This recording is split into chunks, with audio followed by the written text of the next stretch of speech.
Hello everybody, hello. I hope everybody is doing well. I hope everybody is having a great day. We're getting started early.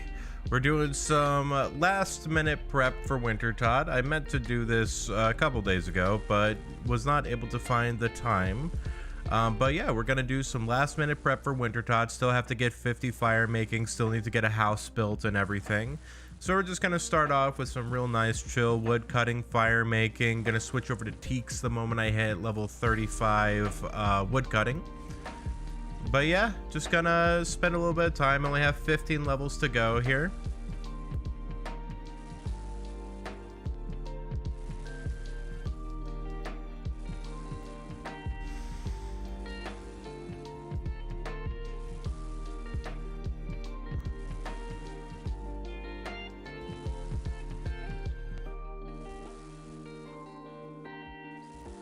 Yeah, we're just gonna be doing a little bit of this, doing some oaks, doing everything. Just gonna lurk here at work so you can't actually whistle and launch. I appreciate you hanging out though. Have a good day at work. Feel free to drop by after you're done. So I wonder if I could do this. I wonder if I could do.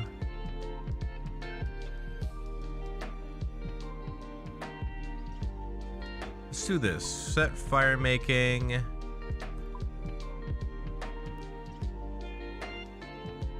Set current XP, and we'll set this to level 50. Save. Good. Okay. So does this actually like show me anything? Do I get any XP drops now? Well, I do. I don't know what setting the goal actually did though. Hey Schwaggy, what's going on? Welcome to the stream. Am I really your favorite streamer? I find that kind of hard to believe in all honesty.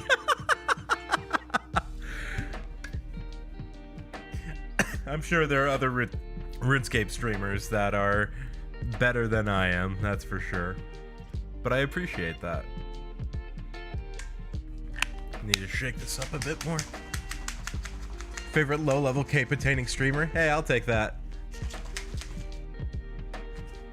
I'm someone's favorite whenever you get super specific.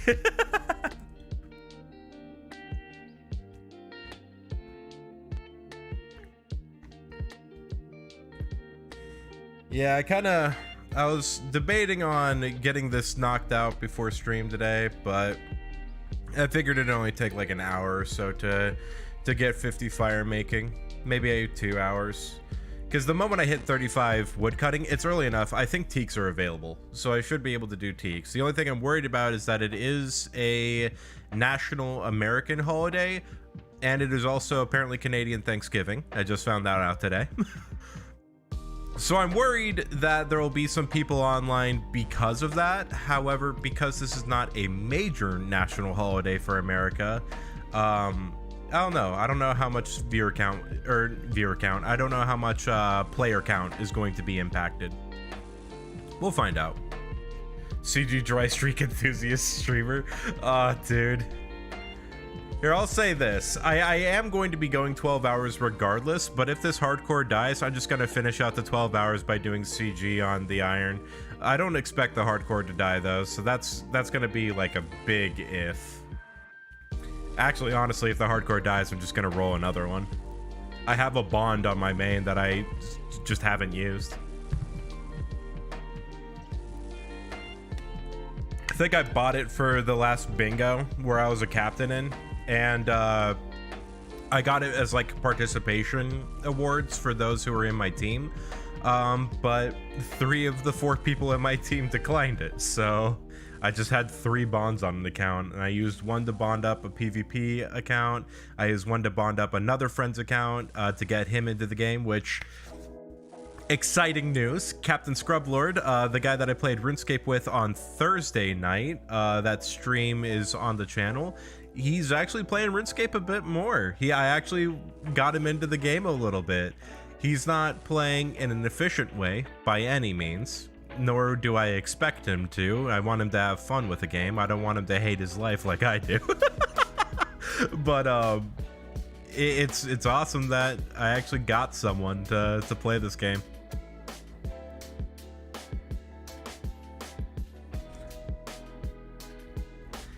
I gave him a mithril scimitar as like a goal. It's like, hey, get this level so you can wield this scimitar, and he got it. He's just been playing on mobile, so it's been super fun. Been very fun hearing his experience and his story through the game, because I don't want to give him a lot. You know, there is a very obvious like intended path that you should take, or there's all sorts of different optimizations and things that you can do to make playing RuneScape faster. But that's not something that any new player should be concerned with. In terms of all I did to like give him a good head start in the game too, I gave him 10k in cash because he didn't have the authenticator set up, so couldn't get it from the stronghold. I gave him 10k cash, a full set of iron armor, a steel scimitar, and a mithril scimitar. Everything else is on him. So we'll see where he goes with this account. He also just discovered the Grand Exchange as well, so hoo boy. we'll see how the Grand Exchange treats him.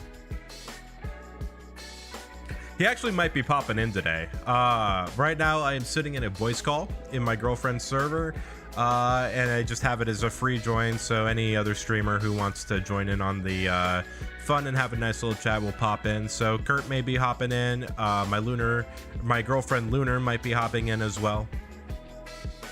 Holy, it's a Pogger streamer. Hey Crispy, what's up?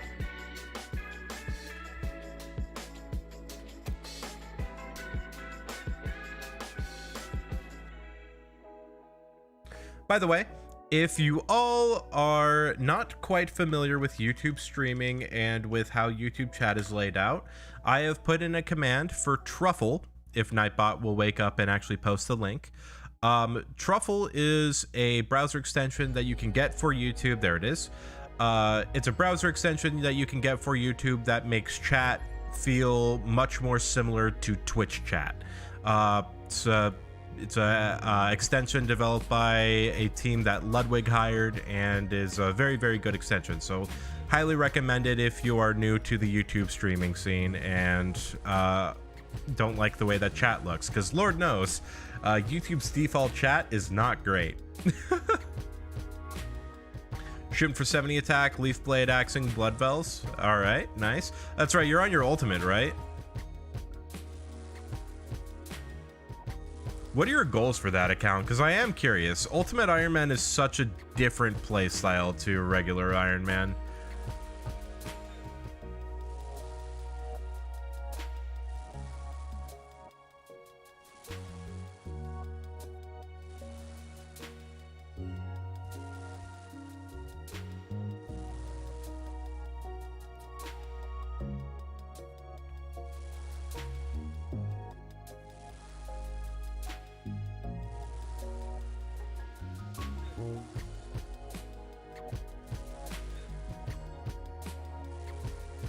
Get 70 attack, use the whip. About to hit 87 Slayer, that's nice. Get Trident, start questing and getting levels up. Very nice, very nice. I wish you good luck on Morning's End Part 2, because I bet that quest is an absolute nightmare for an Ultimate Iron because of that giant laundry list. Well, I guess if you're getting Slayer, you're just going to get the death tally from Dark Beasts for that, right? That seems like a strategy that you would go for. Read your mind? Yeah, I felt that. I had a feeling. That honestly might just be the strat for a UIM, so you don't have to deal with a list of 50 random items.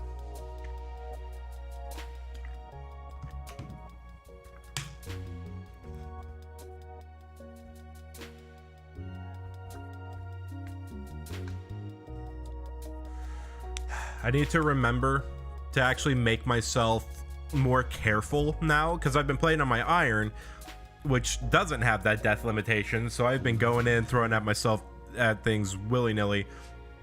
Need to take a step back, remember that this is a hardcore and that I need to play this like a hardcore. So gonna be a constant reminder. I'm really gonna have to play it super safe when I'm at Wintertot. I need to figure out a better food source, because I have cakes and I have chocolate cake, but 26 HP with cakes is a little bit sus. Just because if I end up getting below 6 is the max hit that Winter Talk can do to me. I did a calculator. 6 is the max hit because of the brazier, or not the brazier, the area of effect attack. So I need to make sure that I'm above 6 HP at all times, and it takes a while for a cake to restore 6 HP because I have to click it twice and go through the cooldown of eating the cake. So might need to figure out if there's a way to get like salmon or something, a better food.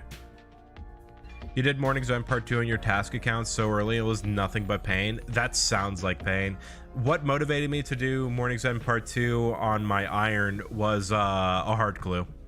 I had a hard clue that required the soundtrack from the Death Altar, and so I just used that as motivation. I'm honestly probably going to be doing the exact same thing on this account. I probably won't touch that quest until I get that clue. Same? Yeah. Clues are a great motivator for quests. And Lord knows I'm going to have to do every single clue that I get because third age cloaks are very important. Actually, let me check that real fast because I am curious. Clues, let's look at... So shared treasure trails, none of that. Master has the druidic cloak and the third age cloak. Elite just has the third age cloak, so I need to do elite clues for sure. What about hard? Do hards have any capes? They do not. Okay, so elites and masters I'm really gonna have to grind. Mainly masters, but elites work too. You've dropped so many hard clues because you've been trying to rush Slayer as fast as possible. I mean, fair enough. Clues are going to be extremely important for this account. Elite clues I'm going to have to do so many of, and that's going to feel weird because elite clues normally aren't worth it in my opinion. There's not really anything that you get from an elite clue that you can't get easier from a lower tier difficulty clue, and the uniques that you get from elite clues aren't exactly game changing. Like, you're not getting blessed D-hide shit from elite clues. You love elite clues on your main? Oh, fair enough. I guess if you do have money or if you have access to GE, it could be more worth it. But then again, I still don't know how much elite clues are worth GP wise. I've kind of stopped caring about how much things are worth on the GE because I play in iron. Like when I bought my friend the armor and like the scimitars and stuff for his account, that was probably the first time I'd opened up the GE interface in like a year and a half, easily.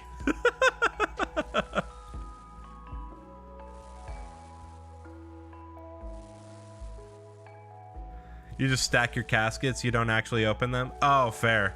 You're just getting a giant elite casket collection.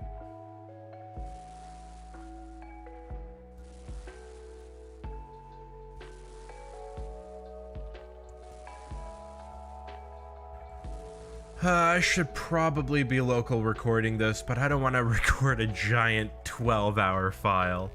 I probably won't start local recording until I actually get to Wintertot. Or at least I'll record like a couple real quick clips. I'm still trying to think of like the kind of editing style that I need to go for with the actual YouTube series that I'm producing with this. I don't think that ending the first episode with 99 fire making is actually going to be feasible with my scheduling for this, because I'm only doing a few hours a day on this account. I'm not like hard grinding it because I can't do it full time. But I'm wondering if I can actually get 99 fire making by the end of the month. Because that episode is coming out November 5th. So if I can't get it by November 5th, then I need to probably just end the episode when I start Wintertot. And just have the first episode be like establishing, getting the first capes that I have and all that stuff. I don't know, a lot of different things I can do. I have a lot of footage that I need to play with. This is gonna take a while to edit.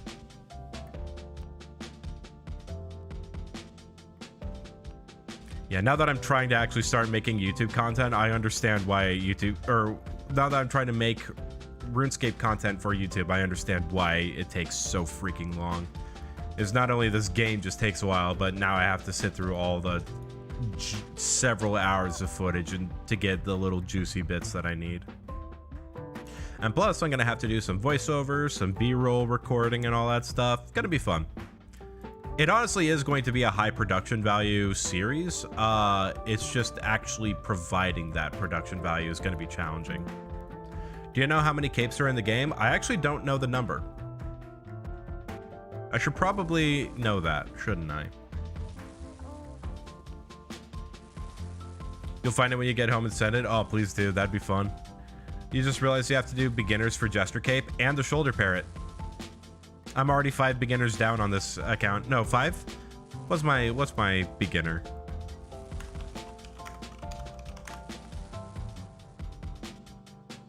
I don't know how to check this actually. It's not KC. what? God damn it. And LMS, yeah, LMS I'm not looking forward to. Could be cool to hit certain thresholds, like how the collection log works for the collection loggers. I haven't watched enough collection log series to know what those thresholds are. I'll have to take a look at it. There's one that, who's the iron that, or is it an iron? Who's the account that is hard stuck at a boss until they finish the log? Oh, I need to check that guy out, because that would be a really good one to look at. Yeah, initially I thought it was Limpward, that's it. At first I thought the LMS gate, by the way, was 2,000 LMS wins. I'm so happy it's only 1,000. I mean, 1,000's still a lot, but God, 2,000 would be such a nightmare. Limpward's so good. Okay, yeah, I have to check him out then. I need to take a look at a lot of the more current content creators for RuneScape, because like you've got you know, like I will just say this, Poison Potion is a big reason why I am making this series. He's the one that mainly turned me on into being a hardcore in the first place, but he doesn't make content anymore, or if he does make content, it's not hardcore Iron Man content. And I don't know any other hardcore Iron Man that are currently producing a series like what I'm trying to produce. Maybe Nooble Dooble or Nooblet, but Nooblet's style of video is different than the style that I want to go for. I feel like in terms of like the identity of the series, or like something that's very similar in editing style, I want to go for something like Gridlocked or something like By Release, something that talks about telling a story while also still being a progress series. Good morning, any doxers? What's up? Yeah, sorry about Google just immediately putting your name out there.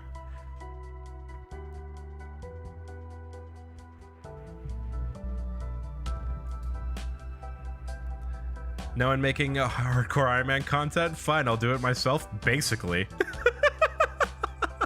I mean, hey man, if I recognize a little bit of a gap in the market, I may as well capitalize on it, right? TDS just came out with an extreme log account, series. Is that the that he got from another guy named Zayzed? Okay. Extreme log account, interesting. I'm guessing log in this case was referring to collection log. Where did my cat go? My kitten didn't run away. Oh, there it is. Okay. I've lost kittens before just by not paying attention, and I'm always paranoid that I'm gonna lose another that way. All right, so we have about, after this inventory of logs, we have another 2 inventories to go with oak logs, and then we can graduate to teaks. I'm hoping it is early enough to where we can find an open world at Castle Wars. But who knows? It's 9:20 a.m. It's a holiday in America. It's a holiday in Canada. We'll see. We'll see actually how bad the server load is. Kitten timer plugin's so good. It doesn't provide me any more information than base game does. I mean, the timers are nice, but like the game already alerts me whenever I need to feed or do anything with the cat. So I have decided not to use that, just because also My UI on the screen, I feel, is already fairly big, and just having more plugins all over the screen just is going to make it cluttered. That's my own opinion on that. I could definitely see how that cat timer plugin was very useful for people. So, I did hear a rumor about this, and I am kind of curious because that's the entire reason why I have this ball of wool. Does using a ball of wool on a cat actually make it so that you have to wait longer for that notification for the kitten needs attention come up? Because I heard something that using a ball of wool on the cat makes that notification not come up nearly as frequently. So I'm wondering if there's actually any sort of weight to that, because if there is, then I'm absolutely going to be including that into a tips and tricks for Iron Man video.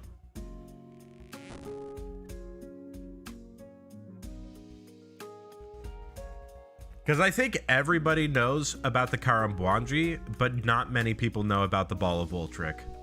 And so I feel like focusing on the ball of wool would be a really good thing. I don't know, maybe I could check. It says so on the wiki. Yeah, there we go. Does it say by how much? Let me just look at the wiki. Won't make my chat do the research that I should be doing myself.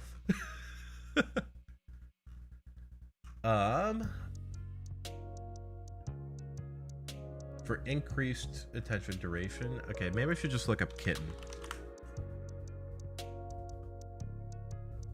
Not kitchen, kitten.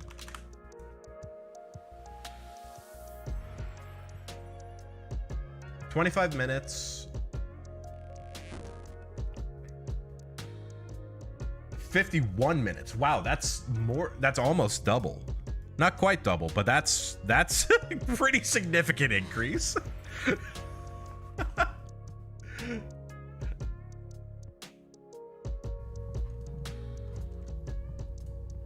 You've got the Cape Slot wiki pulled up, but you don't want to count them all. Yeah, it's a lot. That'll be something I have to do. I already know there are 53 team capes, including 0, X, and I. There are 53 team capes for the Wildy. And my plan for that is once I pull Team Cape 0 or Team Cape X or I, if I pull any of the team capes from a clue, then I have to go through and get every single team cape in the wilderness in order. Because I did take a look at the Edgeville team cape guy, and I'm gonna have to do a big circuit because he doesn't sell like 1, 2, 3, 4, 5. He sells 11, 21, 31, 41. I'm like, okay, I have to actually do a full circuit, a full loop around the wilderness 10 times in order for me to get every cape. And that's, I feel like, could be really fun. That's an entire video on its own.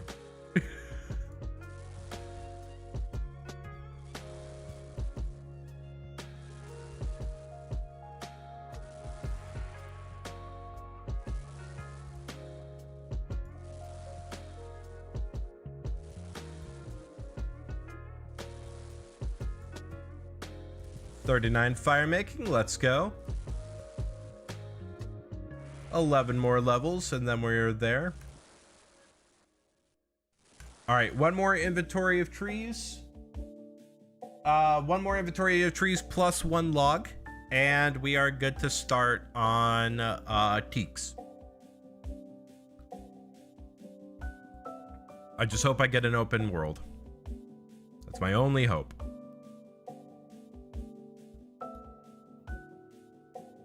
Worst case scenario, if there are absolutely no worlds that have teaks available, I'll just head back over here and just do oaks all the way to 50. It's super slow doing that, but if worst comes to worst, that is an option that is available.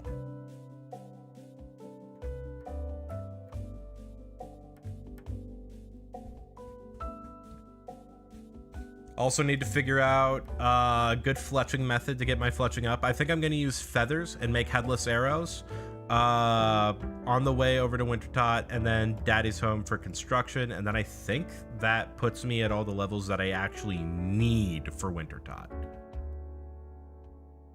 We'll see. The 12 agility is going to be fairly nice. At least just for getting there, because I won't have to worry about run as much, so I'm still going to have to worry about run. Run energy is just going to be a struggle until like 70 agility.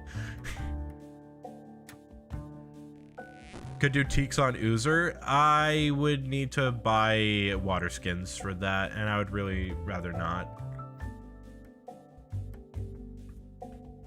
My inventory already is going to be cluttered with the Karamwanji and the wool, and I would really rather not have like another 3 or so water skins and a knife if I need. I'm more willing to just deal with the competition at Castle Wars than deal with the desert mechanics. It sucks that there are desert mechanics by that teak, though, because it's literally next to an ocean. It feels so backwards to me that you can die of heat stroke, start in like dehydration in the game right next to a very tropical ocean.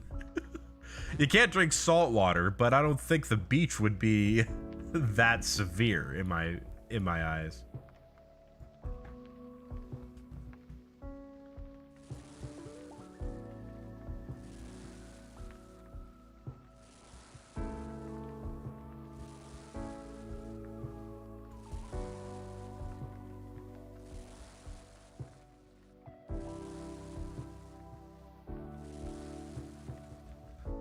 Where else are teaks?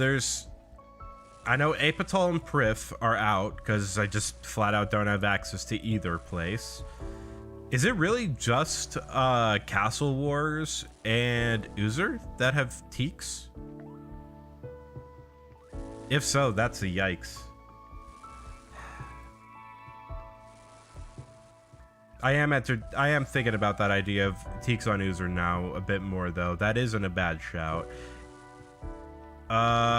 God, I don't know. I don't even know what the XP per hour of burning teaks are.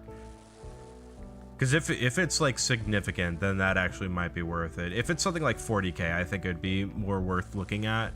But right now I'm pulling 25k with oaks, and that's not horrible. It's not great, but it's not horrible either. I should probably chop this tree before I run off. Give me the log. Good. Isle of Souls. Oh, that's a good shout. That's a really good shout. Oh, I need to take a look at that location then, because that actually might be better than Oozer. Teak. Let's take a look at where exactly that is. Southwest Castle Roars. Okay, none of these I can access. East of Oozer, Islands north of Mostly Harmless, Prif, Island of Souls. Map link. Show me the map. The northern part of Isle of Souls, and there are 3 trees up there. As opposed to the 1 tree at Castle Wars. Yeah, Isle of Souls is way better. Yeah, we're gonna go there. Good shout, Alec. Very good shout. Thanks for that. I need to get my Chronicle.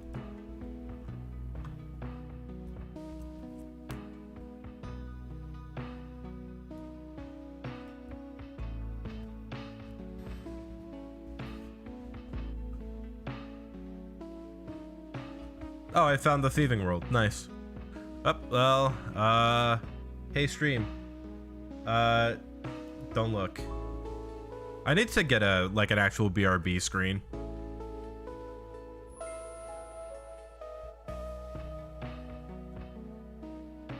God, my bank looks so much different than my iron. I had to take a second. Like, where's all my stuff? What happened to my cash stack? Okay. Chronicle, that's what I need.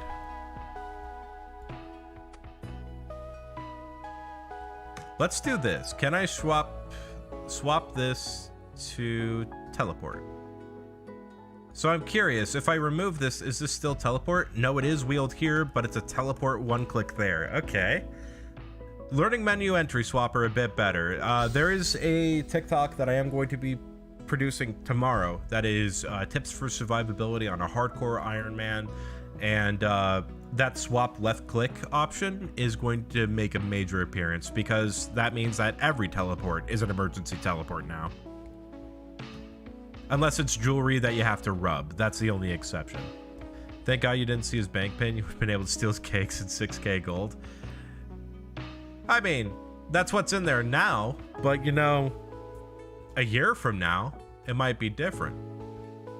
Though, with that being said, that also probably means I should change my bank pin probably once every 3 months if I really, maybe even more frequently, if I really want to keep this account on lockdown. 7K gold next year?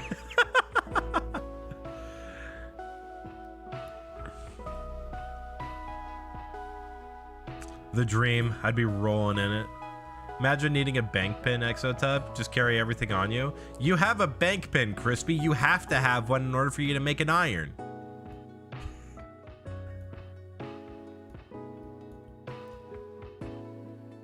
You may not use a bank, but you have a pin. Okay, I have to go around quite a bit. There's nothing dangerous on this island, right? Let me at least just have the teleport ready, just in case. More like a house pin. Got to keep your POH locked. It's your house key. I didn't know you needed a pin to access the house. That's really funny. That really does function exactly like a house key.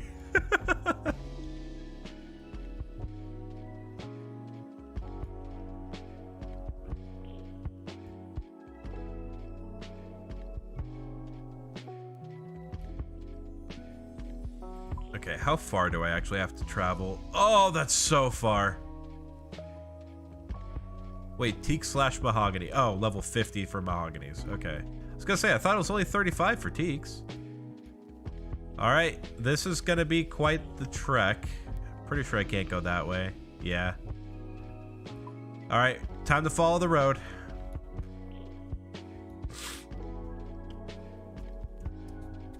Yeah, we are absolutely just planting ourselves at that spot until we hit level 50. This is a very long walk. Let me go ahead, reset per hour. There we go.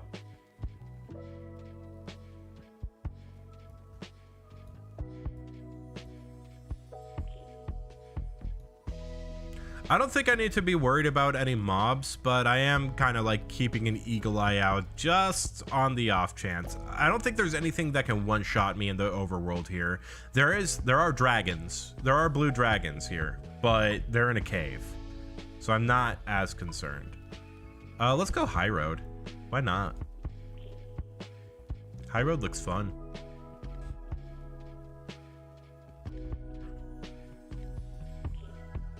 I have not played a game of Soul Wars since they added it back into the game.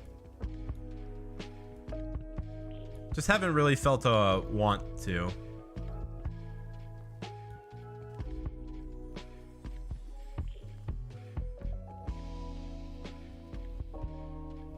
I know it's got some good rewards, like the reward quotes you get from it. Like, they actually have some pretty decent drops in those. Plus the imbues this way are also really nice, but NMZ is just so easy.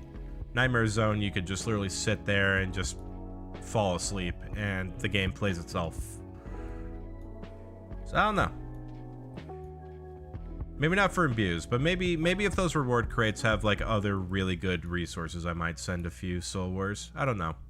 I never have needed to run a Soul Wars on my main iron, and I'm pretty sure Soul Wars has been out for the entire duration of that account, so who knows? The only reason why I do it now, I feel like, is just to keep things fresh. Okay, there are the teaks. Man, they stick out like a sore thumb across, or compared to all these other trees. They at least like stylize the yews to look similar to these style trees, but the teaks, they just stick right out. Same thing with the mahoganies. Oh my goodness. That's really funny. That's really funny to me.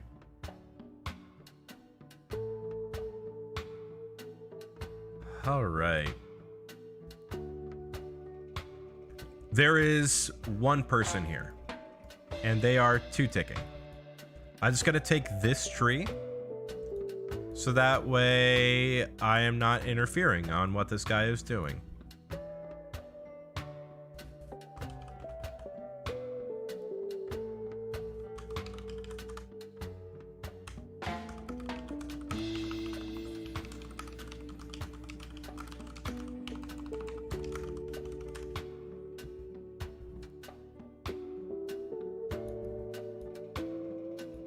I wonder if he's gonna even say anything.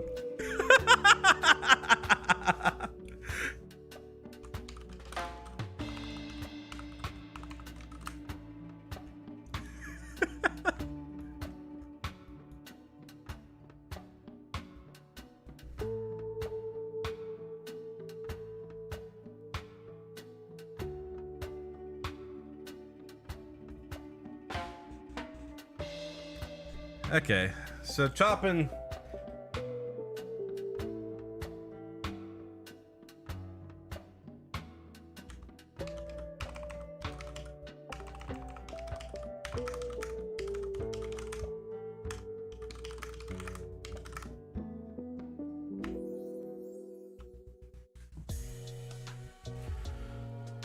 All right.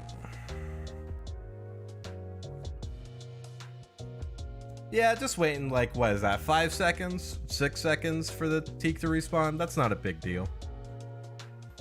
If I have to, I am alright with staking with that one tree, because the Castle War spot was going to be one tree regardless.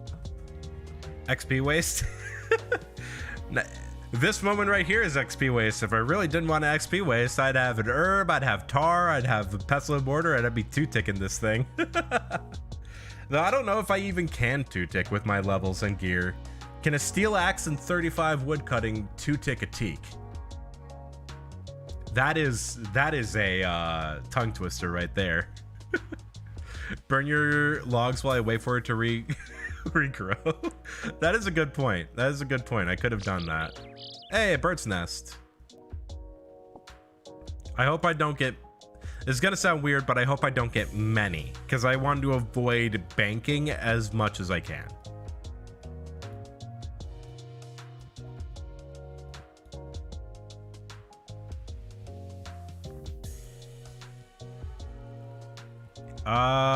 What's a good tile to mark for line fire making? Let's go like this one here. See if that's a good place to start.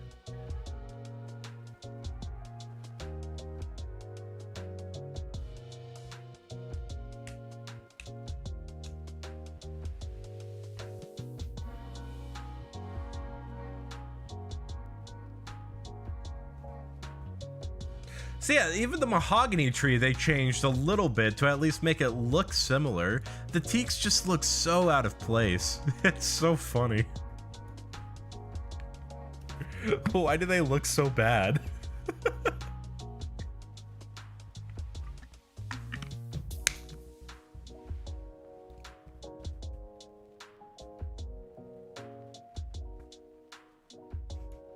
Is that right?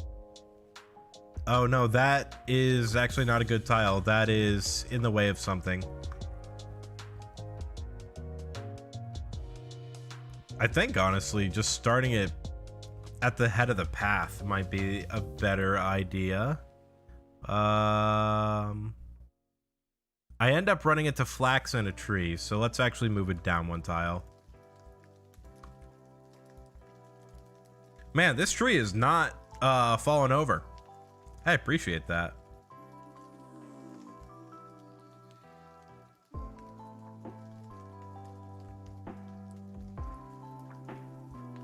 I'm actually kind of curious. What level is this guy's woodcutting?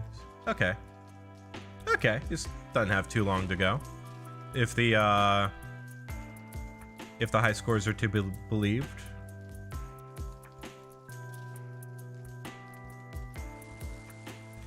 Alright, what kind of XP am I getting from this? Really good XP. 105 per. That's not bad at all.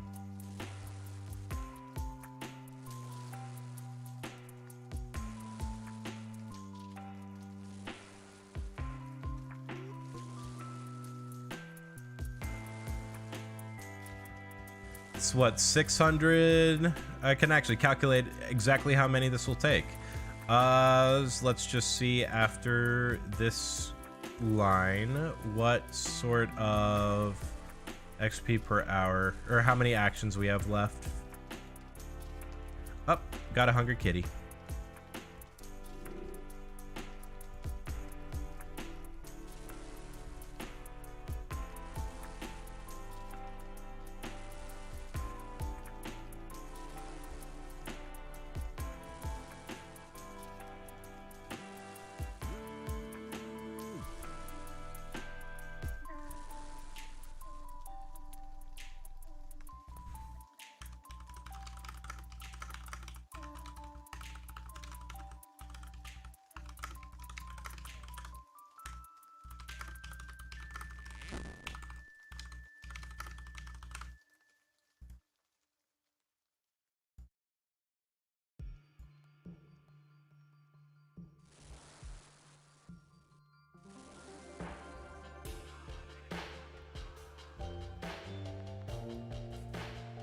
Okay.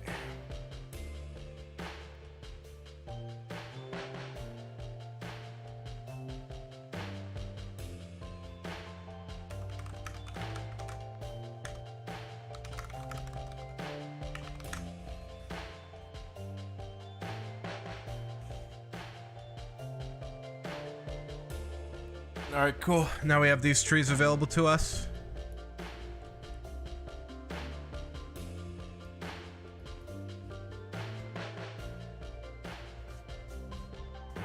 Now there's no XP waste. I'm actually gonna go ahead and move to these trees right now so I can claim them. Let's just, can I do this? There we go.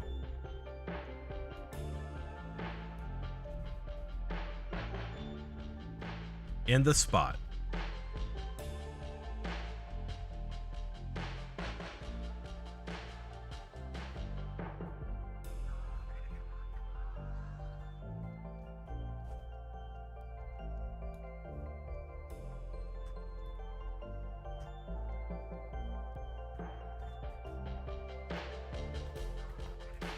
Okay, so 602 logs left. We have an inventory of 24 that we are working with right now. How many inventories of logs is that? Pull out the calculator.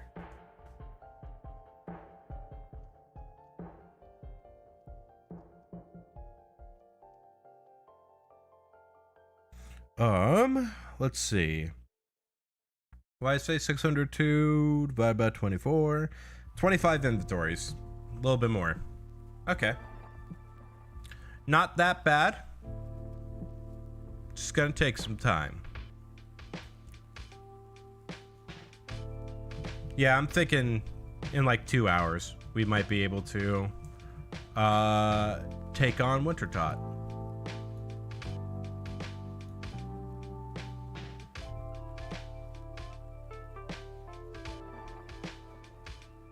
And then we will never have to worry about chopping teaks again.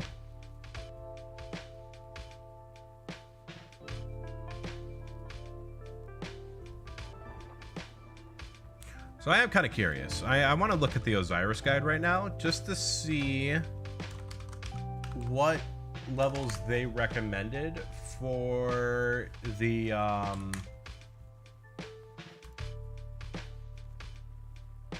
the levels that I should have for... Is there a V5 guide? Wait, hold on. I didn't know they released a V4. Is there a V5? There's a V4 out. Okay.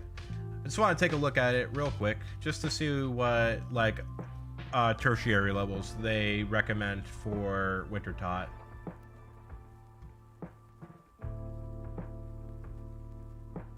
Yep. Yeah.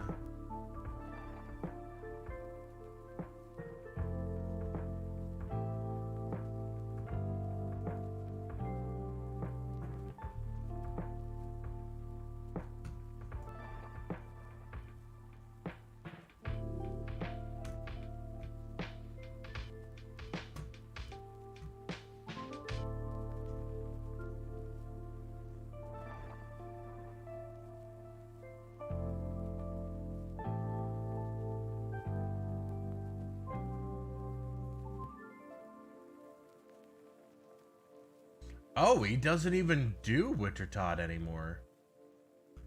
Wait, what?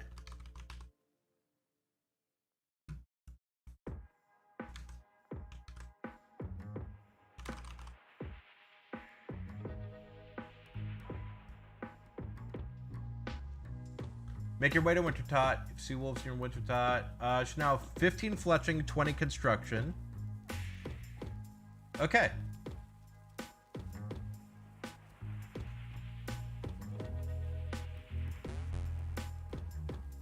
Alright, that's not horrible.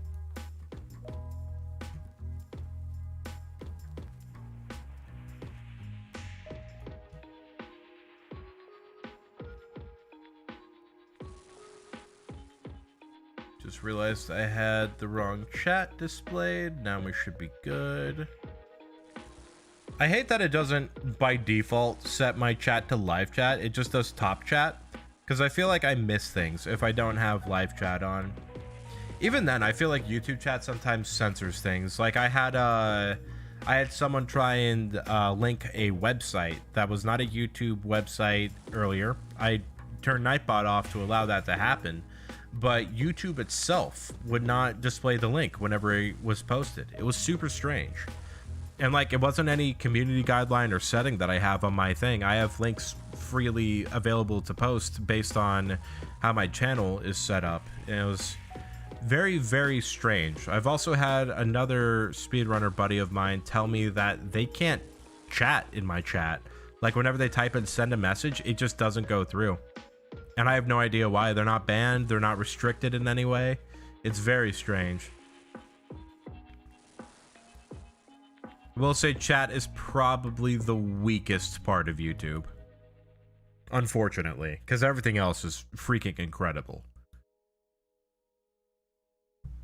Like, I feel like stream stability on YouTube side is so much better than it is on Twitch. Because on Twitch, like, I'd be super concerned about, like, whether or not my stream would look good. I'd have so many stutters. I'd say drop frames is more of a me issue. That's not really on Twitch. But even in cases where I was not dropping any frames, Twitch would stutter like crazy bad.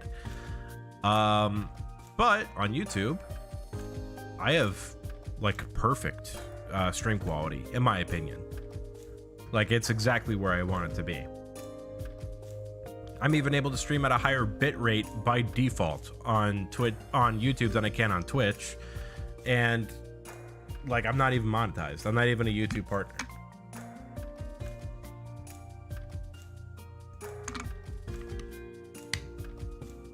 Just very interesting. Very curious to see how this platform develops over the years.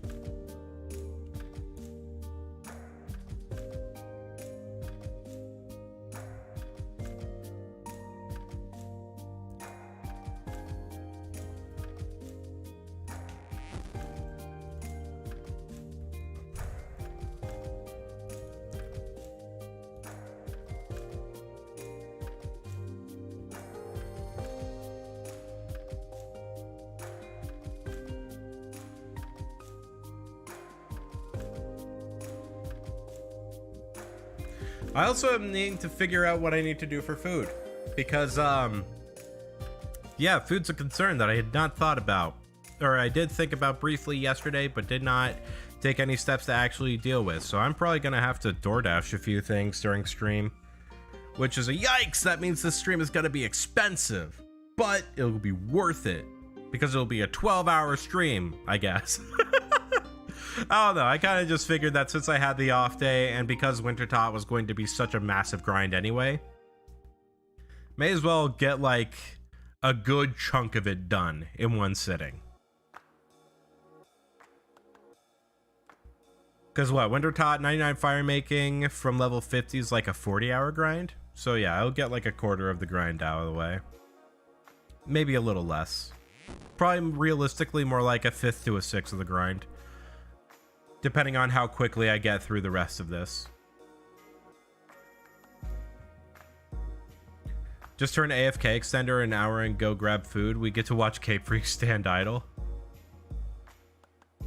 Nah, I probably I have a BRB screen and everything. I don't know. Would you guys rather just see me bank stand while I go run to grab food from the DoorDash guy, or would you actually rather see the full-on BRB screen?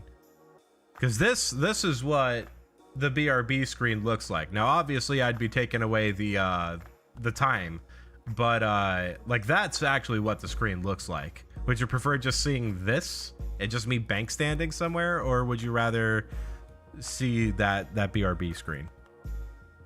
Hey, what's up, Endorb? I am an early bird. I have the day off of work. It's a holiday. It is Columbus Day here in America. And because I work with the government, I get a lot of holidays. You're still sick? That sucks. I'm sorry to hear that. Doing all right. I am doing a-okay. It's a holiday here too. Thanksgiving Monday. Yeah, someone else in one of my servers that I'm in posted something about that, and I poked fun at him because I was like, that's not Thanksgiving, it's not November. America, America.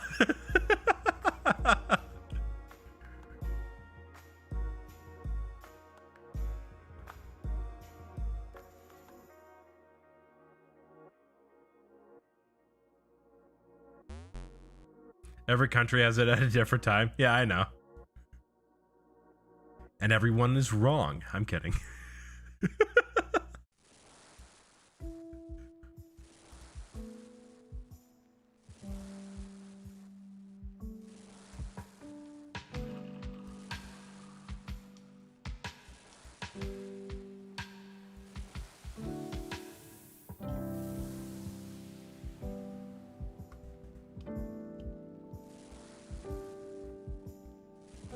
We are on the fastest XP per hour method to get this taken care of. It's just gonna take a while. Apologies that this isn't exactly the most thrilling content. But then again, neither will Winter Dot. I kind of expect this stream to be very, very chill. Everyone is wrong. Not a single country on this goddamn planet celebrates Thanksgiving on the right day. Exactly. See, now you understand.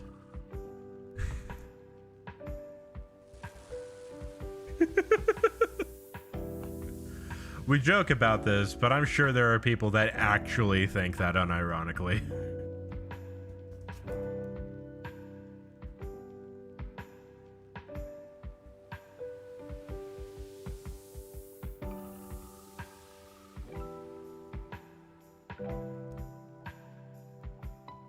Thinking about mashing again. What's my consistent mash speed?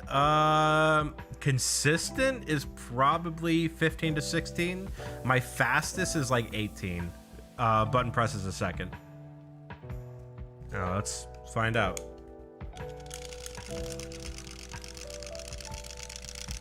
I don't know. What does that sound like to you?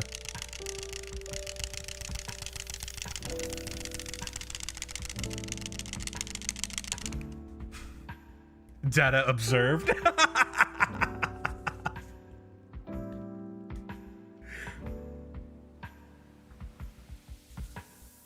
By the way, how's music volume? I should have checked this a while ago, but is music volume sounding good? Just wanted to double check before I made any adjustments.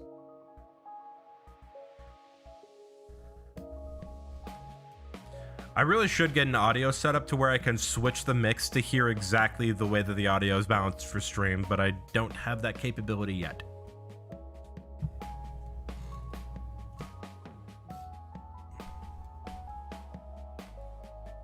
Can you put on Skyrim music and then make it louder and turn off my mic? Alright, got it. Here, I'll just turn off the webcam too.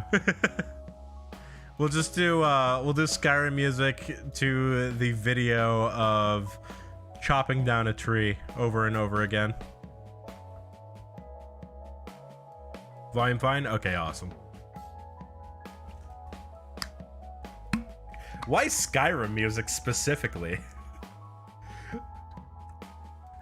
I don't necessarily think Skyrim is having a amazing soundtrack. It has a good soundtrack, but like there are like 2 songs that I can think of instantly. It's lit. You have the title theme and the end credits theme, and that's like the only good songs in Skyrim. This track seems louder than you normally mix it, but you assume it's just a louder track. I think it is a little bit louder than I normally mix it. Only slightly, though. How dare I? Skyrim has music? Heard they're reforming the Dawn Guard, vampire hunters or something, at the old fort near Mauritania. Might consider joining up myself. Actually, Dawn Guard would fit really well in Mauritania. How dare I? Okay, what song am I overlooking in Skyrim's soundtrack? Other than the title theme. Because when everybody thinks Skyrim music, they only think the title theme. What song am I overlooking? If it's good, I'll give it to you. The town theme? What town theme? It's just ambient strings. Throw you Streets of Rage 4 soundtrack. I've actually not played Streets of Rage. Not a big fighting game guy. But that does sound interesting. Actually, the game soundtrack that I've been looking at a lot recently is Jet Set Radio. That's got a funky soundtrack. It's right up my alley. You posting your Discord general for me? All right, let me see it.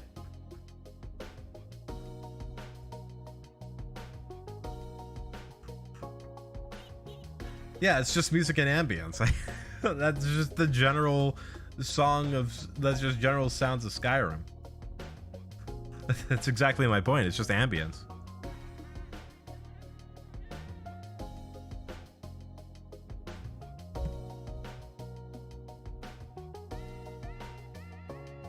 Also, I am looking at the trade offer that you've given me in football chat, and I definitely think I want to go through with that. The big, yeah, I think that's a good trade. I'll sit on it and I'll actually send you the offer after stream. It's funky, right up my alley. Streets of Rage 4 soundtrack, cue it up. All right. Give me a second. We'll get, I didn't want to go full screen. What's happening? Okay. Match juice. Is that not what you're playing now? Some trash soft lo-fi? I mean, it is, yeah. The music that I want to play is copyright. At least I'm pretty sure it's copywritten. And YouTube is much more strict on that. Did I say RuneScape? I meant YouTube is much more strict on that. Okay. Pull levers, see what I need. Dog with short ears. I think it's this one. No wait, it's this one, it's this one. I was stupid! God damn it. Oh yeah, okay, yeah, it's this one. Everything is ambience at the end of the day. You just want to know if there's a possibility of dragon nearby. I mean, that's fair. That is fair. Once the dragon music kicks in. For smooth jazz to lo-fi, I prefer rough jazz to smooth jazz. My favorite jazz of all time is, or my favorite jazz song of all time is a song called Moanin' by Charles Mingus, and it has the raunchiest bari sax. You didn't say RuneScape instead of YouTube? Okay, I'm just going crazy then. Okay. Streets of Rage 4 OST.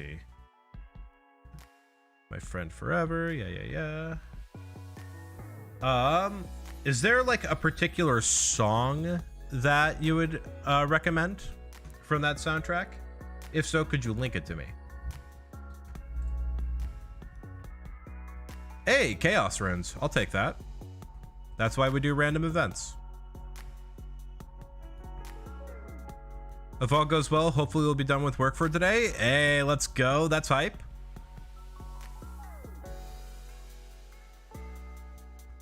Link it here or over Discord. Discord. Just let me know once you've linked it.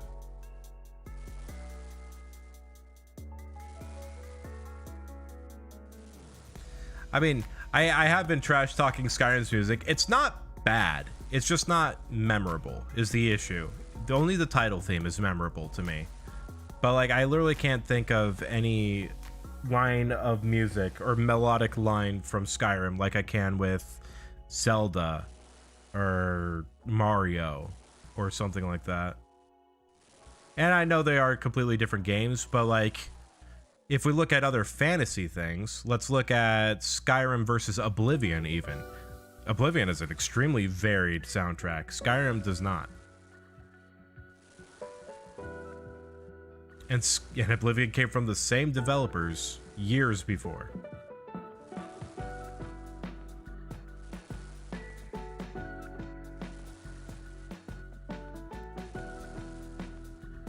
Higher energy or lower energy? Let's go low energy right now. Keep with a chill vibe. Don't want to immediately throw the stream on a 180.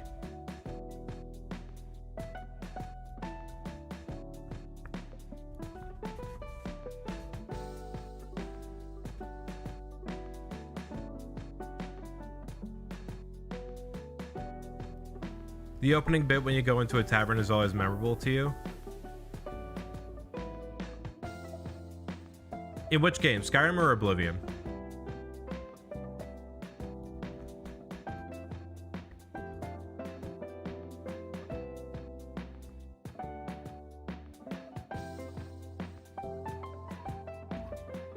Now, I will say, admittedly, I do have more hours in Oblivion than I do in Skyrim, but I still have like 300 hours in Skyrim. So, it's not like I've never played the game. Skyrim? Okay, fair enough. I have never really noticed, personally. Because, like, there are, like, 3 town themes and the title theme that I can instantly recognize from Oblivion whenever they play. You return link sent? Okay. Let's go with... Yeah, let's go with the main theme. Why not?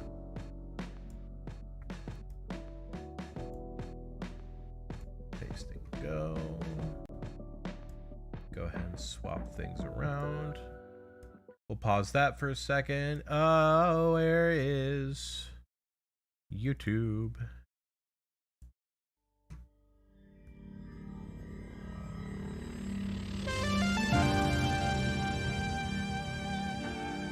Okay.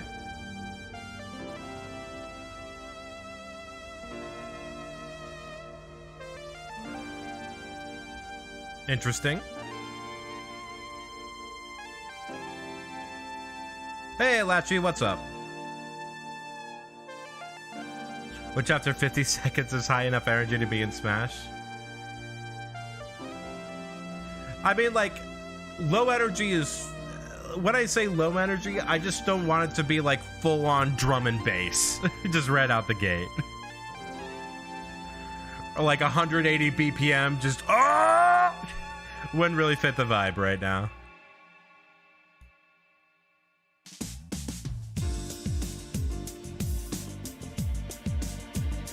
Okay, yeah, this is right up my alley. Oh, yeah, I like this. Oh, energy levels for fun. Fair enough, fair enough. I like this a lot.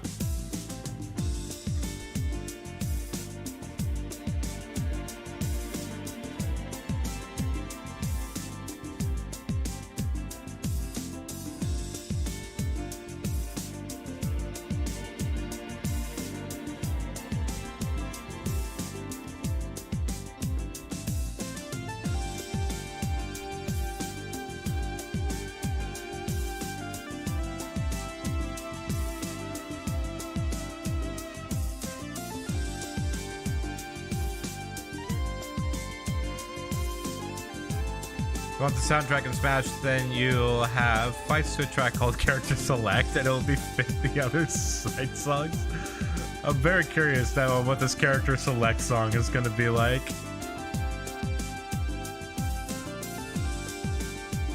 It's an all capes about, you believe? Huh? An all capes account? Is this a chunk band? Oh, sorry, I didn't see that, Latchy. This is an all capes account, yes. So I am going to be... The express purpose of this account is to get every single cape in the game. And yes, every single cape in the game. 2000 Todd? Yep. 1000 LMS? Yep. Third Age? You know it. Baby steps, though. We take baby steps.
Oh boy, only 508 more logs to go.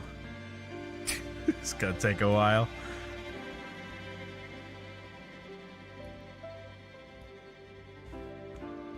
Yeah, this will take another 2 hours.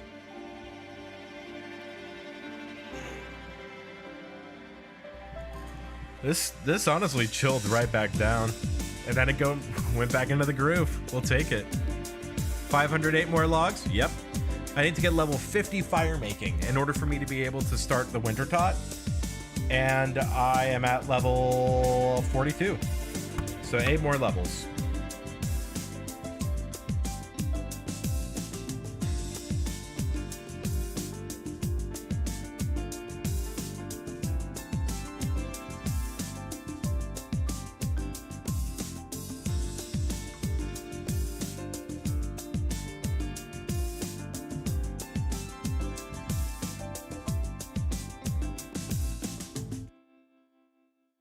That was good. I like that.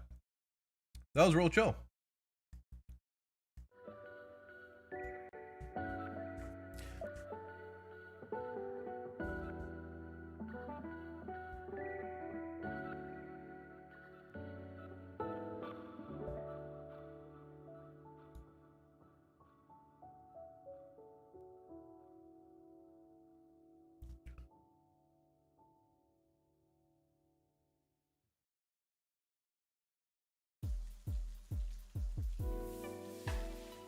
I didn't expect a game with the name of Streets of Rage to have a funky soundtrack. I would have honestly expected it to be like rock or like really heavy like chiptune.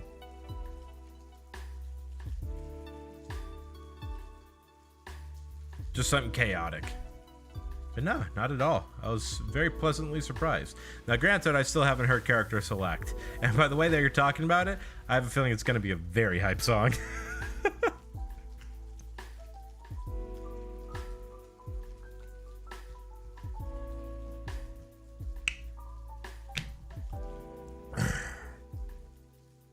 All right. Caffeine has been consumed. Now, the 90s Streets of Rage tracks were very funky chiptune. Okay. Just would have never thought with a name like Streets of Rage. That's very cool. That's very cool. Imbibe stimulants. Yeah. I definitely am gonna need them for today's stream, that's for sure.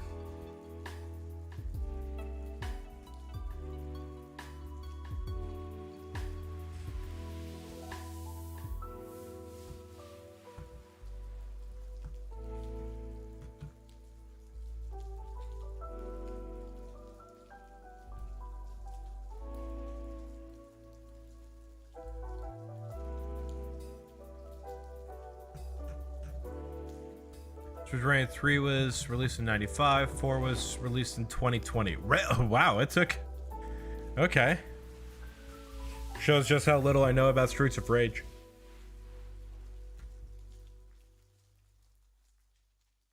Fighting games in general, I just don't know much about. Capcom? Makes more sense.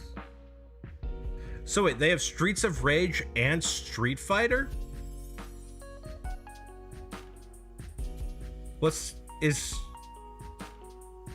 They're two different styles of game, I would assume. Oh, the Streets of Rage more like story-based and Street Fighter more is just like actual 1v1 fighting.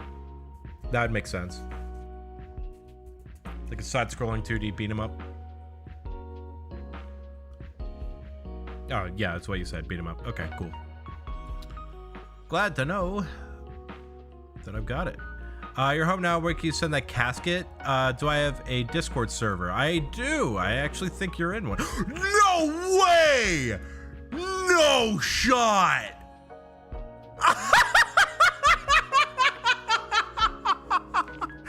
No way! I just got a beaver? Are you kidding me? Oh my god!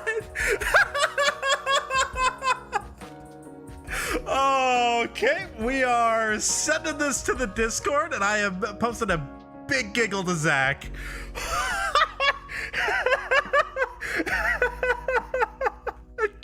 I can't believe that. I cannot believe that that actually just happened.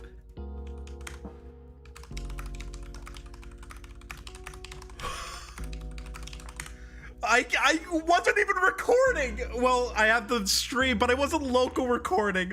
Holy shit. Oh my god, that's so funny.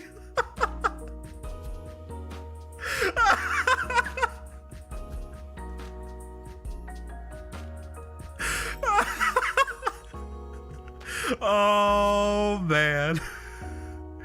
You're in Lunar's Discord. Okay. If you're in Lunar's Discord, you can send it to me there. Or yeah, post it in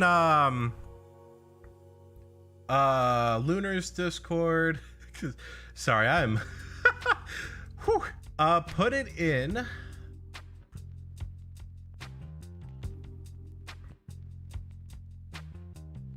link in media share and at me.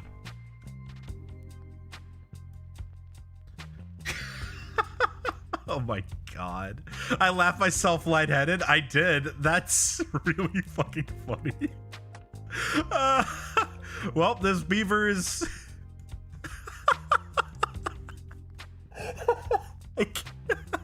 Wow. Okay. Spoon? Yeah, absolutely. I am spooned here. Oh, yes. Thank you, Endorb. You just joined mine? Thank you. Thank you. RuneScape. There's a RuneScape chat there that you can send it into then.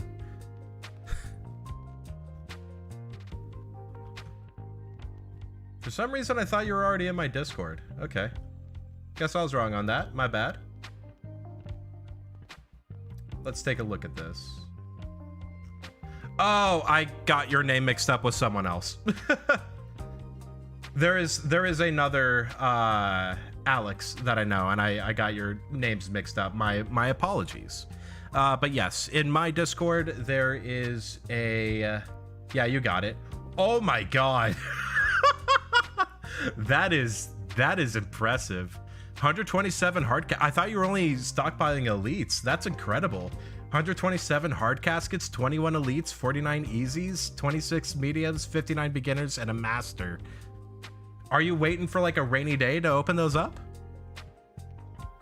Fair. Got it. You're Imperial PC. Hi, Endorb. Oh my god. How do I keep on getting these stupid drop rate pets? Okay, what's my woodcutting level? Level 39. Let's do some math here.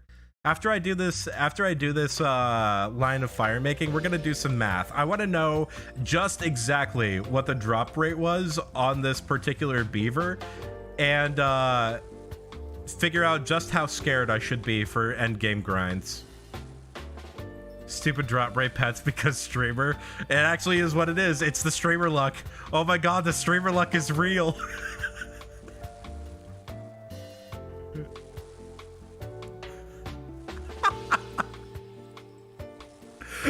Oh my god. Well, today has already been a rousing success.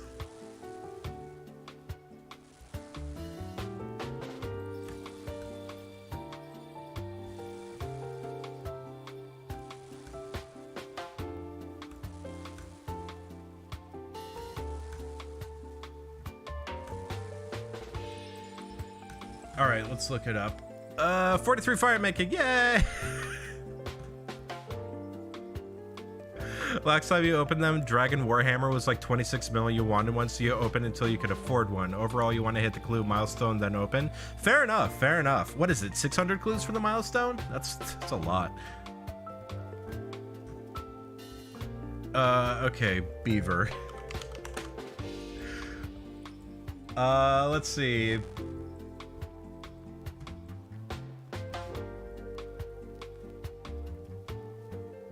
Okay, so base chance on a teak tree is 264,336. The actual calculation for it is base level minus my level times 25. So I'm at 39 woodcutting right now. It's 39 times 25. 975. So that was a 1 in 263,000 drop chance for me to get it from a teak at the level that I'm at. That's not the rarest pet that I've gotten, but that's the second rarest pet. The rarest pet I've ever gotten, actually, let me double check one more pet, because this actually could be second or third. I've gotten 3 really lucky skilling pets.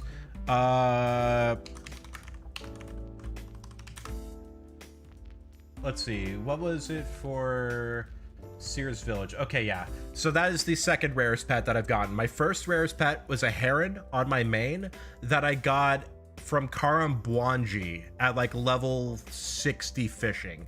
And that calculated out was a 1 in 500,000 chance. So I have a 1 in 500k pet on one account, a 1 in 300 or 1 in 263k pet on this account, and then I've got the giant squirrel and the iron, which is a 1 in like roughly 30k. That is absurd. That is a little bit absurdly lucky. Oh my god. Well then, we have a mascot now.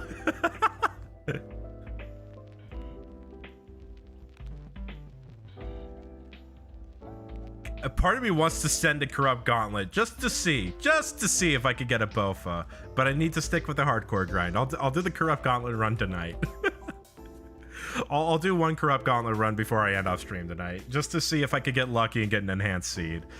Because if I get an enhanced seed, like, my entire year has been made. What's a Bofa? Bow of Ferdinand. It is the second best bow in the game and is currently the bottleneck that my main Iron Man is going through. Everything in the game for me right now is basically locked behind the DPS that the Bofa will give me. Bofa D's nuts! Got him.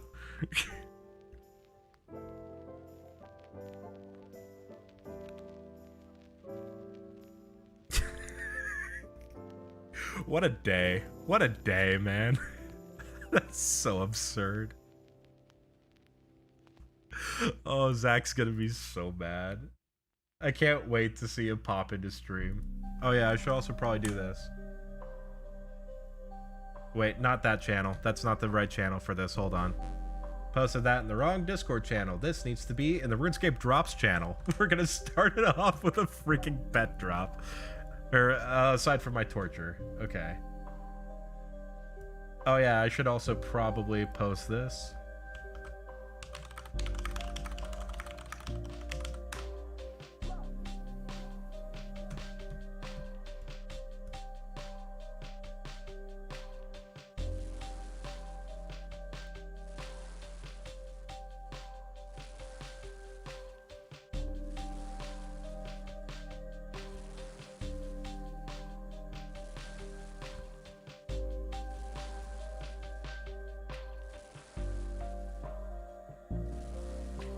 There we go. That's a good stream highlight for me to put up on YouTube Shorts as well.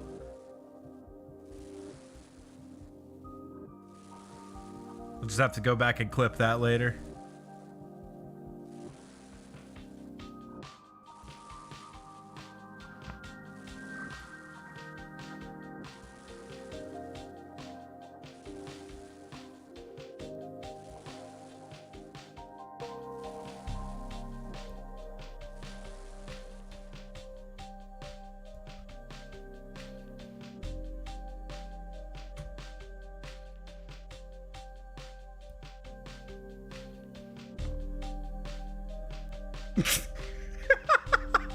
Okay, all right. You posted your favorite screenshot in the your favorite pet screenshot in the drops channel? I'm curious now. I keep going back and forth between Discord and stream. Where is my Discord? Oh, nice, the heron one. Oh my god, right after you said that? Oh man. That is great. That's really funny.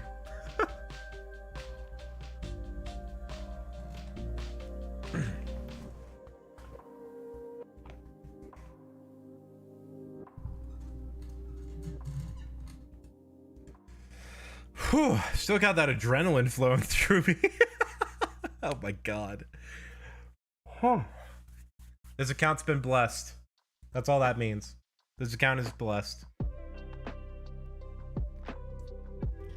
I just have to let it survive now. I just have to let it survive. Oh, the pressure is on.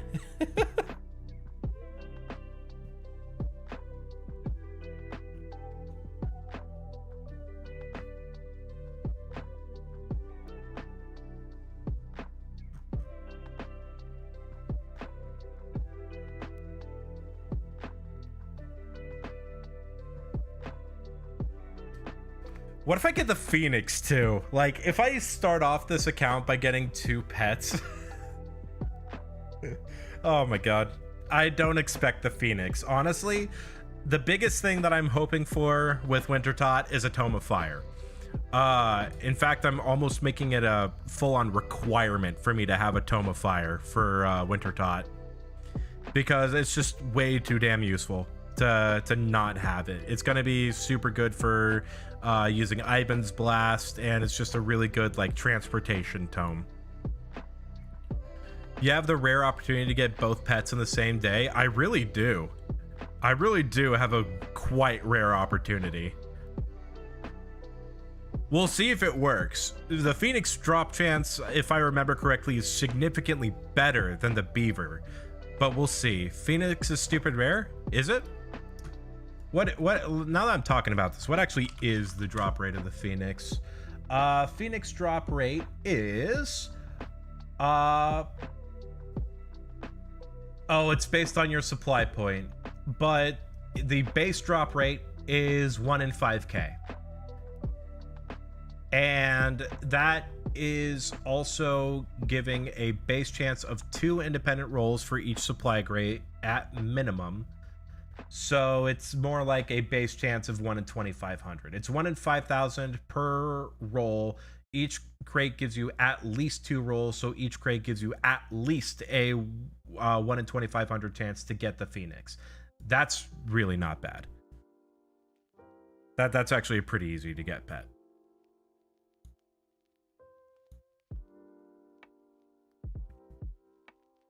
And then taking a look at this as well. For each extra 500 points gained out of the first 500, okay, so that's the additional roll on the drop table. Obtaining a maximum of 28 independent rolls for a supply crate will need 13,500 points. This will give a 0.56% chance to actually get the pet. So it's not that bad. It's rare, but it's not horrible. Oh, that guy came back. Oh, he just left. Okay. Average fire making XP for Phoenix is like 50 mil IRC, but you could be completely wrong. Interesting. I guess Winter Tot does give a lot of XP because it only takes like 500 to 600 kills depending on what method you use to get 99 fire making. That tracks. That makes sense.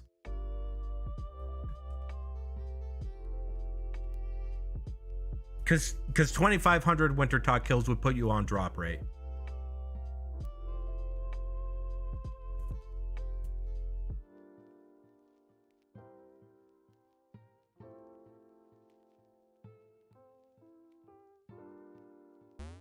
Actually, what's the drop rate for the Tome of Fire?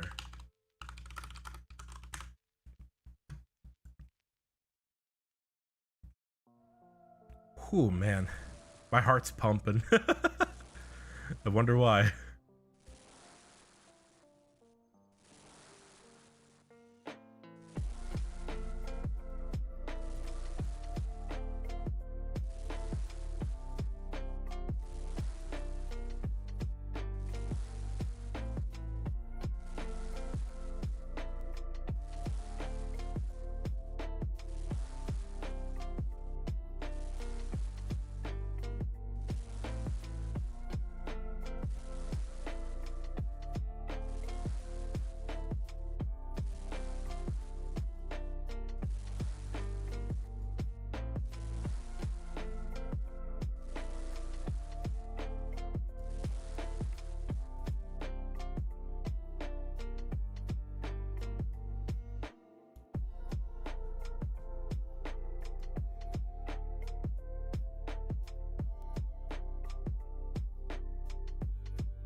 You have 528 on the main with 99. What does my iron have?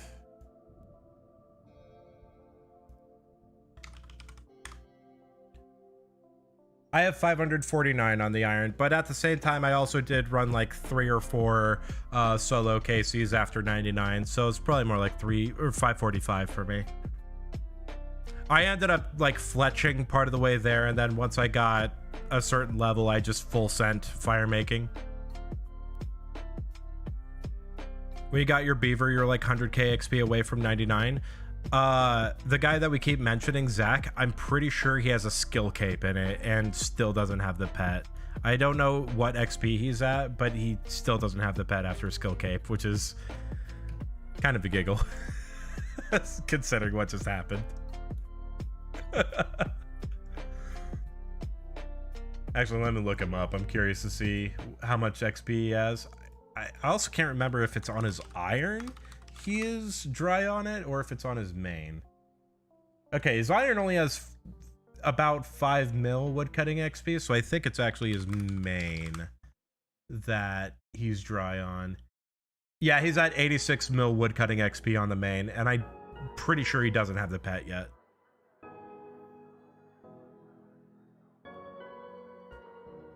I can't remember if he actually got it.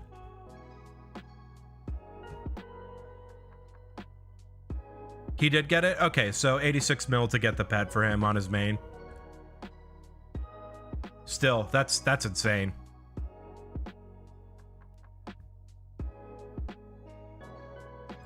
What would be the craziest thing ever? What would that be? What if I got a second beaver? I think I'd get banned from that Discord server if that happened. I think people would actually be upset with me.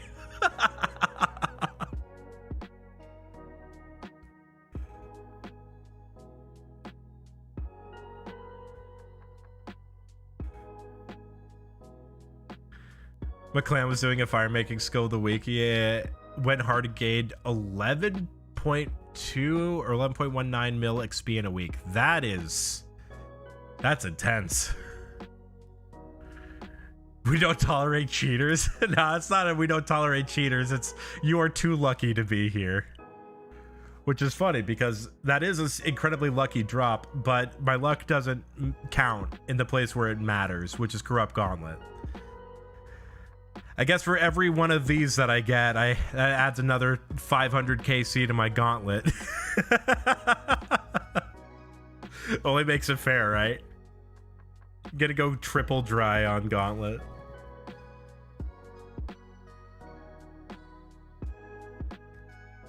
I always feel like it's give and take. I always feel like whenever I get lucky in one place, I'm gonna get super unlucky in another. And for me, I feel like the 5 tomes of fire that I got on my iron is being repaid by the dry streak that I have in Corrupt Gauntlet. I am terrified of what my dry streak is gonna be because of this beaver. This beaver is 100% going to give me another dry streak, and I don't know where, and that's the terrifying part. Don't know what number would be fair, so I'll go with that number, yes. I'm just throwing out arbitrary numbers. The only important number for Gauntlet you have to keep in mind is 1 in 400.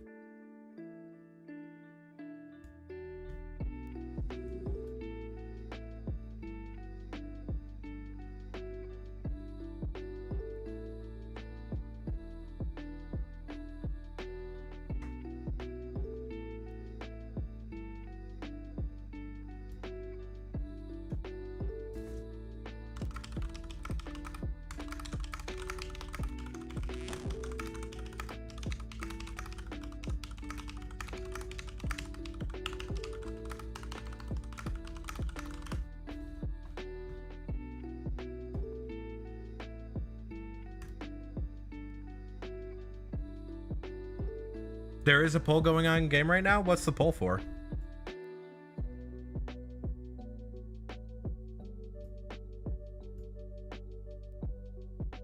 Will the boss rework rewards?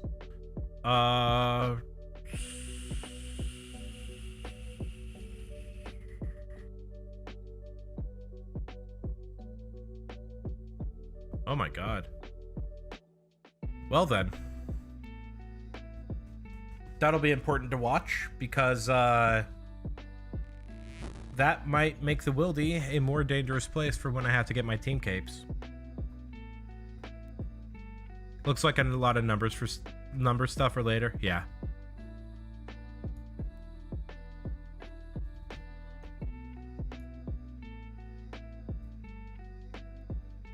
Are they just adding, based on that very quick glance, it looks like they're just adding stronger Wildy weapons, right? And a couple, like, boss items. And bosses. Or it's just one boss. I'll have to read the blog. I'll read it during lunch.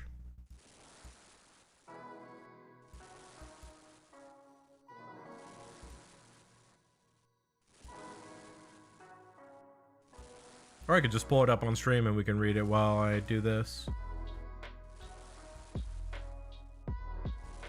Yeah, I'll do that. Once I start chopping trees, I'll just pull up the blog post and read through it.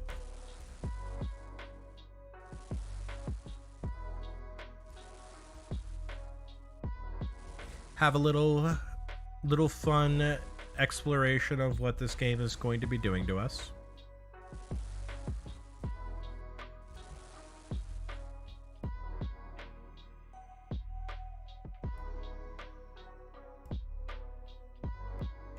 They're adding upgrades to rev weapons like D-Pick to be obtained outside Wildy and lowering the rate of rev weapons. Interesting. Yeah, we definitely want to take a look at that then. OSRS blog. All right, Wildy blog rework. Let's go ahead and read this really quick. Browser, we're going to change to this. Okay. So, Wildy bosses. Can I please pick the right thing? Yep. Okay. Ah, that's right. Okay. Wildy boss rework. Let's take a look at this. Let's actually zoom in just a little bit, make it a bit easier to read on stream. Okay. So let's see here.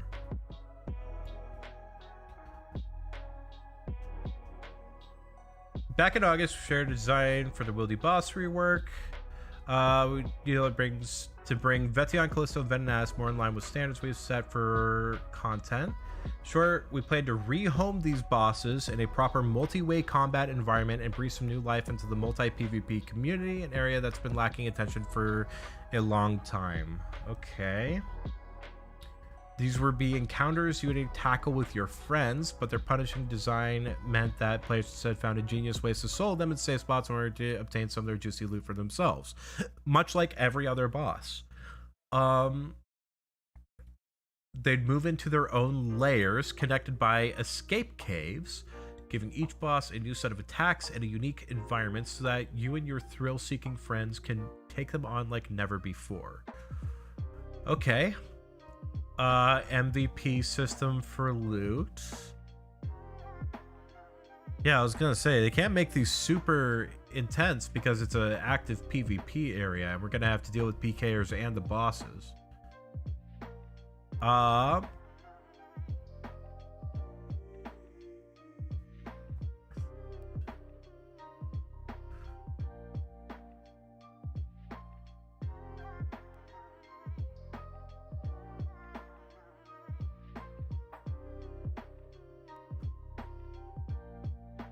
Okay, I thought this was the full blog.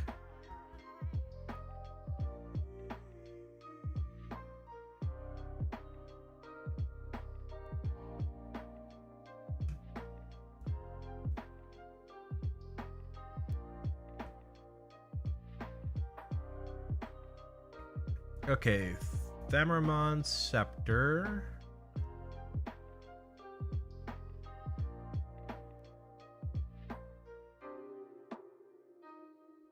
The reworked Thamramon stuff will be able to autocast non-powered spells. That's good.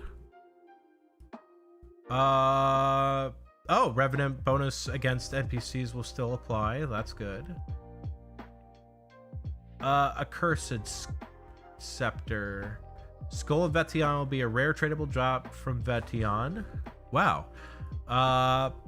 85 crafting, and that on the Thamron Scepter. Okay, so my main concern is that these are still wieldy weapons, and these still seem to be like that they are only going to be useful in the wilderness.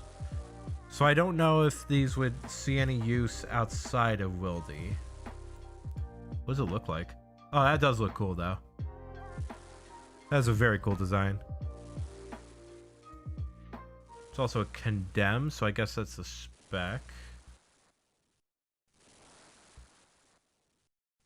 Oh, that's interesting. Oh, okay, graphs. That's a lot. Oh, that's a really cool design. I like that a lot. See, like, I'm seeing all these reworks and stuff. My main concern is that these are all wilderness weapons, meaning that their primary place that they're going to be in is the wilderness. Did this guy literally just crash me?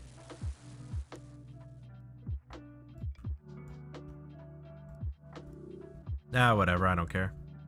I'll just go to the one tree.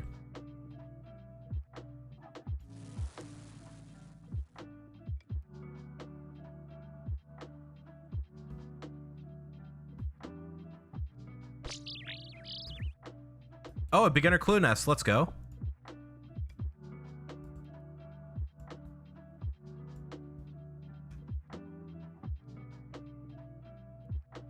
Voidwalker is a sword. Where's this sword come from? Oh, each of the bosses will drop a component to make the sword. Okay, Dragon Pickaxe. That's the one that I'm really curious about. Since then, the only means of gaining that...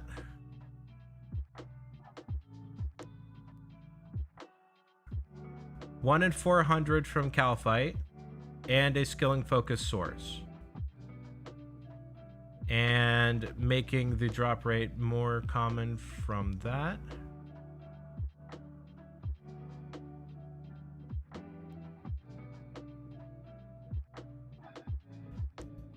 This one is hairy. I personally don't like the idea of let me go ahead and switch back to the actual game. Okay, I'm gonna steal this spot back while this guy's gone. And look back at chat. Hello. Wildy bosses, Resident Sleeper, yeah. Full blogs going over the area we can't vote on. It's just the details of the area and how it work. Oh, okay. One of them has a non-turbo bad spec outside of Wildy, but yeah, it's a strictly Wildy update. They don't get used outside of Wildy. Isn't that the point? It's a Wildy update. It is, but it still has to be able to be... It's going to have an impact on all accounts, especially if they are going to be doing Wildy content like this account is. So it's very important for me to at least know what those are. Though I think having wandering bosses in the wilderness was a really cool draw of the wilderness in general. So I'm wondering if those layers are just going to be like a cave in the wilderness where the bosses once were, or if it's just going to make those areas more deadly and make them more like a layer. I like the idea of the wandering bosses. Oh yeah, I just got a beaver. I won't say the other thing Ashwagi told me, but I did get a beaver. So the thing is with the wilderness bosses, or with the dragon pickaxe, because that's really one of the big things. I don't like the idea of having the dragon pickaxe be having the source of the dragon pickaxe through skilling come from volcanic mine, motherlode mine, or something like that. It needs to come from a boss. You know, the dragon axe you can get from the DKs, or you can get from Wintertot, which is a skilling box. The dragon harpoon you can get from worms, which is combat, or you could get it from Temperos, which is a skilling boss. If they're going to be doing the same treatment with the dragon pickaxe, it needs to be a mining boss, or it needs to be some sort of skilling boss that gives it. It can't just be some existing activity. It needs to be new. It needs to be fresh content. Also, the fact that it was in Wilderness did make the dragon pickaxe extremely valuable. Now, 1 in 400 from Calfight Queen it's interesting. KQ is a very difficult boss if you don't have the blue gem on the Karis Partisan, or if you don't have the Fang. So it is still going to be from a difficult enough source. I don't know. That one's going to be interesting. Their initial proposal of it being volcanic mine, I heavily disagree with, but I don't know. I feel like the G pick only being available in Wilderness added significant value to it, and I don't know if it's good that they want to take that away. Make KQ worth doing it, but putting it behind Volcano wouldn't be a bad shout. No, it needs to be new content. It needs to be something new. I don't like Temperos and Wintertot were new content. It needs to be something new. They can't be giving the same treatment to the dragon pickaxe but not give the same treatment to the dragon pickaxe. It doesn't make sense for that to happen. Volcano has some mining to it, but it is more of it is not a mining boss.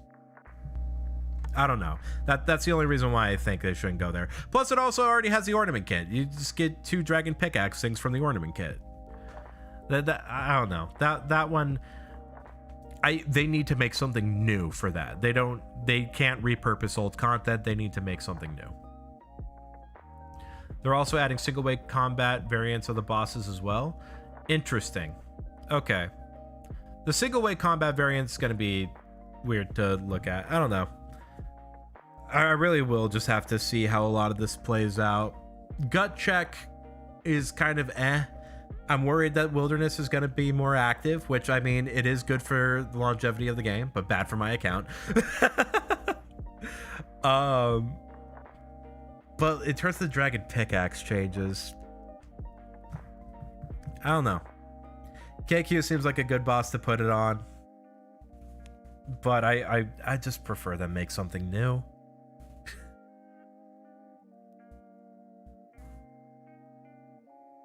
Near the 30 line? Okay, that's not horrible.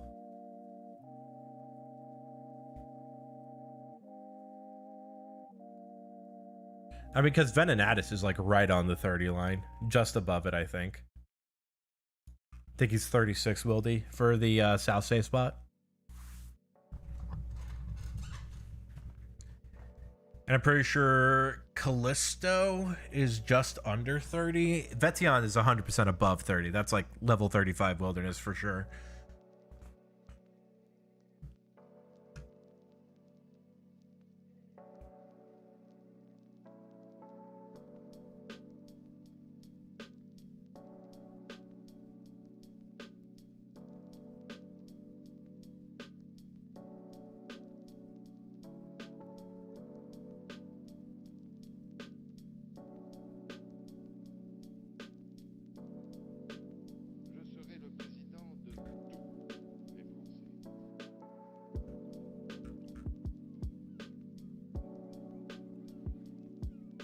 Is this guy for real?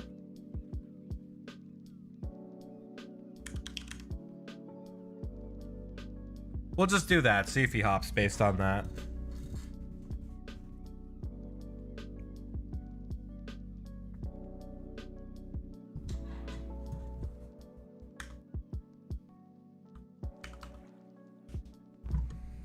So there's etiquette in this game where if someone is on a spot and is clearly training, you don't take it.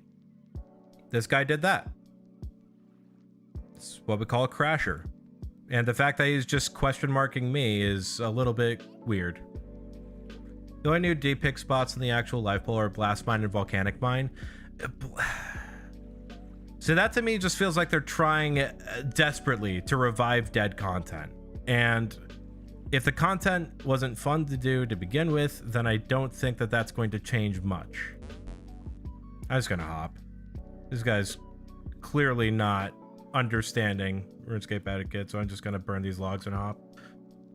Man's crashing my party? Yeah. It going on KQ is an integrity change? Okay. I would have liked to be able to vote on that, but okay.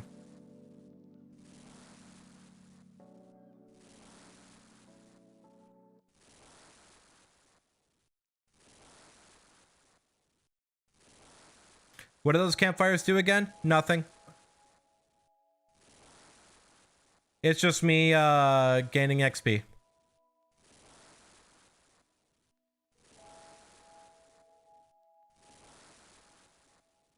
I need level 50 fire making, and I need to burn another 361 logs to get there.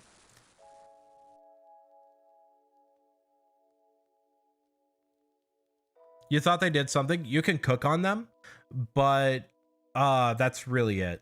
Otherwise, they don't have a purpose other than just XP.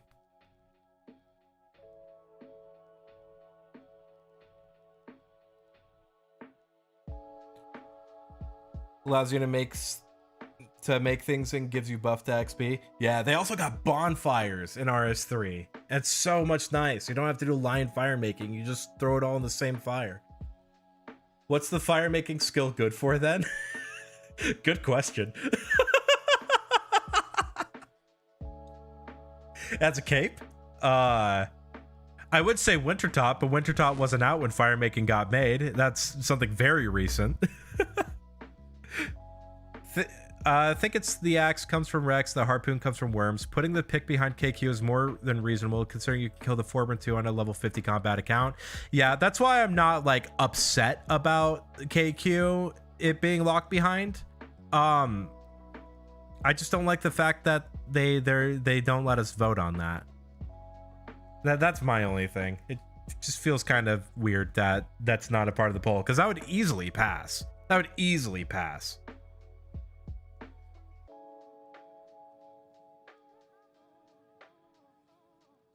At least I would think it would. The amount of people that complain about the D-pick only being available in Wilderness, I feel like is a strong enough part of the player base that they would vote for it being moved.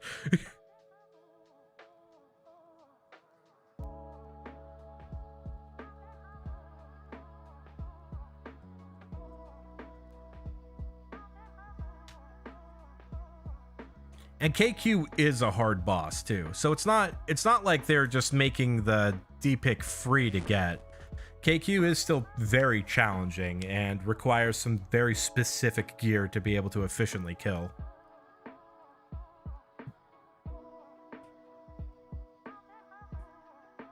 Yeah, okay, I'm just gonna hop.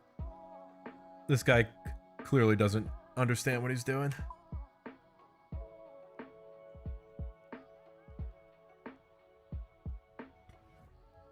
I don't even know where he's going. He's just chopping trees and then running off and then going back.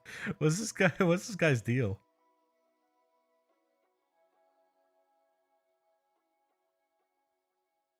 I had a feeling this was going to happen.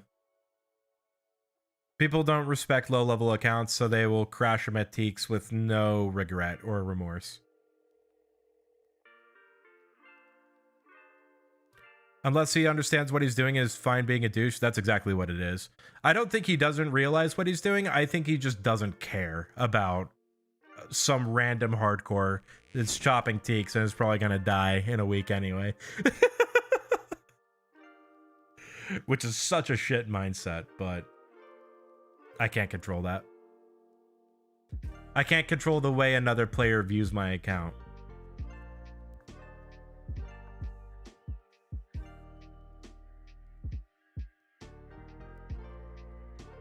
See, that's why I'll just get more capes than he does.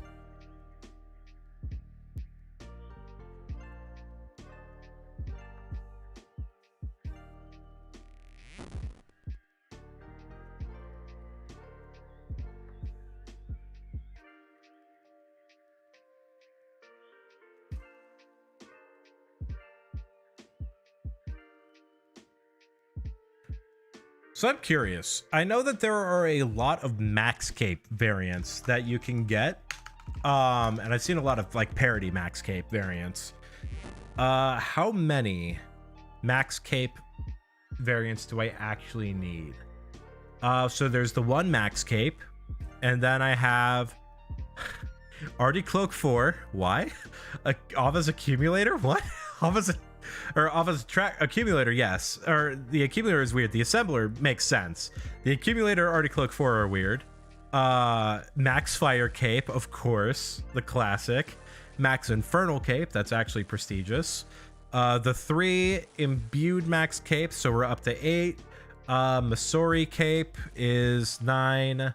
Mythical Cape is 10. And then got the 3 regular God Capes, which I don't know why those can be Max Capes. And that's 13, and then 14 for the regular Max Cape. There are 14 different Max Capes that I have to get.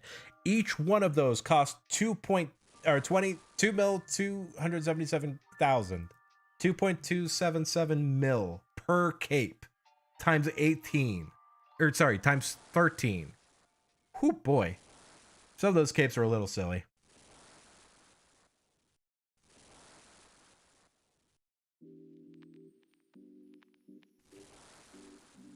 Major Arena 1 cape, accumulator cape. Yeah, those are going to be the giggle capes. Those are going to be the ones where I had to check a box, and so I did. I just got to have to see 13 times 2.2. That's like what? 26, 27k? Or 26, 27 mil? I think it'll probably be more like 27 mil. 30 mil. We'll just round up. Call it 30 mil. Only 31.8 mil. Man, I was way off.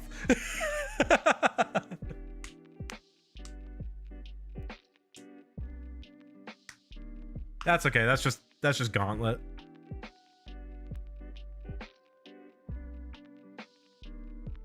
I literally have that in Elks on my iron just from Gauntlet alone.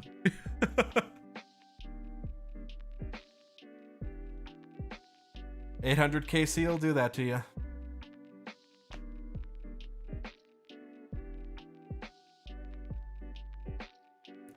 What do I want for lunch? Feeling Chipotle. Chipotle would be nice.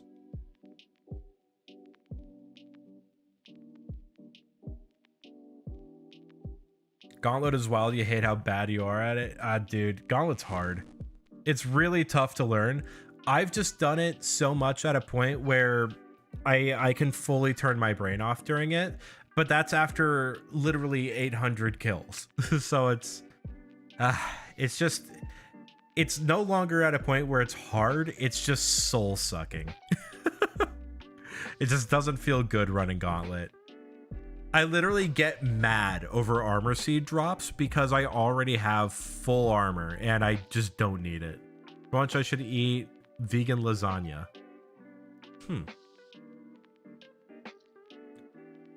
There is an Olive Garden by me. I probably could get that.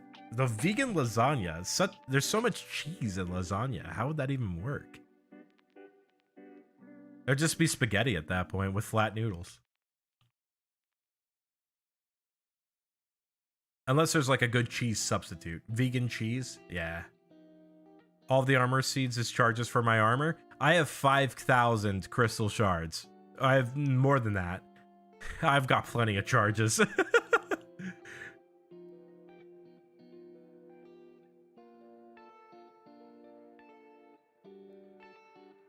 Honestly, what those armor seeds are for, I'm keeping them to drop them over to my PvP account. So that way I have funding for that account. Rookie numbers? I need to pump those numbers. Right. Yeah, that's right. I need to get 10k crystal shards. I have to make sure that for the entire duration of the rest of this game's lifespan, I will never need another crystal shard.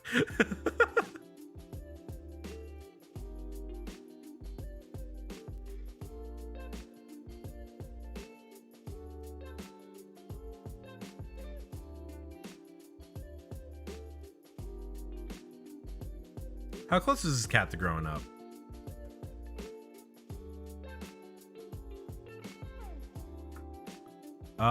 Guess age. I didn't even read it. Guess age. 37 minutes till adult cat. that'll be the cue for me to go and refresh cats. Yeah, once this cat grows up, I'll take a small break, order food, use a restroom.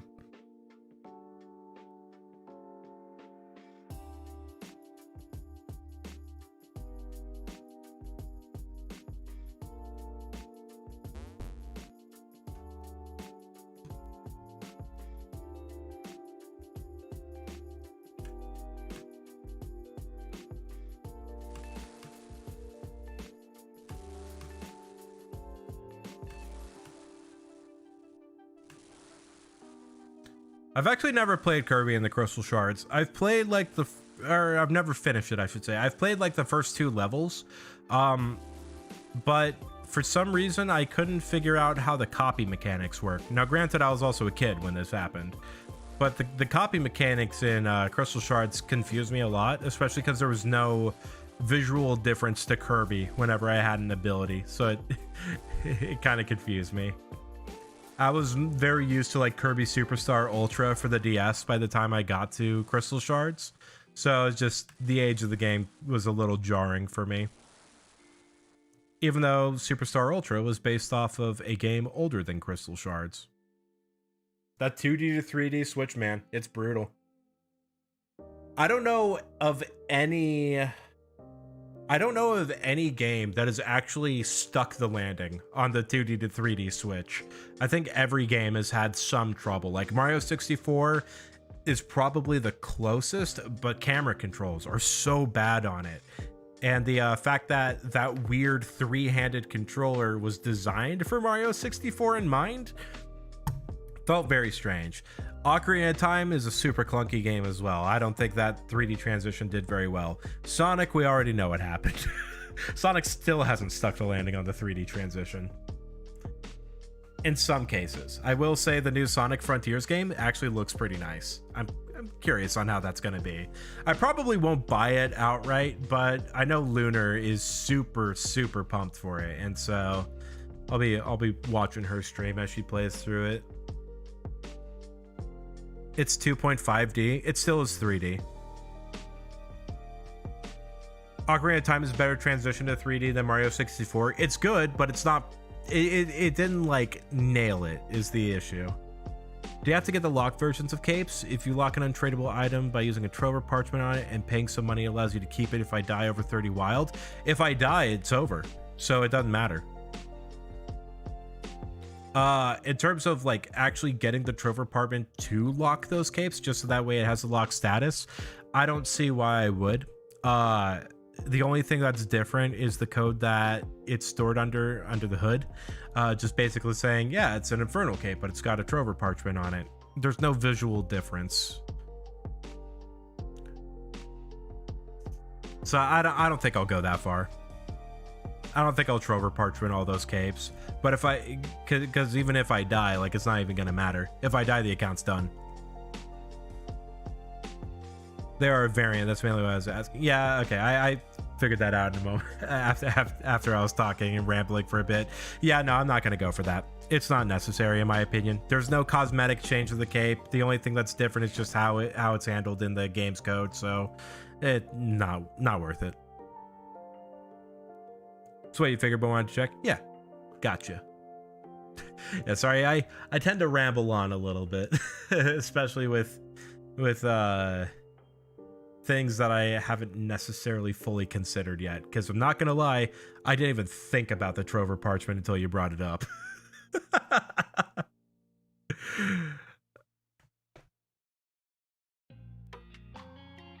I honestly forget they're in the game.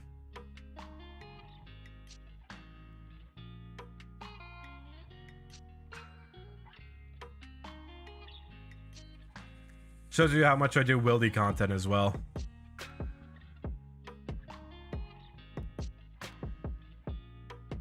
There are definitely going to be some changes to my gameplay style that I'm going to need to make in order for me to be successful with this account. And one of the big things is just how I handle PvP in the wilderness. I need to be less risk averse and more willing to actually take on those risks.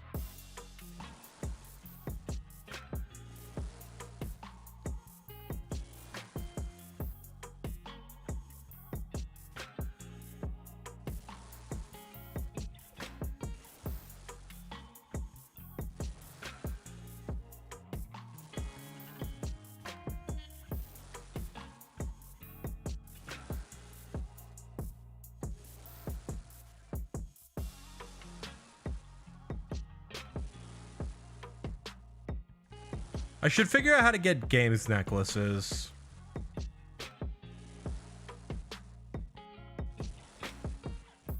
That might be important to have unlocked for Winter Tot. Especially since I'm growing cats while I do Winter Tot. What does it need? What do I need for that? Okay, so I have the magic level for it. I don't know where to get cosmic runes other than the Wildy Bank.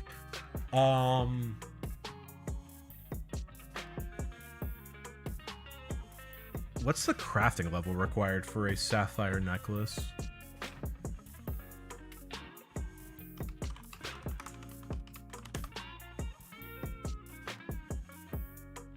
$22 crafting.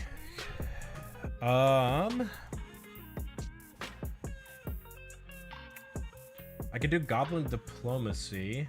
That could at least get me up a bit. No, not free to play. Members. Okay, quests that do XP.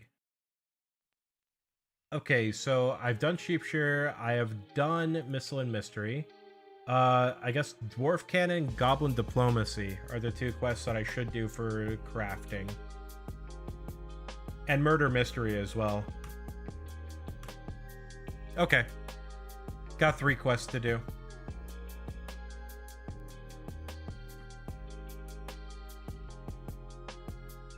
I need to be less risk averse. Pay that comment in case he dies on the first go. Oh, absolutely. I will be making fun of myself 100% if I say I need to be less risky and then immediately die. Or less safe and then immediately die. Ah!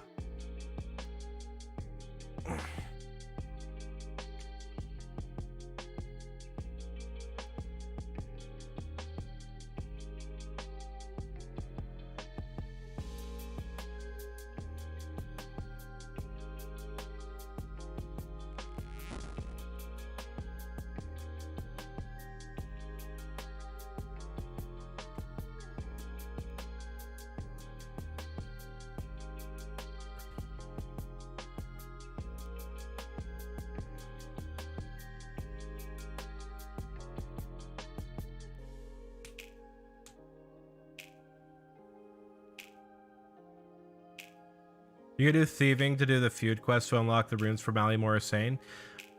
I could. That is a big consideration I have for runes in the future. The only reason why I'm hesitant to do that right now is that I only have level 28 thieving right now, and I want to be able to start Winter Tot today. So I feel like getting 50 thieving and doing the feud is going to take a significantly longer amount of time than doing Dwarf Cannon, Dwarf Cannon, Murder Mystery, and Goblin Diplomacy. Especially since I pretty much already have all the items I need for Goblin Diplomacy. That's the only reason why I'm a little hesitant to go that route. It would be safer, but at the same time, I'm level 20 combat, and even at that low of combat, in super level, deep level 50 wildy, I'm not going to need to worry about people attacking me. I'm still a low enough level to where I can go into deep wildy and not be completely at risk.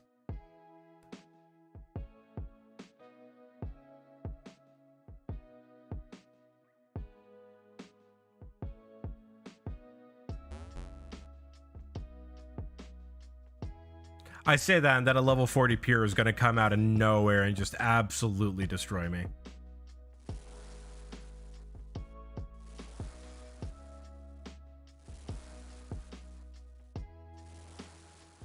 Or a level 70. Actually, a level 70 could take me out. Ooh, 70 is kind of a common combat level too. Maybe I should rethink that.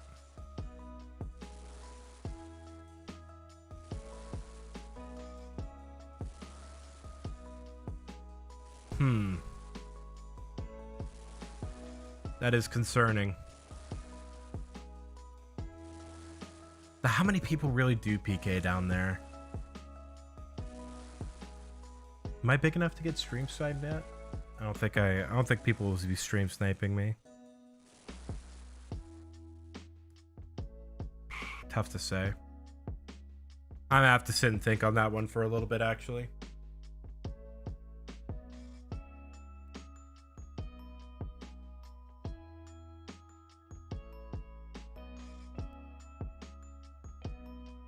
Because yeah, I'm 100% at risk for getting just ganked by a pure. Okay. Ooh.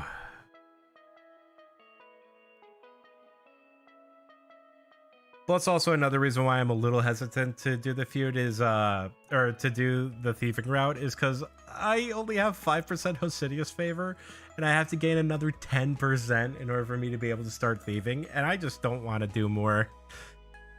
I just don't want to do that while I'm on stream. Hosidius favor is more boring than this. At least with this, you know, we got the pet. That was super hype, but there's no pet chance with plowing a field in Hosidius. That's like the most boring content there is. You rarely see anyone up there. You could scout ahead on another account. I could. I very much could.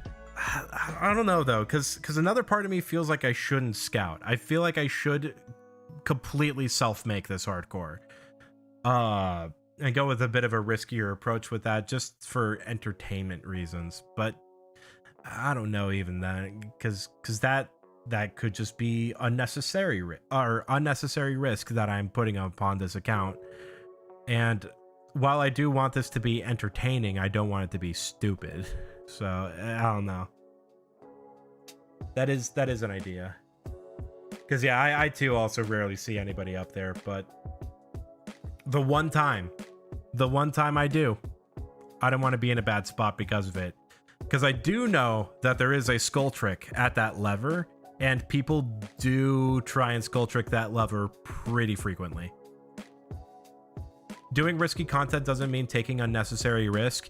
It doesn't mean taking unnecessary risk, but I don't want to do risky content because what I mean by unnecessary risk is like, if there's no reason for me to go into the wildy, then why should I go into the wildy?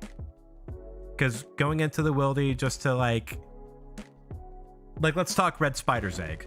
Red spider's eggs are dropped from Venanatus at a rate of 500. Red spider's eggs are also dropped by Sarachnis. They only drop 100 at a time, but Sarachnis is a much safer boss. So I think doing Venanatus for red spider's egg would be an unnecessary risk, because I have Sarachnis available to me, which is a safer boss.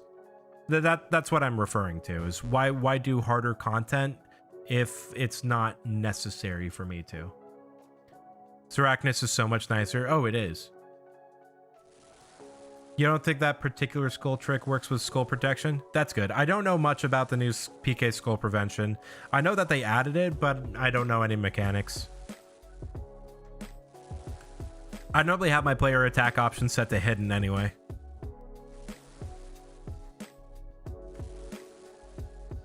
That's the ultimate PK skull protection, is just don't attack. If you remove the ability to attack, then you won't get skulled.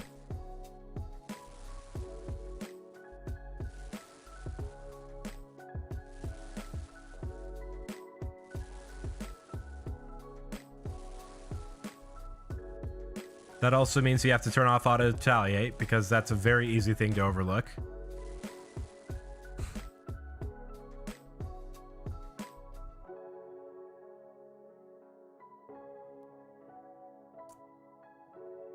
You also need to not be bringing area of effect stuff, but again, if you're chinning or if you're barraging in the wilderness, then I feel like you're not there for PVM reasons.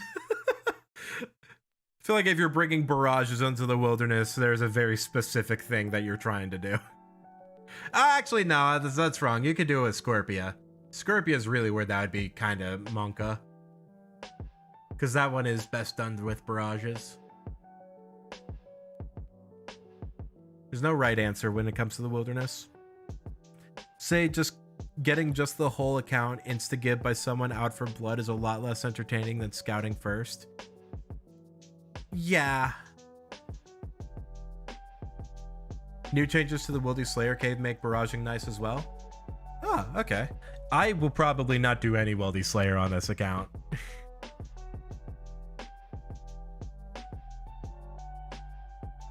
See, that's one of those unnecessary risks. Wildy Slayer isn't a risk that I think would be worthwhile for this account. It'd be cool to get that imbue scroll, but it'd be cool to get the magic shortbow imbue scroll. It'd be good to get the trover parchment from those slayer drops themselves, but I have to get 1,000 LMS wins, so I'm gonna be getting enough LMS points to buy that stuff anyway. I mean, not even counting the trover parchment, just the MSBI and the rune pouch. I'm gonna LMS my way to those because I'm gonna have to.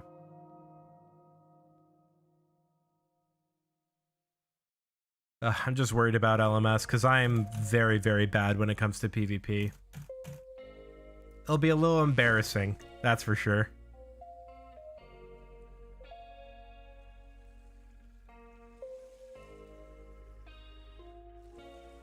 Demaron Scepter is going to be able to autocast Ancients, and that makes barraging for Wildy Slayer super nice. Really? It can autocast Ancients? I thought it only autocast, I thought it was only autocasting the standard spells. That's super good. Oh my god, yeah, that's really good.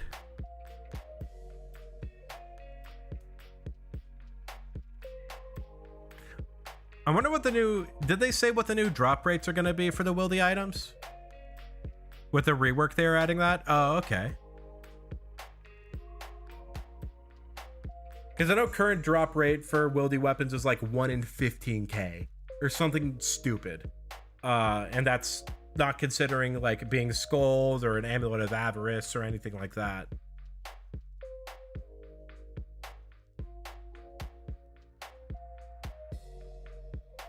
I've never thought Wildy weapons are a worthwhile grind. You just have to be stupid lucky to get them.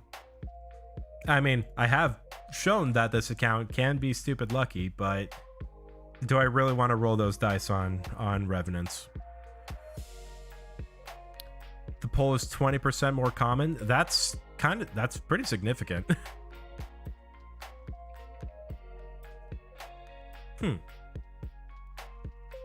I'll have to see how that develops. I'm nowhere near that area right now. I'm nowhere near that level to be able to do that right now, but that'll be something to keep an eye on. For sure. For sure.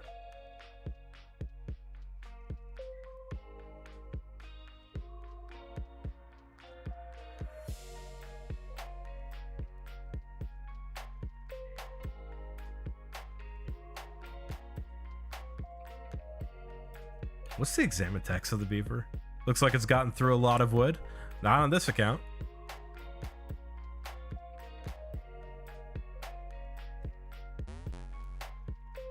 Might be worth on the main iron if it's ever a consideration. That is a good point. That is a very good point too, because Venenatus is a boss that I frequently camp on the iron because of the red spider egg drops. Ew, Freaky Forester, goodbye.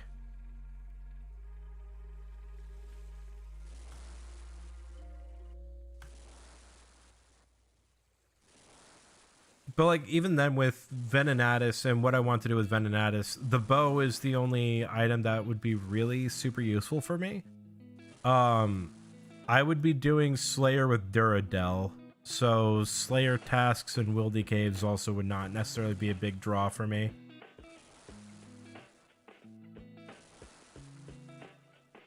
If these changes came out like 6 months ago, it would be probably worth doing on my main iron, but I don't know. Even then, I don't know.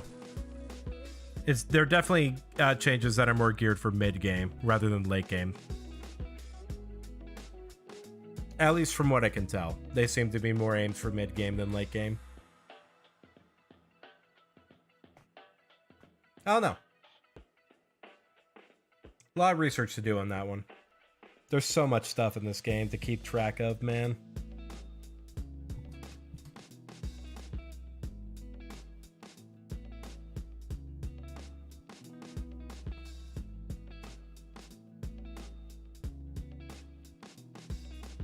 At the current moment, but with the rework, we don't know if the changes will make using something else at Venenatus different. True, because Crossbow was only good because of the safe spot, but now they're getting rid of the safe spot.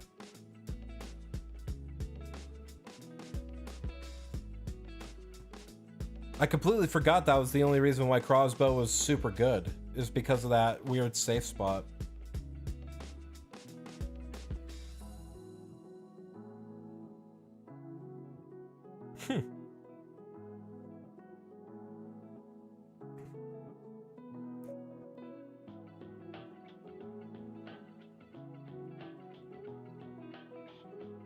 Words are hard? Oh, tell me about it, man. Words are so hard.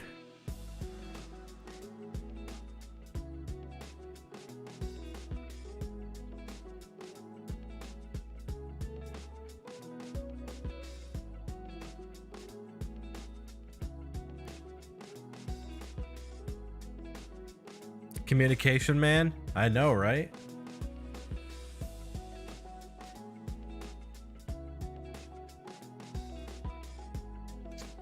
All right, gotta really quickly order my food because we're getting about the time where my cat's gonna be all grown up. I think a Chipotle is good for right now.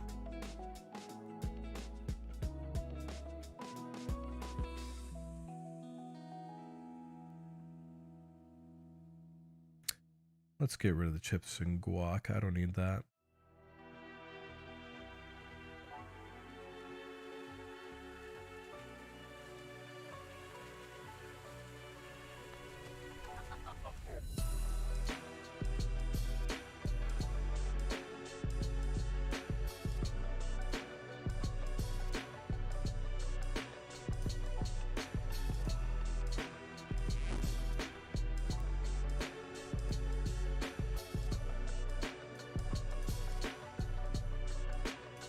All right, food has been ordered. Should be here in like 30 minutes. Cat is resting your head on your foot and is very cute. Aw, that is very cute. Rip to your foot though. You're not allowed to move that foot anymore. Not until that cat is left. Sorry, I don't make the rules. Your cat does.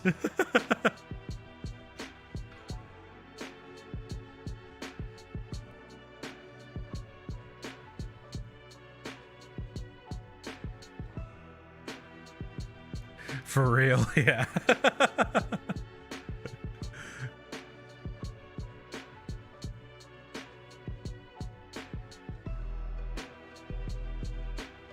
Cats are tiny little monarchs. They are the kings/queens of their domain, and if you disobey, they will let it be known.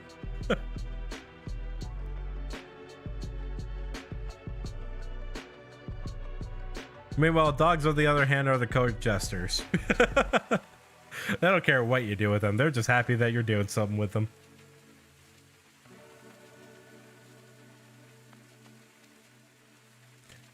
At least that's how my dog works. She doesn't care what I do. She just cares that I'm paying attention. Feed kitty.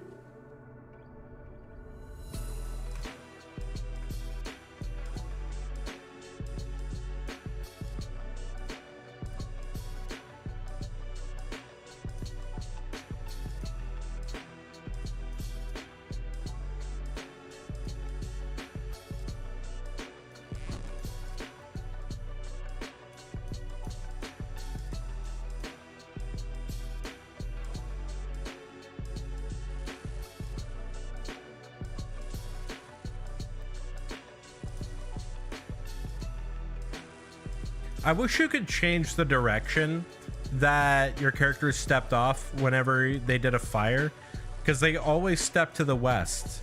But it would be very beneficial in certain areas to be able to step off literally any other cardinal direction.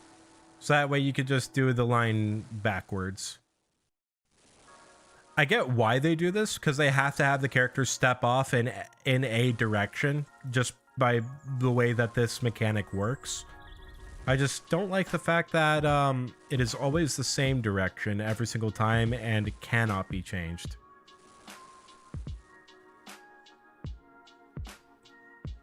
Because I would love to like start a line going this way from where I am right now.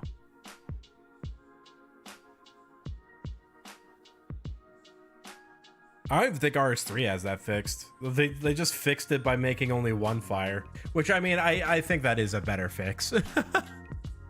Having just one fire for you to throw all your logs in instead of having to do line fire making, I feel like is the better solution than just changing the direction that you could step off.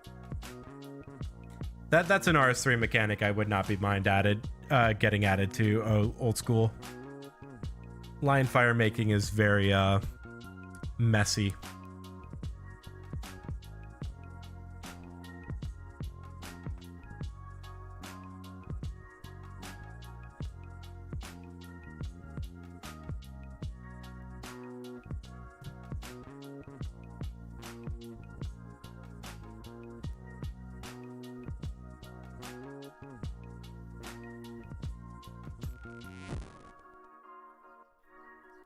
Smithing rework added to old school when? I'm not familiar enough with the smithing rework in RS3. I have an RS3 iron that I played for a little bit, and I got smithing up to like level, I think 40 or so. I don't know. Smithing seemed a little interesting. It seemed much slower. I don't know if that's just because it gives better XP, but smithing really did seem very slow in RS3. But again, I was only level like 40, so that could just be a part of level 40. The mining and smithing rework is so nice. I do like the mining rework a lot. I just don't know about the smithing rework. I don't have enough experience with smithing, with the smithing rework to really understand how it's significantly better. But that mining rework, oh, that mining rework is so nice. The XP gets better at higher levels. Okay, I figured. Skills like that don't tend to get good until like level 70. At least that's how it is in old school. The smithing, you get like the best in slot training method unlocked super early. It's at like 40 is when you get smith gold. Should step off of a fireplace in a random valid direction. I would say that could get in the way of being able to actually make the fires. I think the random valid direction also needs to be a direction where there isn't already a fire, because you could stand on top of a fire, but you can't build a fire on a fire. So I think it should go to any random direction that you are able to build a fire on, if there is one available. If it's not, then it's just a random direction. So you just get weird blotted fires instead of a line. Oh, you thought you couldn't stand on a fire? You can stand on a fire, you just can't make a fire on a fire.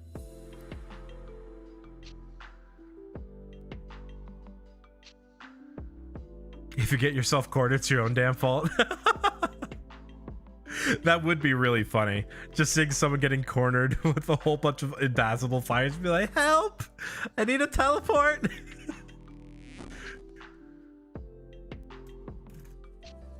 I should probably start figuring out as well when I do the fighter torso grind. Fighter torso would be important to get fairly early on. That is for sure. I think I already have it. I have people that I can ask to make a team. It's just finding the time and learning defender role again.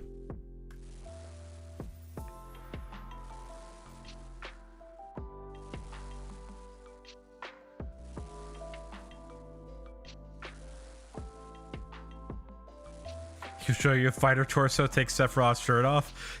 I mean, it basically looks like it. Fighter torso is the silliest piece of armor in the game because it's literally just like a six-pack. You're just putting on like a monster six-pack.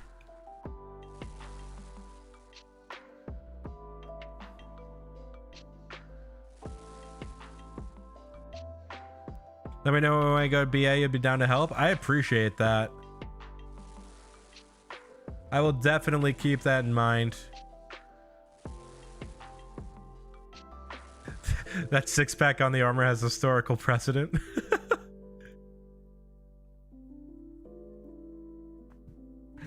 No, but really though, it is one of the goofiest pieces of armor in this entire game. And the fact that it has the exact same melee strength bonus as end game armor just makes it even funnier. Because it's meta. It's like the best thing to wear anyway.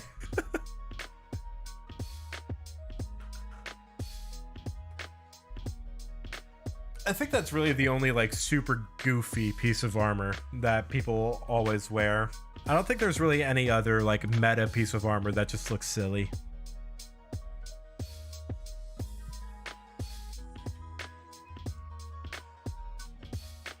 The armor in this game tends to mix well with itself. It's got horrible defense bonuses though. Yeah, that is true. That is something to keep in mind.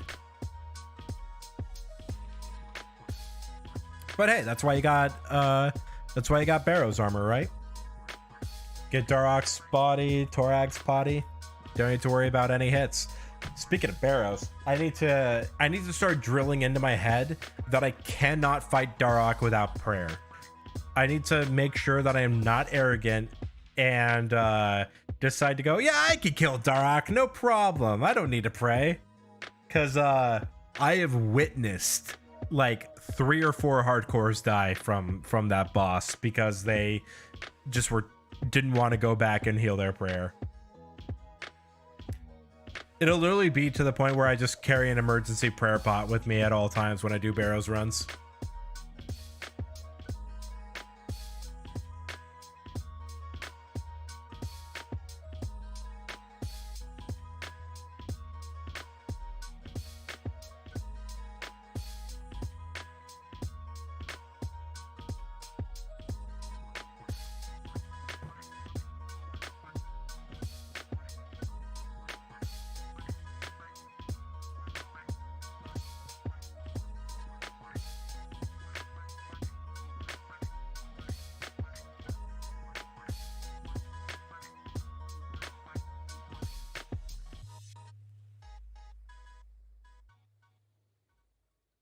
How far am I? Okay, so we only have about 200 logs left until we hit level 50. Been a long one. Really should have done this grind off stream, but I've been having fun.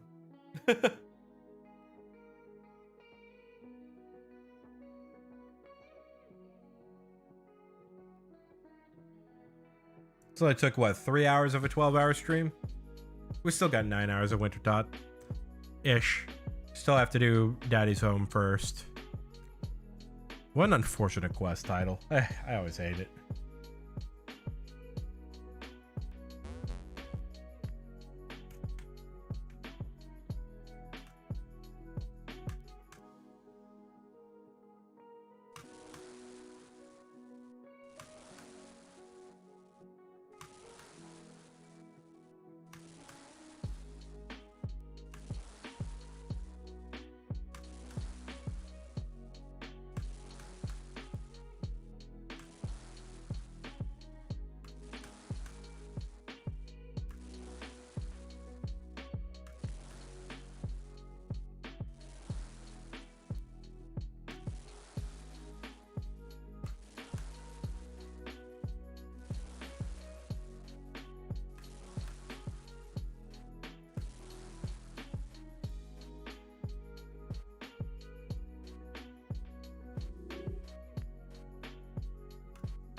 Oh, didn't mean to chop that tree.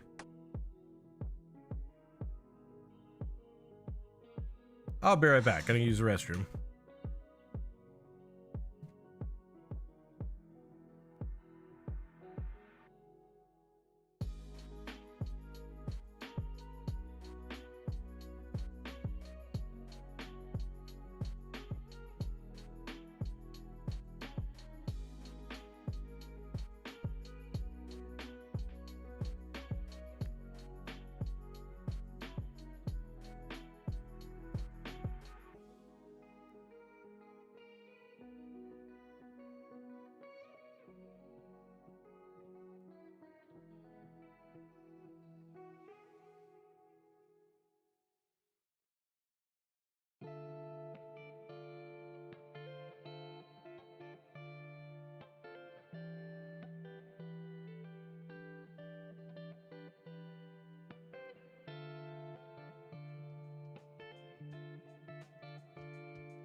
Fun fact, stepping away from the keyboard there would have technically been a bannable offense in 2007 because you weren't allowed to full AFK.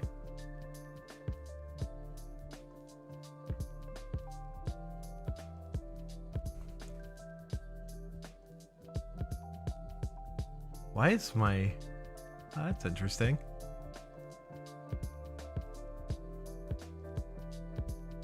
Hey, got a healthy cat. Let's go. Defense. You want big numbers? What? Oh, you want big numbers. Okay, got it. Okay, I have a full cat. Let me go ahead and finish chopping this inventory. We'll cook the inventory and then go trade out cats. I think we'll trade out cats. It still is early. I still want to take advantage of the fact that it is fairly early.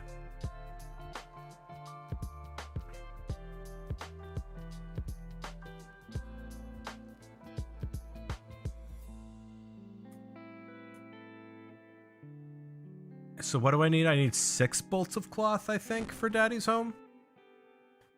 Which is the only reason why we haven't done it till now, because I haven't had the money for that. I really overspent that initial 10K.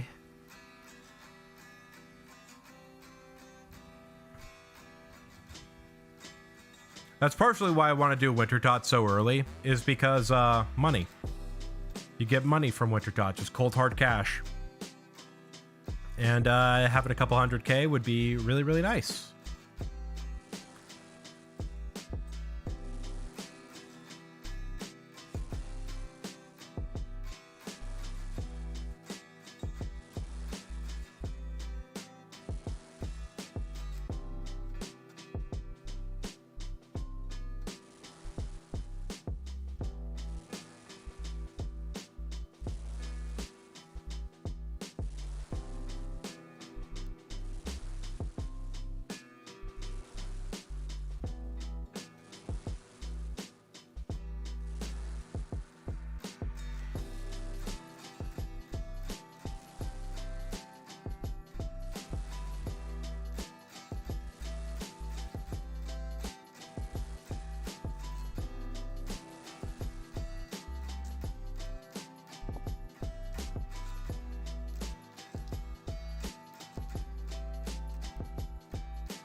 Go in such a weird roundabout way. Okay.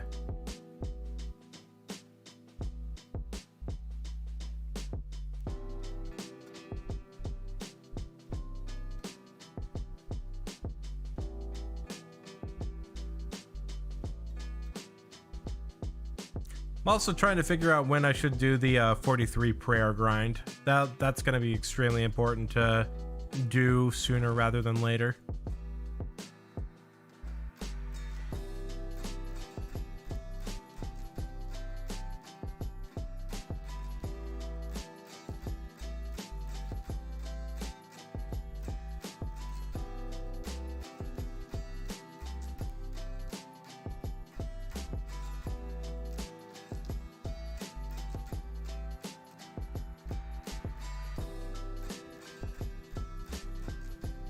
I also need to get some charges for the Chronicle. I'm getting very, very low.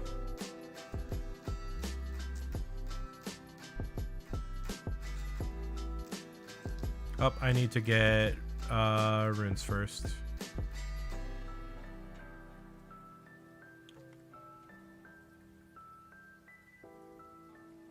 Or not runes, I need money. This can go here. Let's go ahead and take a look at these. That's gross. That's also gross. Bob's brilliant axes. I need bronze axe and leather boots. Okay. We'll do that. We'll do that after I finish the clue grind. And we'll stick this pet right here. Nice. Yeah, while I'm here, I'm gonna... Yeah, may as well just do Daddy's Home while I'm in Varrock. It won't take very long. Let's just look it up. Daddy's Home. Yep, just need 5 bolts of cloth. And another kitten. What kind? Oh, it's like a blue cat. Interesting. Okay. New cat, new cat, new cat.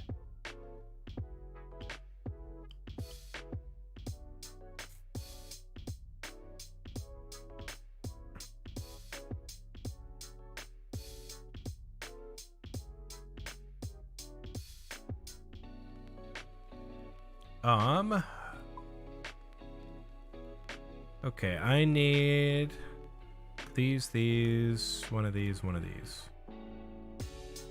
Okay.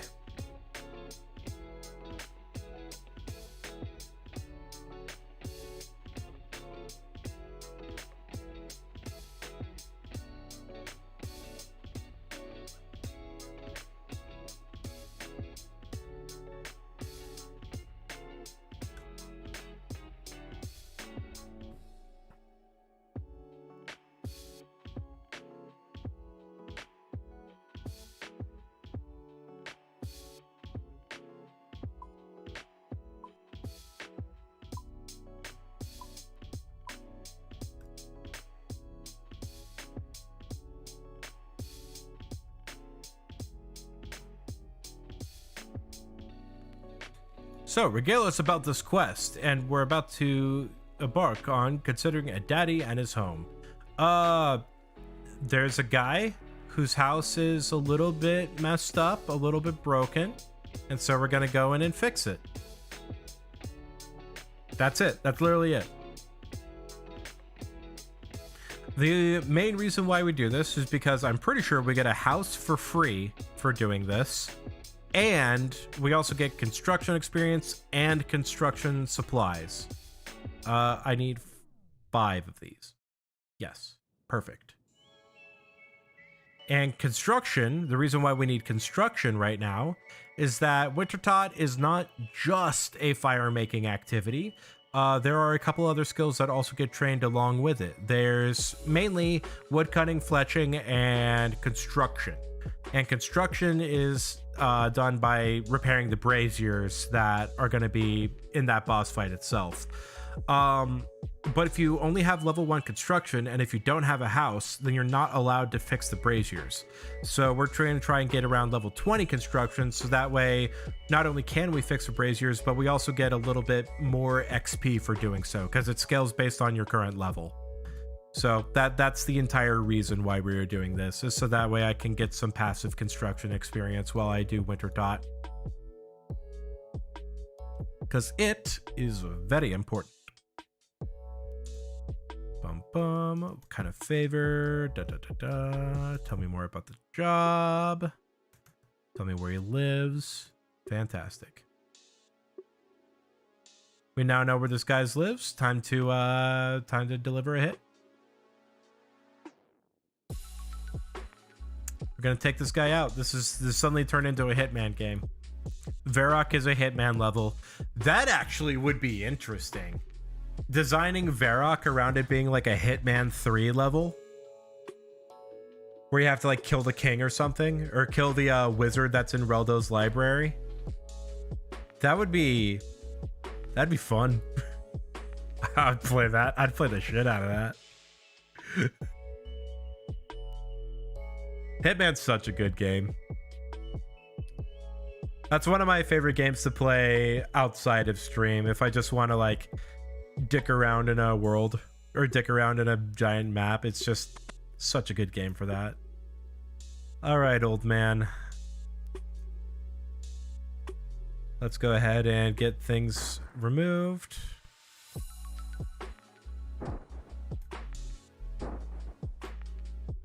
We're just taking out this guy's entire house.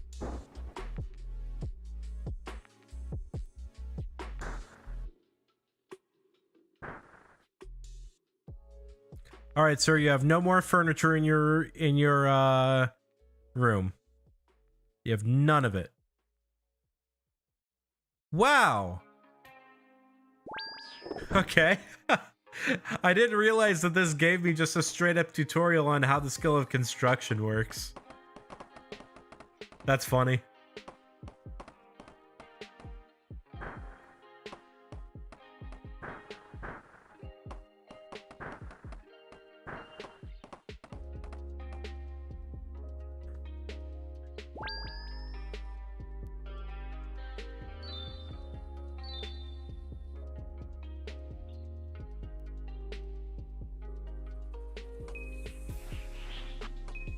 Man, they really go into what construction's all about, huh?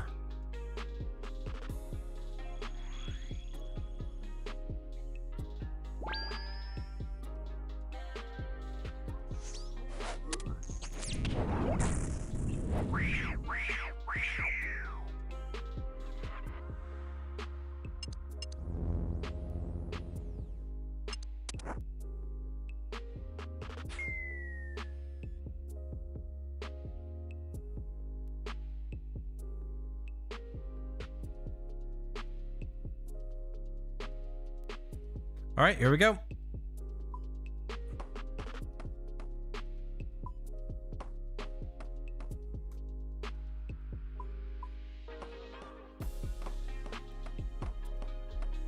So like half the quests of this game are mundane things to help people write. You're not the only one who notices. Oh, not at all. Like that's exactly what this game is. It's just me doing whatever to help these guys. Like nobody in this game actually works for themselves. It's all me just going in and trying to help as best I can. Ooh, I almost ran out of nails.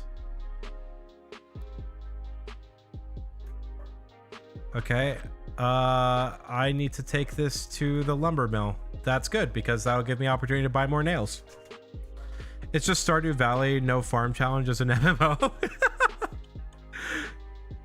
Yeah, I will say at a certain point, like it goes from, let's see, there's a YouTube series called By Release, done by a really funny guy named Jimmy, and he definitely points out that there is a very, very common thread in a lot of quests that got released at around the same time, where it was, my child got captured, go rescue them, or something is wrong with my child, go fix them, or something along those lines. And it's like 7 quests in a row that it's like that.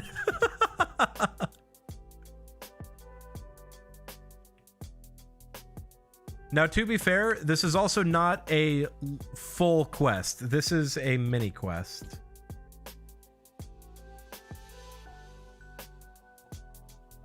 I believe my food just got here. I will be right back.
I have food.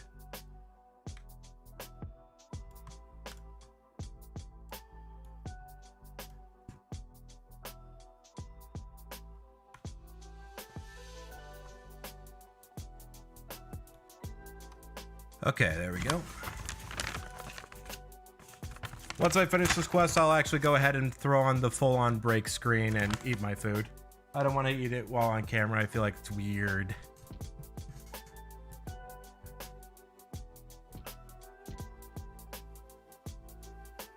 I got trapped behind the screen.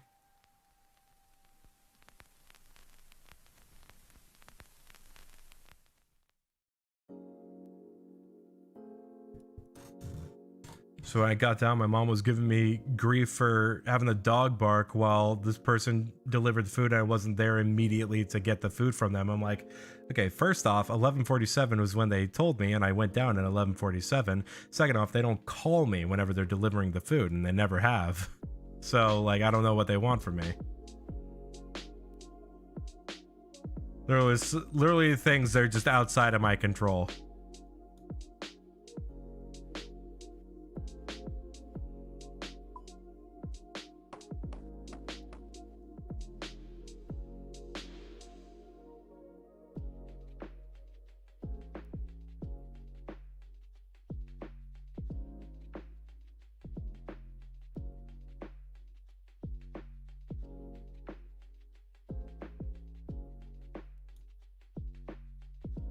Oh, that's the wrong house. It's this house up here.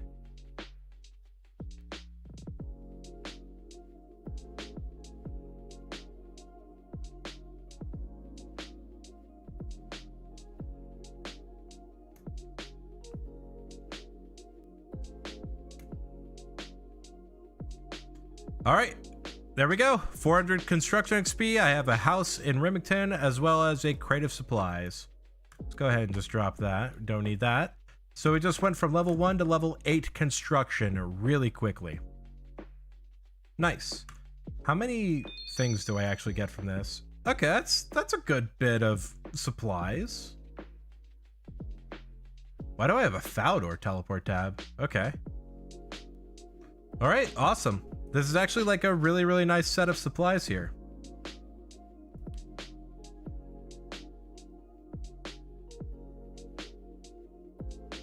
Okay, let's go ahead and just dump all of this stuff here. We're gonna move these around. Definitely want my teleport tabs to all be in the same place. Nails will move right here. Oak planks we will move right here. Good, good. A bolt of cloth we'll just move here. And steel bars we will put, for right now, we will put the steel bars right here. All right.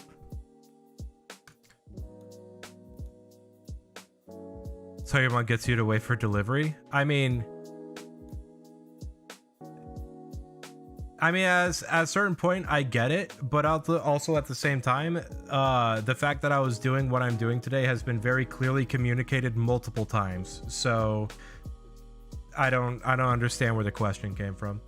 But with that being said, I am gonna go ahead and take a quick 5-minute break, eat my food, and when I'm back, we will finish off the preparations for Winter Tot.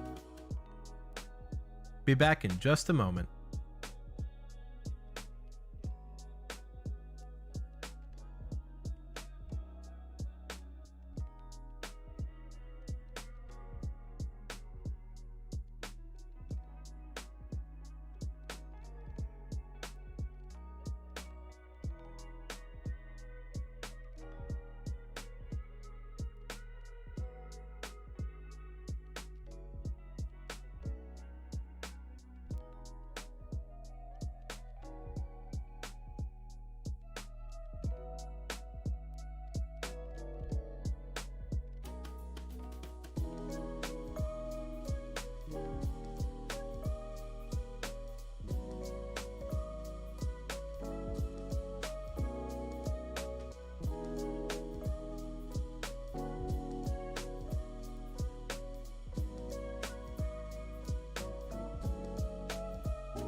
All right, we are back. Time to head back over to the teak trees and finish off the wood cutting and fire making grind.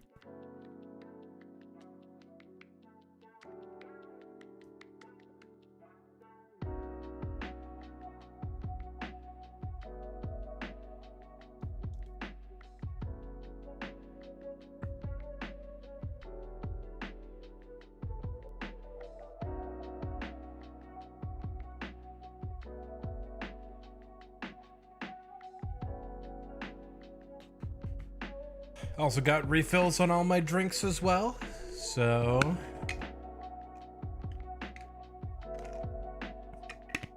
should be in a great spot.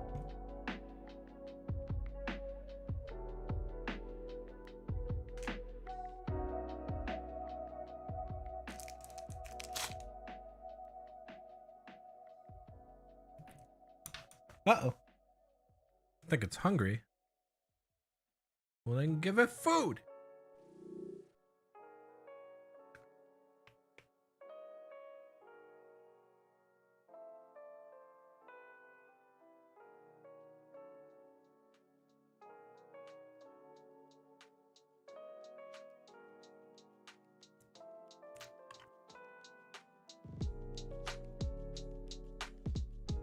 Almost to where the teak trees are. I can see the spot, kind of.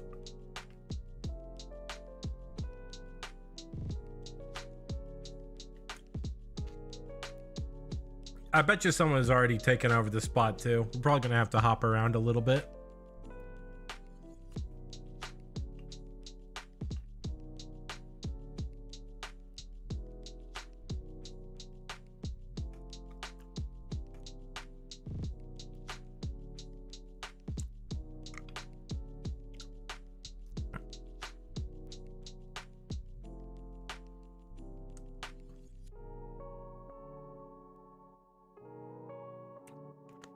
And while this is going on, I'm just gonna check and see what exactly I need for level 20 construction.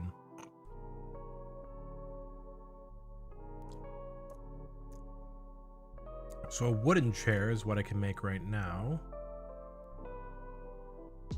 Wants attention. Okay, we'll give it the wool. Nice! Nobody's at the tree spot. At least nobody within draw distance.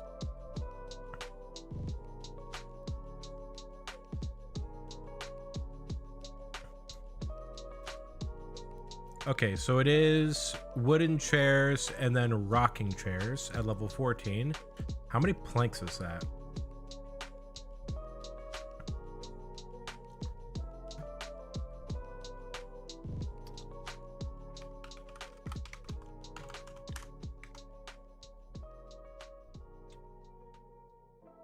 Can I chop trees? Did I actually do the ball of wool on the kitten? Okay, I did. Good.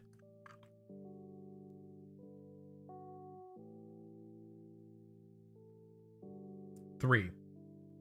So I need 3 of each. And then a rocking chair. Also requires 3. Let's go 8 to 14. Is going to require 14 times 3. Okay. That's what? 42? And then going from 14 to 20 using rocking chairs is going to take 28. So that's 3 full inventories. Okay. Okay, got some doing. This will take a while.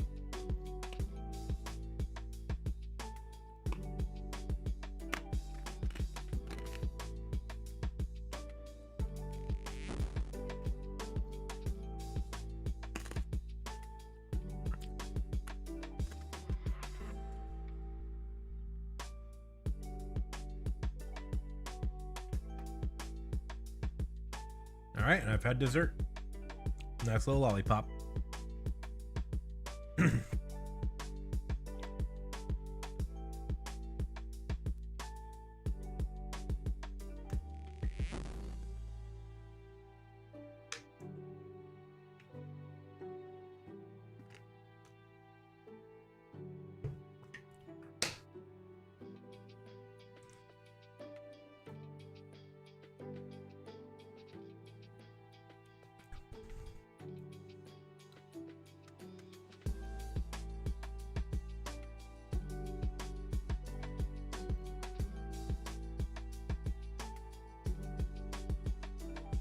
So you ate a whole meal in 10 minutes faster than I can do? Yeah, I eat really fast. I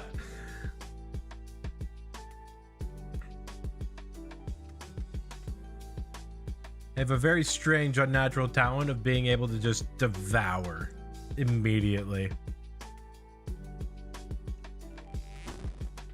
You also eat really fast, but not that fast. I've had to learn how to eat this fast because of marching band, because we only had like a little bit of time to be able to get our meal breaks in. So I just learned how to eat really, really fast. So that way I could just like take 5 minutes, eat our little food, and then I get 50 minutes to just hang out and relax and not have to worry about anything. And that has been a habit that has stuck with me ever since I started in high school.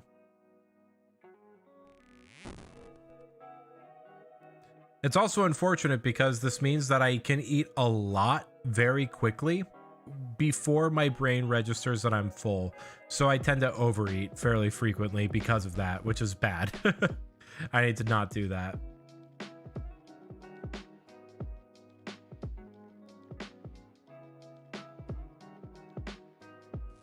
You see fast because brain go fast? That's a mood. It definitely do be like that sometimes.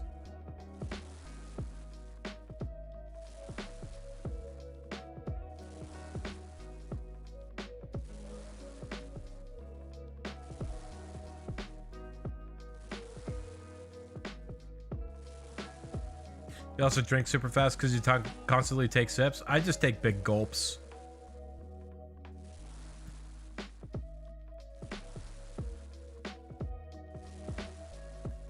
Like, I have 2 cups with me right now. One is filled with gamer sups, just a nice little flavored drink with some vitamin B to give me a little energy. And then the other one's just filled with water. I guarantee you by the end of the hour, both will be empty.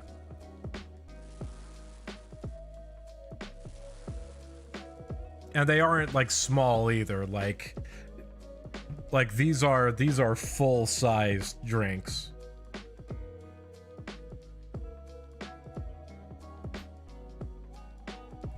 It also helps that I am talking very constantly, very frequently, and I have to have something to keep that all not dry. Because talking with a dry voice or a dry throat sucks. You go through your 2-liter bottle every hour. Oh yeah. I don't doubt it. I do not doubt it one bit. I've also got like 2 bright lights right here that are constantly shining on me, so there's a little bit of heat that comes into play as well.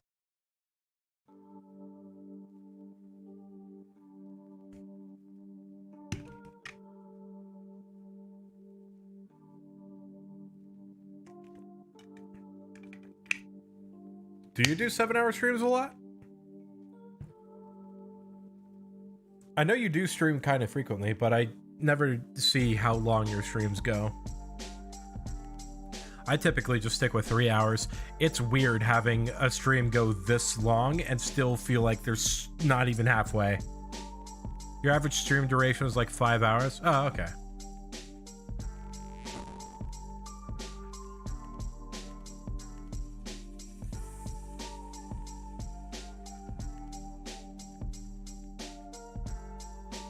But that counts the 30-minute Fall Guys.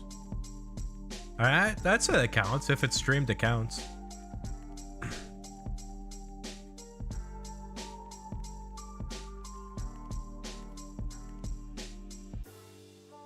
And 12 hours you did on Friday. Oh, fair enough. Yeah, that variance does kind of throw it out of whack. Well, even then, just cut off the extremes and average what you have left. Don't count the 30-minute, don't count the 12-hour, minus 2 streams, and then just based on that.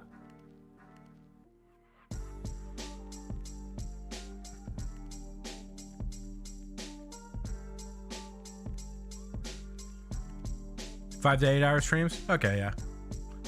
Yeah, you stream for about twice as long as I do on average. Though I will say I have been starting to get more into the 4-hour stream range.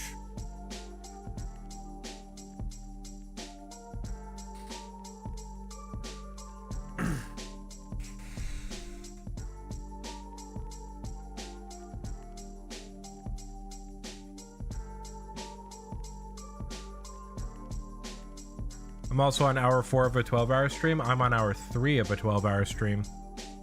Oh, no, I guess, yeah, this would be hour 4, because 00 would still be hour 1. 3 hours and 15 minutes into a 12-hour stream.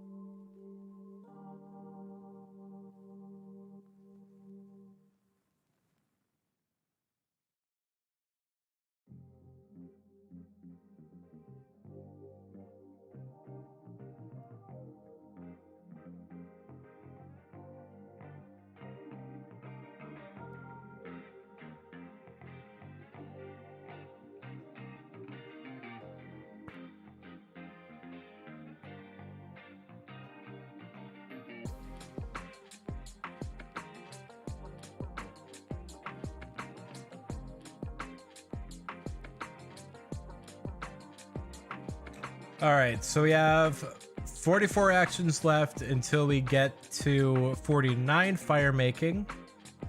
So that is 2 inventories of these logs.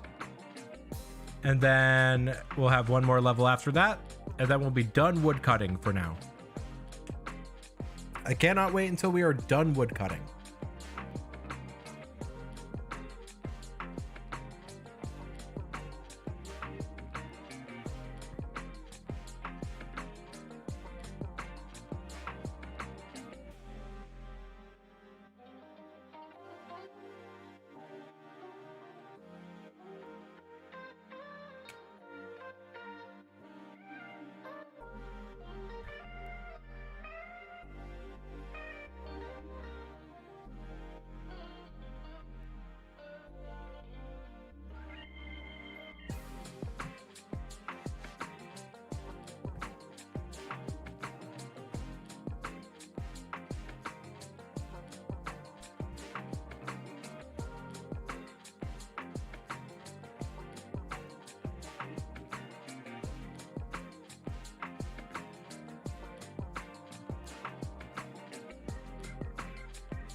Hey, bird's nest. Ooh, a seed nest too. That's good.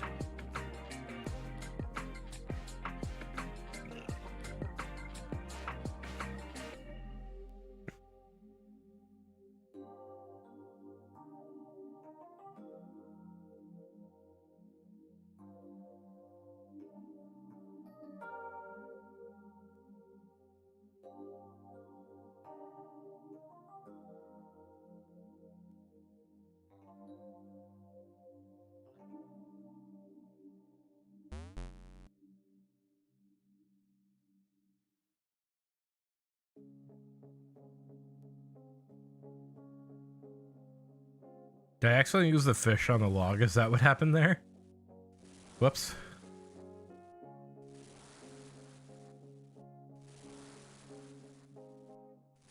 So it looks like we'll be ending with level 46 wood cutting. Not bad. Not bad at all. Fish log? Yeah.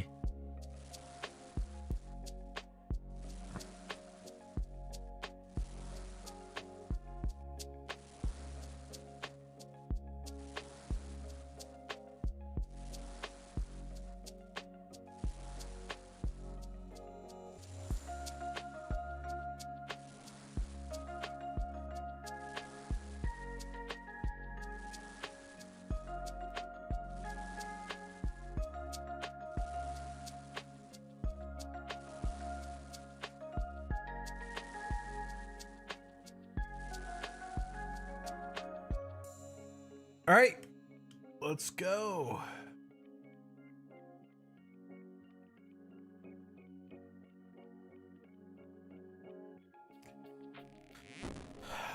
I would say if I were to estimate 4 more inventories of logs, I think. Seems about right. So what's 4 times 24? 96?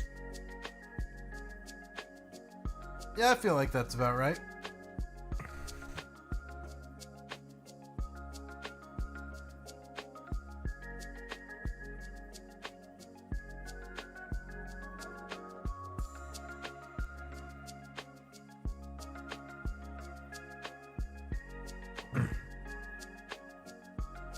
What was the equation? I don't know what. Oh wait, hold on. I have a calculator. I just realized. Because I was gonna say I don't know what level 50 XP is. Level 50 is 101,000 XP. I'm currently at 89,635. So that means I need roughly 12,000 XP, as we are burning teak logs, and that gives us 112 actions left. So 5 inventories. Okay.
Very happy we're almost done with this part.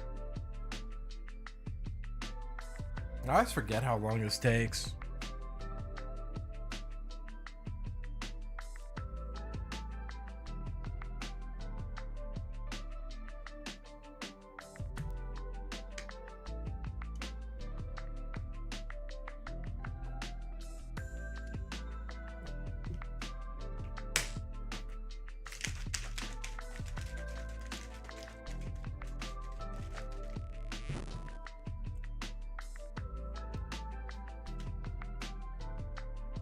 All right.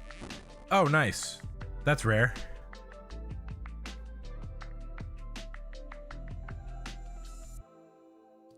Just gonna check around, see if there's much going on.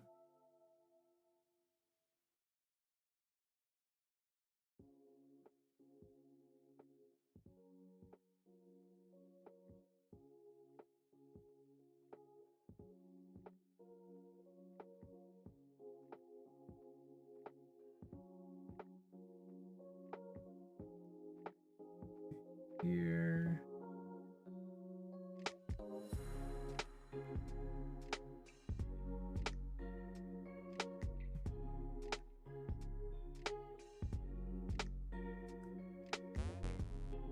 All right, good, good.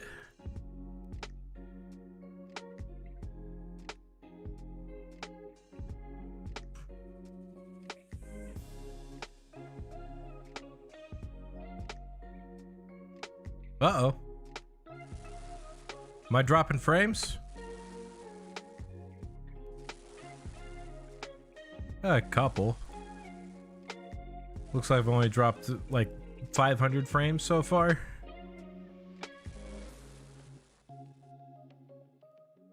What's going on? Why is stream health currently not good? Apologies for the buffering. Apologies for the stream health. It looks like my stream did not want to have fun here. How do I fix this?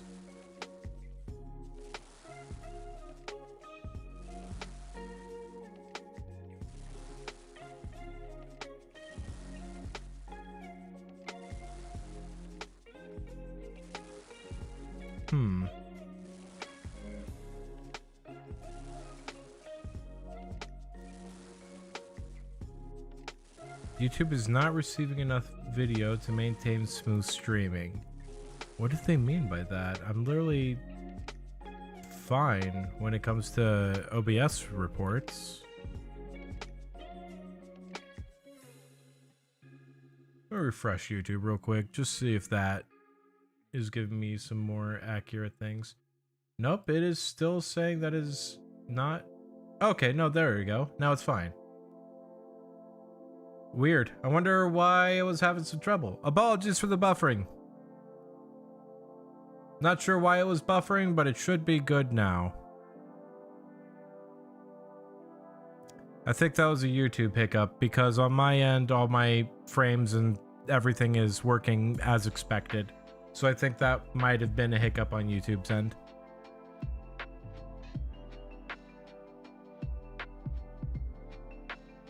All right, 88 more.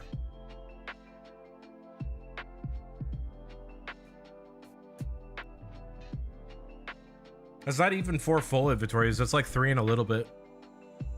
Like 3.5 inventories.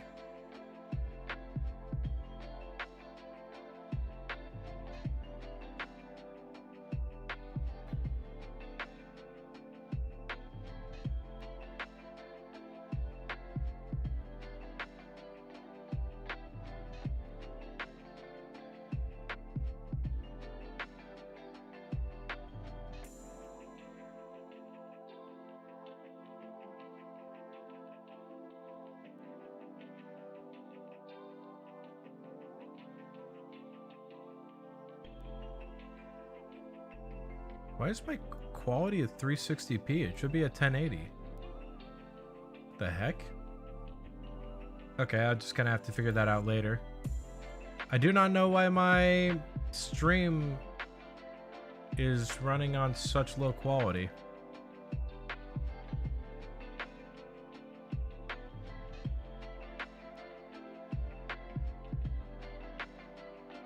Okay, questions for later. Maybe it's just the fact that I'm looking at it through a tiny little chat window. That might be why. Let me actually check it on the real stream.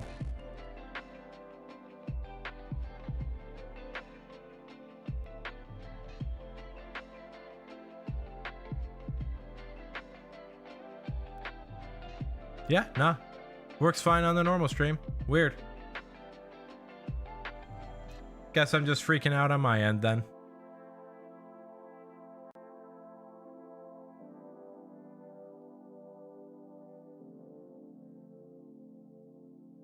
It's RuneScape, can't tell if the stream quality is high or low. Fair enough. Fair enough. You bring up an excellent point.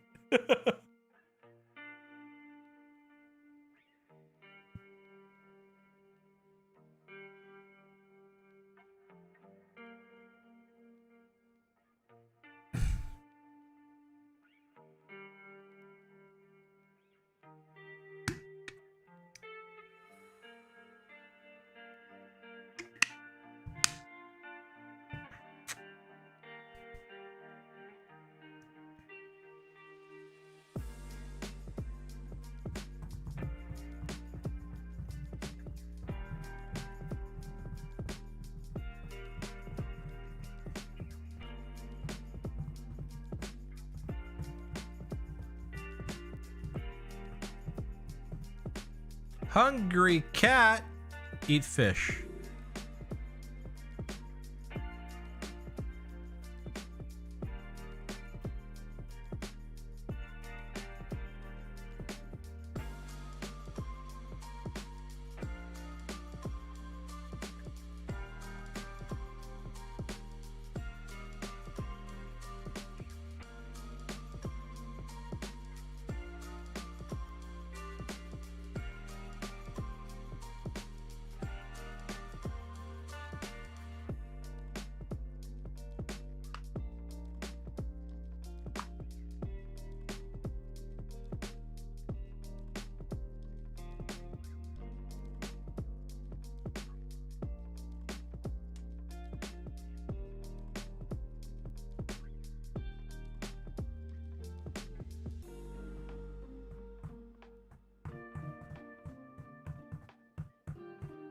I am starting to get a little tired. Unfortunate. Need to let my little drink hit me a bit harder here.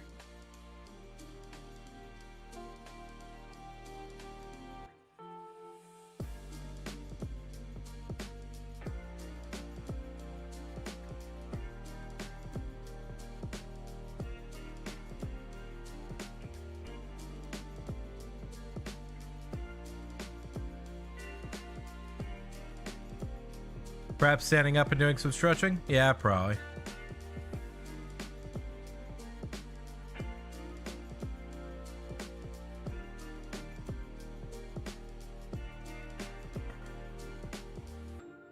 Yeah, I'll stretch after I get this line done. I'll head back to the tree and start stretching.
All right, time to stretch.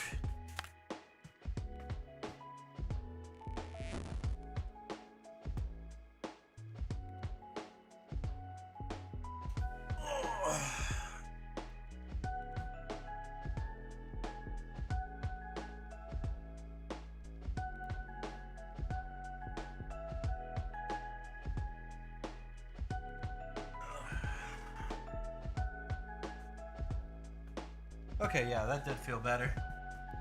I did feel a lot better. Didn't stretch for long, but I didn't need to stretch much.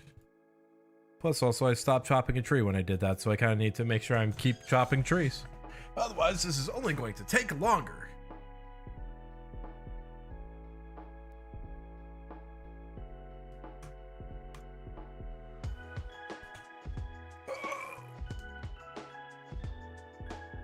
There we go.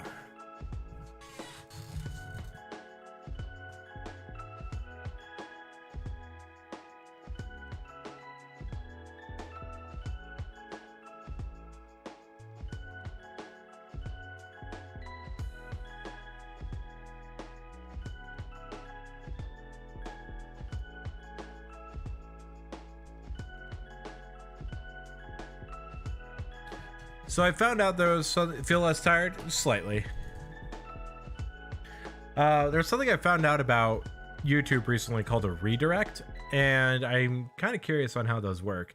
Apparently they're kind of similar to raids or hosts on Twitch.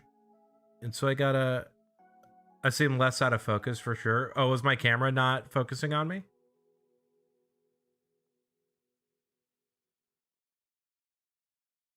Oh, camera should be fine.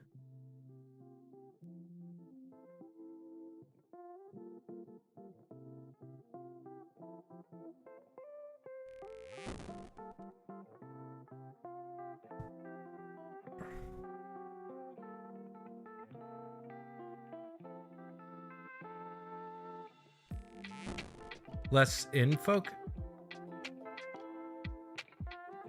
What? Is my camera's focus mad?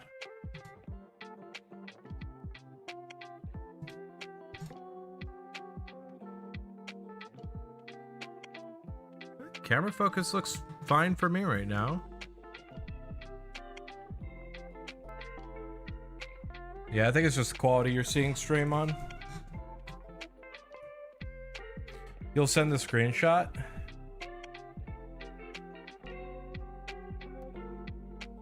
Yeah, dude, that's just your stream, man. You're watching me on like 2p. I can tell because all like the UI elements are super blurry as well. It's not my camera. That's just your stream quality right now. Right now, things seem to be playing back just fine.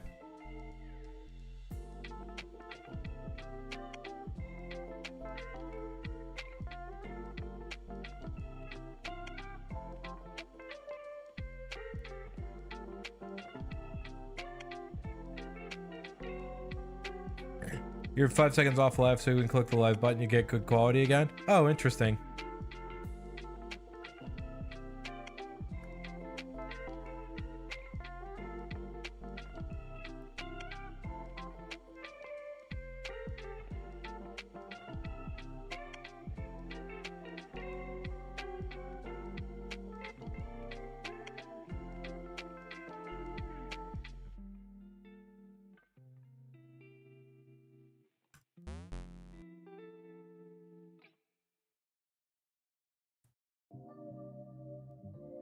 Okay, so this is 2 more inventories after this.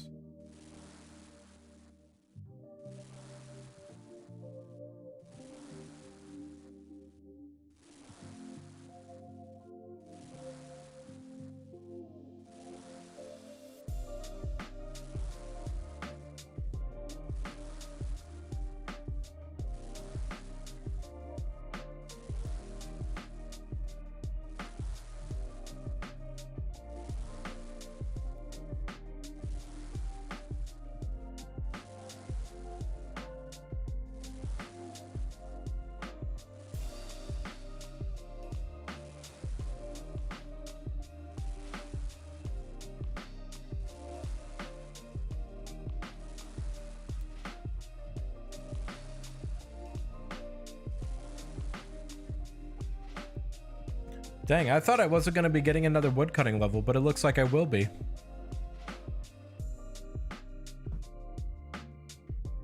Nice.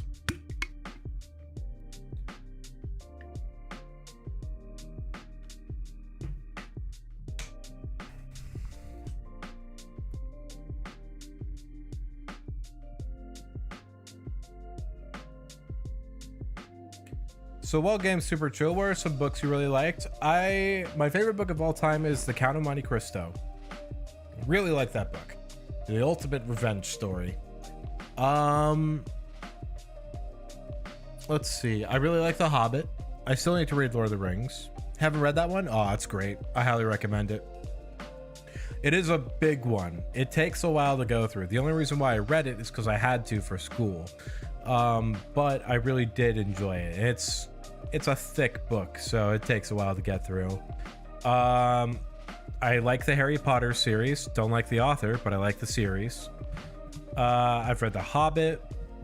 I've read the Hunger Games trilogy. I really enjoyed the first Hunger Games book. The second 2 were not as good, and the third one was just confusing at the end. I didn't understand what was happening in the third one until like someone sat down and had to explain it to me. Let's see. Favorites you can think of off the top of your head are Shadow the Hedgehog. It's the second book in the Bean spin-offs of Ender's Game. Okay. I've read the first Ender's Game and I really, really enjoyed it. I did hear though that there was a spin-off that was like Ender's Game, but told not from the perspective of Ender, but from like the perspective of one of his buddies. I should read the prequel of The Hunger Games, Songbirds and Snakes. Ooh. I didn't know they made a prequel. That one's Ender's Shadow. Okay. Yeah, I haven't read that one, but I've heard about it very recently and I heard it was good.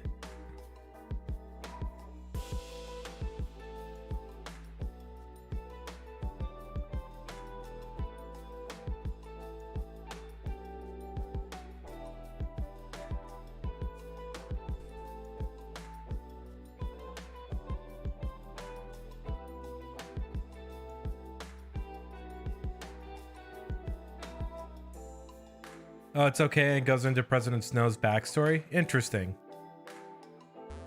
I'll have to take a peek then, because yeah, I had no idea that they made a prequel. Do you know when it came out? Is it written by Suzanne Collins as well, or is it a different author?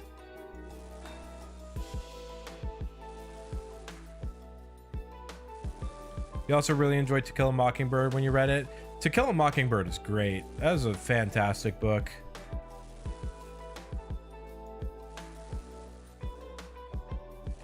"2020, same author? Oh, wow, okay. Guess they report during quarantine."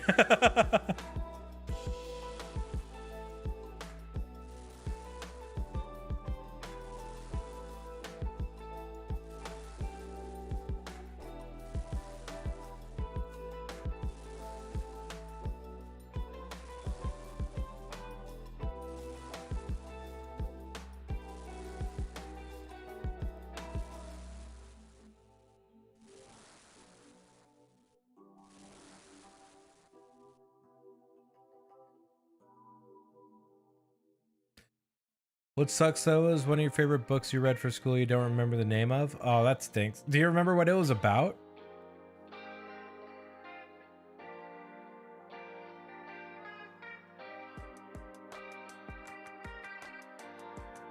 Oh, there was another book I remember reading for like 8th grade or something. It was Where the Red Fern Grows. Oh man, that book. What a tearjerker that is. Golly, that's a brutal book. If you want a book that will just leave you a sobbing mess, Where the Red Fern Grows. I don't know why they made me read it in 8th grade.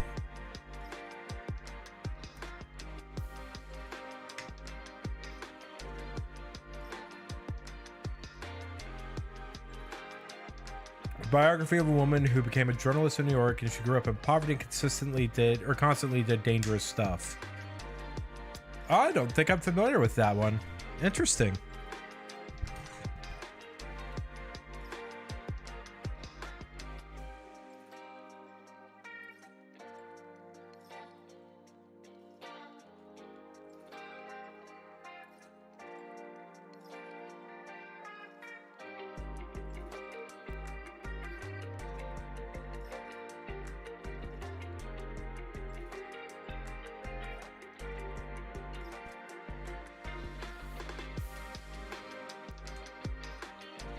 Her parents ended up living in an abandoned building, fixed it up. A bunch of unhoused people took up residence there.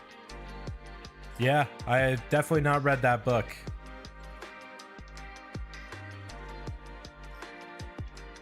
It sounds very interesting though.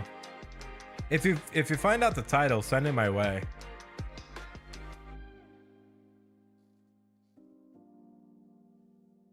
I will say, instead of books, recently I have watched a couple of shows that I've really enjoyed. Lunar, my amazing, beautiful, and wonderful girlfriend, introduced me to a show called Amphibia.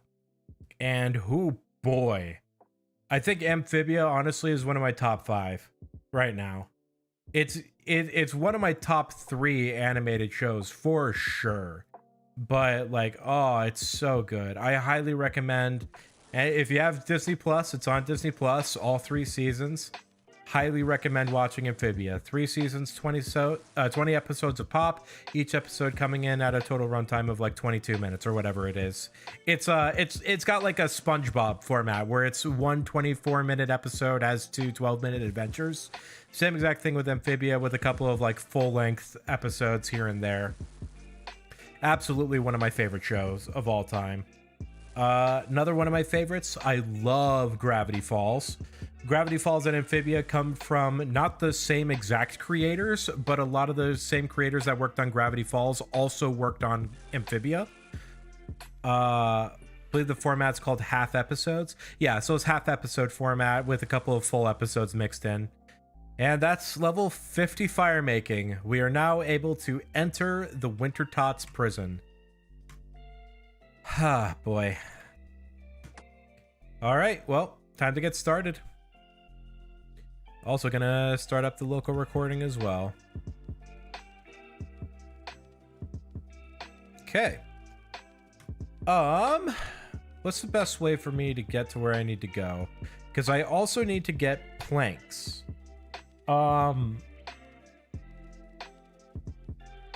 Best place for me to get planks right now, from what I'm thinking of, is Baxtorian Falls. So we're gonna go ahead and head that direction, which is gonna be a bit of a walk. But at the same time, I can also start Dwarf Cannon while we're up here. I think I just need a hammer.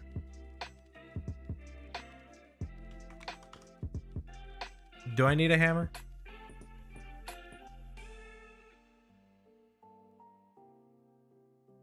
Doesn't look like I need any items. Awesome.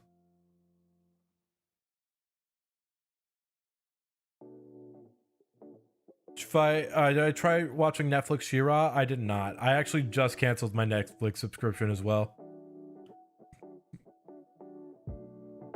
Netflix, I have a hard time supporting, considering just the absolute brain dead decisions they make, especially regarding animation.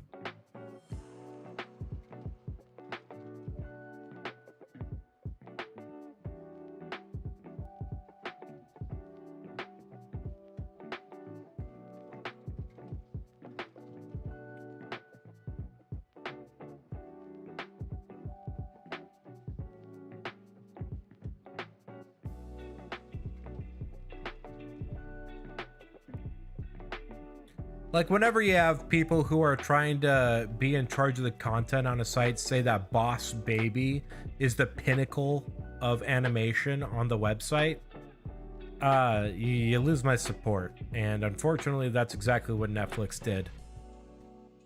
And they canceled the Bone show. I was super excited for Bone, because I remember reading those comics as a kid, and they were really, really nice. But just the fact that they killed the show, it was just so annoying. It was very disheartening. All right, let's go ahead and fix this guy's fence. Can't afford all the anime shows and provide golden parachutes for every canceled comedian. Is he right? Like, don't get rid of the animation where it has a ton of teams of people working on it, constantly trying to get that taken care of. Can't just cancel the shows of the comedians that nobody watches and everybody rates very poorly. Like Amy Schumer. Why are Amy Schumer specials constantly going on Netflix when literally nobody likes Amy Schumer content?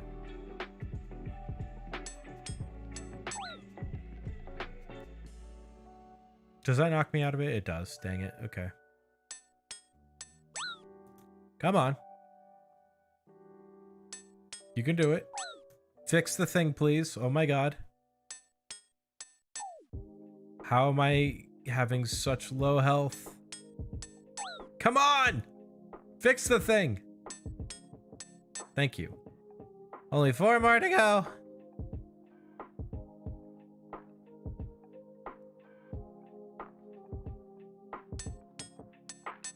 There we go. See, let's do more of that.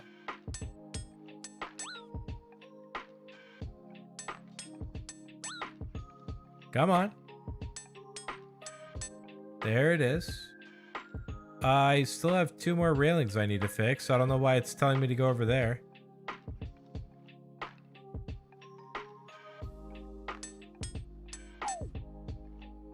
You have one Netflix exclusive you really want to watch, and season 2 has been in limbo for years.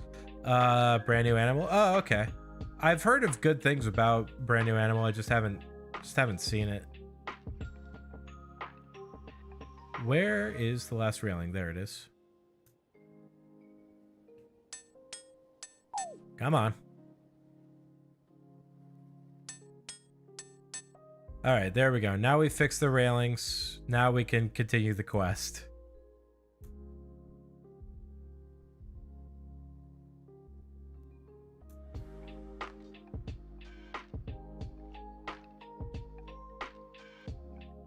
All right, now to go find a dwarf.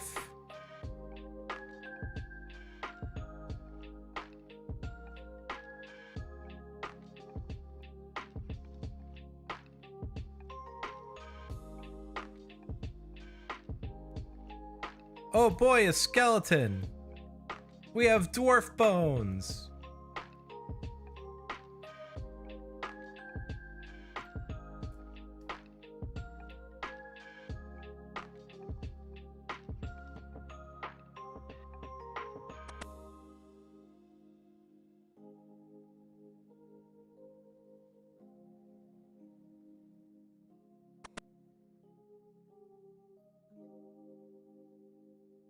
All right, now to go find a baby dwarf.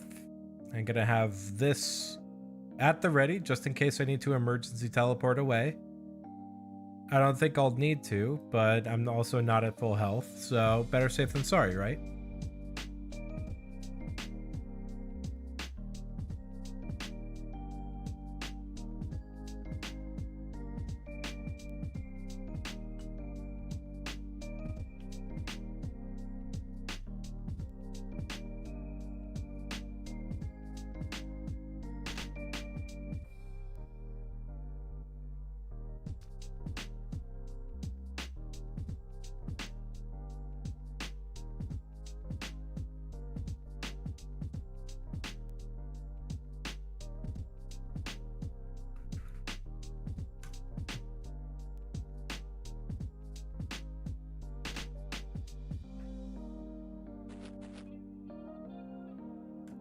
All right, and this guy should just be over here. Are these guys aggressive? I don't think they are. They're not the hobgoblins. Oh no, they are aggressive. Okay.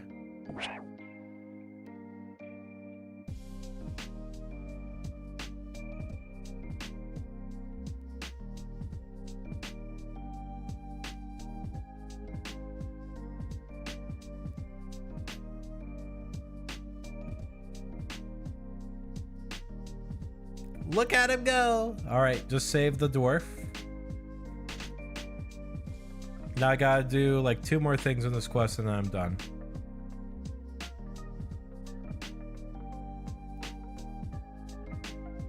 The unfortunate part is that I am going to have to make a pit stop to Falador, which is going to take a bit of time. I may as well grab the teleport tablet. I mean, like, when else am I going to be using that Falador teleport tablet other than this exact specific situation right here where I need to very quickly go to Falador? For just a brief moment. Yeah, I'll run down and grab that tele tab.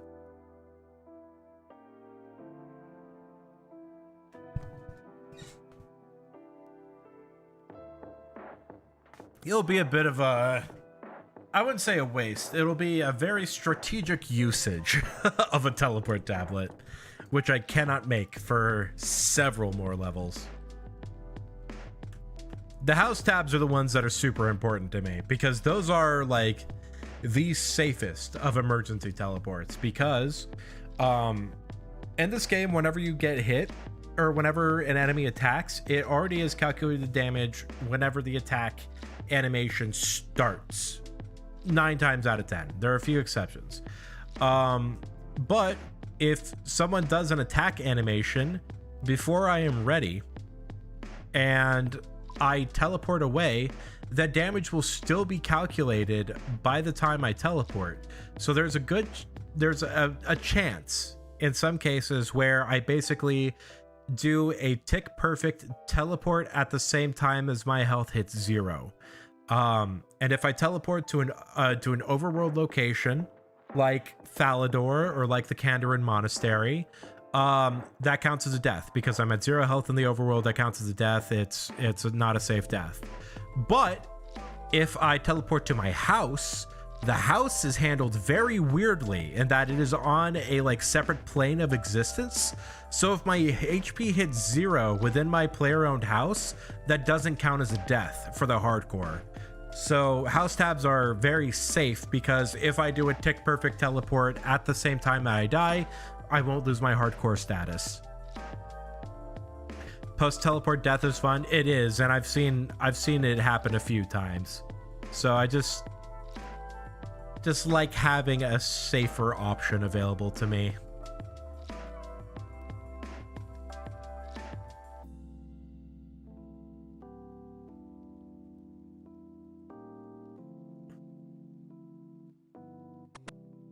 All right, Captain, log off. Let me fix your cannon. Okay, so we're gonna use this on this. No, wait. It was this on the spring. Pliers on this. And then this here. Good. And we have fixed the cannon.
All right. And now we've effectively finished Dwarf Cannon. Just have to go hand in this ammo mold, and then we are done.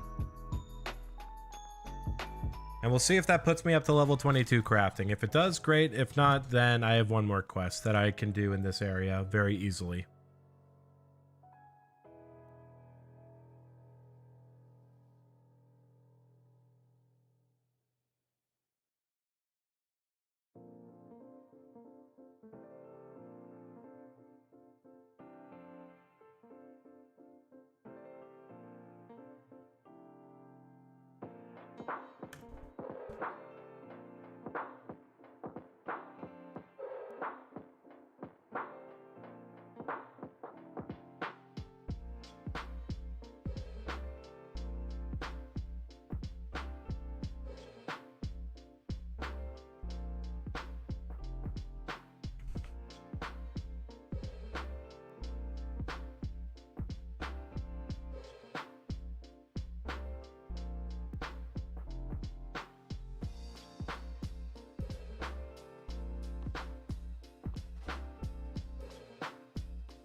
Almost there. End of the quest is in sight.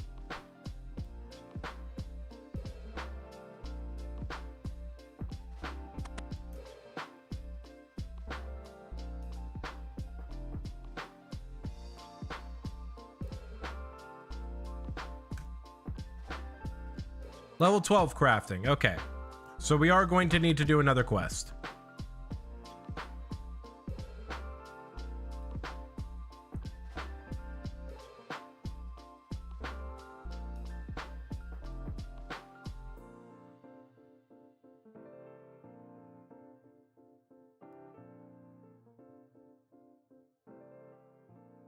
Also, this will be a good opportunity to start Alfred Grimhand's bar crawl.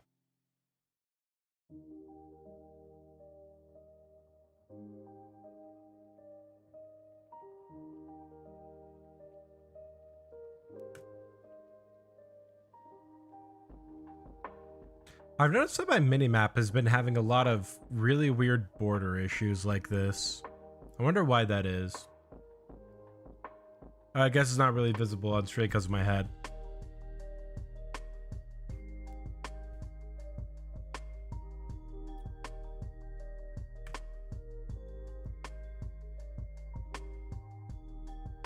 All right, while we're here, may as well go through the BA tutorial.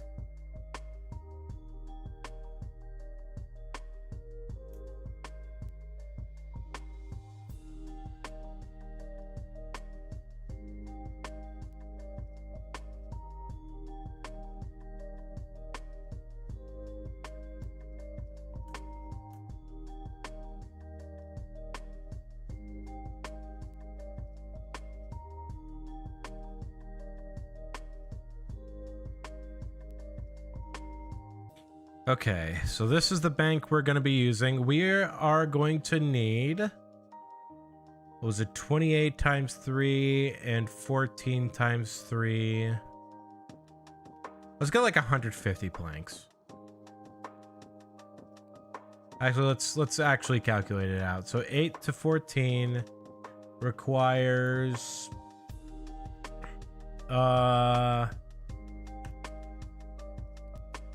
okay.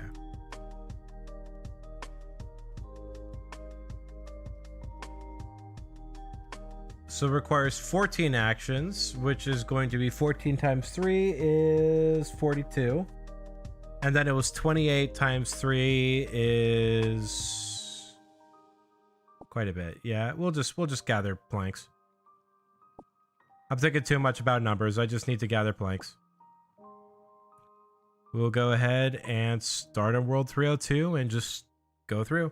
86, so 86 plus 42 is 128. I need 128 minus 25, so 103 planks. That is 4 plus a little bit inventories of this. Okay.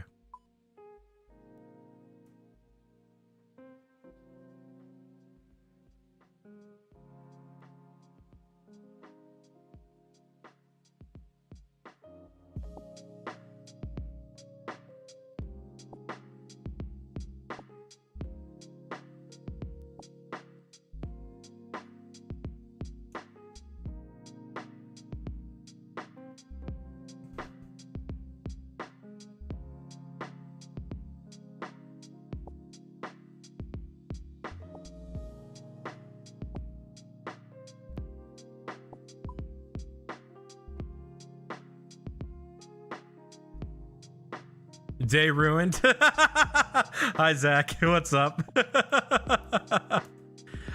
I'm glad you like my pet.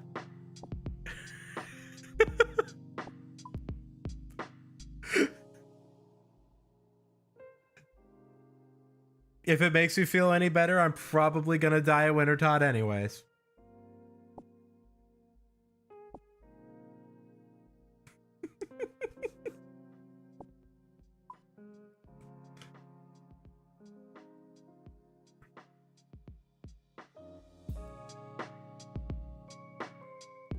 Why did I say I need 128 planks? Let's see what I'm at.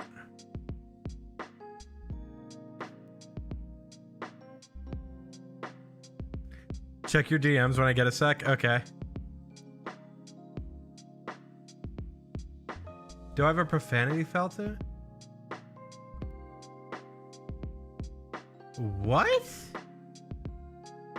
I shouldn't have a profanity filter. What the heck? Hold on, hold on.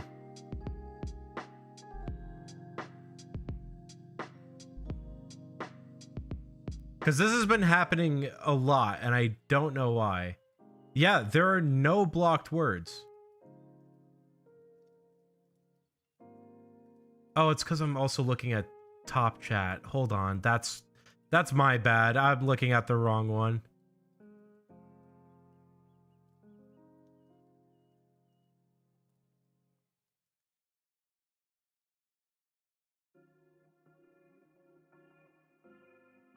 Okay, no, now they're showing up. Weird. I have no idea why. Okay, yeah, it's because it automatically defaults on my end to live chat instead of top chat. So I guess if there's any like bad words or something in the chat setting, it doesn't automatically show it. I have no idea. I have to figure out why that doesn't do it. Defaults.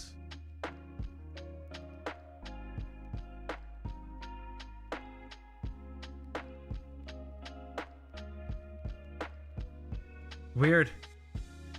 You didn't even know there were two options? Yeah, it's strange. Okay, well, now that you can read my message. Fair enough. Why are there two options? One of them is to filter out any sort of like offensive messages, I guess. I don't know why there are two. It's weird. Cause Zach, you're not the only person who has reported not being able to like actually post things in chat when I have no community moderation settings set up. So I don't know why. It's honestly been one of the more frustrating parts about YouTube is that just messages don't show up and there doesn't seem to be an explanation for why. Because I had a friend who was trying to post a link and I even approved them on YouTube's side to post links and it wouldn't let him. No idea. I'll have to do some research on that.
All right. That's like what? 3 more inventories to go? 150 should be more than enough. I really only need 128, but I feel like having 150 will be good because I'll need planks for other stuff anyway.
All right, 2 more inventories.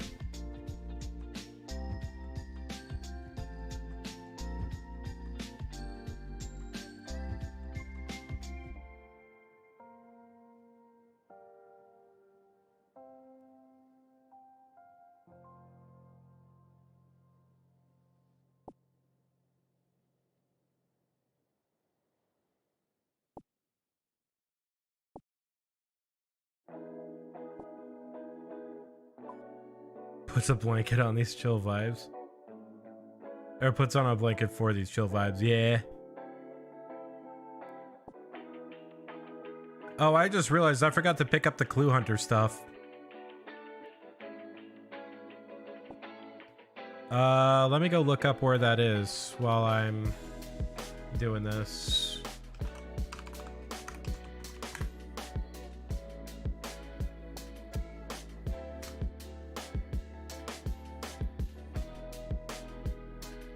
Okay, so gloves and boots, good. Oh god, that's right. I have to go to Shazian. I can get that literally on the way to Winter Dot, though. That's fine. Trousers, not worth getting. Cloak is required, so we are getting the cloak.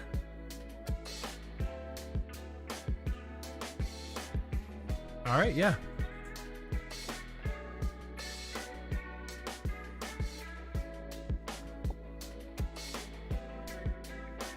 Okay, cool. I know where everything is.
All right, one more inventory.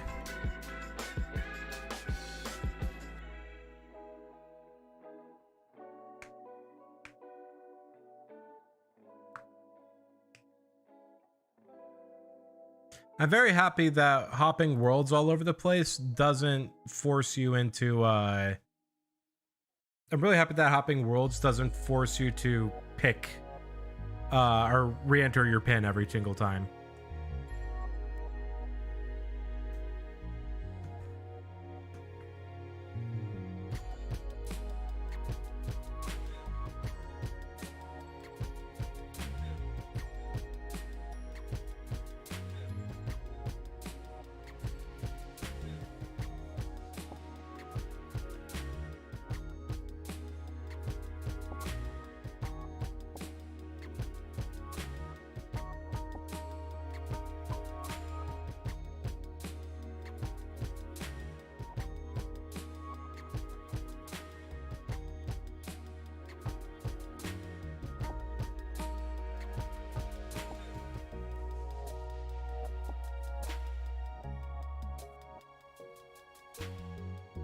Hello, what is going on?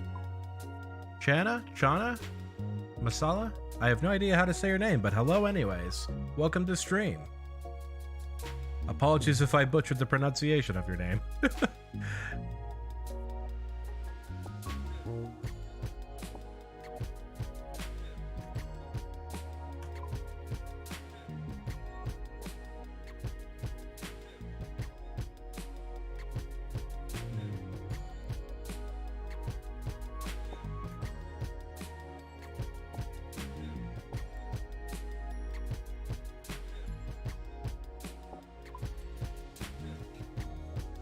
Okay, just a little bit more. Only a couple more worlds to hop.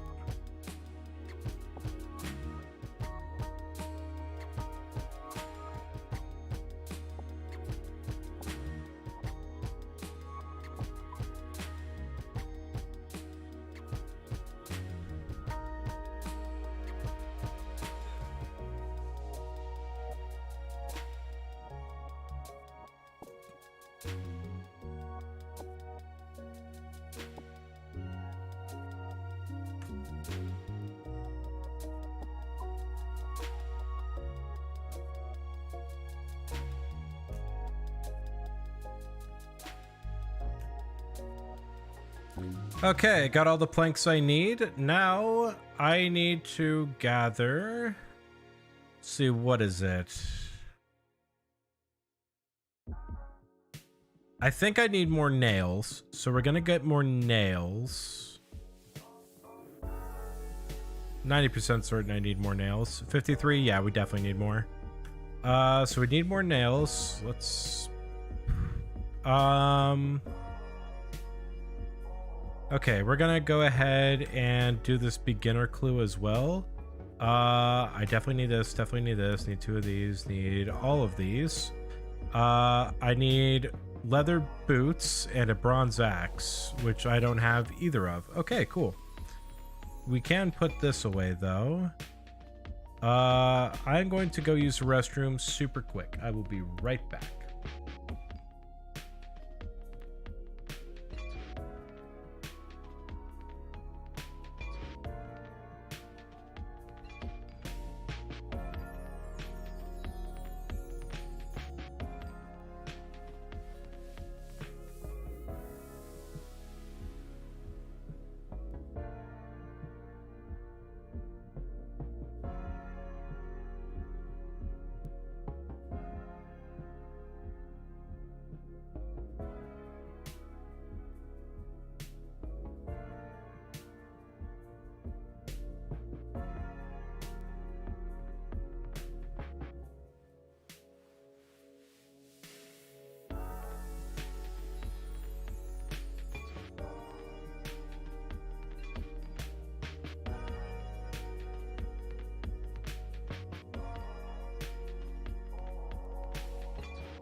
And we're back.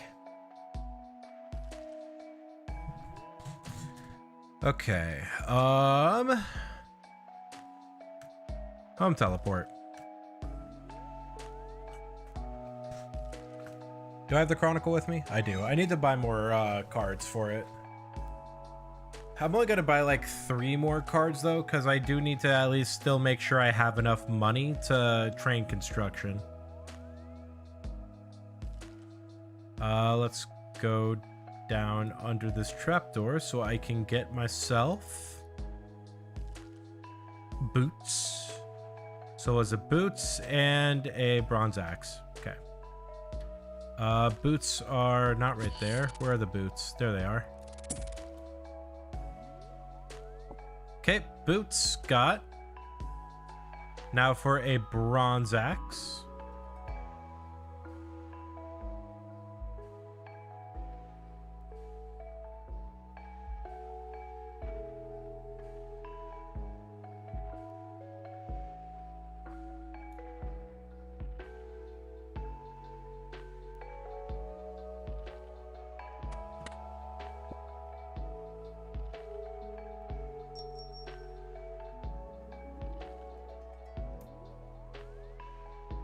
All right, got so far 2 steps. Let's go ahead and at least build the stash unit.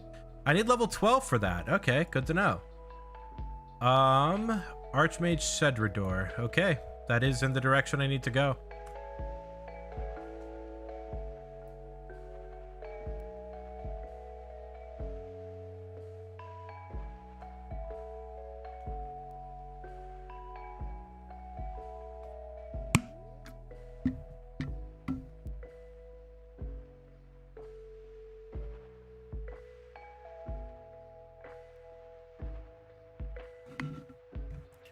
While I'm walking over here, I'm gonna do a little bit of research into seeing why some of these chat messages aren't coming through.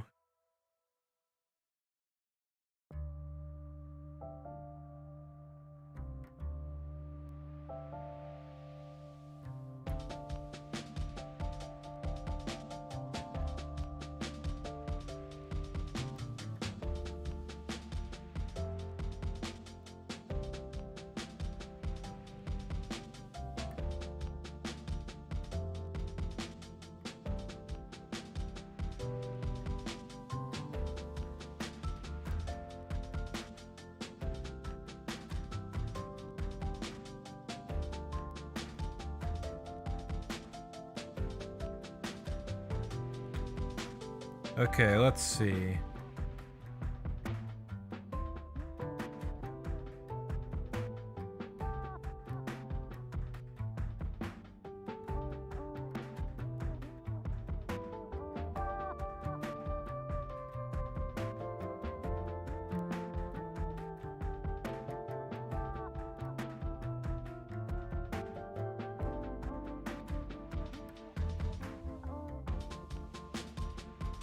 Okay, yeah. Just had to do with the live chat. Weird. Okay, so I just need to make sure that I have this set to live chat at all times. That's kind of weird that it's not automatically set that way. Okay, let's talk to Cedrador.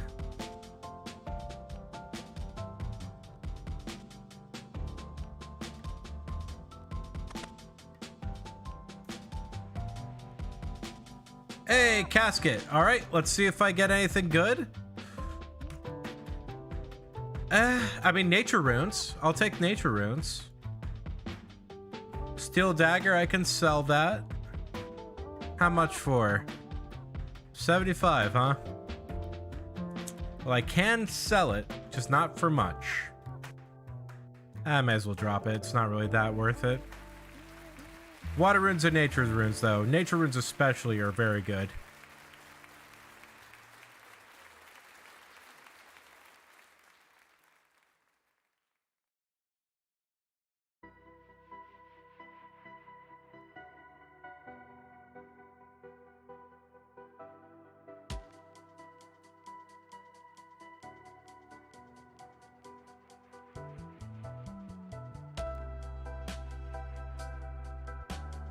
Wise old chunk. Oh god, is this guy a one chunk man? Good luck to him. Big good luck. One chunk men are so tedious.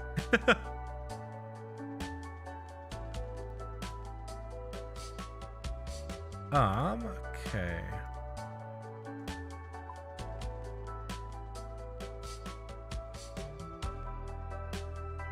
Where'd my ball of wool go? There it is. I am also 100% bringing these. No! Oh no! I was already there! Oh, the left click teleport really screwed me up there, didn't it? Well, that lost some time. Whatever. I'm already here. I'm just not gonna worry about the Chronicle for right now. Haha, that sucks. Damn Team P. Yeah, a one chunk man. It's hard to fully describe because I don't know what defines a chunk. But basically, they take the game map and they split it into a grid, and they take a specific grid area. They call it a chunk, and they say that they have to complete the highest level challenge in that chunk before they are allowed to move on to others. And sometimes they are not that bad, but other times, you know, it could be you have to get level 70 woodcutting to chop down a yew tree, and you also have to get level 99 defense because the 99 defense Skillcape guy is in the same chunk that you start in. And so you can't do that, and you can't move on until you've completed every task in that chunk. I'm a little mad that I teleported like that. Ugh. Whatever, it's fine.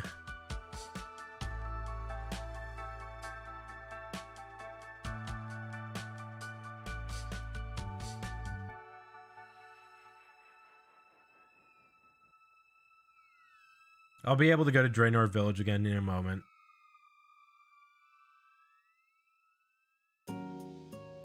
The big thing is I just need to get nails.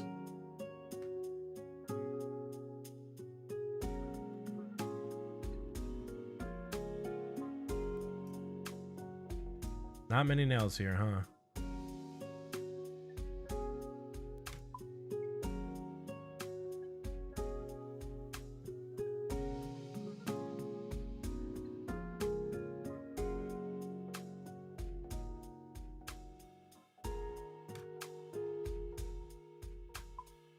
I only need like 150, but there are like no nails here. I might have to jump to a different world.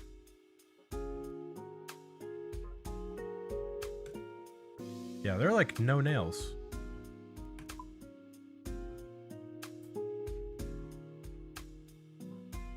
What if I go down a whole bunch of worlds? Nails? Who bought out all of the construction guide supplies? Okay, that's enough. That should be plenty. All right, let's go ahead and head back to the Kandarin Monastery.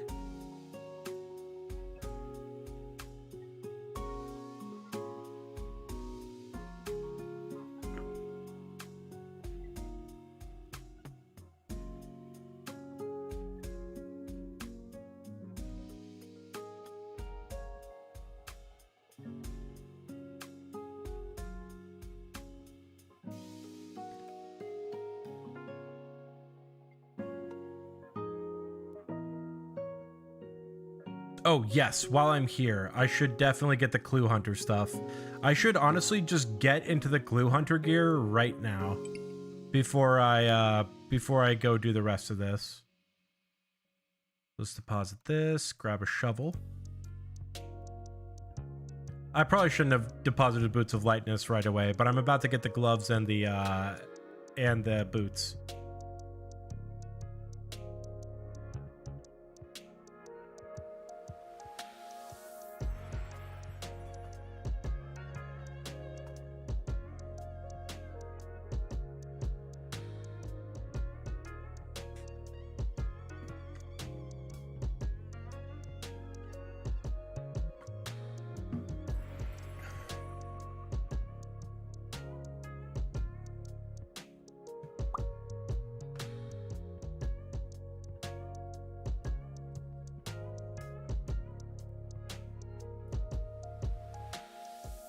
I also do need to do the mystery quest while I'm up here for the crafting.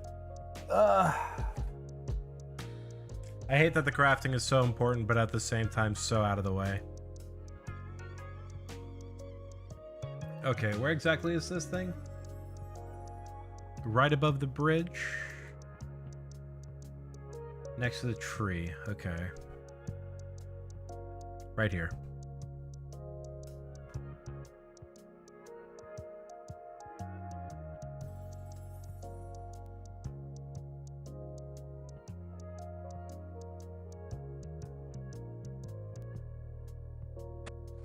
Nice. Clue Hunter stuff.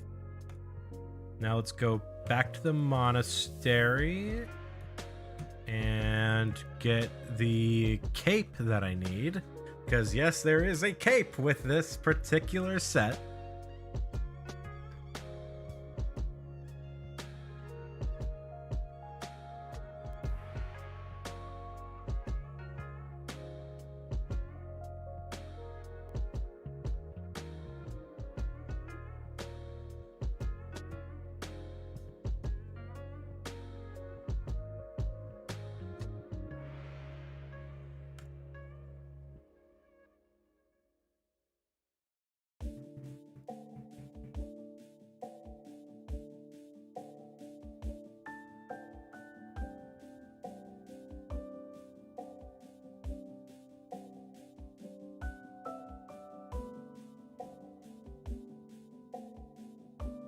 Okay, and then this cape that I'm looking for should be, yep, buried by these two willow trees. Can I go around? Thank God I can. I thought that this corner was in just the perfect spot to prevent me from being able to walk around.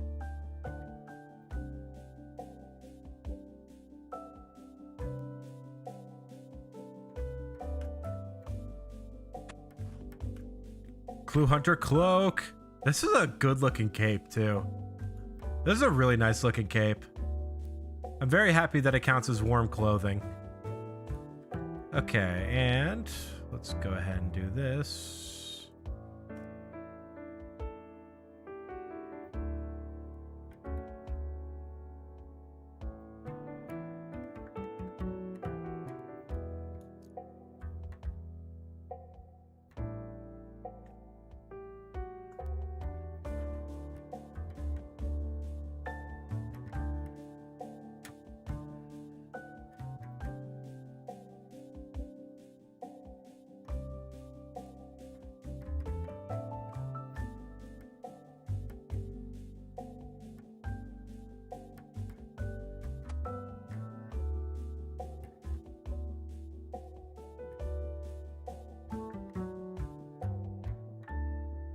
As honestly, it's just a good look either way. The little wolf cape looks so nice. It's got like a lumberjack look about it, especially with the axe. Like this just looks like a mountain man type vibe. I love it. Okay, I've got all that. Where are the arrow shafts? Good.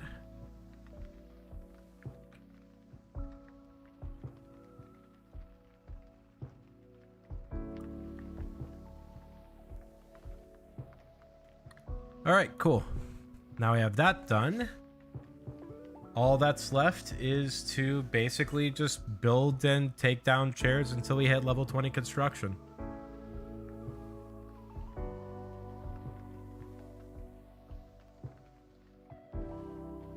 Nope, not Remington.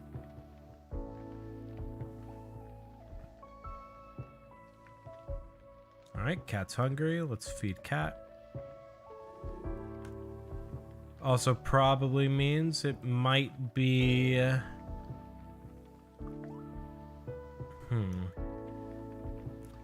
Swap left click build mode. There we go.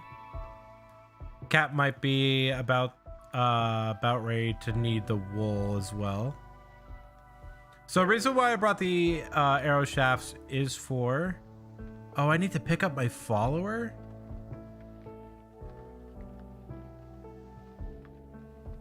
Can I enter my house this way? Yikes, that's an oversight. Gonna have to drop a plank. Pick up kitten. Go in here. Let's just build really fast and see if I can get back in time to save that. Nope, no, not that one. No! Remove the chair. Yes, okay. We're going to... Can I not? Okay, we're going to build chair space. We're going to do number 2. Okay, and then we are going to remove chair. Yes. Build. 2.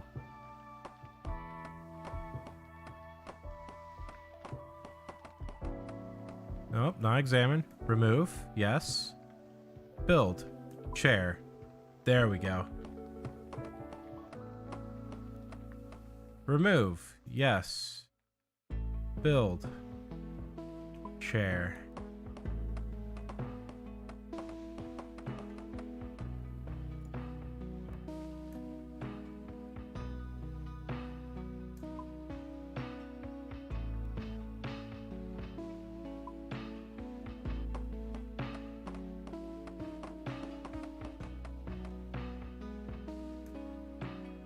Okay, and I have finished that.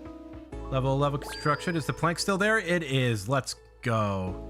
Okay, perfect. Now we just have to go back over here to files and exchange all. There we go. Rinse, repeat.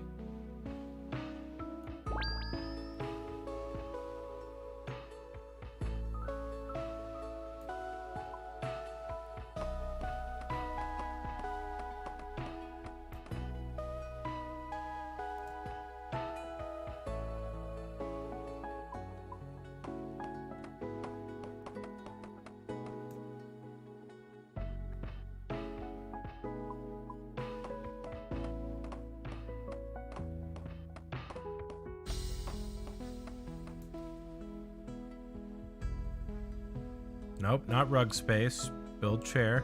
Can I build on this chair? Yeah, this doesn't give me any rug options. Can I actually do this? Nope, that still gives me rug space. Okay, that's fine. Just remove chair. Oh wait, hold on. Build chair space. 2 wooden chair.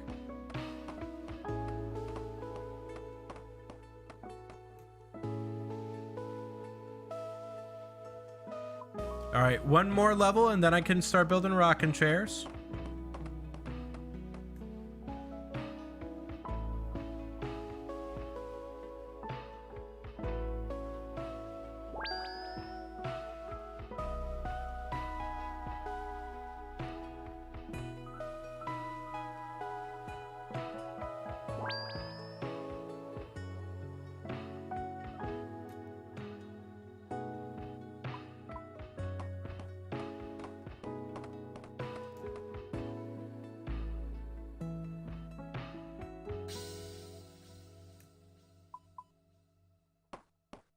I don't know what it built. Of course it built the bad one. I misclicked the wrong thing, and it doesn't let me cancel it. Let's go. The fact that it doesn't let you cancel that is so brutal. Wait, hold on. That's the wrong chair again. Damn it.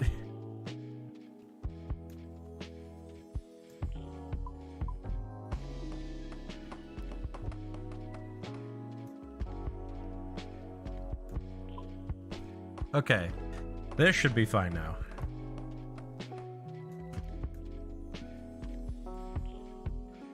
Okay. Little rough on getting these chairs done. That's okay.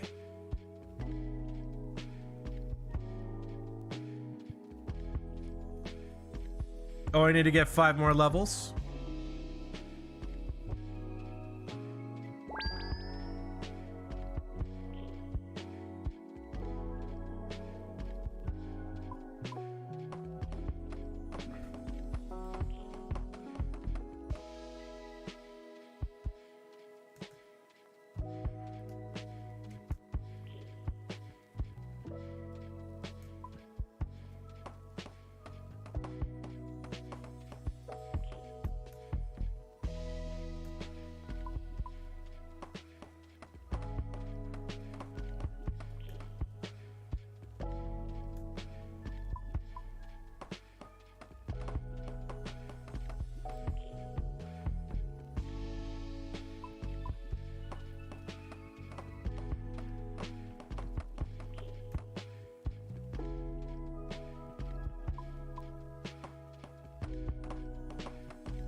Okay.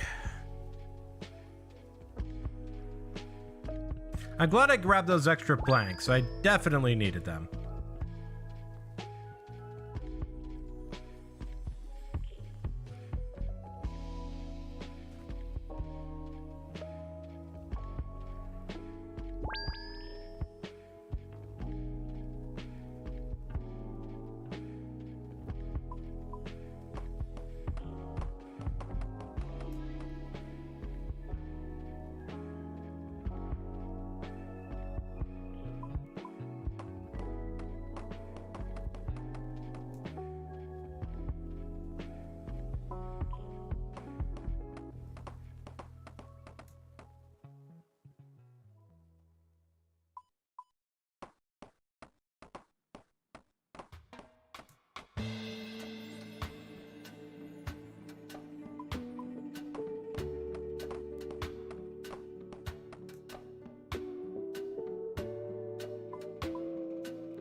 All right. And 1 more level to go. 6 more chairs to make.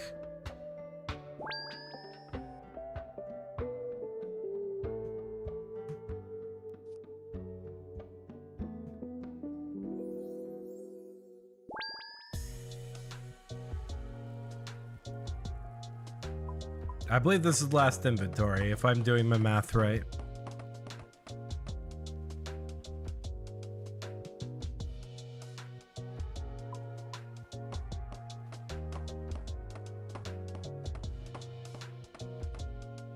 Yep, this is the last inventory.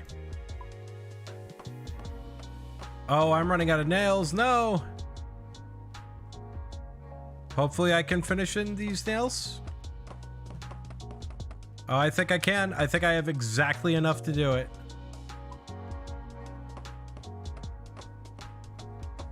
Okay. I have to do it this next one, otherwise I don't have enough nails. No! Come on! Literally one chair away. Literally one chair away. Alright, fine. Looks like I'm going back to Varrock a lot earlier than expected. That's a little upsetting.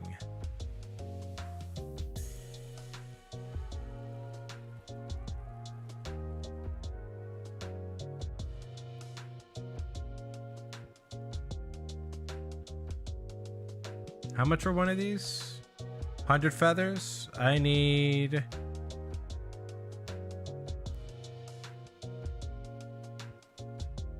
this many. Oh, I don't have enough coins. Uh-oh, did I just screw myself out of nails? Yikes. Oh, I definitely am unable to buy the Chronicle teleport. I should have waited. Oh, why did I do that? I'm so stupid. Okay. Well then. Looks like we are walking back to the sawmill.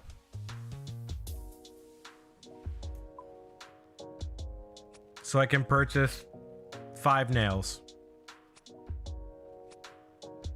I think I'm gonna have to do some thievery.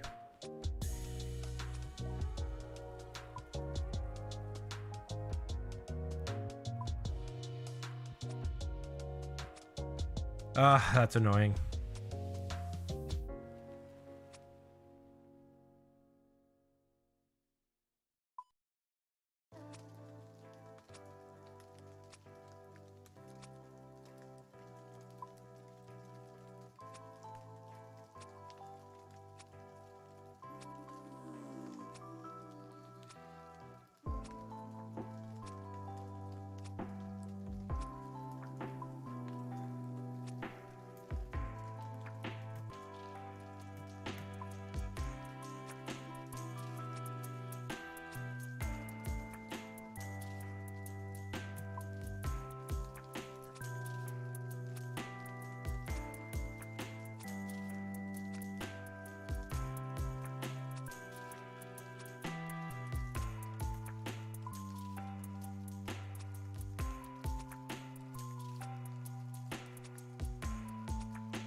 Okay.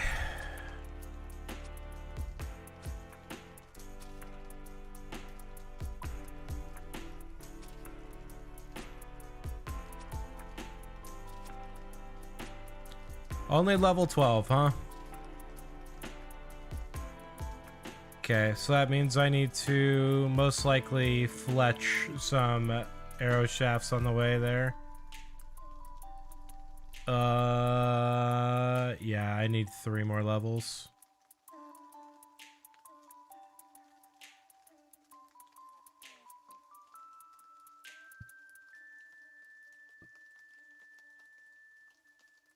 Oh, I need 30 gold. I just realized I need 30 gold to be able to get to Remington. I need to thieve.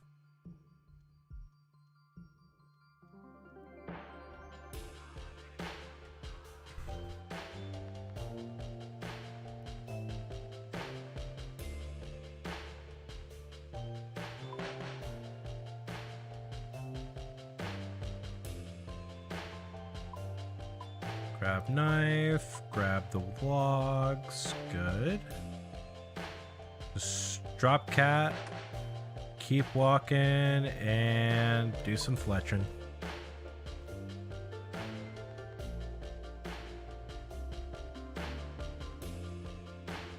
Oh, that barely gives any XP.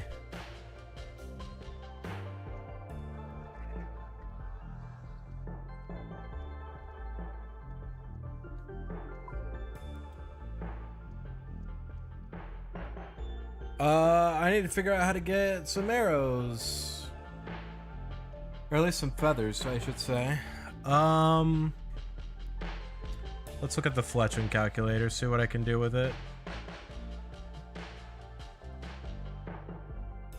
I can make long bows.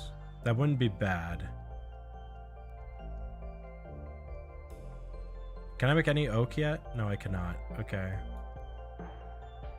How much would it take for me to do long bows up to oak short bows?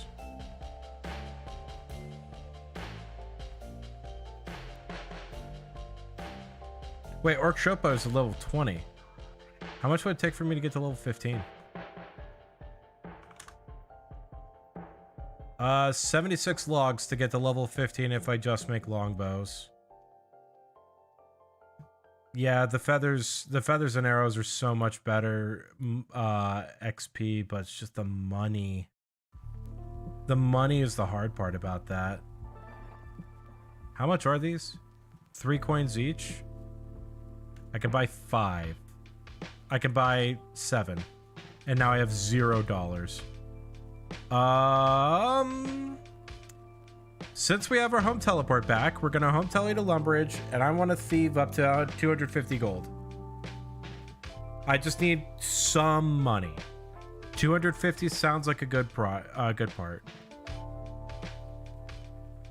In my video game, you thought entertainment was called escapism? Money problems are a very common thing in this game. Yeah, let's get like 2 full stacks.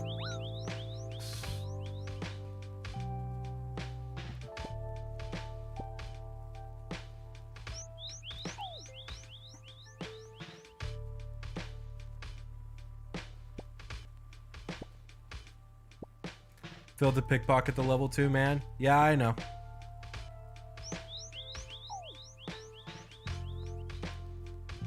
I have level 25 thieving and I can't reliably pickpocket something that requires level 1 thieving. A little insane.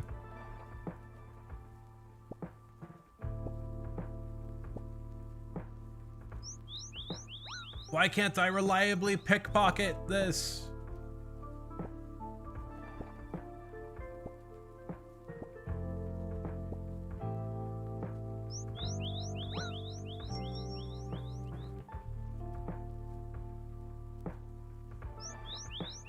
Can't reliably? More like reliably can't? Yeah, really. How is this? How am I having this much trouble on something that's literally requires level 1 in the skill to do? Bro.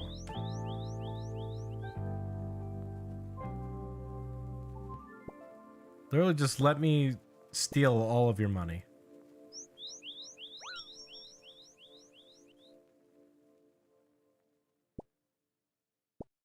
No, I'm not gonna die to the 1 damage taken from a failed pickpocket.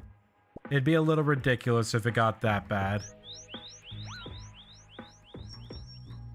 Level 29 and I'm still failing. What? Okay, yeah, no, that's fine. That's fine. The amount of gold I have right now is fine, and I'm only saying that just because I should not be spending more time on this. It's funny because it's ridiculous, yeah. Climb up. I'm gonna snag these logs real quick and make them.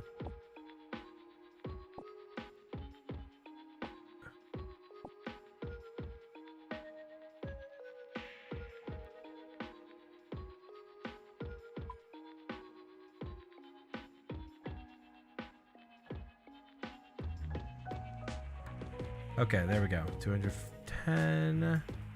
Just chunk these in here. Yeah, we'll keep this. We'll keep this. I need this for sure. I need to sell something. Okay, we're selling the pearls. I don't know why I haven't sold these yet, but we are selling them now.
Oh my god, money.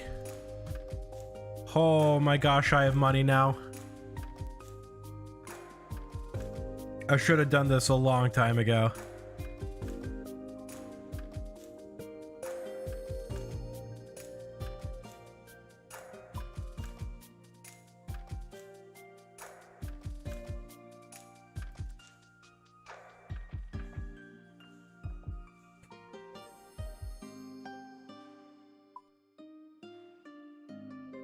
Yeah, hey, money.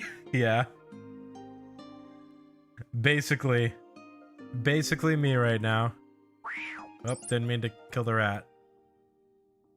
Yeah, I know. Trade with this guy. All right, 3 more worlds. I think that'll actually put me exactly on the right world for Winter Dot too. Nice. Very worthwhile detour.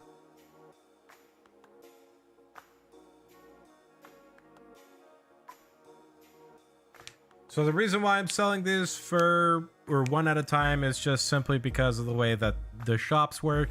If I sell them all at once, they are going to be depreciating in value. But if I hop worlds, then I can just sell them for their full high alch price every time.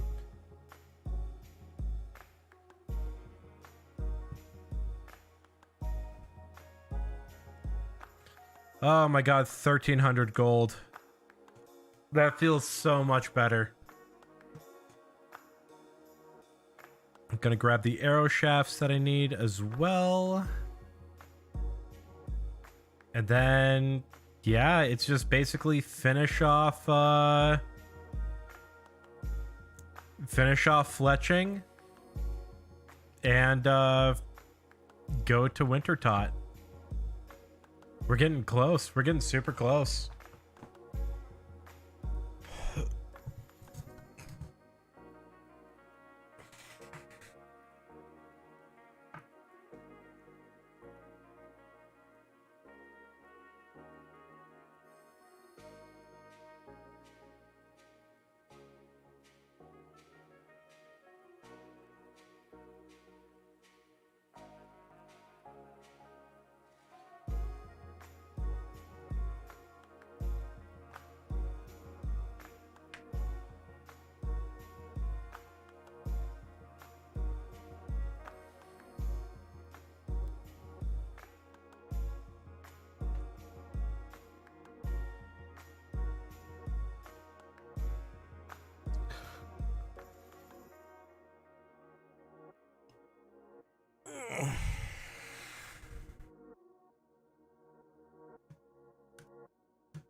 All right, 7 nails.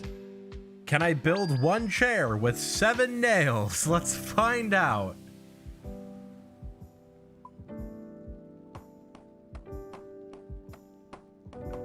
It almost, that took, yeah, no, I can't drop that. I don't want to drop that either. Okay, level 20 construction, level 20 construction. We are good on that front. Now, it is time to get, I need 2 things. So I need to get the Clue Hunter shirt, and then it'll be the, walk to Wintertot while getting fletching. 2 for the backrest, 1 for each leg. Spare nail for when you drop one. Easy.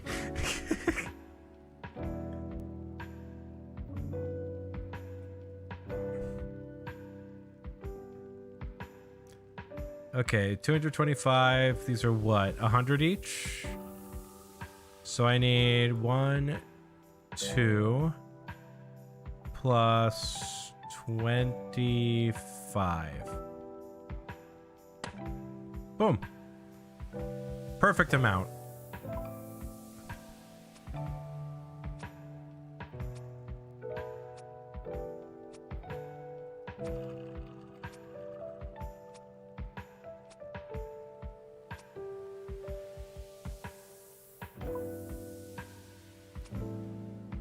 I'm not gonna have level 15 fletching.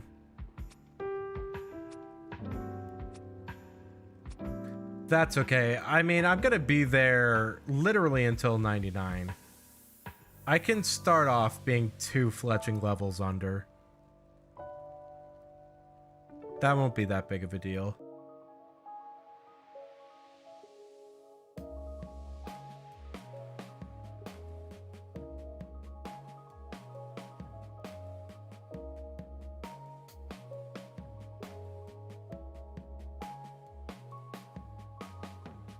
Or I could just chop 52 logs, regular logs, and just deal with it now.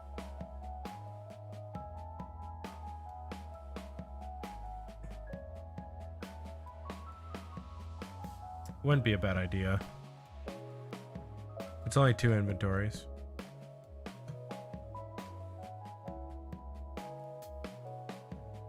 Yeah, I'll do that super fast. That's not going to take very long at all.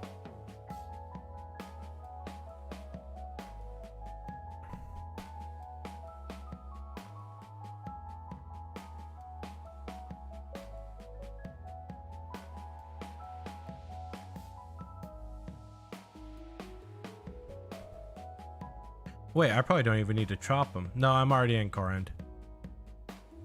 I was just thinking about going back to Lumbridge, but I'm already here.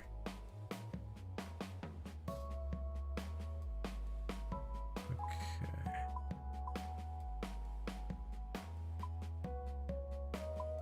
Grab a spade and a knife. I also need my pride.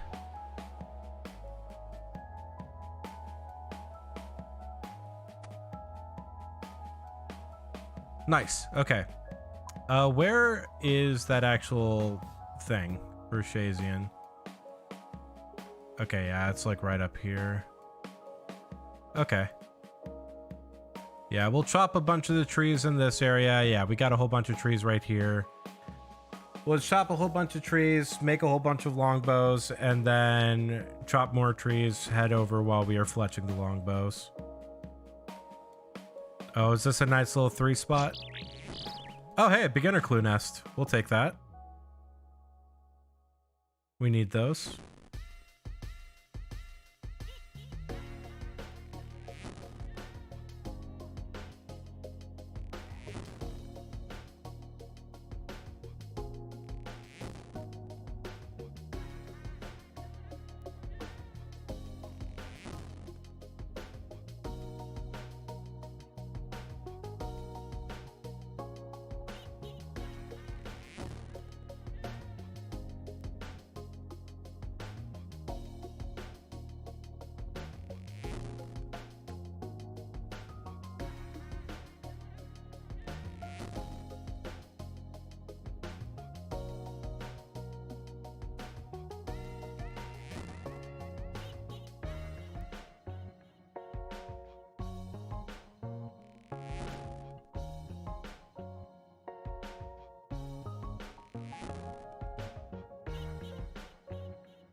right, how many more things do I need to fletch?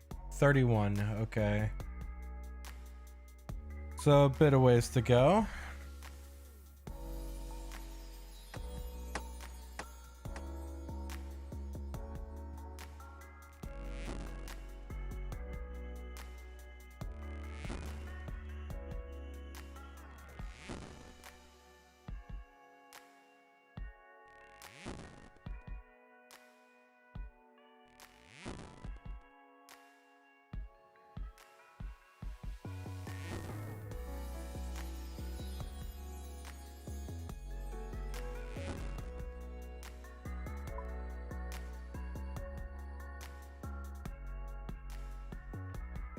Did I forget to chop down that tree?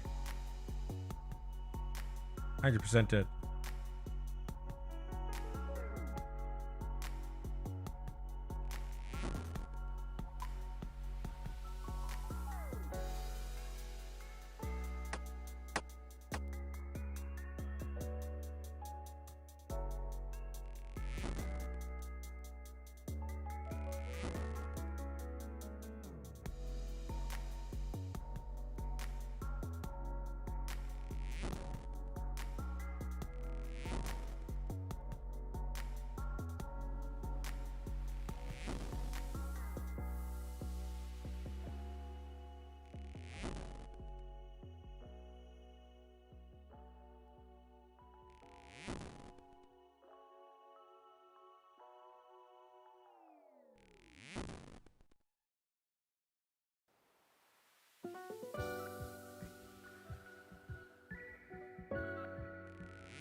All right, just need 12 more.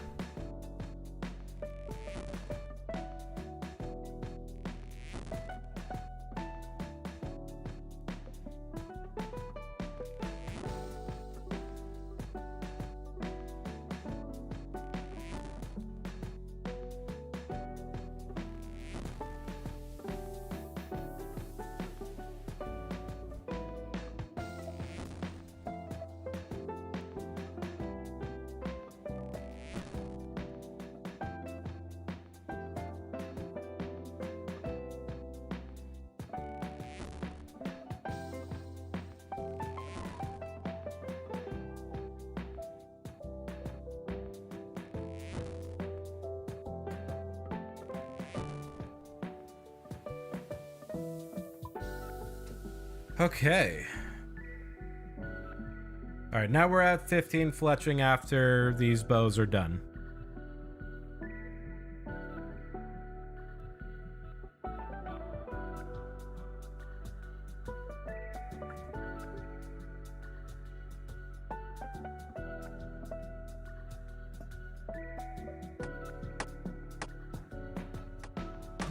Okay, where exactly is this shirt?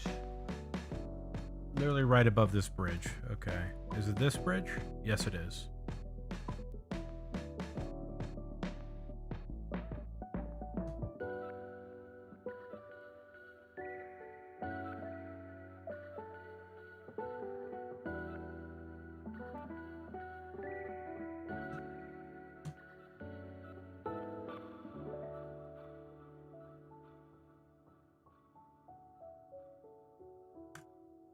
Curious. What is this clue?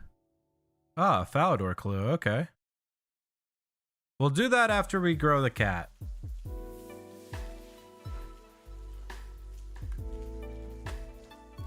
Not there. Where is it? Wait, really? It wasn't there? Was it here? No? Wait, huh? Okay, there it is. Wonder why I didn't do it the first time. All right, we have 5 pieces of worm clothing, even though 4 only count. and it's time to just start doing winter tot.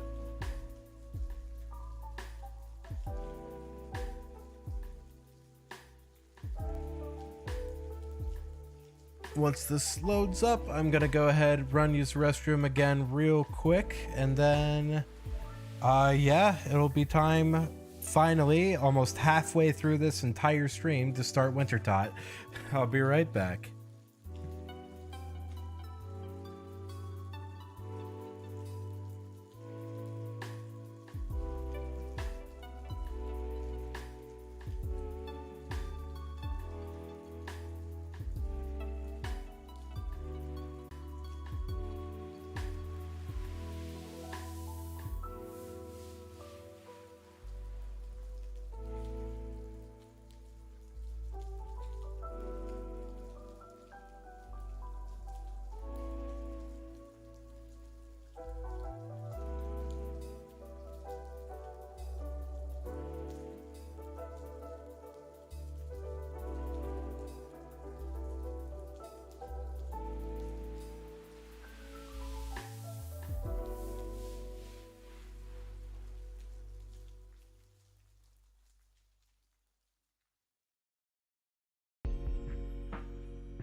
Whew, okay.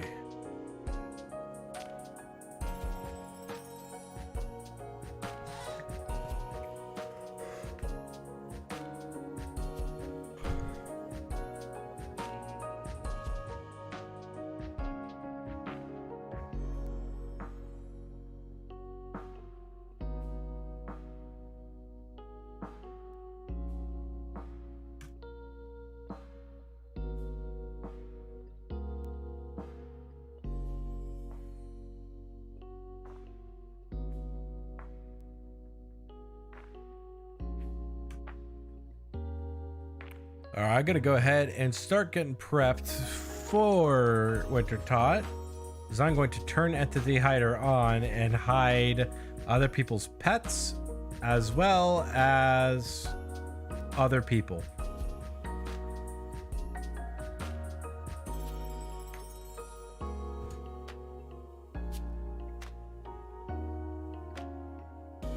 Just so that way I am not having to deal with the giant wave of people. I am also going to turn my public chat off because winter tot can get pretty toxic very quick.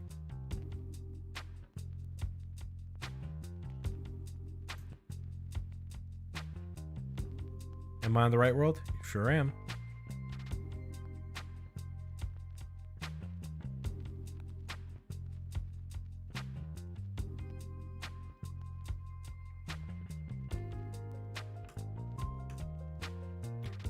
Okay, so I have the axe. I need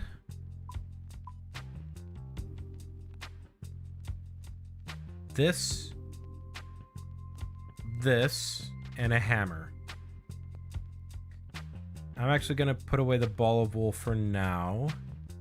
Actually, no. What I'm going to do is I'm going to play with the cat right now with the ball of wool. And then I'm going to put this in. Then we're going to take 8 cakes for right now. And we'll see how we do with this setup. Winter Top, more like Winter Talks. You would be right there. You'd be very correct.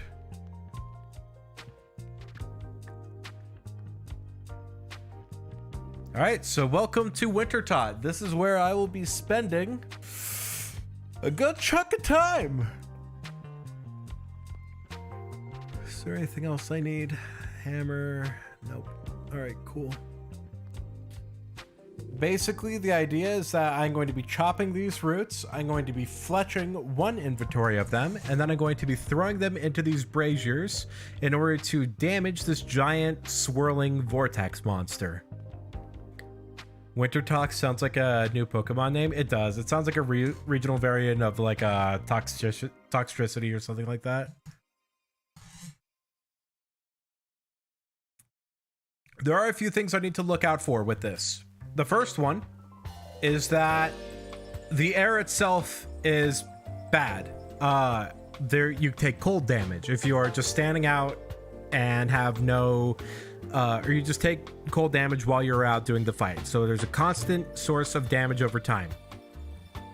The next thing I also have to be looking out for are the area of effect attacks. So whenever I see an area get like really snowy suddenly, I need to get out of it as quickly as possible. Otherwise, I get hit by an AoE and I take 6 damage. I also need to watch these braziers, because if there's a lot of snow on a brazier here, the brazier will break and will also deal damage. Now, the way that I get points is that I can repair the brazier, I can light the brazier, and I can feed the brazier. So if I light that brazier right here, I'd get 25 points. There's also these pyromancer dudes that work everything. If they go down, that brazier doesn't work until they go back up. So I have to be a little bit careful about that.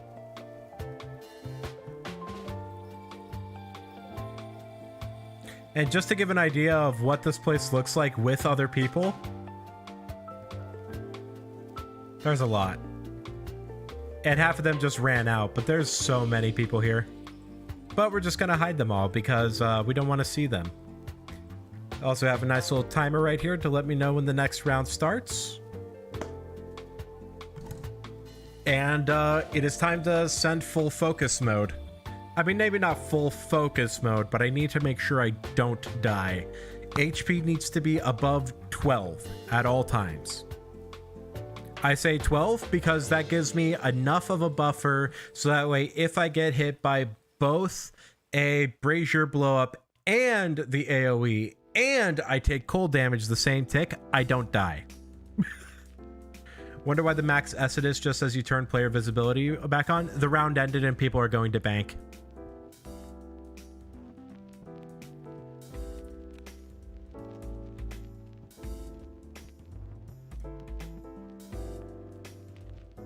They should be coming back here in just a couple moments.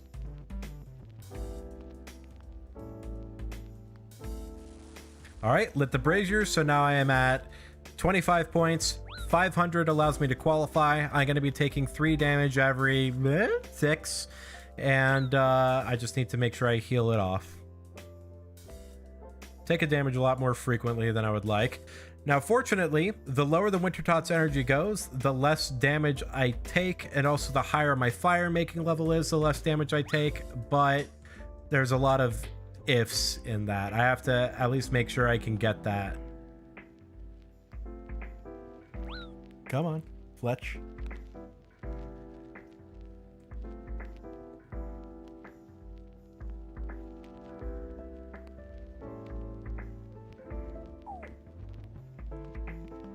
Good Lord.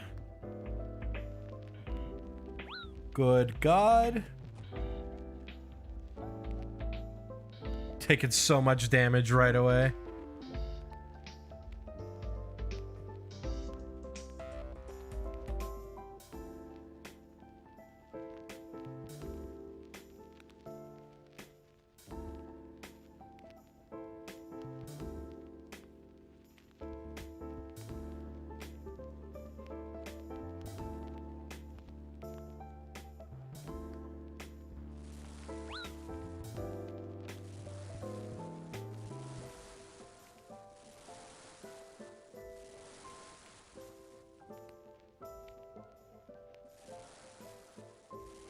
Naps are so nice. Welcome back, Alex. Glad you had a good nap.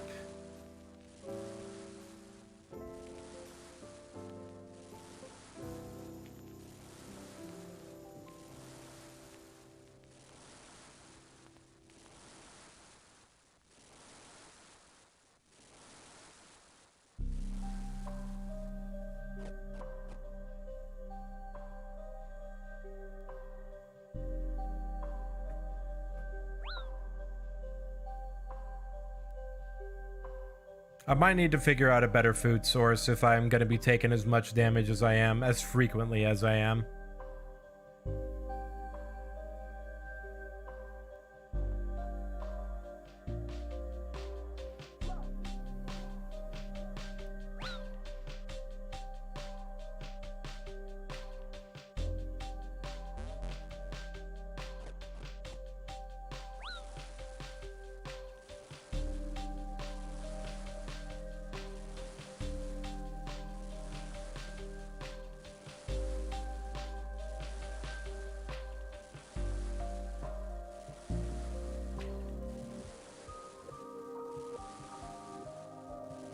I normally don't care about the pyromancer guy going down because there's typically someone who always wants to heal him.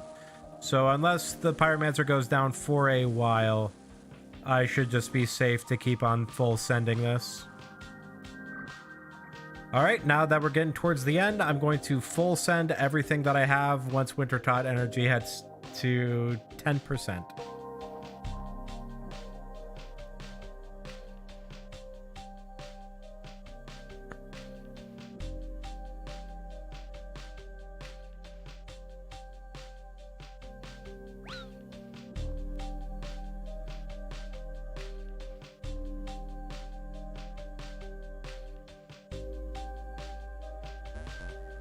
You went double rate for a big swordfish, so you have like 7k tuna to use a Wintertot.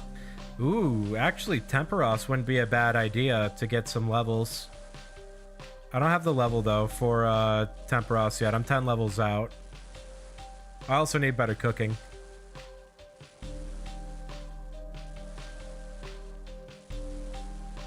I'll at least go until I run out of cakes. Hey, there we go. And just like that, Wintertot has been completed. And that also leveled up my fire making right away. So yeah, this activity just gives so much XP. And also these rewards are very, very good. It just takes a while. And it's a bit resource hungry with low levels.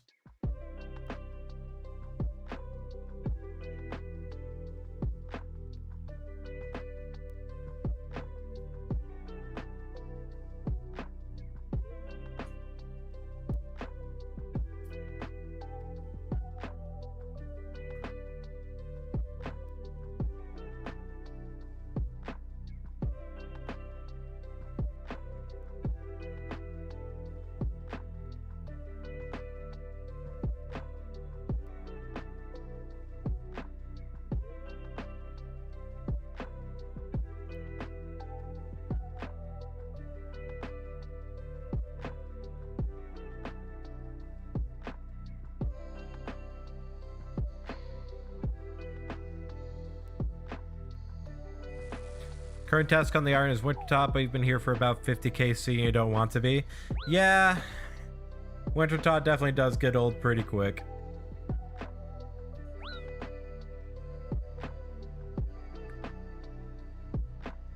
In this little corner that I'm in right here, I am safe to let my health go down a bit. I just have to make sure I stay above 3. Because in this area, there's no way for Wintertot to hit me with the AoE attack.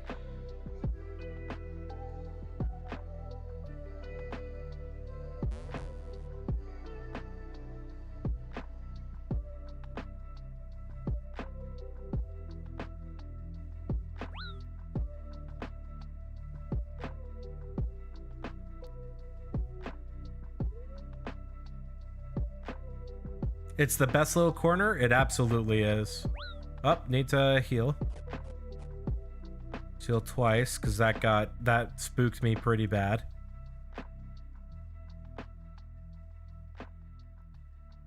Let's just play things a little safer. Now, it's okay if I use a lot of resources. I'm trying to be safe. It is more important that I survive, first and foremost.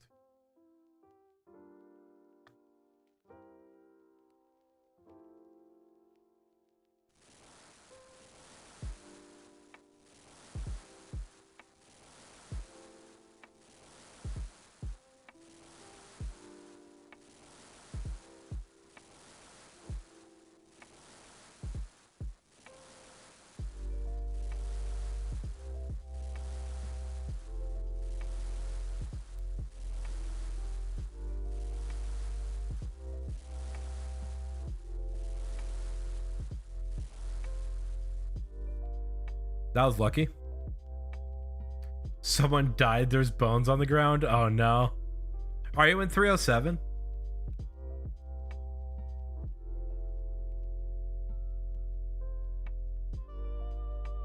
Yeah. Oh, okay. You must be on the other side then. I normally go east side.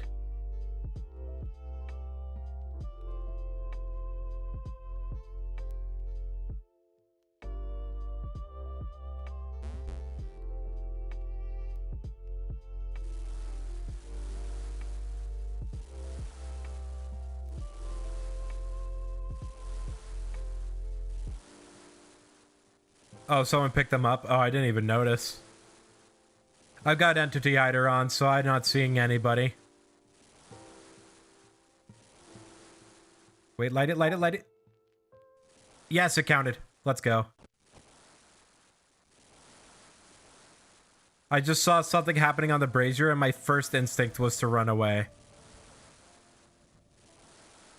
Which I would say is the correct instinct. Oh, that almost hurt me a lot. Glad I ran away when I did.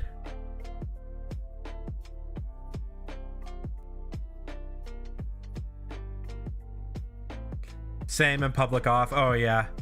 Public chat is way too toxic for me to show on YouTube.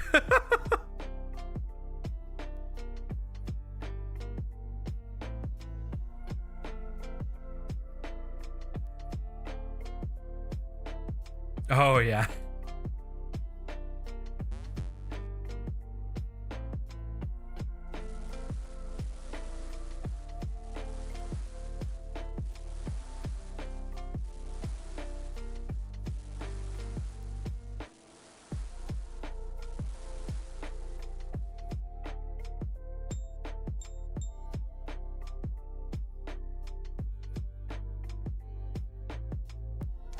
Kill the pyro, please.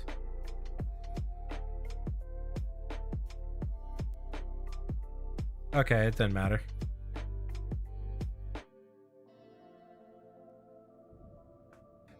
There we go. 52 fire making with 2 winter tot done. Cat just standing in the snow meowing. Yeah.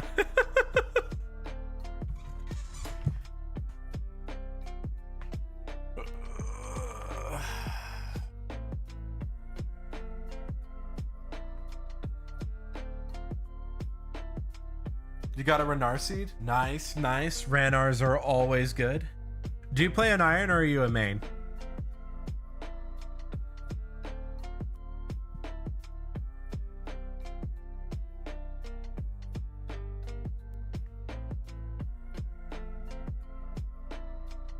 You got a main and a task iron. Okay.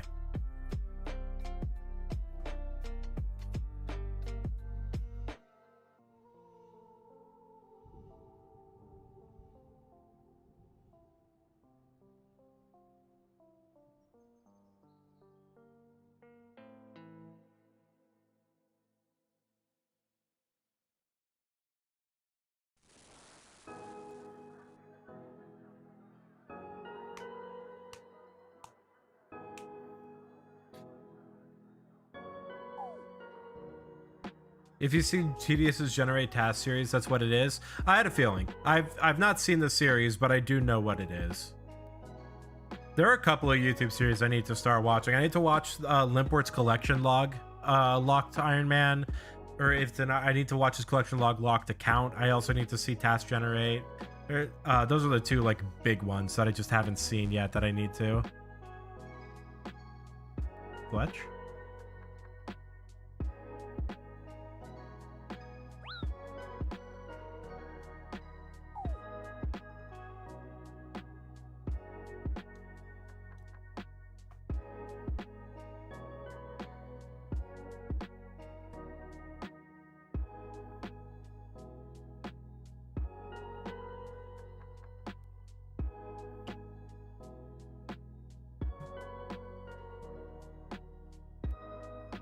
Lipport's super good. It's a chunk account that's locked to the extreme.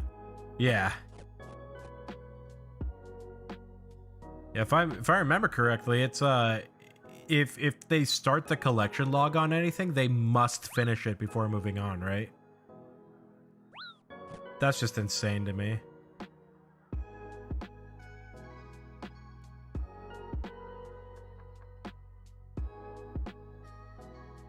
Whoo, that could have been bad.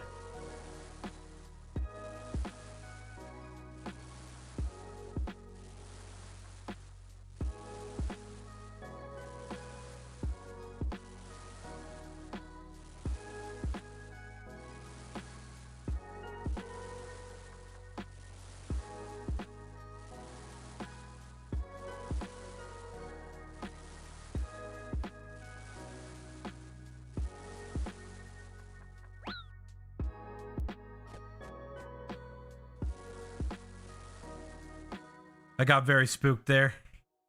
Ha! Verf also has one. I did know about Verfs. That ZZ Extreme Log account that TD is also doing. Iron Man is too easy. Let's do the thing in a semi-arbitrary, very inefficient way. Oh, yeah. There's a ton of OS content creators. Oh, yeah, for sure. I knew that there were a ton. I just haven't been keeping up with any of the recent ones. Like, I think the most recent thing that I've watched was Frame's Bronze Man series. That's like the most recent thing that I've seen.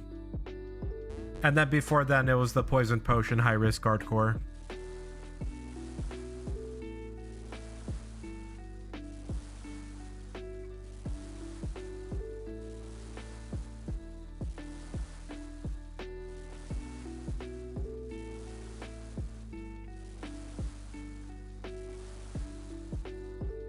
Okay, that almost was bad.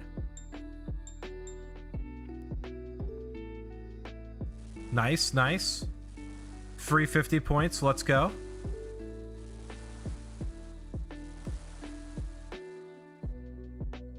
Another 50 points, let's do it.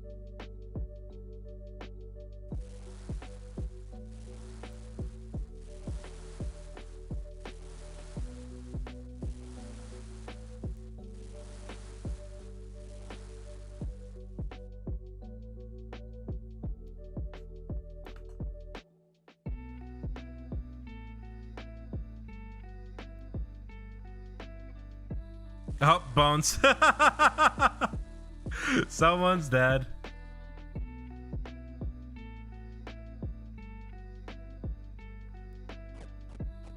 Two sets of bones. Oh no. I saw one of them. I didn't see the second one. Oh, hey, you know what? If I die, pick up my bones, okay? Oh, man.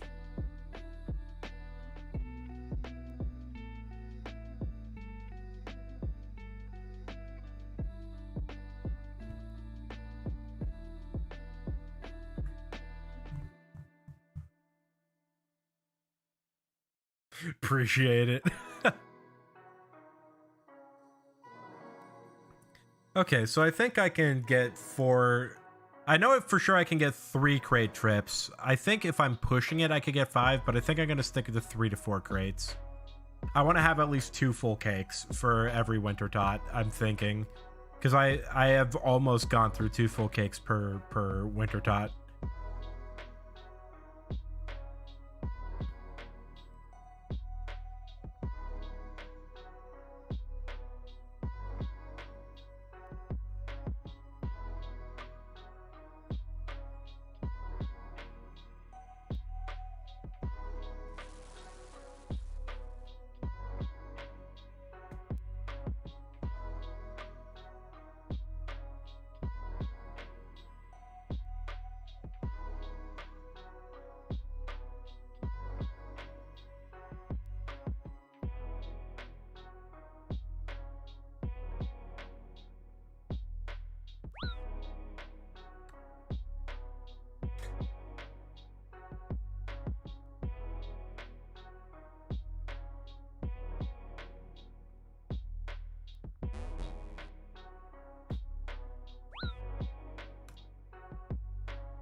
I hate that the cold damage interrupts your fletching.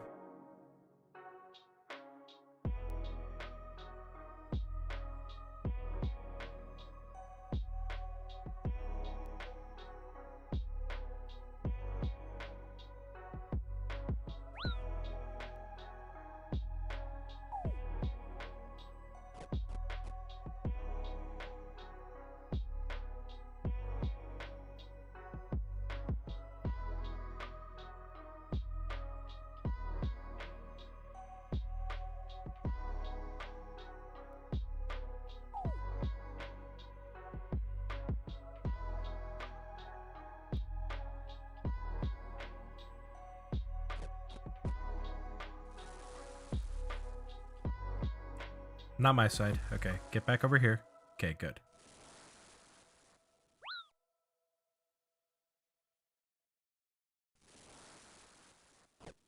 Feed the brazier. Please. Please, my god. Please feed the brazier. There it is.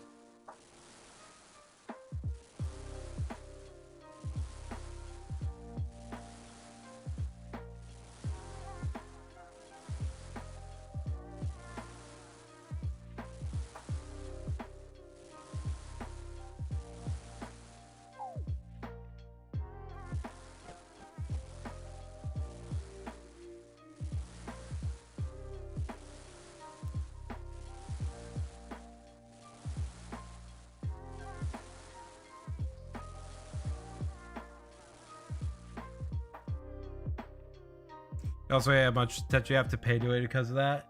Trying to watch stream mine on the main and do Winter Todd is not easy. Oh yeah, no, it's definitely not. It's a very semi AFK activity, and if you make it full AFK, you will die. That's just how this boss works.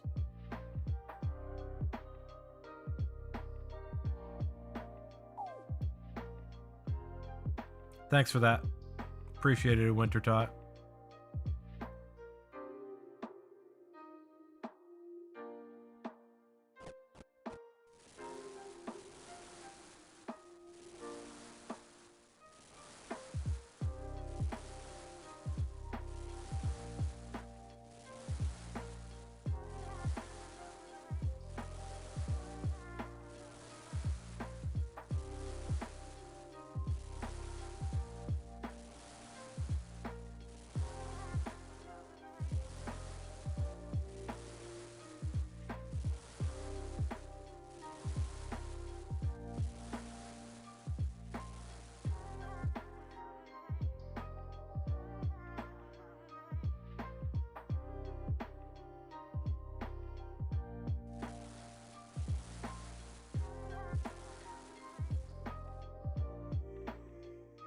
I think I have enough to do one more.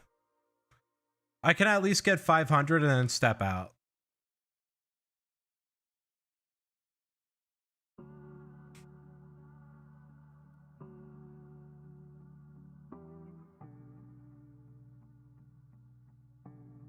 Hungry kitty.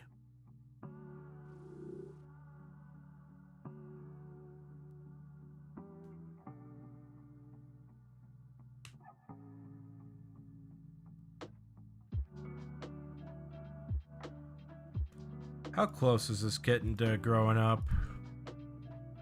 36 minutes. Okay.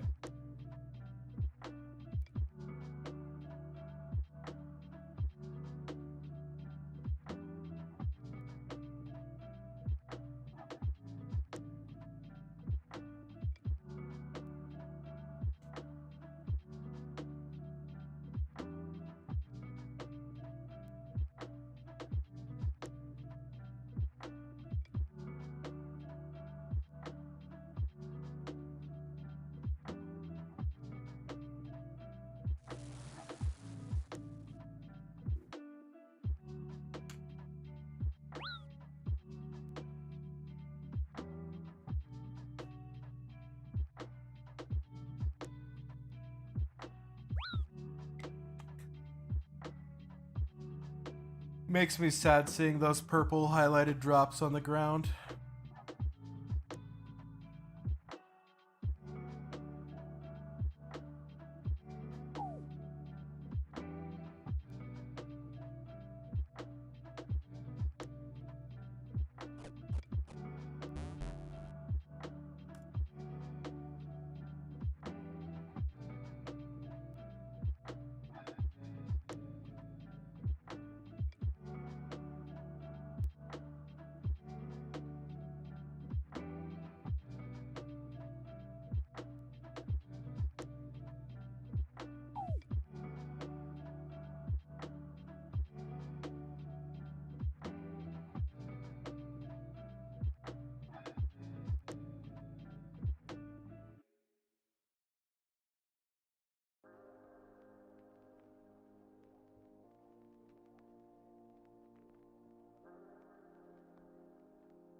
Just got hit 5 times without being able to fletch.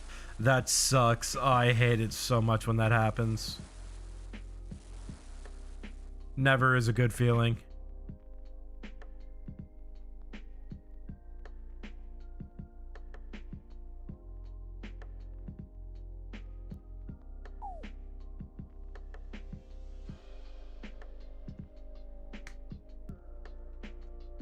I've been drinking too many fluids too quickly. I keep on needing to go pee.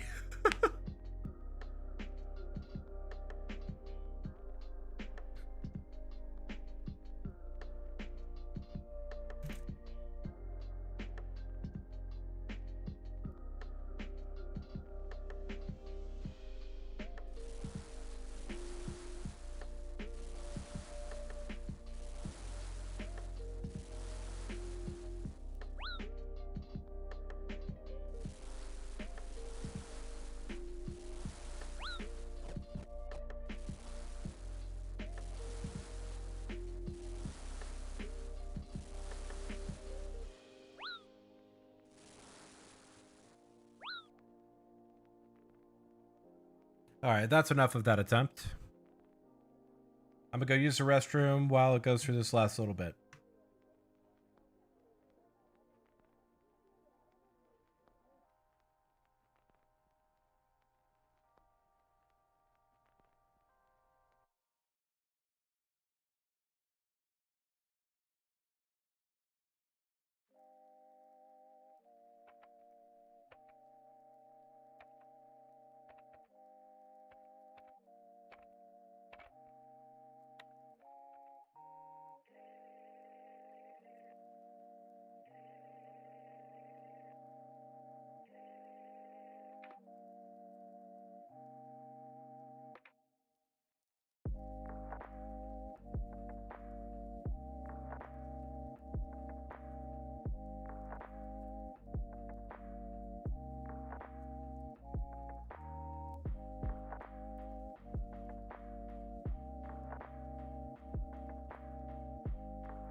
All right, time to see what I get from my chests or from my supply crates.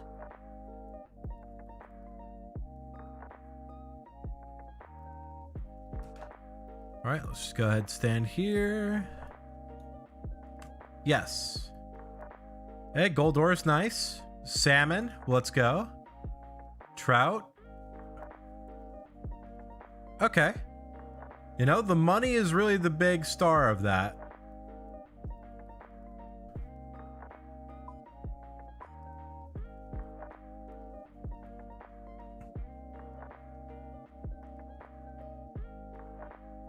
Okay, this we'll keep there. Marentil, yeah.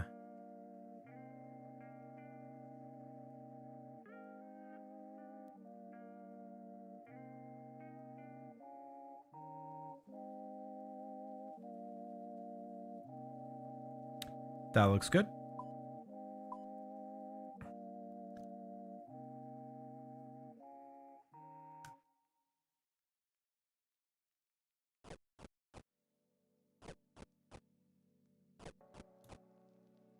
Okay. Prep for another round.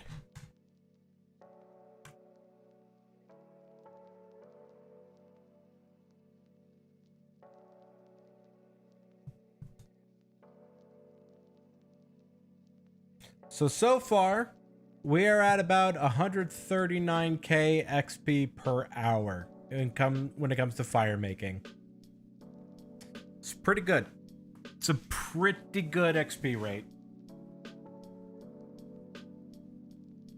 Earlier, when we were doing the teaks, because we had to chop the teaks as well, we were getting around 30k XP an hour. So we're pulling about 100k XP more per hour doing winter tot than we were chopping teaks. It's quite a significant difference. Now, granted, keep in mind, a level 99 requires over 13 million experience in any given stat, and we haven't yet hit 1 million, let alone 250k. So we're going to need to take a bit of time for this, but the benefit to Wintertot, and the benefit to doing Wintertot, is that the 139k per hour that we are getting right now is very low and is only going to get better as we go on, because every time you finish a Wintertot kill, you get your level times 100 in XP. So the next Wintertot kill I do, I gotta be getting 5400 XP, and just every single kill I just get that drop on top of the other XP I gained during the round. So yeah, we're about to be zooming here. Hey Clam, what's going on? Welcome to stream.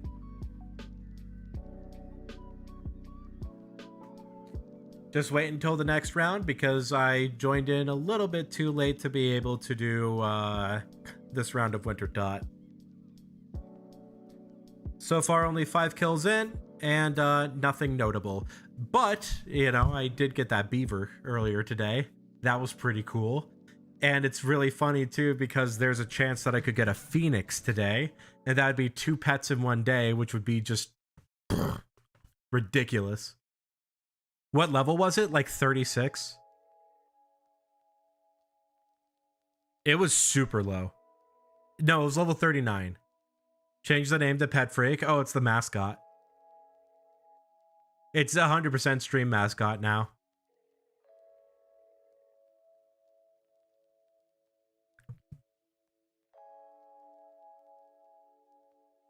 Oh, change the account name to Pet Freak. Got it, got it. Just realized what you meant.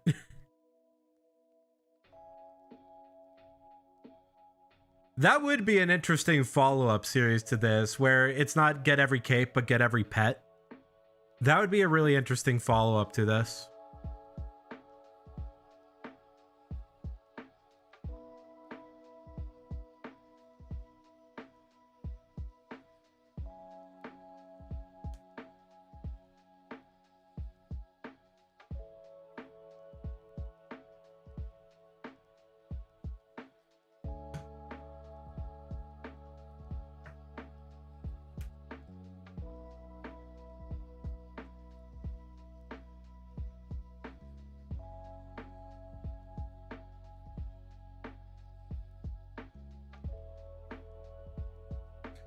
You got snap for that sound? For that round? Nice. Yeah, that is kind of a bad part about going in at only level 1 farming, is that I don't actually get any, I don't get any major seed drops. Like, the actual drops that are available to me right now are honestly not that great. What level do I need to be to cook trout? 15? Okay. Once I run out of cakes, I'll go through my trout. I'll just need to find out a way to get those 2 cooking levels, which won't be that hard. Cooking is free. Cooking is one of the easiest skills to train in this entire game.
Ah, come on, man. Let me fletch.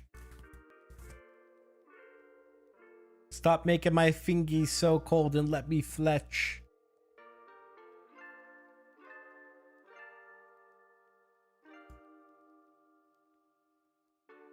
More bones.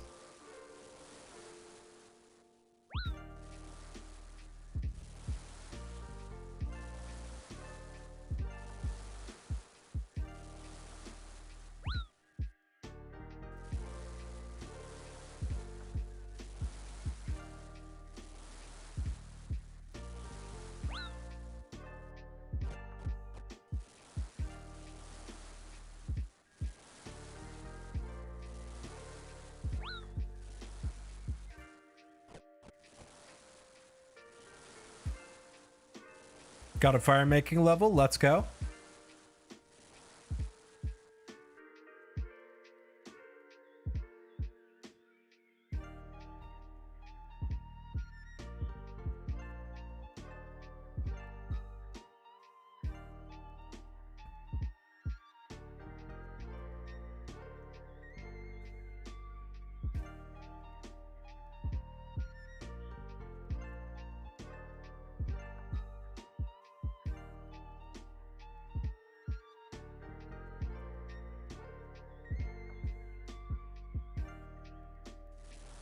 You have 80k herb lore banked. Nice, nice. 320k more. Not as nice, but hey, you're a fifth of the way there.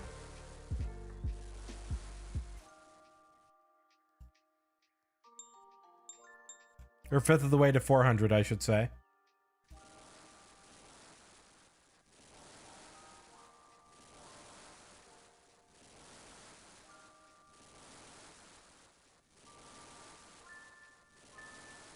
What a slow grind for 70. Yeah, Herblore is definitely a slow grind. It's not exactly a skill you could just sit down and grind out. It's one you have to stockpile resources so long for.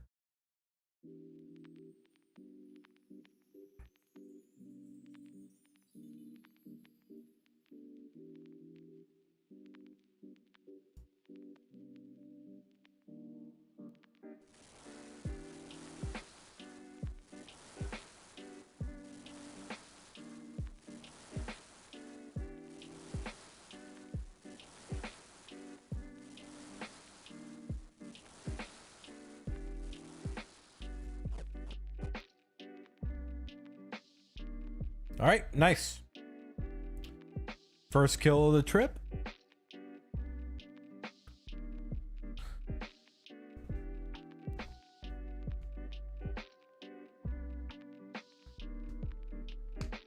Get another 100k from Easy and Medium Diaries and Quest still available though. Oh, okay, there you go. Scott Doom, I mean, hey, 100k XP is nothing to sneeze at. 100k, see that round? You got 3 snap seeds? Nice. What a good reward for 100 kills.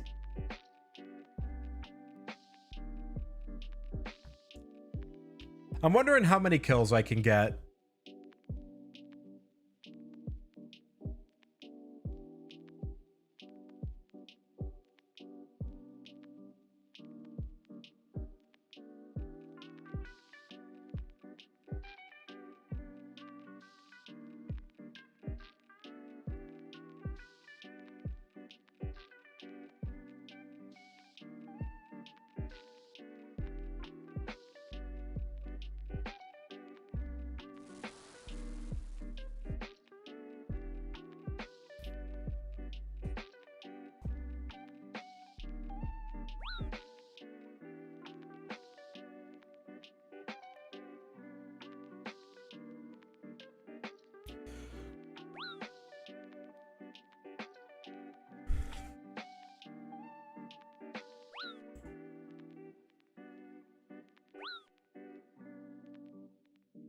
Winter Talk, calm down. Let me live.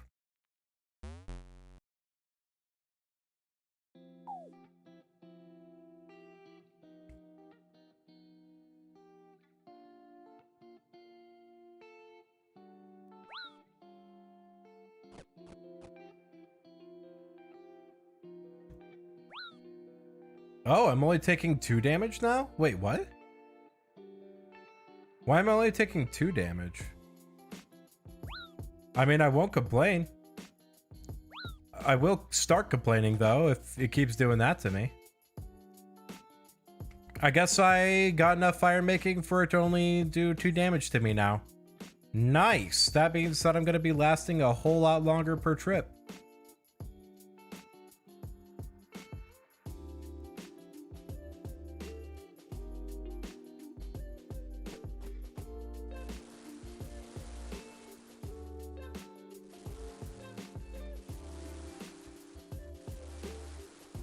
I'm surprised that already happened. I thought it wouldn't come till at least like level 65 or so.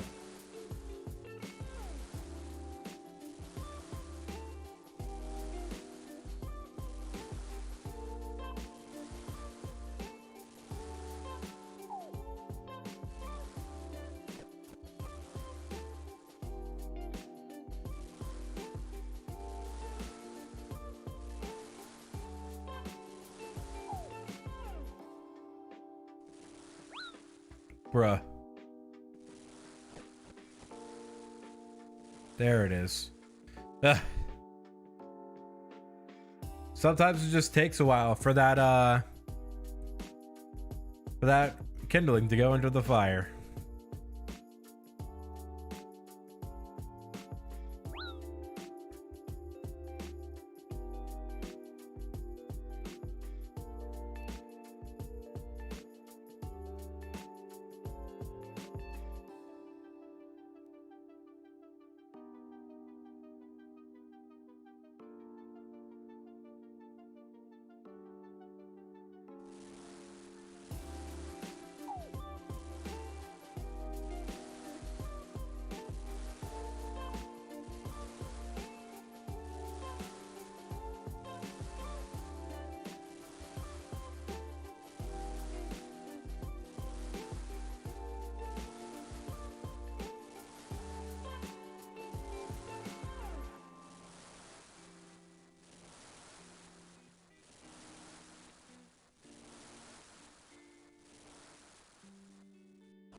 Let's go, level 56. That should give me XP. Even more so than I already get by doing this.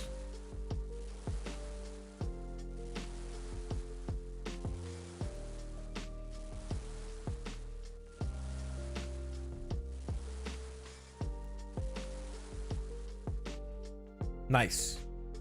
Okay. Let me actually pull up the damage calculator.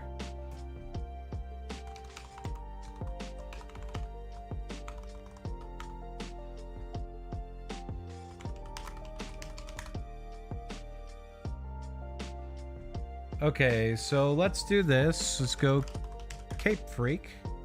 That should bring me up to level, what am I, 56 now? Got 4 pieces of... Okay. So yeah, 2 damage taken for right now. When do I drop down to 1?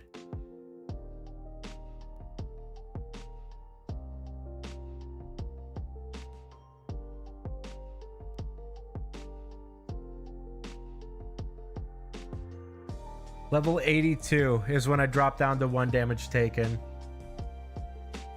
But let's also just take a look back at level 56. I take 8 damage from the area attack, so I need to really watch that.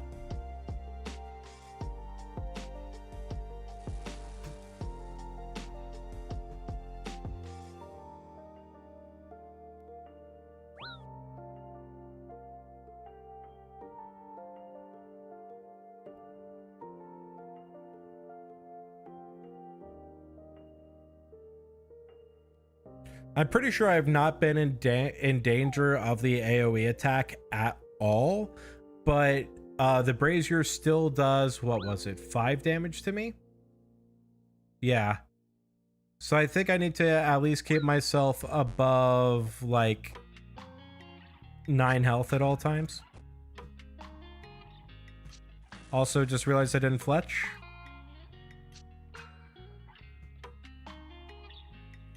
That's okay, I snagged a free 25 points.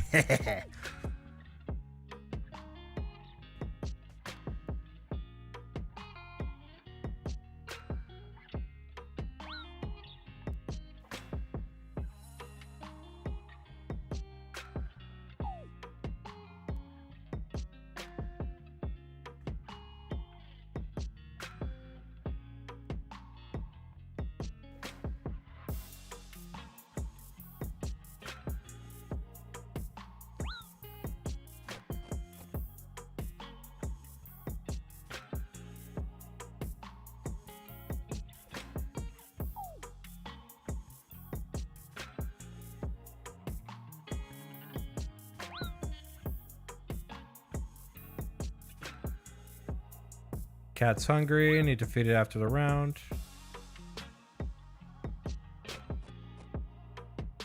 Bro. Bro. Thank you.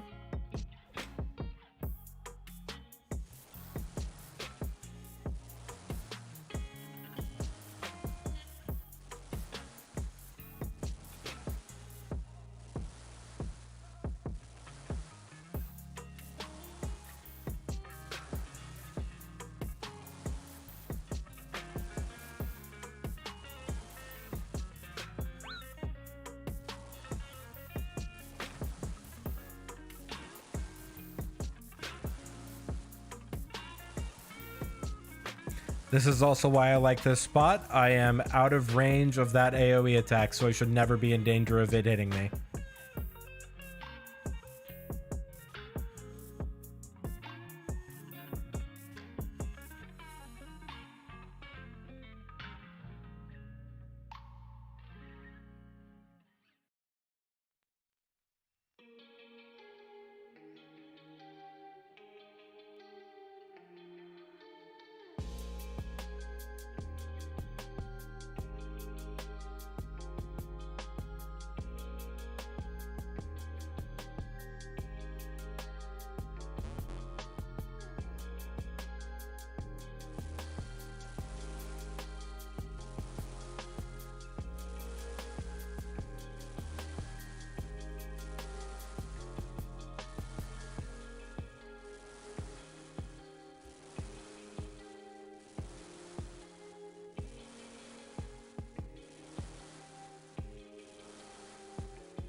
There we go, 57 fire making.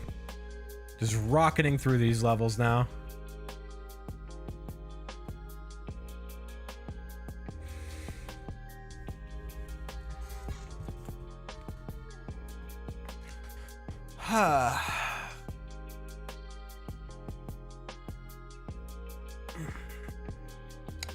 What's the Tome of Fire drop rate?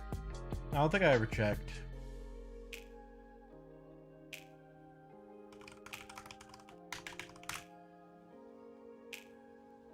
One in 1K.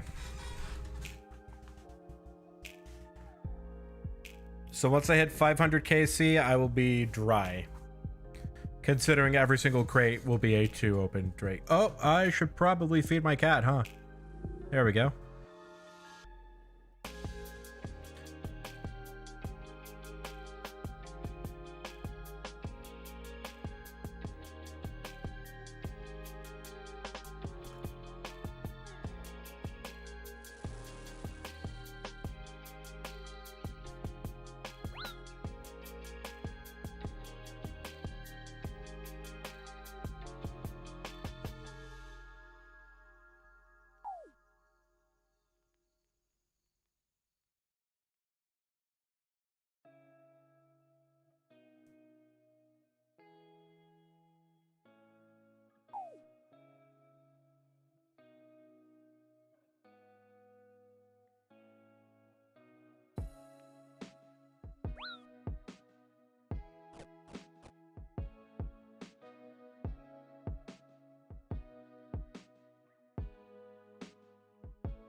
So far, I haven't really been in danger of being hit by the heavy hitting attacks, but it does feel nice that I am still giving myself plenty of a buffer just in case I happen to get unlucky. Like this one.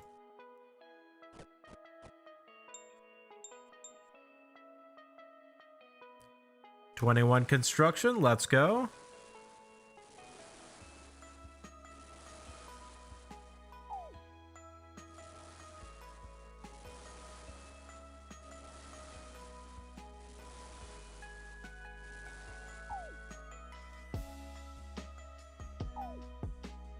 Golly. Wintertot is not happy with me right now. Construction for stash units is so nice. It really is.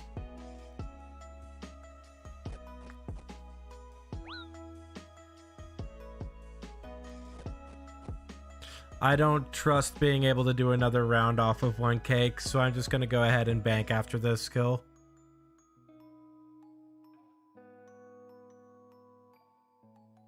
Because if I have another high damage like I just did, or a high damage round like I just did, that won't be good.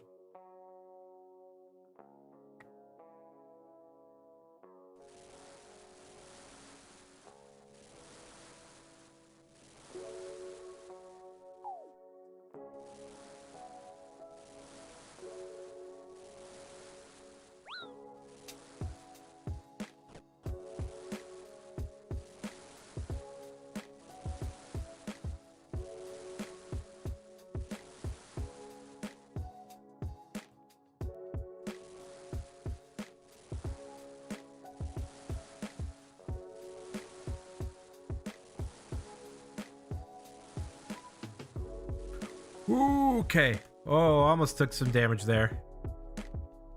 All right, got 4 crates now. Let's see what I get. Let's go ahead and exit the doors of Den first. We'll be a little cinematic for the first like 50 crates. And then we'll just click, click, click, click, click. Okay, so first one. Okay, not bad. Burnt pages, let's go. Okay, we got 3 rolls in that one. That's good. Okay, so we got tuna. Tuna is good. Tuna is very good. This I actually need to put here. Okay. This goes in here. Irrits are above that. Hairlanders are below Irrits. Taromin seeds. Let's put them before here. Burnt pages are gonna go in the magic tab. Yeah, that looks good. Wait, hold on. Cake. 5. 1, 2, 3, and just grab one of those. Quick, quick, quick, quick, quick. Get in, get in, get in. Hello, welcome, welcome. Welcome, JViz Gamer. I hope you're having a great day. I hope you're having a wonderful time. My name is Videofreak. I am right now just mainly playing old school RuneScape, working on a hardcore Iron Man where the goal of the account is to get every single cape in the game in one life. So that's what you're currently looking at right now. And we just got to the Wintertot grind today. So just gonna get started here. It's gonna be the cliche Iron Man start, you know, the whole 99 fire making, but hey, the fire making cape is one of the goals of this account, so may as well get that taken care of sooner rather than later, right? Get the grind taken care of so I don't have to worry about it when I'm higher level.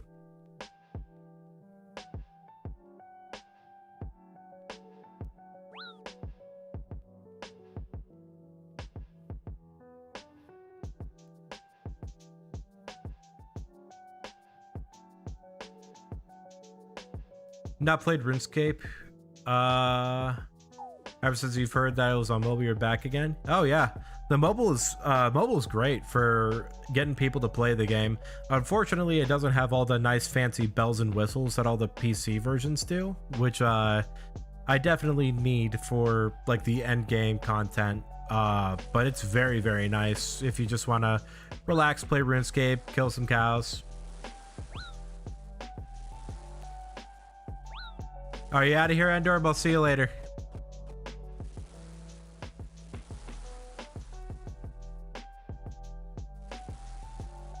Cool to mind while working? Yeah. Get out of the way. Good, good. Fix brazier.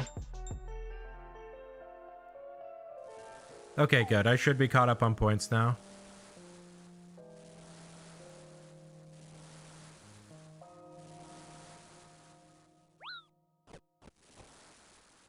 Not gonna look at chat until I get back to the logs.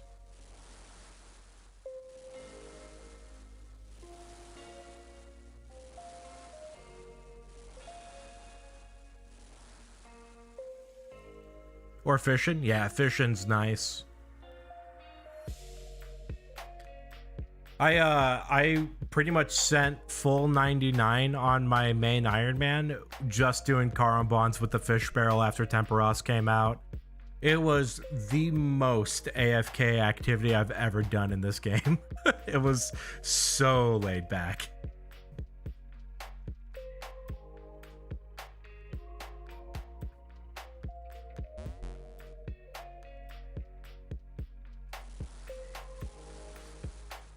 You're such a rookie in this game now. Dude, I get the feeling. It feels like whenever I take like a couple months of a break, I end up forgetting so much stuff. This game is massive and it's just hard to keep track of everything at all times.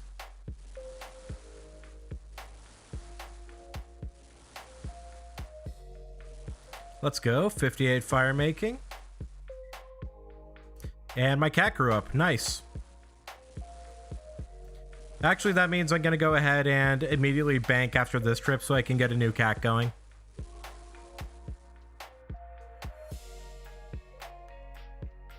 You think being a member is worth it? 150% yes. Free to play is so much more restrictive in what you're able to do. It really only gives you just a tiny window into the full potential of this game. If you can get members, I highly recommend doing it. Let's just say this, I would not play this game if I could only play it free to play. Some logs, okay. Got you logs, that's nice. Never been a member? Oh yeah, it's 100% worth it if you've never done it.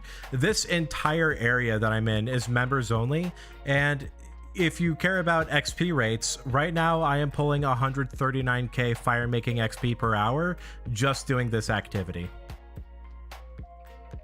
And this is super low level. Like, this account was made less than a week ago. So like, it's just good based on that alone, but the content is much more varied. You just get access to more Slayer. You get access to Slayer. That's like one of the best skills in the game. Absolutely is fantastic. Okay, let us get the cats figured out. Now, unfortunately, I am going to have to take a bit of a long way back to Wintertot because I do not have any games necklaces. Oh, I am gonna need more than that, actually. I also should bring the Chronicle because I need to buy some teleports for it. I have money that I can work with now. That's really, really good. Okay.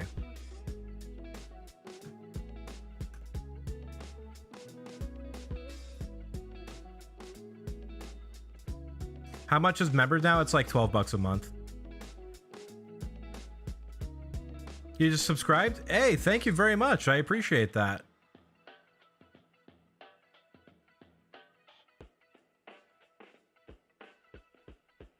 I pay for the year of membership for $90. Yeah, that's how I do it for my Iron. This account I paid for 1 month and then I'm going to bond it the rest of the way. Just because my Iron Man makes so much money that I really don't need to pay for an account. But yeah, bonds are a great way to do it. The $90 for the year is fantastic. Biggest bang for your buck right there, especially if you play this game a ton. I practically live in this game, so the $100 was very worth it for me.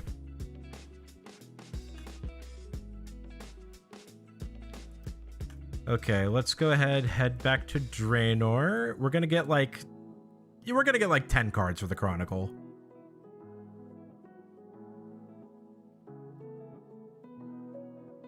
$12, crazy, but you'd bill your free-to-play, then upgrade to member. That's also a very valid approach.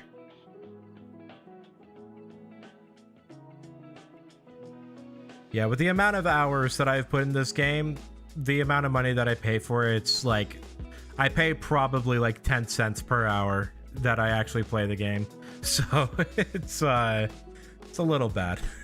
A little bad.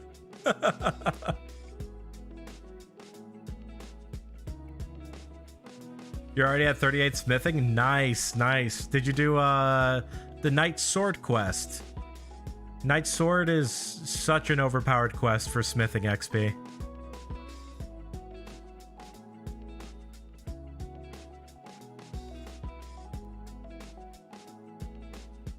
Not yet. Where is that? It is in Falador. The guy that you talk to start the quest is right here in the courtyard, right in the center of Falador Castle. If you do that quest at level 1 smithing, it puts you to level 19. Just from the XP rewards. It's at level 38. I don't know what that'll do to you, but that'll at least get you 1 level. Just right out the gate.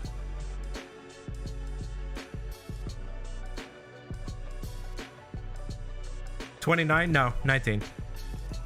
29 would be awesome, but not that high. It's only like 14k XP. Not 14k, 1.4k. 1400.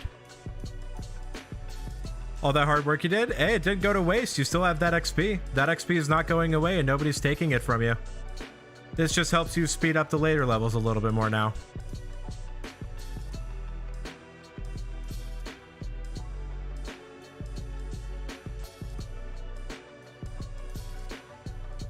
No such thing as XP waste in this game. When you have to get 13 million XP, every single one counts.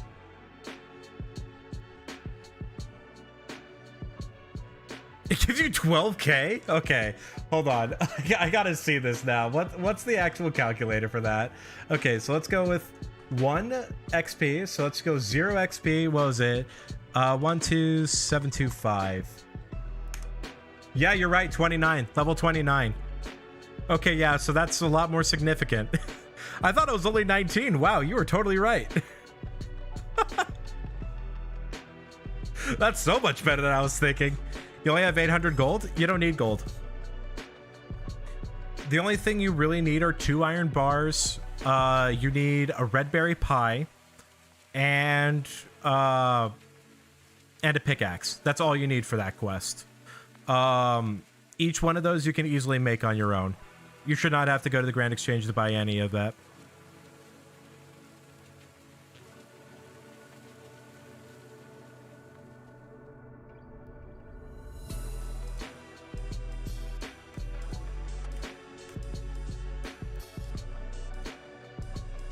You need 10 mining?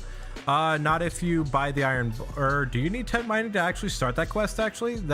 Oh, yeah, you do, because you have to... Yeah, that's right. You do need mining levels because you have to mine the blue, right? Good shout, Alex. Good shout.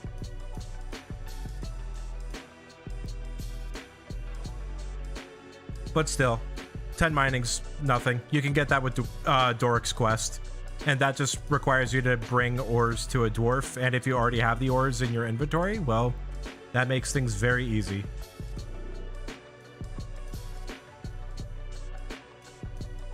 All right, back to Wintertot.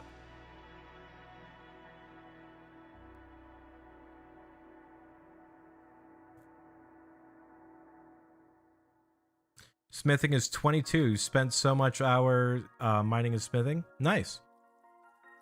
You mean 22 smithing? Or 22 mining, you mean? I mean, even then, still. Mining and smithing tend to go hand in hand, and if you have levels in smithing, it's not a stretch to say you also have levels in mining.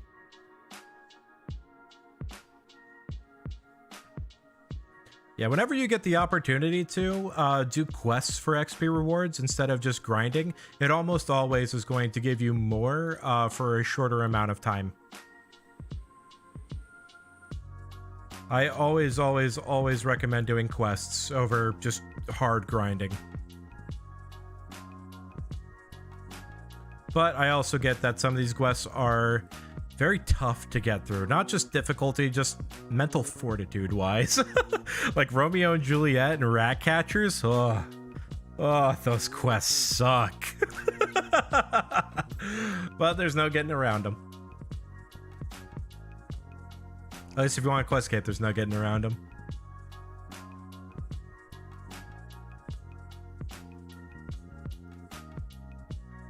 $38 mining, 22 smithing. Even still, that's excellent. Those levels are perfect for Knight Sword. And that'll give you your biggest bang for your buck when it comes to smithing XP.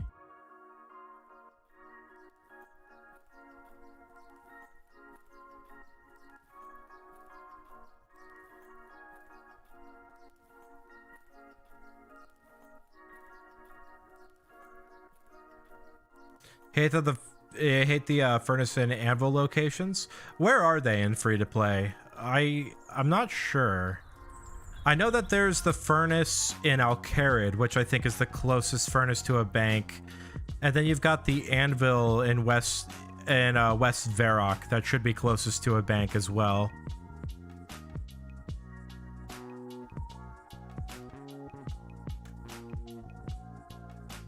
Is the Edgeville one available for free to play, or is that members only? The Edgeville furnace? Because that, I think, is the closest to a bank without doing like Song of the Elves and stuff like that.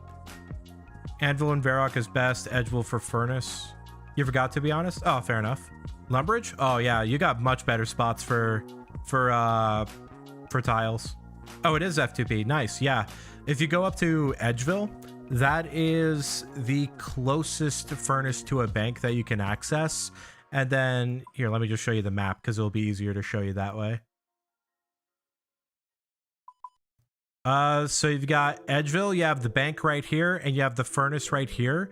I'm 90% certain this is free to play. And then for anvils, you have this bank here and this anvil here, right in Varrock. Super close by to each other. Very, very easy if you just already have like all the ores and stuff that you just need to process. If that furnace doesn't work, by the way, the other one that I was mentioning that would be good to do is this one here. Alcarid Bank and Alcarid Furnace. I think that's the second closest available to free to play. You go to Varrock? Good. 11 tiles in Edgeville, 9 tiles in Prif. Wow. I knew the Prif one was closer, but I didn't think it was that close.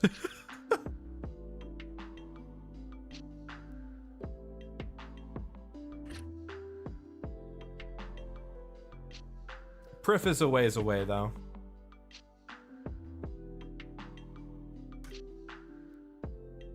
Those 70 skill requirements are so brutal.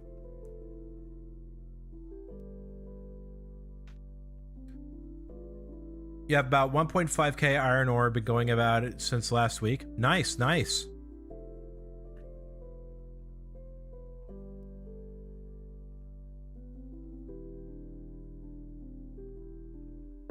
Iron is always good. Iron is going to be a good chunk of how I gain some of my magic XP, actually. I have a plan where once I hit level 43 magic, I'm going to go back and forth between the Kandarin Monastery and the Ardoin Bank, superheating an inventory of iron ore as I go back and forth. And that'll give me both smithing experience and magic XP until I hit level 65 and unlock high alchemy, or 55 and unlock high alchemy. And then I'm going to turn those iron bars into iron darts for fletching. I've got big plans. Just using a furnace, yeah. That's the bad part with iron, is that they it's got that percentage chance to fail. I don't know if Rings of Forging are free to play. I can check that real quick. If they are, Rings of Forging would not be a bad idea to invest in.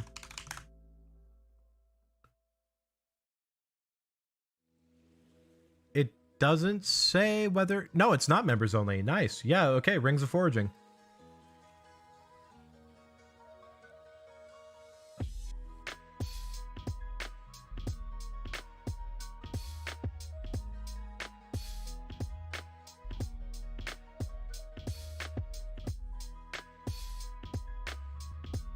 I remember the first time I was trying to do Winter Tot on my original Iron Man, and instead of going up this path, I ended up taking a left and getting super lost with all these wolves and stuff. Very lucky I wasn't a hardcore. Not sure what that is. Rookie forgot how to play. A Ring of Forging is just an enchanted ruby ring. It just increases the % chance that you succeed a iron ore smelt. So instead of it being like, what is it, 50% chance, it drops it down quite a bit. Oh no, it's 100% success rate. Okay, so one Ring of Forging, it's an enchanted ruby ring, gives you 140 guaranteed iron ore or iron bars. Ring of Forging, how do you obtain? You can either buy it from the Grand Exchange, it's the easiest option. The most cost-effective option is to craft a ruby ring and enchant it with a level 3 enchant, which requires 49 magic.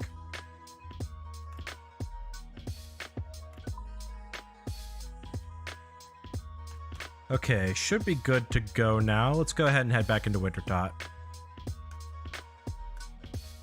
Oh, not too many cakes.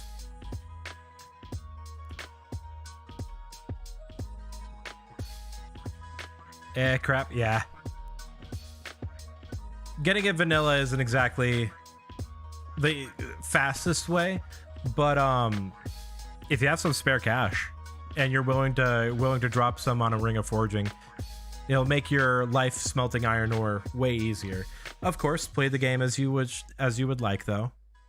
Don't want to push you in one way or the other.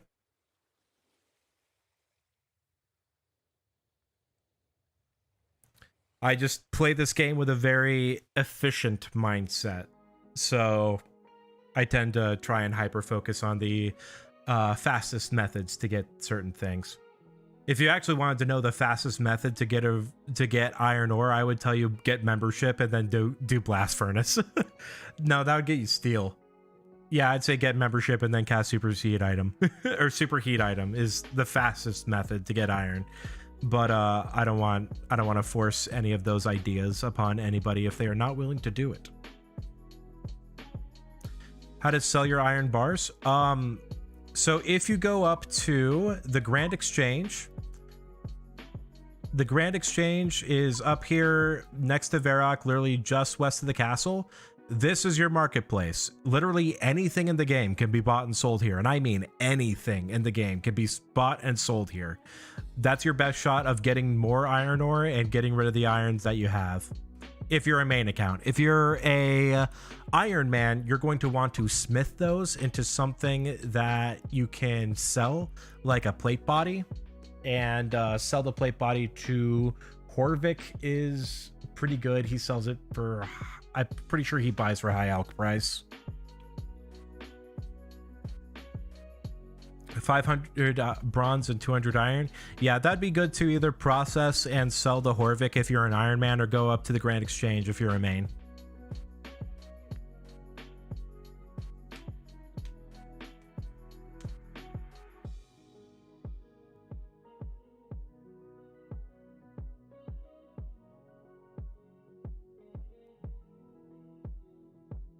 You have so many bronze armors, like in the hundreds. Nice, nice.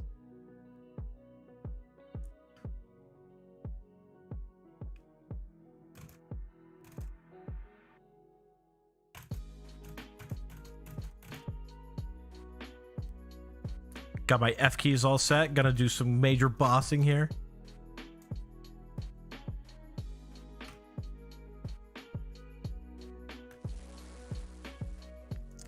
It helps if I run. Sorry, you're talking too much? No, you're fine. You're totally fine. Don't worry about it. That's what we're here for. Do not be shy at all. You're trying to learn as much as you can? You've come to a great place for that.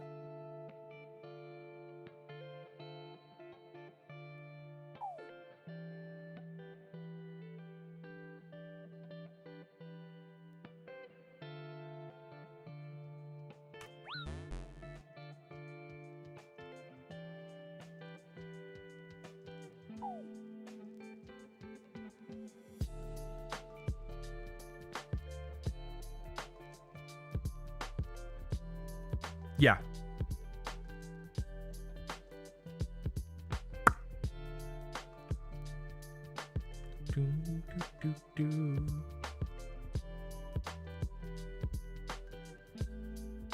This is weird. This is a 12-hour playlist that I put on for this 12-hour stream, but I feel like it started looping at one point.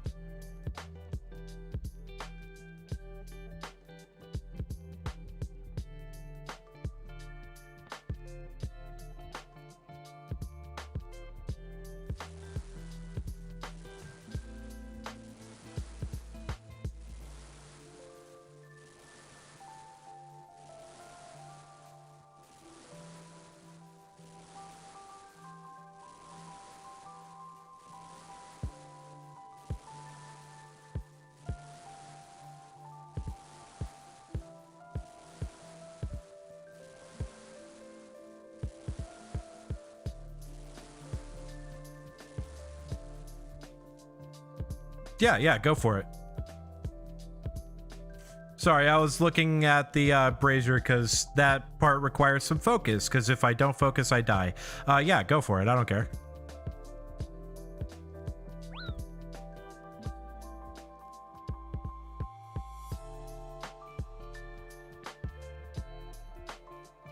To be honest, I was going to peek at your stats as well. Okay.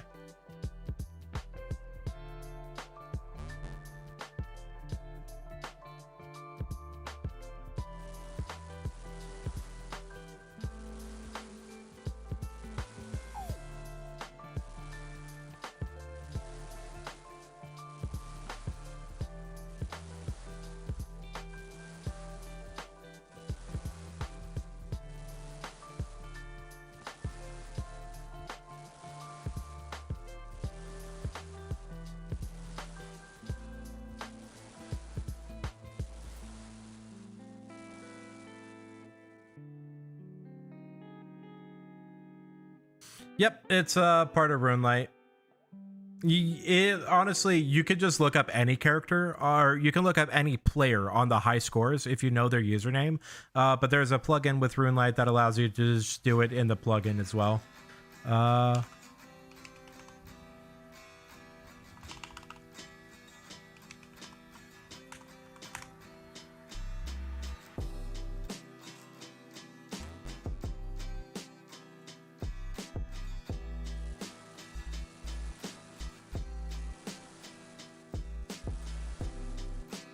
You don't have a high score? The high scores is just a general name for the board. It's high scores are more just like a way for you to see boss kill count and like stats and current XP and stuff like that. Like here, I can show you in between rounds here what a high scores board looks like, because I can show you my Iron Man.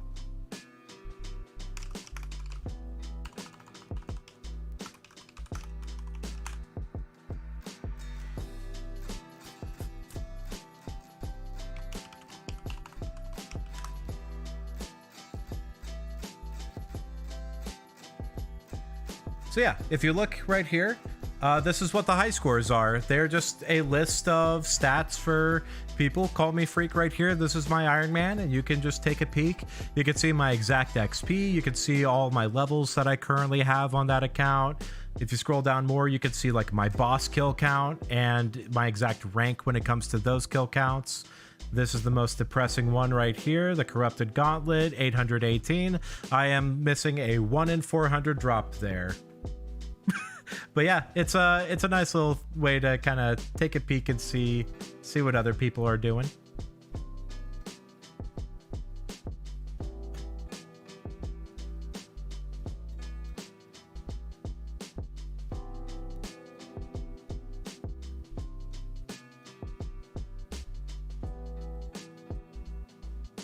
Holy moly. Yeah, I have about 2,500 hours in that account. It's the only account I play outside of this one. I'm insane? Yeah, a little bit. You're right.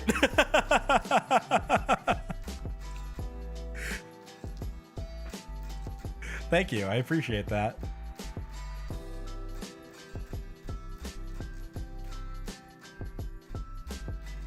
You only have one account right now? The only reason why I made the Iron was because I previously had a main that I was getting bored with. And then I made this because I thought it would be fun to make a YouTube account for it. So just different accounts made for different purposes. Your old one is gone forever? I think the one that I originally started RuneScape with back in like 2006 is also gone forever. That or it's nowhere near what it was when I left it. It either got hacked or it got deleted in some way.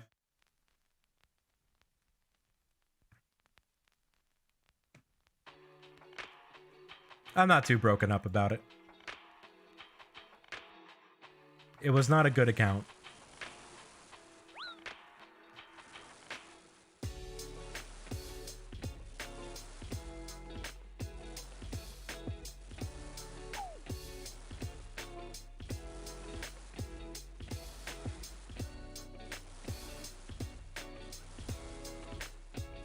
There wasn't anything that I had on that account that wasn't easily replaced in another account, so very, very simple.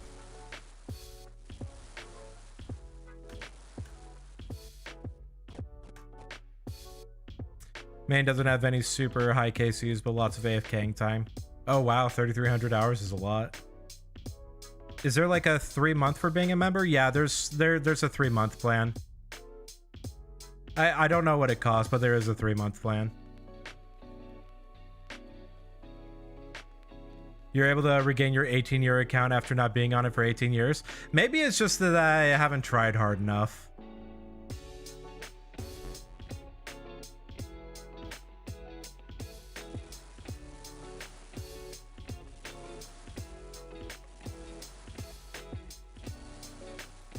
Though granted, like I said, there's nothing on that account that I'm willing to spend a significant amount of time to get.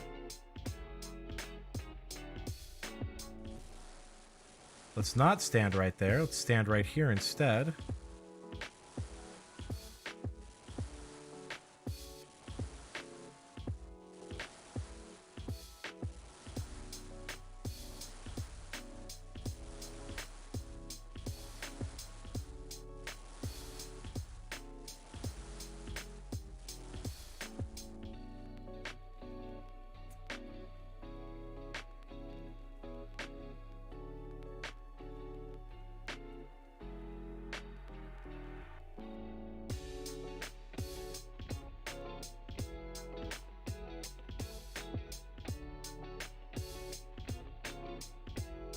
Took me 3 weeks of incorrect info, and then you sent an email saying there's no way you'll remember it because the RSM was deleted at some point. Are there still giants? Oh yeah, big time. You remember you'd bury the big bones? Oh yeah. Nearby that Edgeville Varrock location I was telling you about, there is a dungeon in there that has a ton of hill giants. And it also has a hill giant boss if you want to try your hand at a little more of a powerful enemy. It requires a giant key to get in, but if you kill enough giants, they'll eventually drop a giant key for you.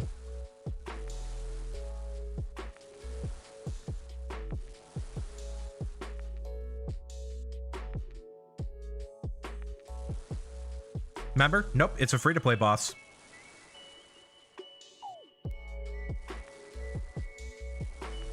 Now, granted, there are some members-only rewards that boss drops, but the boss itself, you don't have to pay for it.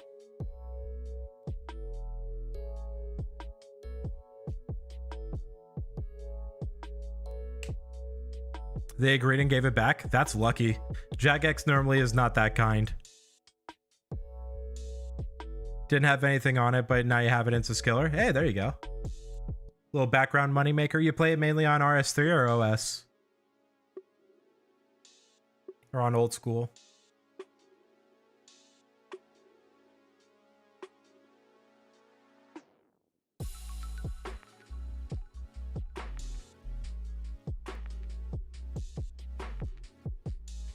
Not Obor? That was the... I thought Orbo's...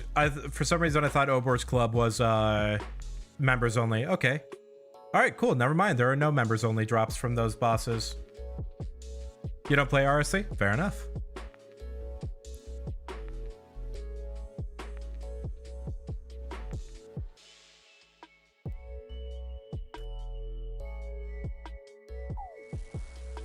Ooh, that's a spooky spot for that area of effect attack to immediately spawn. That does 8 damage to me at my current fire making level, and yeah, that can be spooky for this account.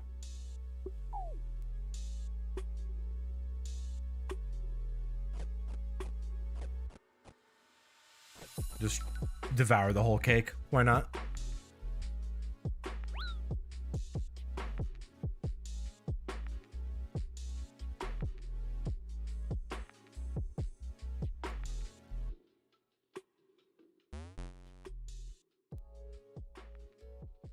Oh, I just realized we are well over. We're about 45 minutes over the halfway point of the stream. 6 more hours to go. Or I guess at this point, 5 hours, 15 minutes more to go. It's been a while since I've done a 12-hour stream. The last 12-hour stream I did was back over on Twitch, and I did a Breath of the Wild trying to learn how to speedrun the Great Plateau in 12 hours. That was super difficult too, because it was before like all the newer tricks were discovered. So I had to do like super precise bullet time bounces to fling myself across the map by hitting up a goblin in just the right spot. This has been a much more chill 12-hour stream than that. I might do a bit more Breath of the Wild speedrunning on this channel. I don't know. I've been really trying to think of a secondary form of content to produce alongside the RuneScape content. Right now it has been primarily casual gameplay, but I do have a pretty strong speedrunning background, so I'm trying to think of like what I should do in regards to that for this channel.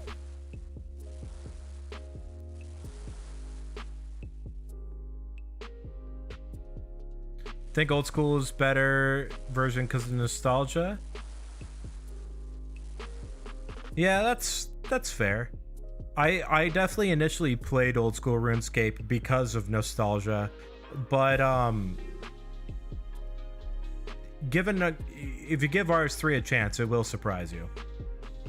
It is a game that does hold up fairly well.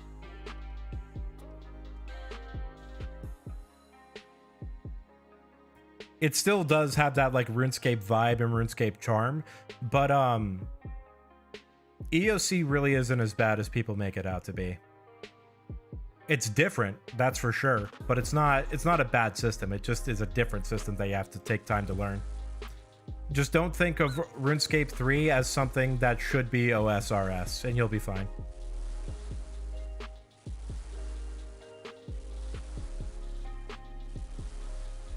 There's just so much content in OSRS. There's more in RS3.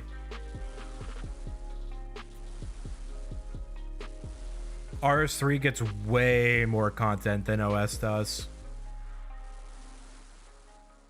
And it's partially because RuneScape 3's developers have full control of what goes in the game at all times. They don't have to go through a giant board of directors being their player base with the poll.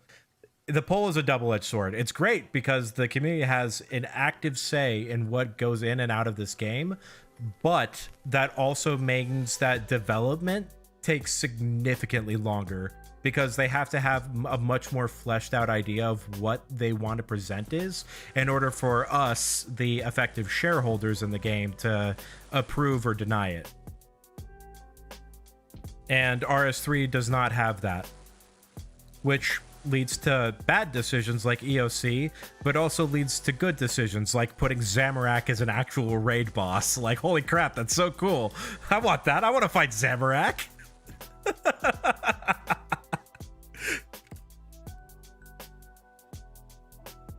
Personally play OSRS because you understand it better than RS3. That's 100% fair. RS3 has a learning curve to it. That's why you want to finish OSRS till then. Fair enough. We need more streamers to play this game? Yeah, I think so. That's why we'll never get a new skill in OSRS. And it kills me. I was so into warding when that was being announced and proposed. I was so into warding, but people just didn't like it. Combat in RS3 can't be disabled. It can be disabled, but the boss mechanics in RS3 cannot be disabled. So you do have to that there is a give and take there as well.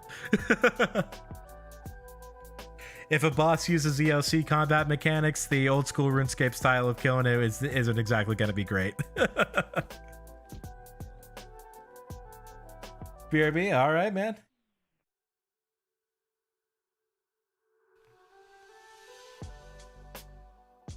There's no correct answer to any of this. Warding was a bad skill. However, you do think they should get a new skill. No, we won't. See, the thing is, I liked warding because it literally fills in a big gap in magic that I feel like has been desperately needing to be taken care of. Because, like, you've got smithing to smith your melee weapons and your melee armor. You have crafting, which crafts your ranged armor, and fletching, which crafts your ranged weapons and ammunition. All we have is rune crafting, and that only crafts runes for magic. Magic armor is so bad in this game.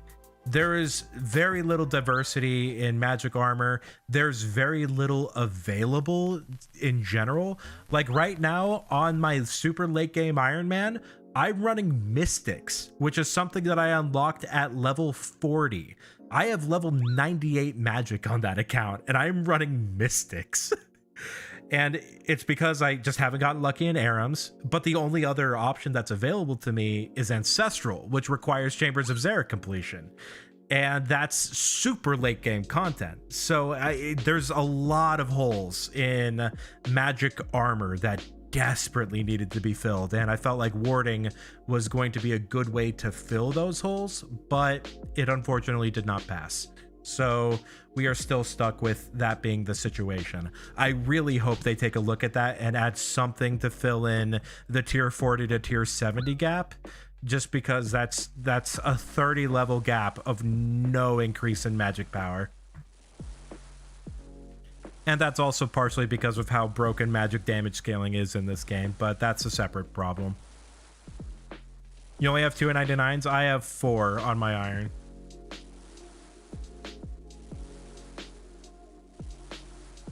Slayer's enough. Yeah, fair enough. Slayer is a beefy skill. Smithing is a sham. Smithing is not bad. It's good when you are having to craft all your own darts.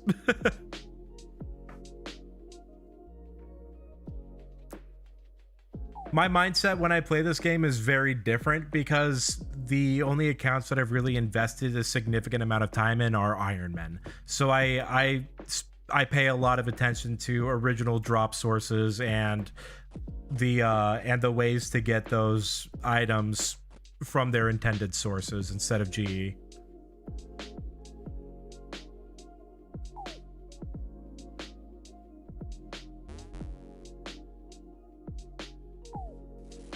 $99 for a tier 40 melee weapon and armor is ridiculous. No, I agree. That is pretty ridiculous.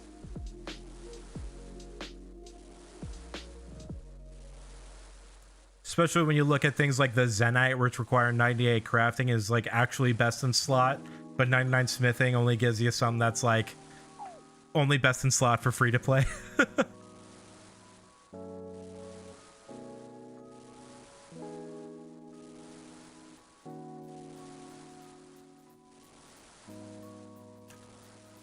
There's a lot about this game that needs to be fixed. Not enough time. No one smiths for their melee gear? No, they don't. Smithing as an Iron Man is primarily used just for very specific things, like the Bow of Ferdinand, which requires 82 smithing to make, or for like darts. Like rune darts require 89 smithing. But once you hit 89 smithing on an Iron Man, there's no reason to train it any further.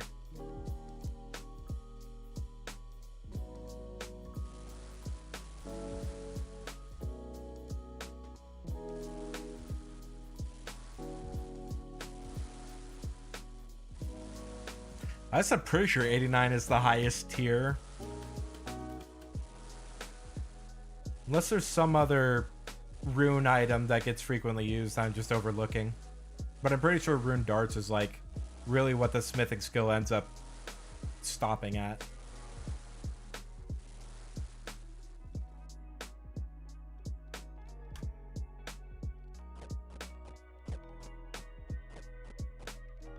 Man, I'm getting some good luck this trip.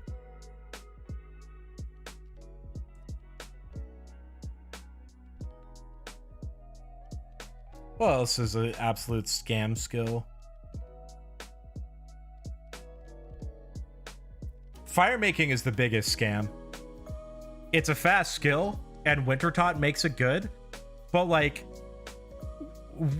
it was such a useless skill before Wintertot. That's the skill that actually was like burning money back in the day. You only trained fire making if you just had money to burn.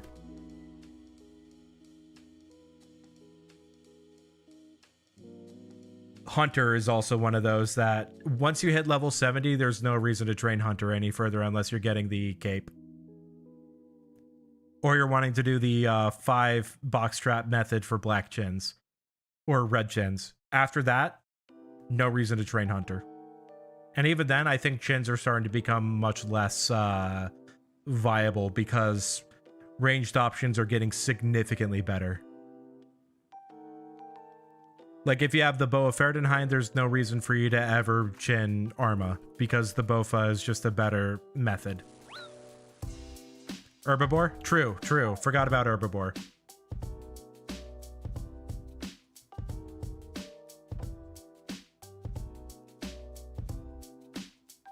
You got me on that one. I did completely forget about Herbivore. When do you unlock Herbivore?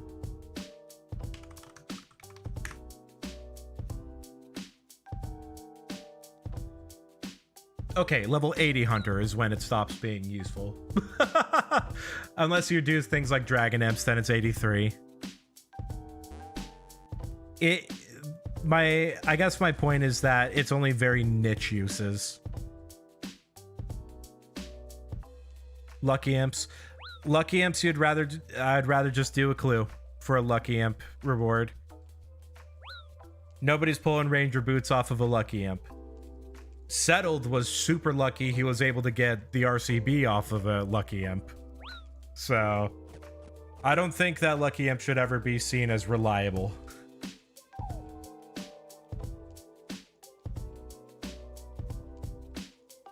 DMs is what a lot of irons use for early glories. I would not say a lot. It is an option that some irons take, but that grind to 83 Hunter is, in my opinion, much worse than the grind to 80 crafting. 80 crafting, I feel like you can get a lot faster and is a lot easier. Because you're also not relying on RNG. And you could just get a glory. Is it 80 or is it 70? I always forget. Shopscape's so bad though. Don't do Shopscape. You, the best way to do it is you mine sandstone in the desert quarry. You use the sandstone grinder to make buckets of sand, and then you grow giant seaweed. No Shopscape necessary. There are some requirements that you have to get in order to get to those points to begin with. And plus, you also need lunars as well to make them worth it. But even without lunars, it still isn't bad. You just cook the giant seaweed to get the soda ash first, and then you smelt it together. Shopscape just is fast.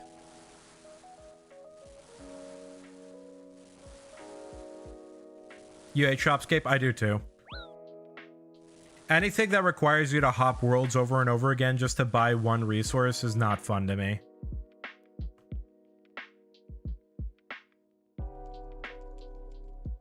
Shopscape's faster if you're going for efficiency. Lunars not easy to get. Yeah, lunars aren't easy to get, but even then, like if you use the giant seaweed on the campfire in the Birthorp Games room, the Rogue's Den, you get a ton of soda ash that way. And so I'd say seaweed is still very worth doing even before lunars. It just requires a little bit more time processing, but it's overall easier and more AFK than Hunter. Because Hunter, you have birdhouses, or you can do chins, and chins aren't fun.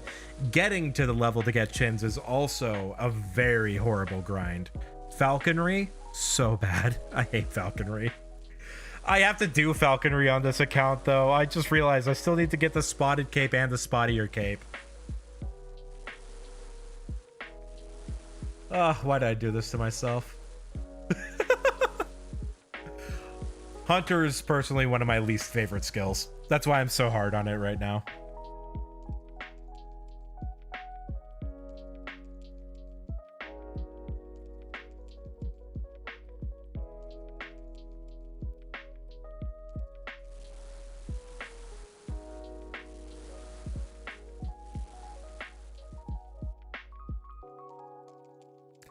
I would much rather runecraft than do Hunter. And I mean like double Nat style runecrafting, not Guardians of the Rift. There's a UIM called Impling Only. He has an amount of patience that dwarfs my own. It is that's insane. I would not be able to do that account. There are some accounts that I look at and just like, nah, not me. That's one of them. Her channel, got it. My apologies. Her channel is insane. I have to check that out. Do you know what it is?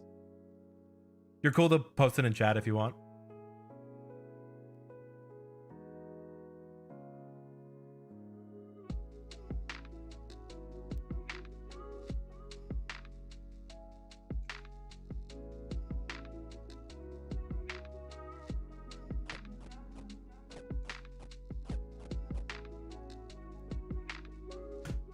I don't know if you could post the link, because there's some weird filtering going on with my chat that I don't know how to fix, where for some reason just some messages, and like especially if you try and copy paste a link, just never show, even if I'm looking at the all chat. So I would just recommend just go ahead, type her name in the chat itself rather than linking the channel, because I don't know if the link will actually be seen. I gotta figure out why that's the case.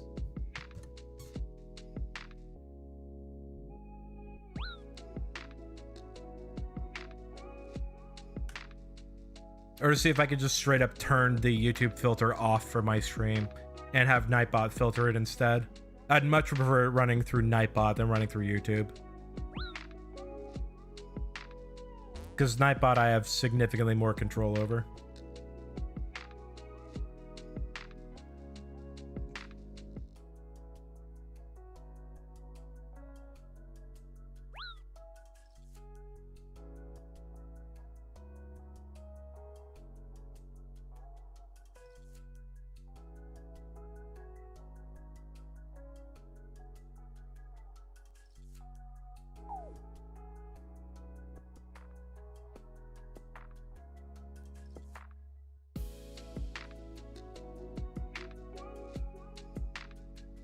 Yeah, YouTube doesn't have the best streaming stuff yet, but it's trying to get better, at least from what you've seen.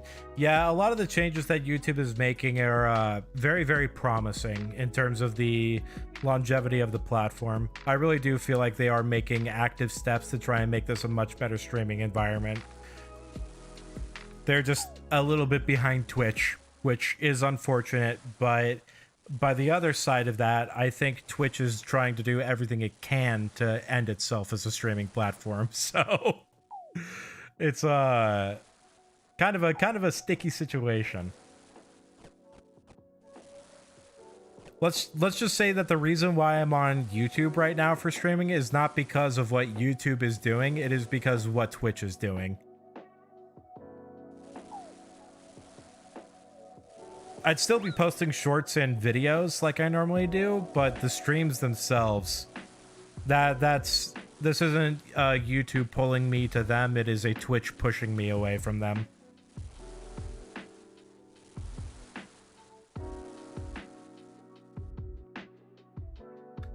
That being said, though, I do recognize that there are a lot of advantages with having all my stuff on the same platform.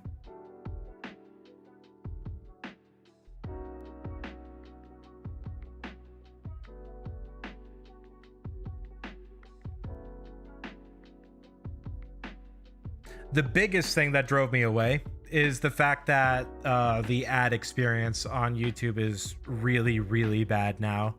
Because you have to sit through 6 unskippable ads before you watch any stream now. And those are 30-second ads too. They're also not targeted ads, so they are just whatever Twitch is playing that day. And they also replayed the same ones twice. I mean, on Twitch? Yeah, did I say YouTube? I meant Twitch.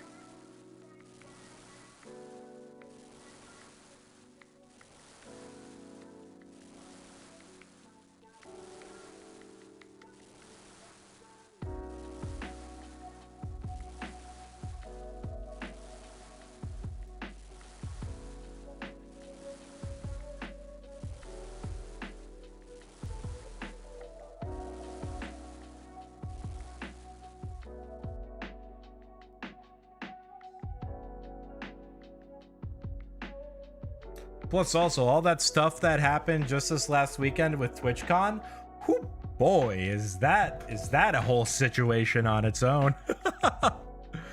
I'm wondering what is going to happen based on that, because there were some severe injuries that occurred, and I'm wondering if Twitch is even going to be held liable for them, or how much of it they're going to be responsible for. We'll see. You know that problem we use ad blockers? Yeah, the ad blockers help, but they still will like stall a stream out before it lets you see it. For YouTube though, you actually pay for premium because it's what you listen to music on YouTube. I've been wanting to pay for premium. I use YouTube enough to where premium is actually justified. Teak seed, okay. Okay, nothing crazy, nothing awesome, but nothing bad either. Let's put these right here. Good. Teak seeds. We'll put down here. Hairlanders better than Terramin. Okay. Oh, I need stuff. Okay, I need 5 1 2 3. What's happening? 1 2 3 4 1 2. Okay.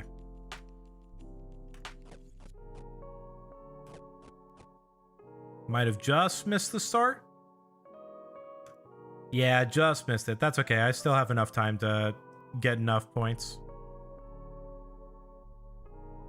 Pay what happened? Nothing happened. I just went to bank. They also gave out 3 months. Oh, yeah, absolute. Awesome. I gotta check that out then. Pay 18 bucks for family plan. You have like 5 people. Oh, wow, that's nice. That's like $4 a person, not even. Oh, with Twitch? The thing with what happened with TwitchCon is that they had a event set up, which was like a it's like those 2 raised platforms over foam where you have those giant bats where you're trying to knock the other person off of the platform.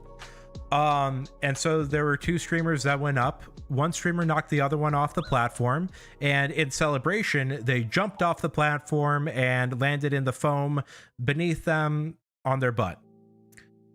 That alone doesn't sound that bad, but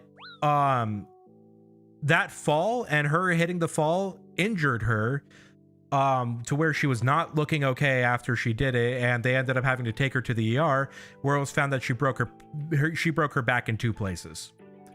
And when the foam pit was inspected, or when people actually looked at how the foam pit was constructed, the foam pit only was probably like a foot or 2 of just loose foam cubes scattered all over the place, and no padding underneath. It was cement underneath the foam cubes. So the foam cubes got displaced, butt hit cement, and broke her back in 2 places. And she's not the only one that got injured doing that event. She's the one that got the most severely hurt from what I've read. But the craziest part is that after that happened, they didn't shut that booth down. They kept it running. And granted, there were like a couple of like waivers that got signed, and there was some safety things, like they told them not to dive in to the foam pit.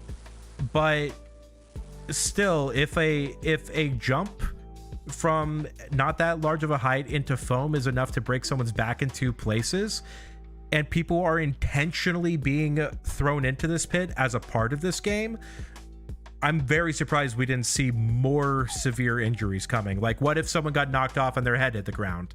Like, that's a very, very big concern. Twitch had to build it. Twitch sponsored the event that this panel was built at. That's where it gets hairy on who is responsible for what. It was Twitch's event, but it wasn't Twitch's booth. But Twitch approved the booth and its construction. Either way, the insurance company is going to have to pay a lot. And it's a bad situation all the way around.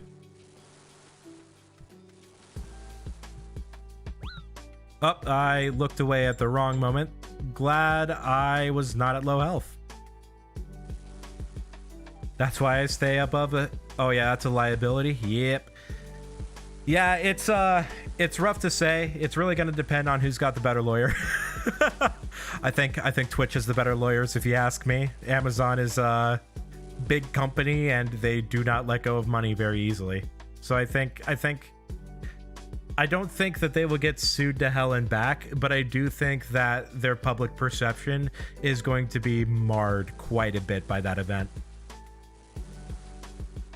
Same with the people who ran the booth. It was a Lenovo booth. And I'm wondering how much backlash they've received because they were the ones that ran that specific event. Or that specific booth, I should say. A lot of not good going on. And this all happened yesterday. Hello. Hello. Is this a Kurt? Yeah. What's up? Hey, what's up? Not much, not much. I just got lunch and then I figured I'd come see how the stream was going. Hell yeah, I just realized I haven't been streaming at all into Discord, so let me fix that. There you go. Oh, let's go. This is Winter Todd. This is a boss that basically gets you 99 fire making within a week. Oh, wow. It's a cool looking area. I like the whole white snow theme. Castle. Yeah, this swirling vortex right here is the boss. That's kind of what I was thinking. I found a setting on RuneLight that was just like old school skybox, and I was like, oh, what's that? And it just made the black blue, and I was like, this is ugly. Oh, really? You don't like it? I like the black sky more. Oh, wow. No, I have that skybox on. The black. Really? You like the blue sky more? The black sky is a little jarring to me. Really? I think it's like it makes the game feel like it's age, you know, it makes it feel more nostalgic. Yeah. Amazon will pay. This guy's getting fired and Twitch response will be key. I think Amazon will pay. I don't know if those guys will get fired, and Twitch has as of yet said nothing. So we'll see. Are you talking about everything that happened recently? Yeah. Oh, God. Yeah, that was what we were talking about before you hopped in. That'll be the last thing I say about it, though.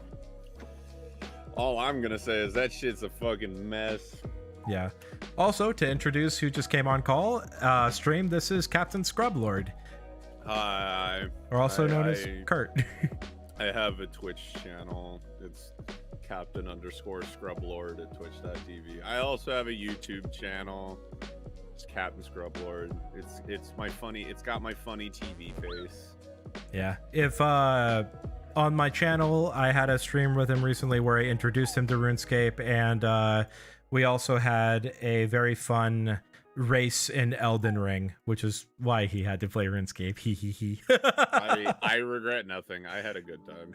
I did too. I'm glad you're still having a good time with RuneScape. That's the real victory for me, is that you're yeah, no, I figured you were it. gonna be like super pleased about it. Yeah, like I'm not on it all the time, but I'm like, when I want to waste some time, I'm like, this is a good time waster. Oh, absolutely. I mean, shit, man. I've been live for over 7 hours at this point. Oh my god! Holy fuck! I started at 9 this morning. Let's go, dude. He said, "This is all I'm doing today." Yeah.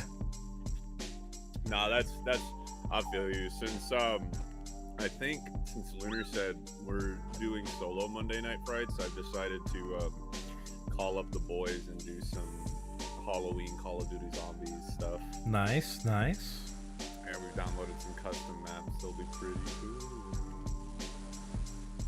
Care with my 9 HP? Yep, I know. I've been watching it. Everybody's playing Overwatch 2, and I'm like, why? I have zero interest. Yeah, me too. I don't know. I mean, I hear the current state of Overwatch 2 is a little bit more casual friendly and is kind of the same as Overwatch 1, where it's just pick a character and run in and fucking shoot and die. But we'll see how long that lasts. Yeah, we'll see how long that lasts, because it didn't even last that long in the first game. Second off, I've been hearing that while I haven't heard the big thing I haven't heard anything on, and I'm not going to say anything about it, is the gameplay. I've not heard anyone talk about this game's fucking gameplay at all, because they're so busy bitching about everything else. So I don't know anything about how the game plays. I saw Max put a post on his timeline of him playing a bit. Yeah, like, the people who have played the game says, I've heard what little of it, the people who I like to watch anyway have said the game itself is fun, like it plays fun, but I've heard that there's a lot surrounding the game and its practices that is just like, what the fuck? Not to mention that the game was like barely working when it launched. I mean, that's every game though. You can't, like, right. It is a valid criticism, but it's also one that literally every AAA game came out. Yeah, so it's like that one I'm not as concerned about. Overwatch is still going. Yeah, the Overwatch 2 came out last weekend, or this weekend. No, Overwatch 1 is not still going. That game does now no longer exist. Yeah, you can't play Overwatch. We paid $60 for that game, guys. Yeah, and it doesn't exist anymore. Yeah, that's the big reason I'm not playing Overwatch 2. Yeah, no, that's fair. And I also like the whole you can't use a prepaid cell phone to have an account is also absolute BS. They actually, I think they changed that. I think they took that out. It was because they kept losing too much money. Yeah, it was losing them a ton of money and a ton of players and getting them a ton of backlash, though the backlash, I'm sure they didn't give a shit about. No, they didn't. They didn't give a shit until it started affecting how much money Overwatch 2 was making. AAA games used to be finished on release and now they aren't. No, I agree. It is a pretty bad state of affairs when as much as I like Steam early access, I don't think it should exist anymore, because now people are just like releasing unfinished games and then charging people for them, and a lot of them don't deliver on their promise in the end. One of the only few who I've seen deliver on their promise of a quality game that was in early access when it launched was Risk of Rain 2. That game's fucking amazing. Subnautica, yeah, that's another good one. Don't get me wrong, you will get some developers that make some amazing games that start out in early access and they wholesale deliver. The problem is the majority of them don't do that. Yeah. I'm looking at you, Magicite Dev. That's why I still think Nintendo is a very formidable competitor, because their games aren't broken on release. Nope, and they're finished. Yeah. That Splatoon 3 actually might be a little bit of the exception to that rule. That's just me not being a fan of Splatoon 3's matchmaking okay, that system. is you not being a fan of Splatoon 3. I don't think that's a fair criticism. I think Splatoon 3 is a very finished game. Am I gonna say it's a very polished game? Absolutely fucking not. No, is it a finished game? Totally. No, it's a finished. Is it Splatoon 2.5? Also, yes. Oh yeah, absolutely. There was no question about that. My issue is just I just don't think that Nintendo's matchmaking or their online systems in general are very good. Well, okay, not only that, but you know how like most shooters have an internal tick rate of like 30 or something? Yeah. Splatoon has like 14. What? And peer-to-peer connection. It doesn't run on servers. What? Yeah. So all of those games that we were playing in the test fire, we weren't on a server. That's just peer-to-peer connection. God, There's no wonder server it was, for this game. No wonder it was so bad. Oh my god. It's been like that since this franchise started, and God, I wish they would fix it.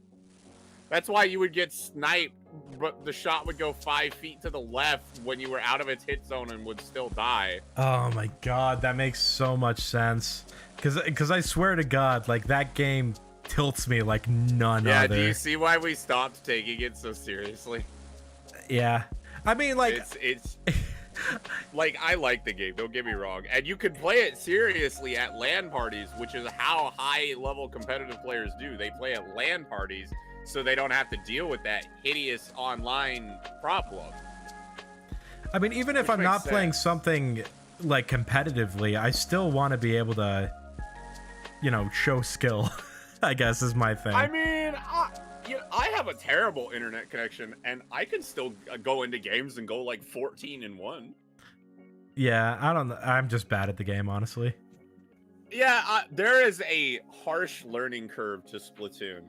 Not to mention, Turf War looks like this friendly, approachable, haha, paint the ground fun. It is not. It is one of the most ruthless game modes in the game. Oh, it really is. It actually is just like, because it's a game mode that literally promotes locking the other team down and not letting them play. Yeah. And I mean, that's fine. That Turf War is kind of like one of the only game modes where I can understand why spawn camping is a thing. I mean, I can understand why spawn camping is a thing in a lot of games. It's a really good strategy, but it also is really fucking toxic. Well, yeah, and it's also great because it's the only game mode available for casual play. It's true. However, I will say Splatoon 3's ranking system is actually the best the series has had.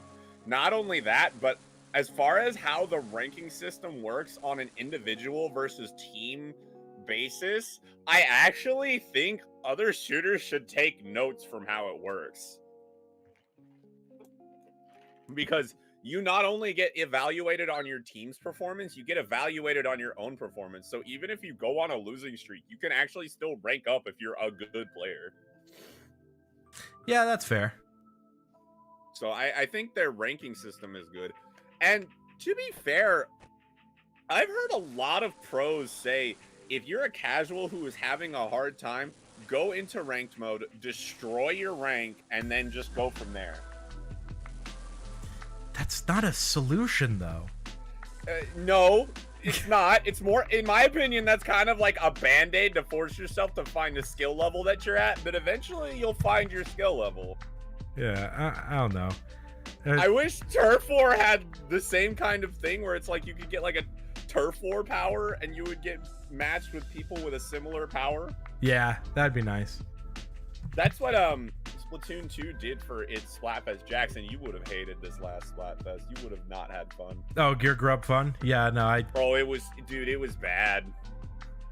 Half the player base picked Team Gear. Really? Yeah. So, okay, so first off, a lot of people on Twitter want to go and make it like Shiver Stand jokes. And the Shiver Stands themselves are, I want to say they're a really, really obnoxiously vocal minority. I'm not saying Shiver isn't hugely popular. I'm just saying the annoying people are a hugely vocal minority, right? Yeah. So I really don't think Shiver Stands were the reason that Gear had the highest popular vote. Think about it like this. Gear on a desert island. Oh, yeah. Food on a deserted island. Fun stuff on a deserted island. What is objectively the correct choice? Oh, yeah. No, it's Gear every way you put it. So you've got not only the people who like Shiver, then you've got the people who are like, well, Gear is the smartest choice because you can just build things to have fun with, and you can make tools to go get food. Nerd emoji. So then you've got that. Then you've got the people going, well, Team Gear's probably going to have the most people, and I just want to win. So then they're going to pick Team Gear.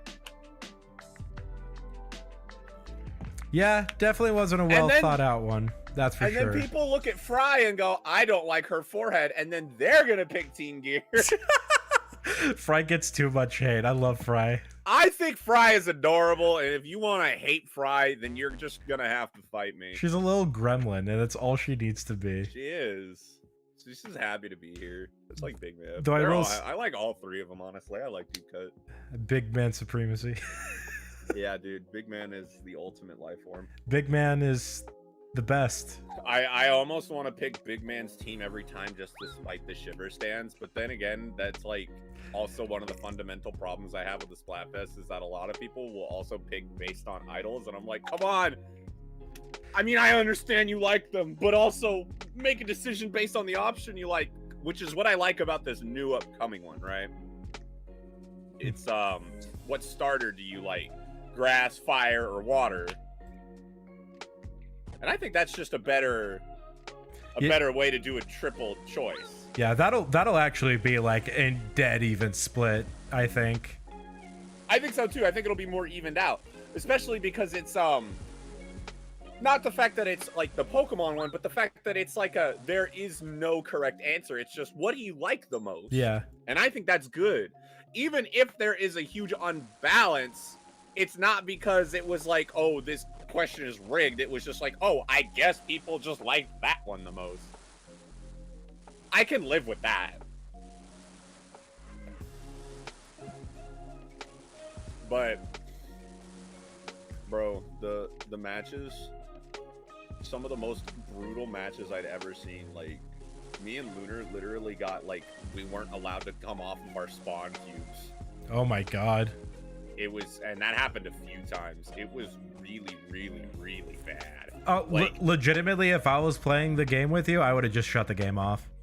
I would have just left. Like, it was actually so bad that I maxed out my rank so I could get my maximum rewards, and then I just stopped playing Splatfest, like, for the rest of the time. I just didn't play it anymore. Yeah. I was like, fuck this. I'm done. Especially because I finally figured out what the fucking difference between Splatfest Open and Splatfest Pro is. Yeah. So, and this is something they need to fucking elaborate on. Splatfest Open sounds like the normal casual version of the Splatfest, right? Yeah. It's not. Splatfest Open is what, like, you play with your friends, so people can join up together and be coordinated. Splatfest Pro is just solo queue. I would have thought it was rank queue with a name like That's Pro. what I thought too. And then I looked it up and I was like, wait, it's just solo queue? Wait, hold on. I'd rather play that. And then I did. I will say one thing about the Splatoon matchmaking that actually, like, gets me really legitimately upset is the fact that I can queue in with Lunar and end up fighting her instead of playing with her.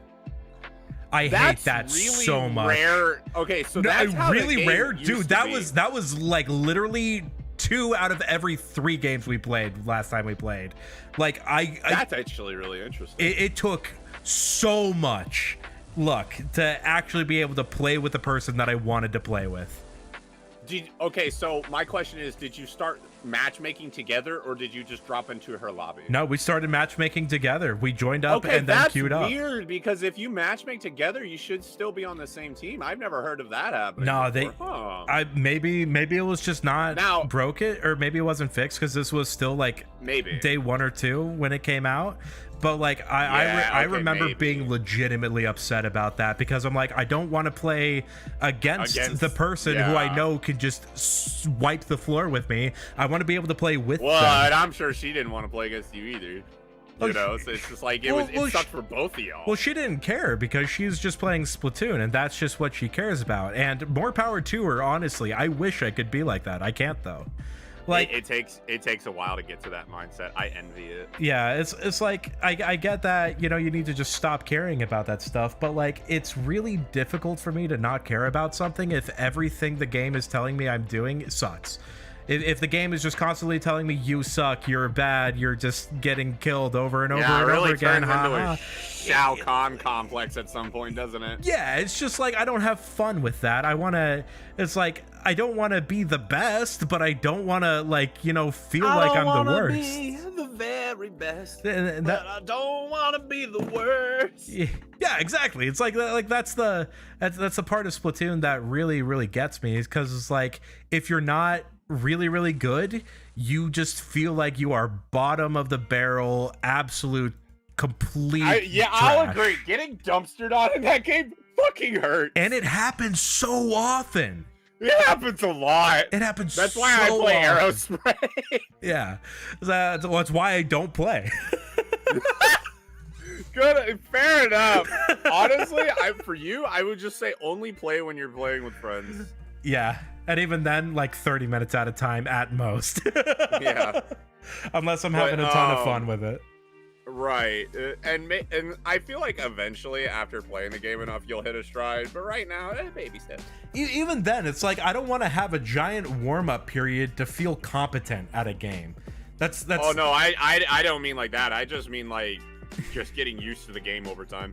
Even still, like that's why I don't play Smash, is because I don't want to spend the time that it takes to get decently good at Smash. Bro, that's why I stopped playing Smash. I was like, after a while, I was like, there is just like a certain skill barrier you have to pass if you want to like have fun playing against other people in this game in any capacity, and I just don't care.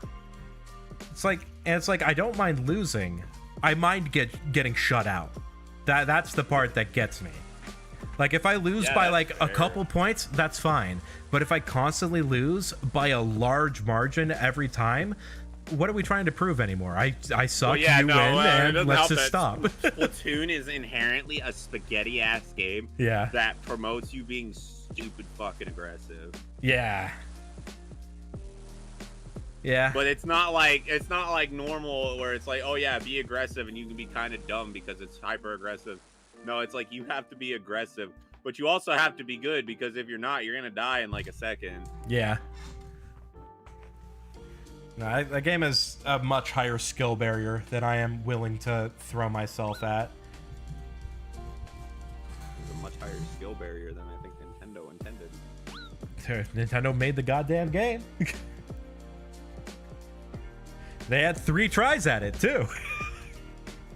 They did, in fact, have 3 entire tries. At this point, that's intentional.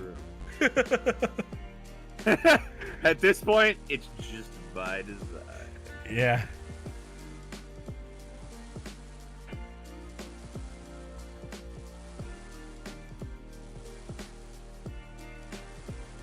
But yeah, no. So that last Splatfest was awful. Yeah. It was so bad, dude. Like, even Team Gear was just constantly getting mirror matches against themselves. Nobody ever played against anyone other than Team Gear. It was so fucking stupid. And I don't even think that's Team Gear's fault either. Like, I'm not shit. If y'all were on Team Gear, I'm not even shit talking you. I play the game. It's the fucking game's fault. Yeah, fuck the game. Get him. Fuck the game. I don't want to be good at it. Yeah, I mean, boils down to it being a skill issue. Just get good. Skill issue. Sounds like a skill issue. Yeah. L plus ratio plus skill issue plus get good. Plus get good plus Dark Souls. Plus Elden Ring plus foul tarnished plus. Beware the night. Did you see that cosplay of Margit at New York Comic Con? No. Oh, dude, it's like 1-to-1 pixel perfect as a cosplay. It won second. I don't know how it didn't win first. What won first? Don't tell me it was like some... I don't know. It was probably some Overwatch shit. Lame. No, I actually have to look that up because I saw it got second, but I didn't see what got first. Okay, I have time to look it up. Let's see. New York Comic-Con cosplay contests. Champions of cosplay. Let's see here. Winners.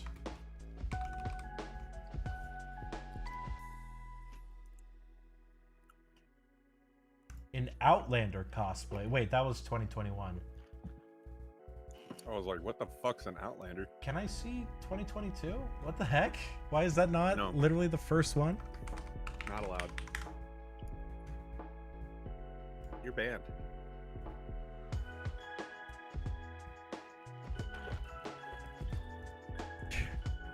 Why is finding the winners of a publicized competition so difficult? You know? Because the internet doesn't want you to find the truth.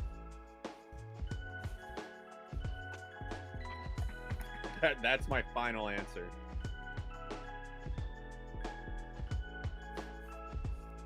Yeah, Google doesn't want me to know, apparently. What the heck? That's so weird.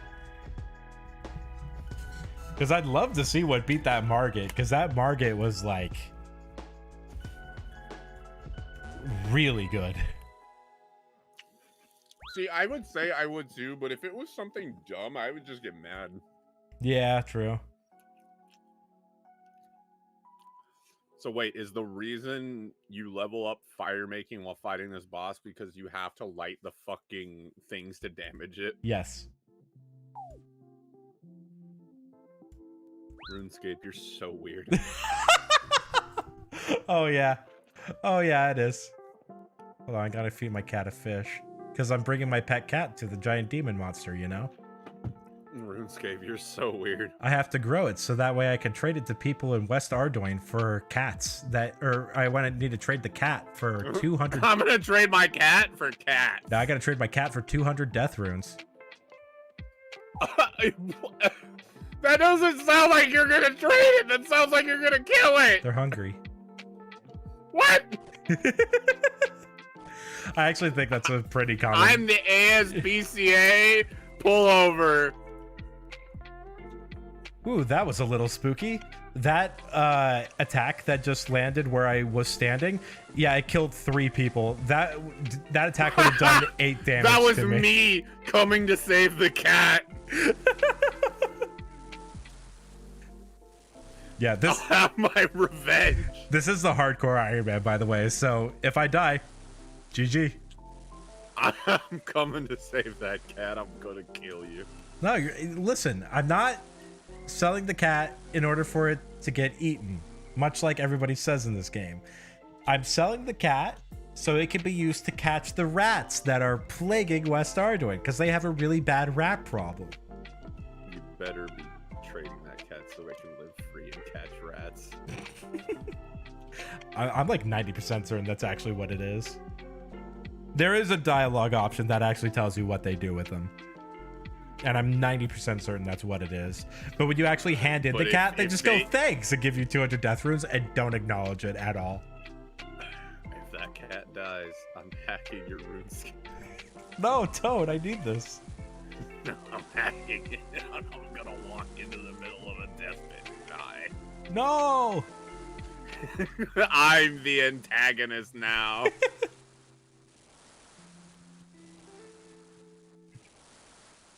Oh, I got stupid Welcome to lucky. the surprise part of your Iron Man streams where it becomes a scripted series. I got stupid lucky earlier today. I got a 1 in 263,000 drop. What the fuck? I got a beaver pet from chopping trees. A beaver pet? That's like when I was just killing flying fish during the rain in Terraria and it dropped a fucking flying shark pet. Yeah, basically exactly what that was. My axe keeps talking to me. It's got to ask you a question. It's Lucy the axe. Pinkerton the Elder Slime?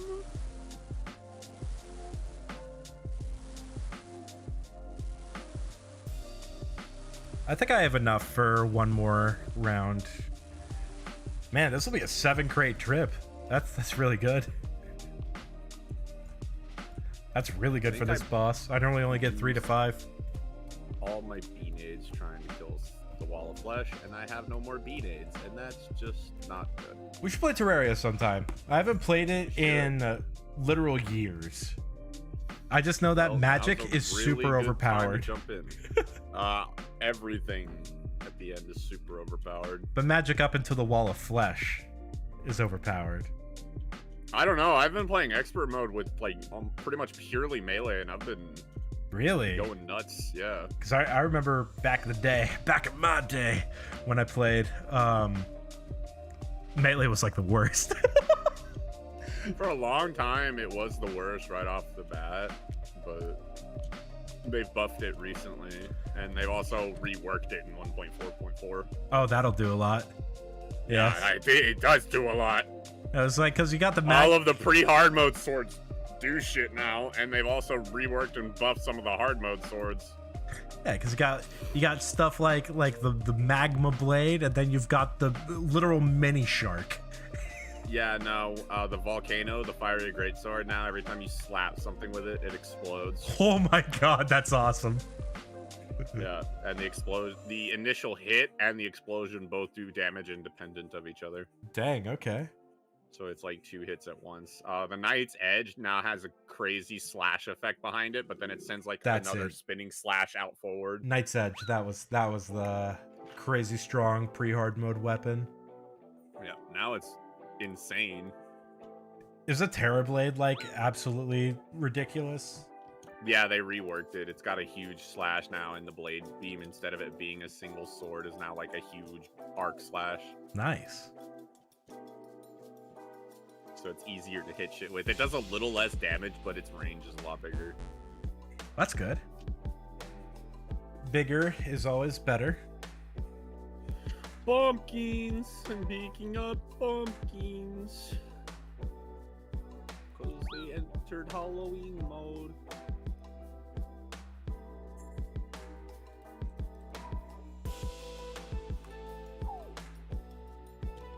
I'm just goofing around for a minute, and then I'm probably going to pull out my tablet and work on more of my my expressions. Hell yes.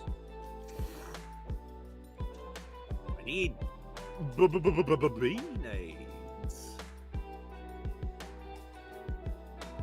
How do I make more bean-aids? Bean-aids? Yeah, bee grenades. Ah. They're grenades full of bees. What a terrifying weapon. Oh great, I can't look up how to craft them because the fucking guide is dead. Fucking rip. I killed him to summon the wall of flesh. Just wait for him to respawn. I'm waiting. Just respawn, idiot. I'm waiting.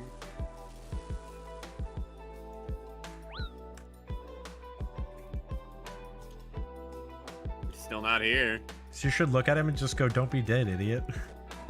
Don't be dead, stupid. Huck too. I'm probably gonna have to build more houses, maybe. Do you make like a gigantic apartment complex for your? Yeah, I build like a nice looking castle thing. Although these days the idea, if you want maximum efficiency, is to actually like build everybody their own little houses in different parts of the world. Makes sense. And like move certain NPCs away from other NPCs. Is there NPC infighting? No, but they all have happiness meters now and their own likes and dislikes, and it doesn't change their prices as far as making them go up if they're unhappy. If they're unhappy, their prices are the same that they've always been. But if they are happy, then their prices are lower. Oh, fair enough.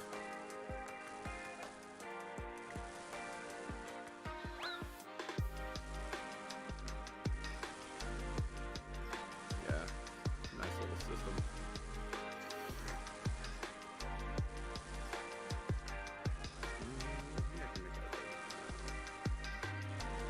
Oh, let's find out. Where are my stone bricks?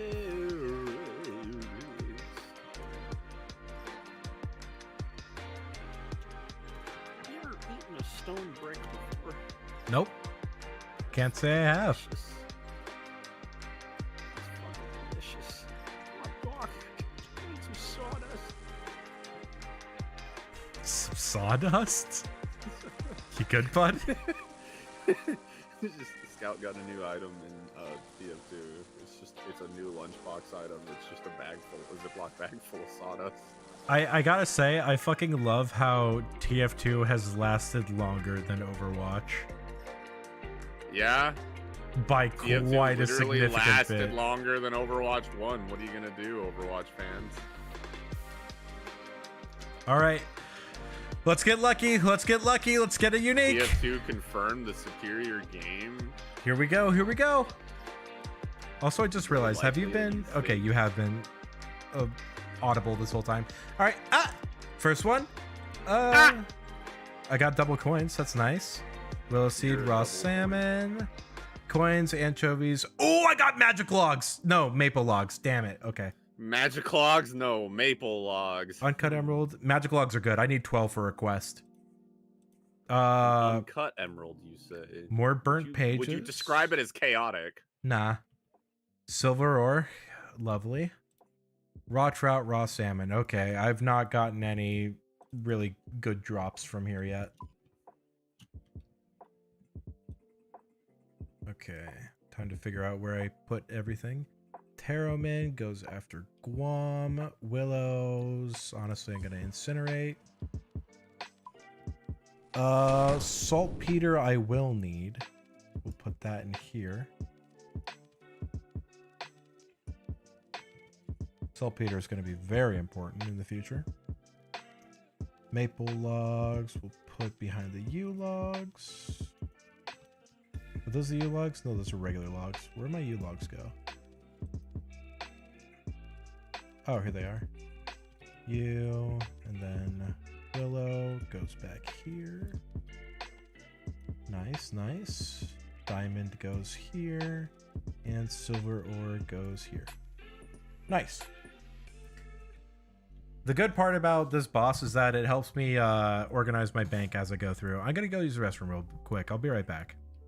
All right, chat. It's just you and me now. You know what that means. How many bad words can we say before Jackson comes back? So, all right. Let me regale you in a story here, chat. Let me open up Jackson's stream real quick. But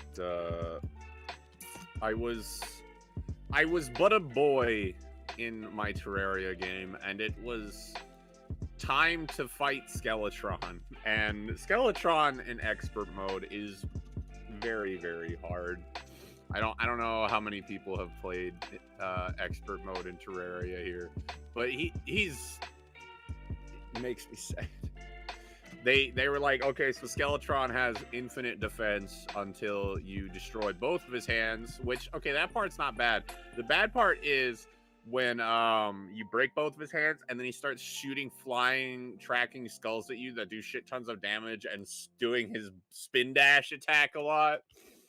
That shit actually makes me want to die. I don't know what to tell you, but the shit just fucking hurts me. I must have died to him at least, I don't know, 4 or 5 times before I finally killed it, and I was like, oh, you know what? Fuck this. I'm gonna go fight Deerclops. And let me tell you what, Deerclops' expert mode item is one of the most useful things I've ever fucking used. Welcome back, Jackson. I was gonna let you keep going. But so the Deerclops expert mode item is just a passive attack item that it summons shadow hands all out of just random to fly at enemies and just kill them for free. All you need is an accessory slot, and it's just like, oh, look at my big dark hands of doom. Yeah. It's very good.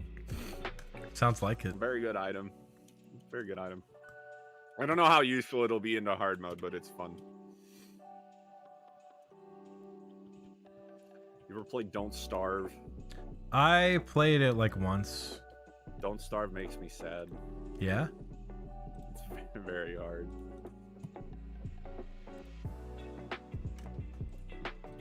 This fucking shit is so hard.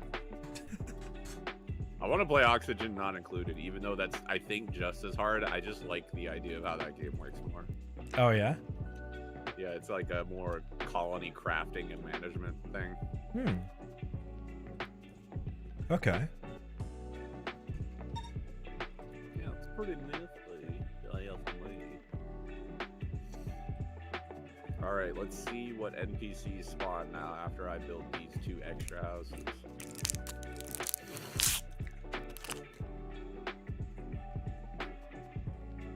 Steve the Guide. You should throw him into the lava. I don't have Wall of Flesh Part 2. I don't have the doll, and I need more bee nades first. I need my bees.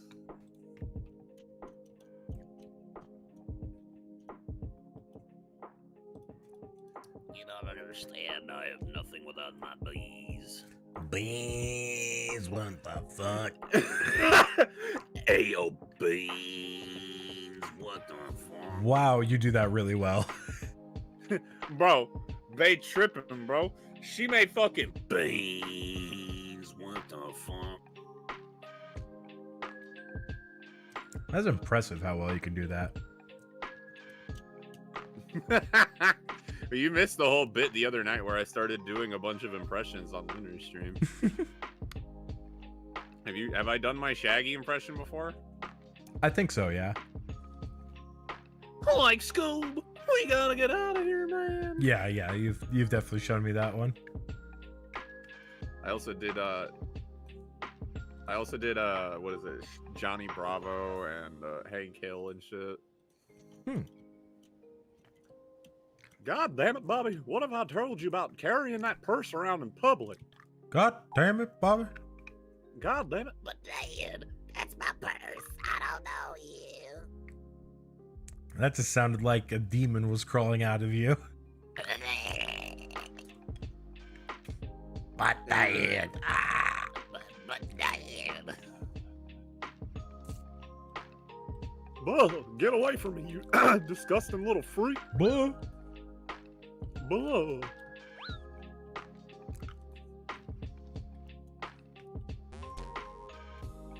Bobby, you're weird. I'm not even doing it very well right now. I'm just being stupid.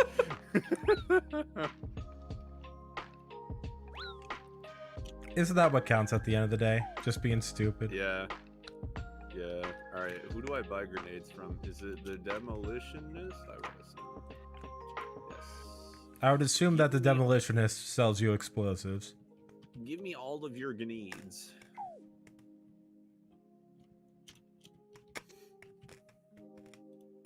Dude, B-nades. Here we go. I now have 68 B-nades. Holy crap. I'm so upset by this.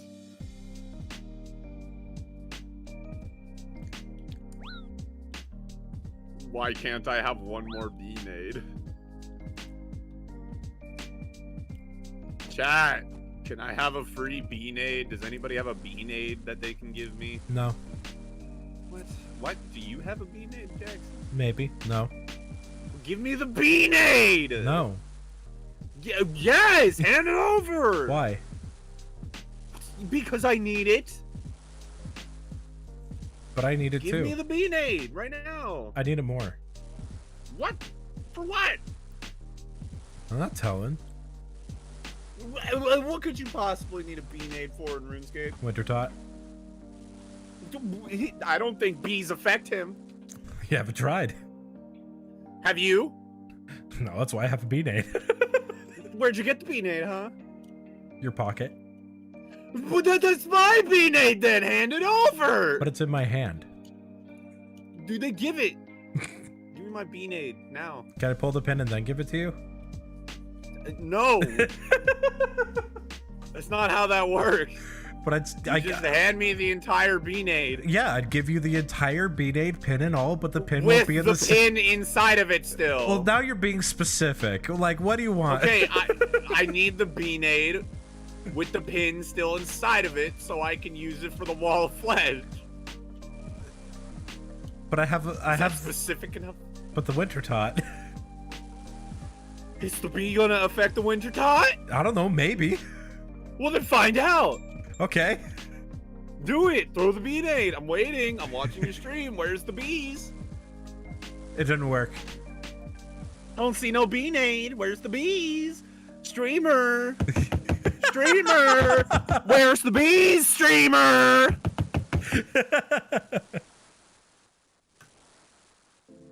They froze to death inside the B-nade.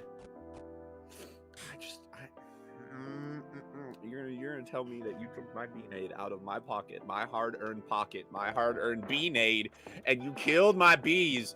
You know, you're the kind of person that's dooming our planet, Jackson. Yeah, it's- You're the one that's killing the bees. Yeah, that sounds about right. calling the police.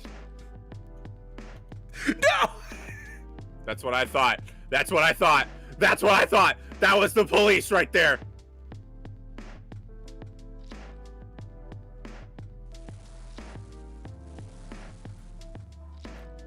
Ooh, that police was have come almost to some break your good dish. damage right there.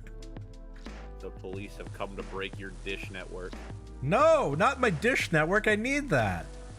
Nope. You're stuck on satellite internet for life now. You can't ever have fiber. You're not allowed. Hey, question. What's up? What is this bit?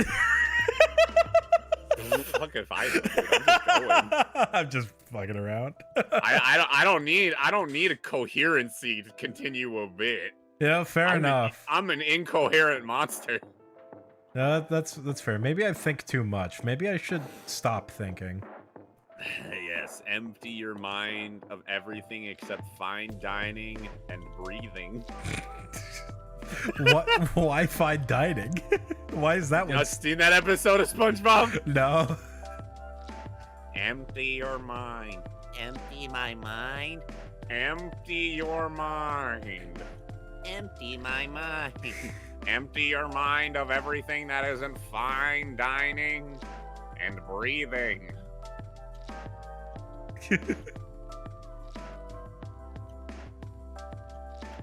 Squidward's great. I love Squidward. I love Squidward.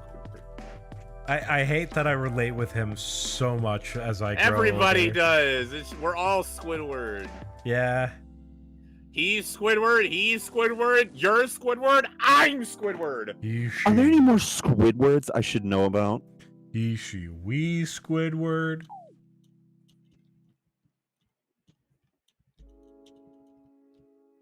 I'm one boy. You're one boy. He, she, me. Wumbo. It's like first level, the first grade stuff.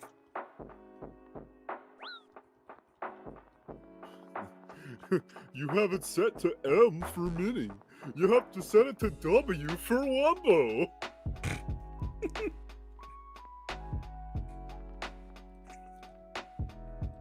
Oh, Wumbo. Wumbology. It's first grade, Jackson. You know what? You're right.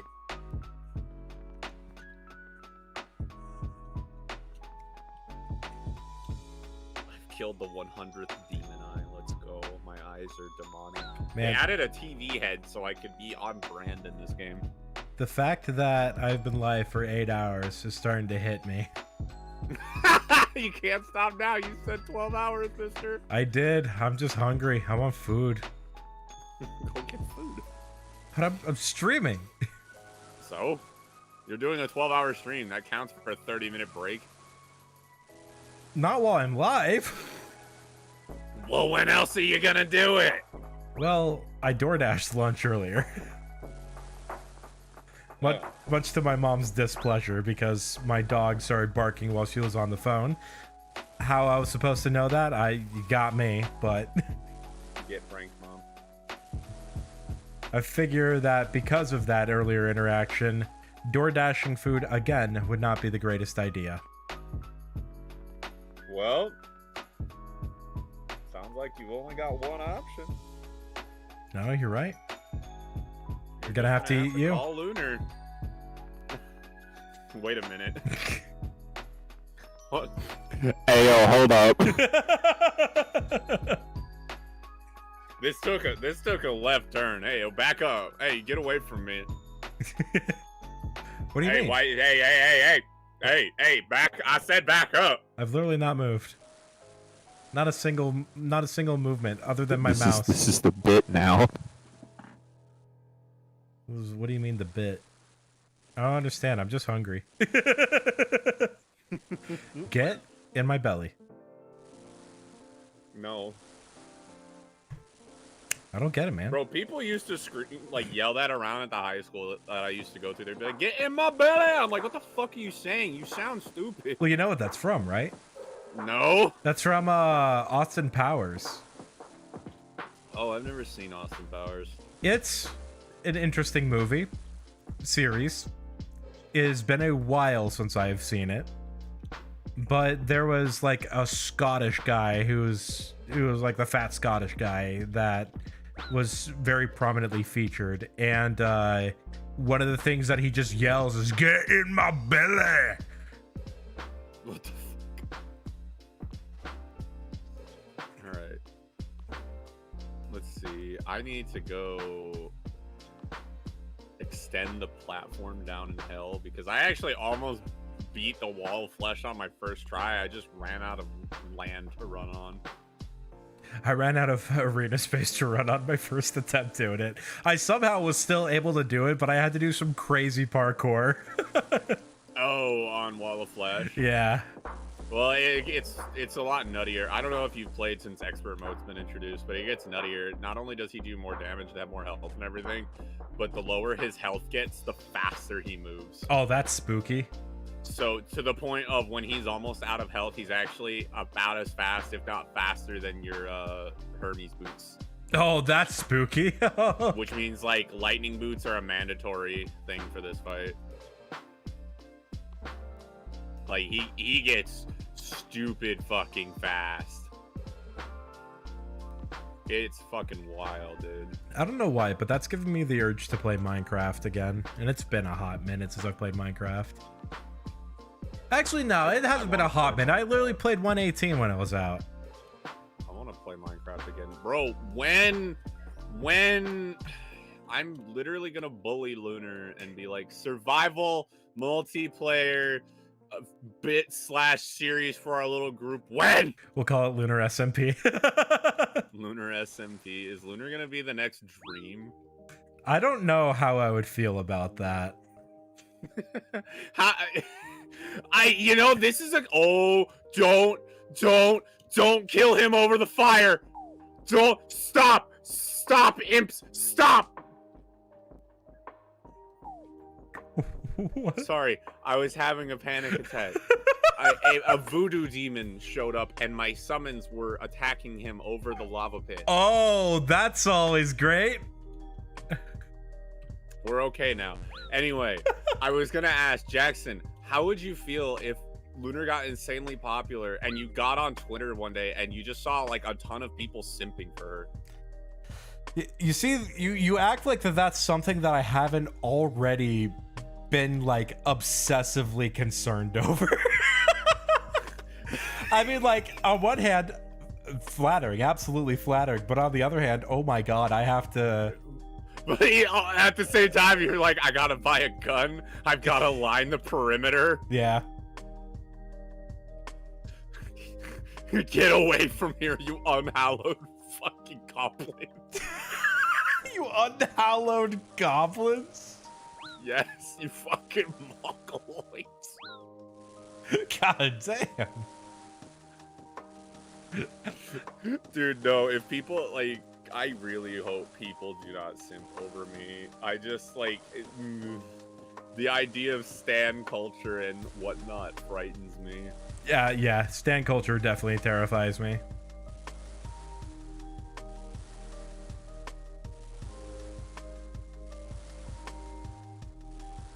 Ah, yes, the house that ended my wall of flesh fight. I've returned to you, tear you down, you horrible, horrible building. Not if I get killed by the fucking... Woo! There's a bone serpent. Hearing you freak out about shit is really funny. Listen, I get that a lot. I'm a very panicked man. And your panic is hilarious to listen to. Good.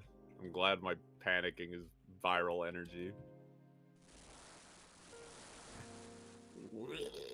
I'm gonna throw my rotten eggs away. I don't need those. Who needs a rotten egg? Pee. 4 hours left. 4 hours left in stream. A quarter of the way there. Well, guess what? As a reward for doing a 12-hour stream, you've been cordially invited to come play Black Ops 3 Zombies. Yeah, I'm good. So, Do you like Black Ops Zombies? I never asked, by the way. I've never played. Well, you should try it. It's actually a lot of fun. I think you might like it, actually. I think you would like it a hell of a lot more than Splatoon. fair. But I think, do you like Call of Duty at all? I've never played. You would probably like. Do you like horde-based shooters, essentially, where you can get guns and upgrades and shit and be like a badass and just like kind of go on for a while and just keep killing? I'm not sure if I've had much experience with that, honestly. I think the only one that I've really played that's like that would be Left 4 Dead, and it's like, okay.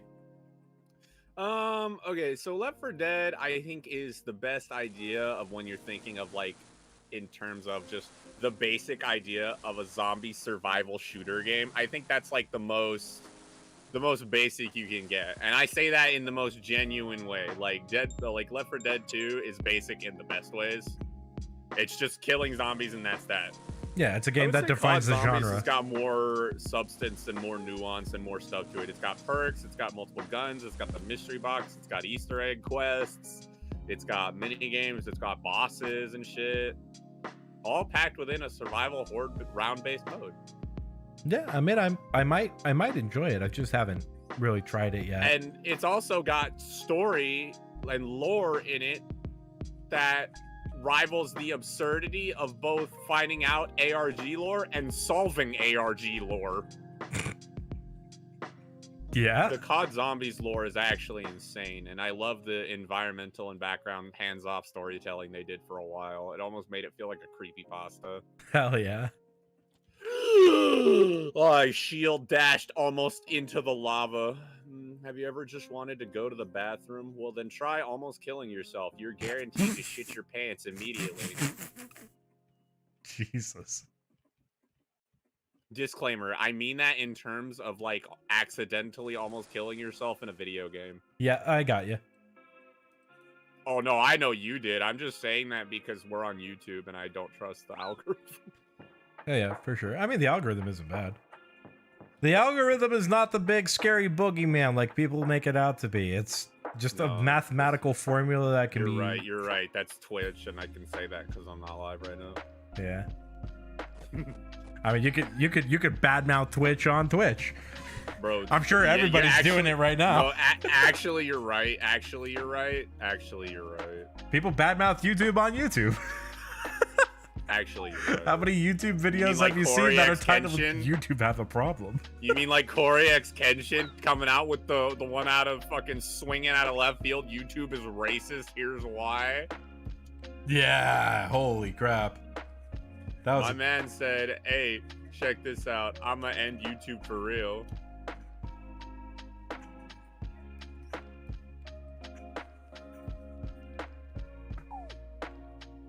That shit was actually wild that he pointed all that shit out, though. a little bit. It's never fun looking at what happens under the underbelly of some of these companies. Is that a skeleton in an astronaut costume? Why wouldn't it be? I don't know. I guess I just wasn't expecting that. He went to space. Is that a spooky ghost? I mean, I guess I'm in hell, so that makes sense. I think it's funny now that if you die too many times in one area, your tombstones can make a graveyard biome and ghosts will spawn. That's really funny. Oh yeah, so if you don't clean up your tombstones, you get punished for it. That's by having hostile ghosts spawn on you. That's really, really funny. Like constantly, they spawn a lot. I was like, that is the most Terraria thing I've ever heard. What do you got, Traveling Merchant? Do you have like anything good? He's got a fedora. Oh, dude. I hate that. It's fashion. No fucking way. That is the most obscure reference I think I've ever seen. Yeah? Are you what the fuck? He's got a painting. I might have to buy this. He's got a painting called Sunshine of Israponi. No way. That is the most. Oh my god, it is. It actually is what I was thinking it was. It is actually straight up just a Yogscast reference to the fucking when they did the Sunshine of Isra Pony series with the pony mod. Oh, that already was a reference to Shadow of Israfel. I know. That's why I thought it was even weirder. So I was like, wait, why isn't it just Shadow of Israfel? Why did they go with the pony mod version? That's fucking crazy, dude. That just took me back like 10 years. Dang. And My Little Pony is not even that old. Yeah. I mean, like the Friendship is Magic anyway. Yeah. That's so fucking crazy. My Little Pony and the way that we know it is gone. Yeah, dude, that's actually wild. I'm actually gonna leave that on my wall. That's cool. Did you ever get wrapped up in all that brony shit? Oh yeah, no, I was. Yeah, unfortunately I was too. Oh yeah. I mean, it wasn't bad for me. I had a good time with it. But I mean, it certainly was something. I had a good time with it, but looking back at it, oh man. Yeah. I think it's still funny every time I bring it up when Jero and Max are in call. And they're just like, shut up, shut up, shut up, shut up, shut up, shut up, shut up. And I'm like, No.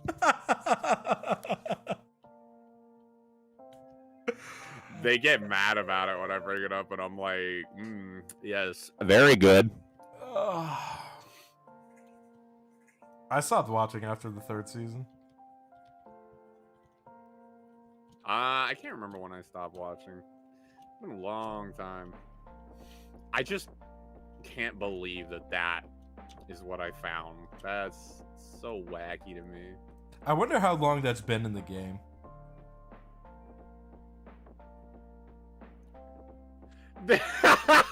There's an r/Terraria painting. No way. That's funny.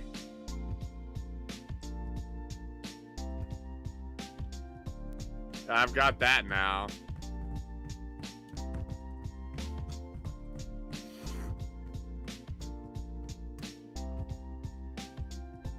Give me those Lanta times.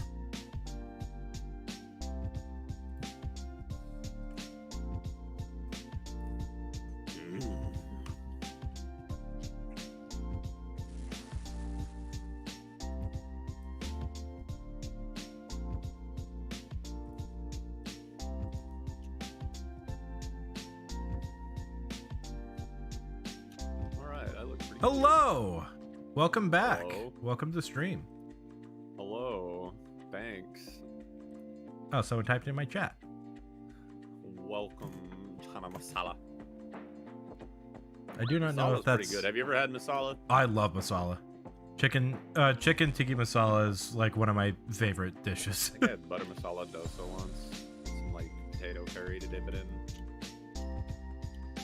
Damn it, now I want Indian food. There's no good Indian food places that are near me though. I like curry a lot. Curry's great. Curry's really good. I love curry. Brianna makes really good curry. Yeah, I heard her popping off about all the curry she makes, and I'm like, bitch, mail me some. Mail you some? He's gonna Mail me ship some curry? Goddamn curry. You heard of FedEx? This is curry. I'm pretty sure FedEx would oppose to that. Well, then FedEx can huff my nuts because they're cowards. I mean, I agree, but pretty sure. Wait, are there two guys here? Yes, it is myself, and then I have my buddy Kurt on call. Two guys sitting in a hot tub 5 feet apart because they're not gay.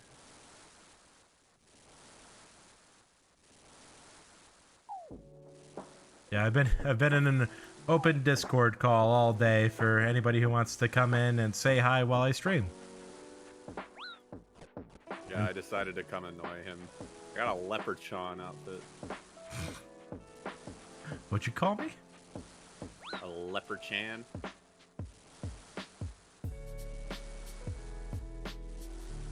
A leprechaun. Called you a fucking leper. I'm gonna take that one sitting down, you little bitch. Of course you are. I could take it sitting down. Okay. Alright, where are my potions? got to fight a wall thingy made of.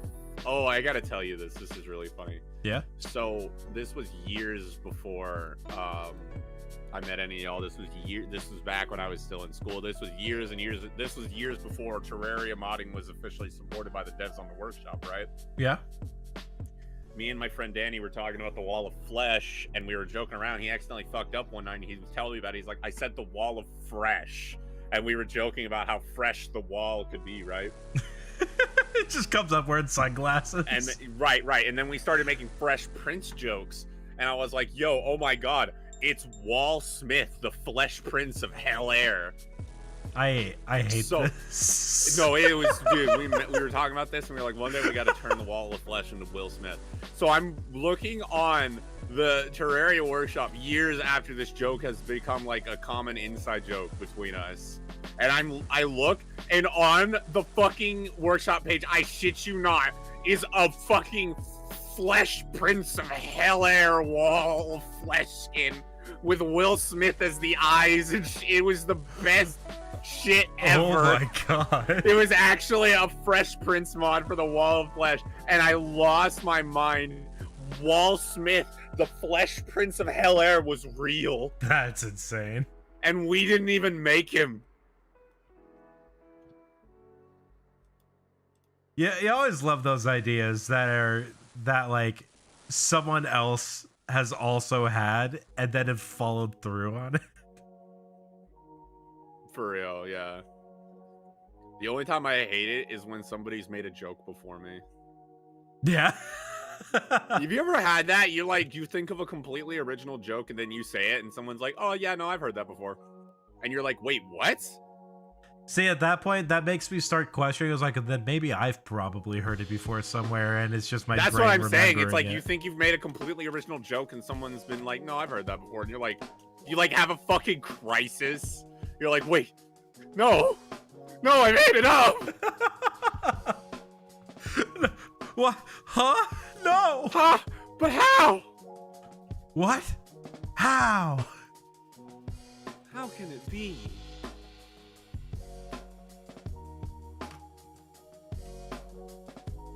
All right, here comes the wall. Here comes the wall. Hello, wall. Go, bees, go!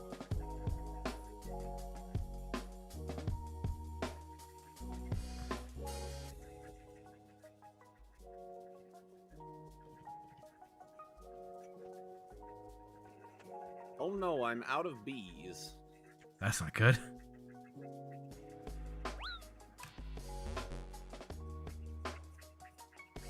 Nah, it's okay. I've got the Knight's Edge to fight the Wall of Flesh with now. Nice, nice. The new buffed Knight's Edge too. Wow, I'm actually doing it. Hold up. Wait, what? No way.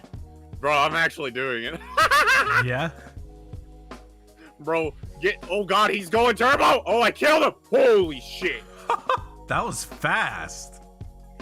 Oh my Dude, god, that was fast. Bro, I'm good at this game. That was with on-level stuff, by the way. Huh.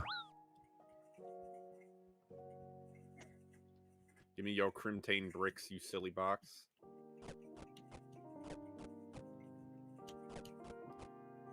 Damn, that was quick.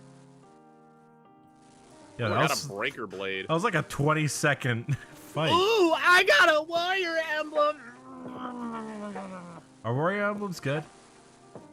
Well, it's good for me because I'm playing melee. Ah, fair. I gotta make a break.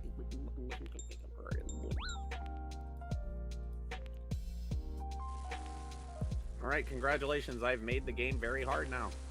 Yay!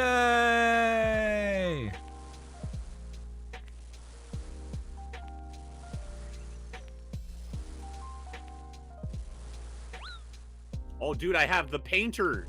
Yeah. Yeah, boy. Yeah, boy. Wait, why did the clothes BA die? Bro, my painter's name is Luigi. Is it actually? Yeah, That's awesome.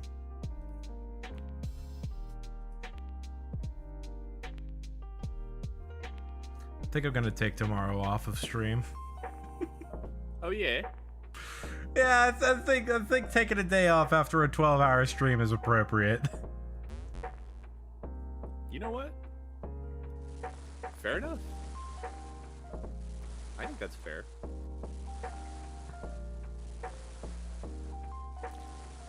I think you should. Plus, it also gives me time to record some of the shorts that I've been meaning to make. Oh, that's true. I've got like 4 I forgot YouTube that shorts. this game added paint, and now building is so much nicer Nice. because you can paint your house to be like matching, even if you use a bunch of spaghetti ass building materials to build it. So like I used a lot of wood for the interior, but I used stone for the exterior. Mhm. So I'm painting all the wood gray to match. Oh, okay. I mean, I could replace it all with stone, but I kind of like the texture layering.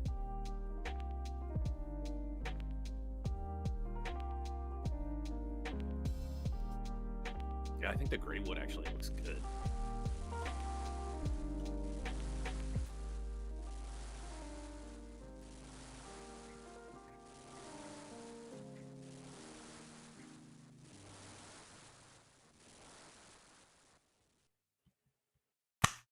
This is I'm gonna in be a another fucking 7-kill trip. This is crazy. Let's go. I've already almost gained 500k fire making experience today. Oh my god, dude. I'm at 429k, and I still have 3 hours left. 3.5 hours left. My lord. Have you gotten the cape yet? No. Cape comes at 99. Oh. Have you at least gotten half of the EXP required to get to 99? That would be level 92. That's what I'm saying. I am at level 66. You're not even halfway there, huh? I'm not even a quarter of the way there. Not even an eighth of the way there. Oh my god. I have 531k experience right now, out of the 13 million required. Jesus. Yeah, it's I'm gonna be here for a while. This is a 40-hour grind. Wow. It takes roughly 550 kills to get 99, and I have killed it 30 times. Wow. That's rough. Yeah, but you know, it's fine.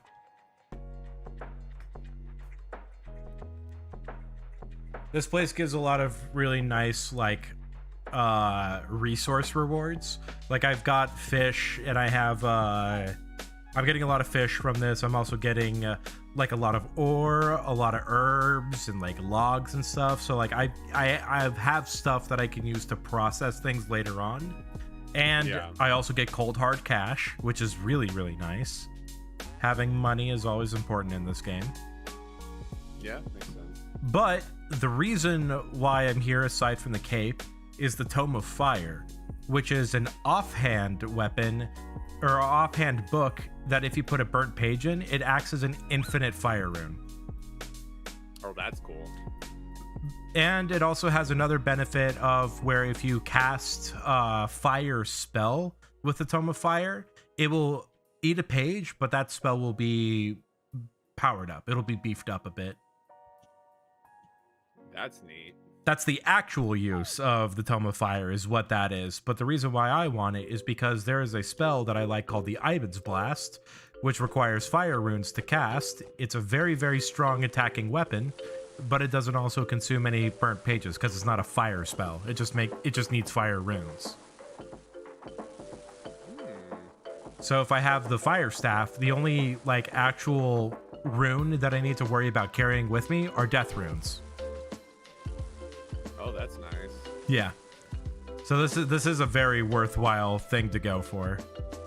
There's also a counterpart to it called the Tome of Water, which is the exact same thing, but instead of it being really good for Ivan's Blast, it is really good for ice barrage spells, because ice spells require a water rune to cast, but they are not considered water spells for Yeah. some reason. You want to see my house so far? Yeah. Figure before I start drawing. close it up. I don't think I'm gonna have any new expressions ready for tonight, but I need to continue working on them at the very least. Because I'm trying to give my VTuber more expressions. Yeah. Anyways, I put it in a voice chat. Oh wow, that's impressive. Yeah, I really like playing this game a lot. Fair enough. Yeah, all that gray on the interior used to be wood, and then I painted it gray. Now it looks like stone. I think it came out really well. Oh, that's super nice. Yeah, yeah. Isn't it? It looks really good. You can even see the Sunshine of Isra Pony poster in there.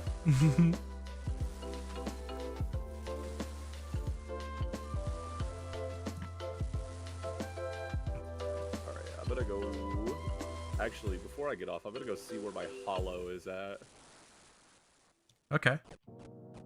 Because my Crimson's on the right, so my hollow should be to the left, I would assume.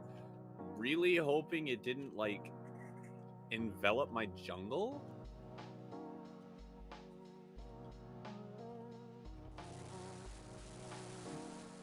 Yo, is that a jack-o'-lantern slime?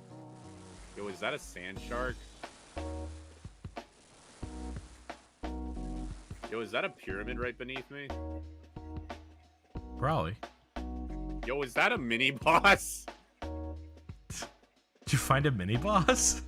Congratulations, it is hard mode.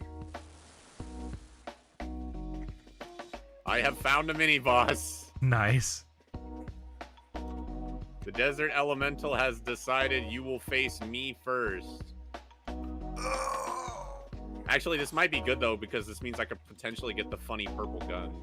Ooh. And the funny purple gun can honestly carry till post-golem. It's like the second to final boss. Or third to final boss.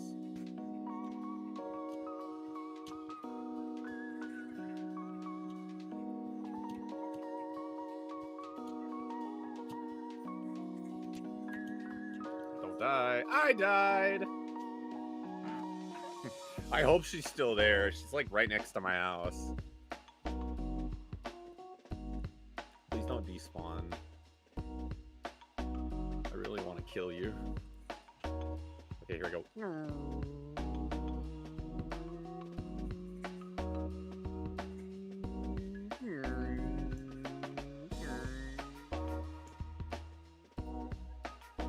No, did she despawn?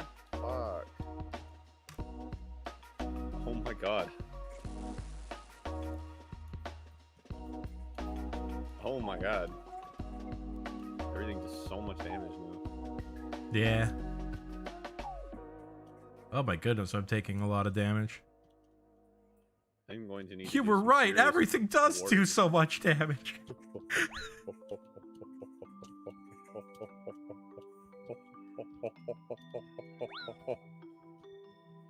I gotta get out of the desert, dude. I gotta get out of the desert, dude.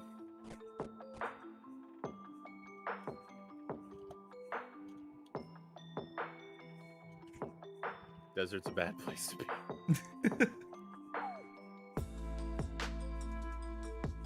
Well, it is generally known as a hostile environment, so would make sense. It's pretty hostile in this game, I'll tell you that much.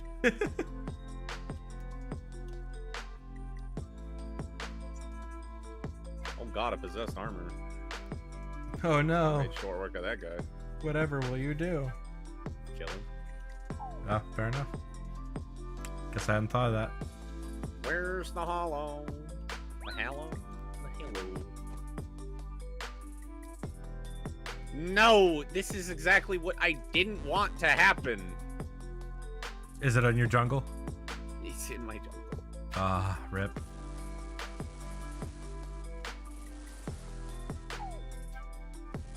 Do you normally like make other worlds to raid them for like loot and resources? Loot that I can't get in this world, yes. Okay. There is, however, they've actually fixed that as of recently. They've added a special seed called the Drunk Seed. And what it does is it spawns you with 1 crimson on one side and 1 corruption on the other. Interesting. Yeah, so you can actually have both. Gosh, the desert sucks to explore right now because sandstorms can suck my nuts. Alright, just gonna fletch these 2 just to get enough points for a crate, and then I'm gonna stay in the safe space until the winter tot is dead.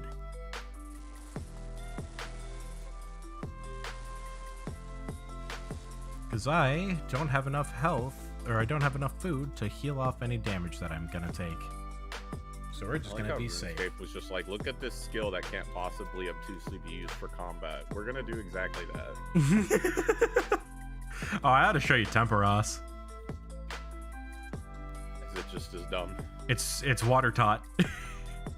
It's winter tot, but instead of it being in snow, it's in an ocean. And instead of shooting fire at it, you shoot fish at it. Yes, you shoot fish at it. I'm assuming you do fishing to kill it. Yeah, it's a fishing boss. What? Literally everybody, like, when it first got proposed, were like, oh, so just winter top of fishing. Yeah. I mean, it worked. It worked very well. I'm definitely planning on camping it until I get every unique that's useful. But, yeah, it's funny. Mainly the reason why... I'm mad the jungle is also underground hollow. Oh, no. That really makes things awful. Yeah? Because A, Plantera might not spawn. B, fucking underground hallowed and underground jungle enemies at the same time. Oh, yeah, that's a yikes. All right, I got... Normally wouldn't care, but it's expert mode, so it hurts. I got 8 crates in that round. Let's see what I get. Stuff from inside the crates, probably. Yeah, we'll see. Gold ore, yes, gold's good. Okay, irits are nice. Okay. So far, nothing, like, crazy. Hey, I got a shirt! Let's go. First unique piece of clothing from this place. That's a cool shirt. Yeah. I can get this person's full outfit. And so I have the first piece of it. Neat. Okay. Well, you know what? That wasn't a complete wash.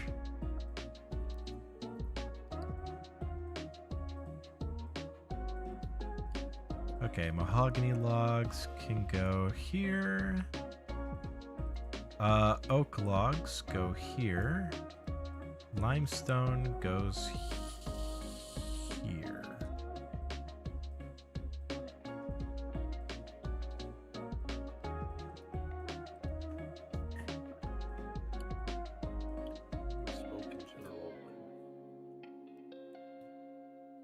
Throw that stuff in there.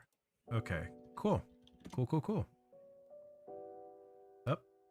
Need some equipment. Yeah, I think Skeletron got one of the hugest buffs pre-hard mode and expert mode. Oh, yeah? They made him, like, actually hard again. Oh, good.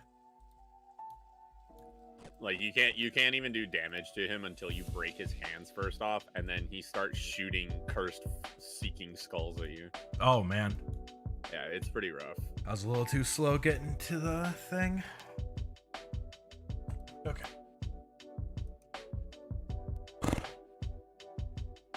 How much longer does this cat have? About an hour. Okay.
I'm sorry, I like completely spaced out. Oh no, you're good. I'm just chilling.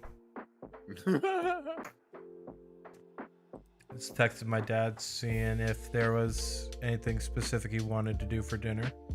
Ah.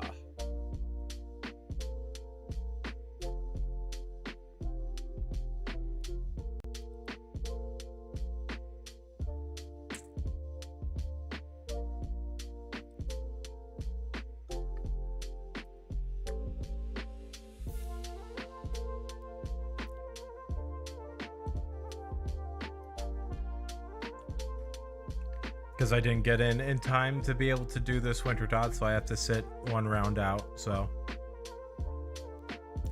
just chilling until that happens. True.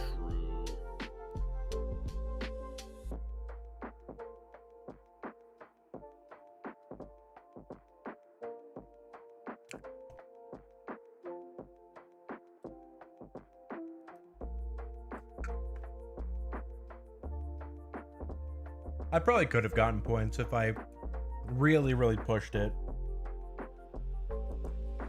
It wasn't worth it.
Gonna reset my XP per hour calculator just to see what my new XP per hour is.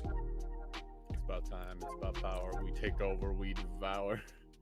It's about drive. It's about power. We take over. We stay hungry. We devour. That's what it is.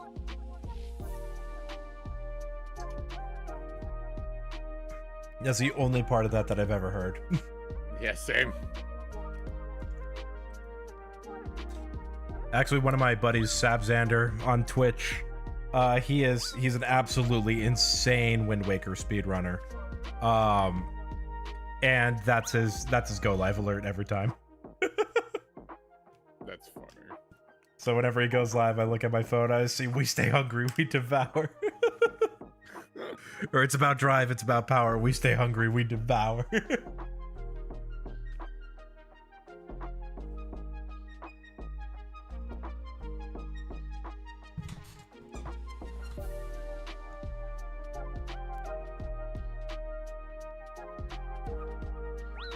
It feels like Winter Tot always wants to keep me at around like 15 health, because whenever I heal above it, it just immediately damages me back down and then stops. It's like, I need you to live in fear. Listen, you're looking a little too healthy right now. We need to knock that down by half. Just get rid of that. Listen, a little too ripped. Just a little too ripped. Just get out of here. So Listen, like, what, does your character just get deleted if you die? it doesn't get deleted, but I have, if you look at the very bottom left-hand corner of my screen, it's kind of hard to see with the way stream is laid out right now, but I have a red helmet next to my name. Yeah. If I die, I lose that red helmet and it turns gray. Oh, so you get the permanent mark of a loser. It's a status, yeah. I have the hardcore status, but if I die, I lose my hardcore status, but it still is an Iron Man. Oh, so the regular helmet's just the Iron Man symbol. Yeah, gray helmet is Iron Man, red So helmet what's is... the difference between Iron Man and regular? Is that like a season thing? you know the whole grand exchange that I showed you? Yeah. I don't get access to that.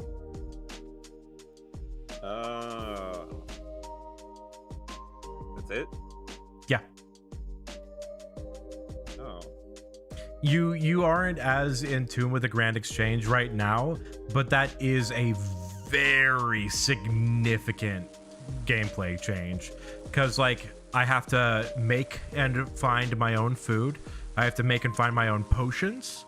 All of the gear and equipment that I have to get from its original source. I can't buy it. I can't buy it off the GE. Literally everything about the account is completely self-sufficient. And then that's the difference between Iron and Main. Iron and a Hardcore is the same thing, but a Hardcore can't die. And a Ultimate Iron Man, the white helmet that you might see every now and then, is an Iron Man, but no bank. Yikes. Yeah, you only get the 28 slots in your inventory, and that's it. I mean, that's not entirely true. You do get like some storage in your house, and you also, you know, you have your armor slots, and there are a couple places where you can store a couple sneaky things, but generally you only get the 28 inventory spots at any point to work with.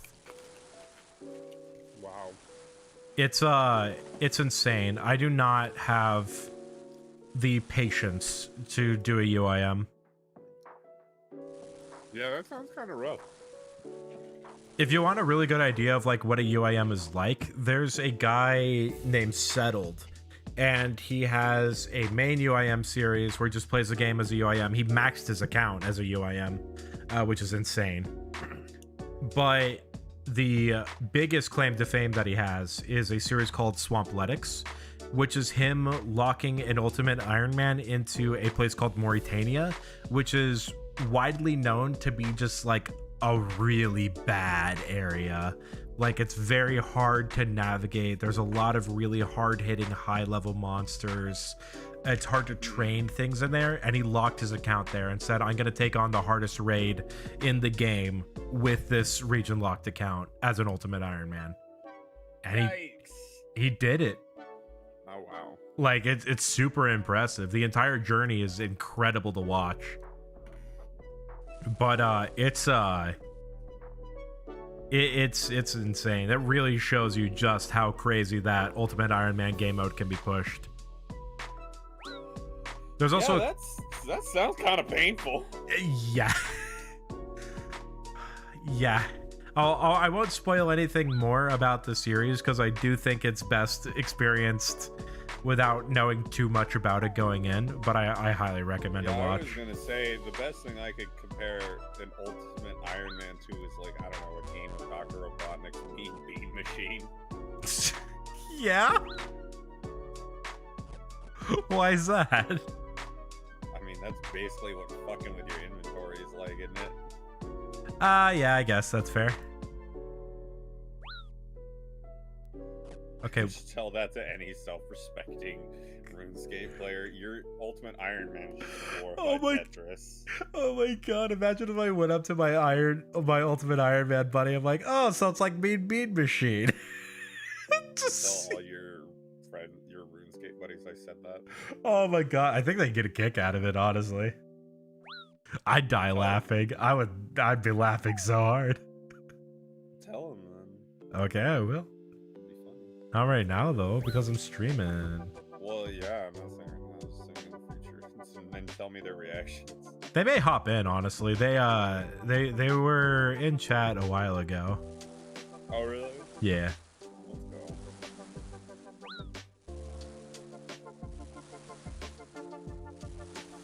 Can't believe you're using your girlfriend's server as freelance. Well, it's because I'm in here for other people to come in and join. No, I know, I'm fucking with you. I could have just sat in my own server's voice call. I'm just fucking with you, dude. Don't take it so seriously, gosh. It is just... How dare you? Rebecca, it was just a joke. I don't believe you. I don't believe you. Becca, don't use the manly voice with me. Don't use the manly voice. You know I don't like that. Whew, man. Yeah, after this trip at Wintertime, I'm definitely taking a 10-minute break. Yeah, that's fair. Starting to, the exhaustion's definitely starting to creep up on me a bit. The midstream fatigue. Yeah. I'm gonna sleep well tonight, that's for sure. Let's hope so. William, perhaps you'll have a disturbing night of slumber. I am in your walls, Jackson. Why?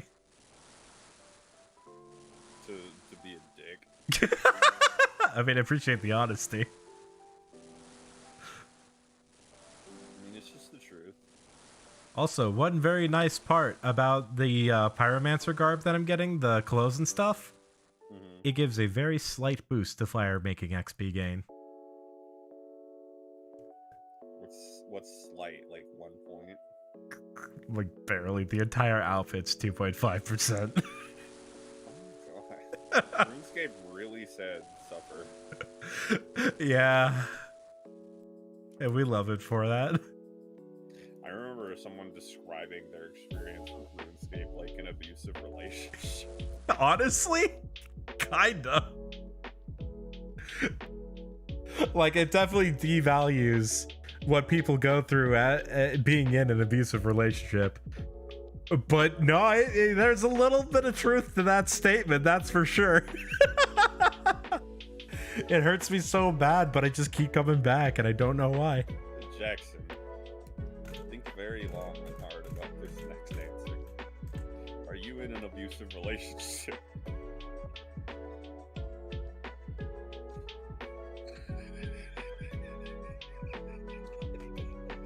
I need you to really think carefully before you answer that question. I mean, just like in general, or like, what are you talking? It's a yes or no question, Jackson. Can I get a little more context? It's a yes or no question, Jackson. No. I will say not at all.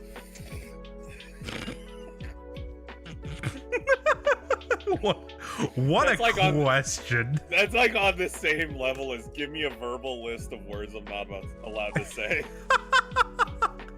Yeah.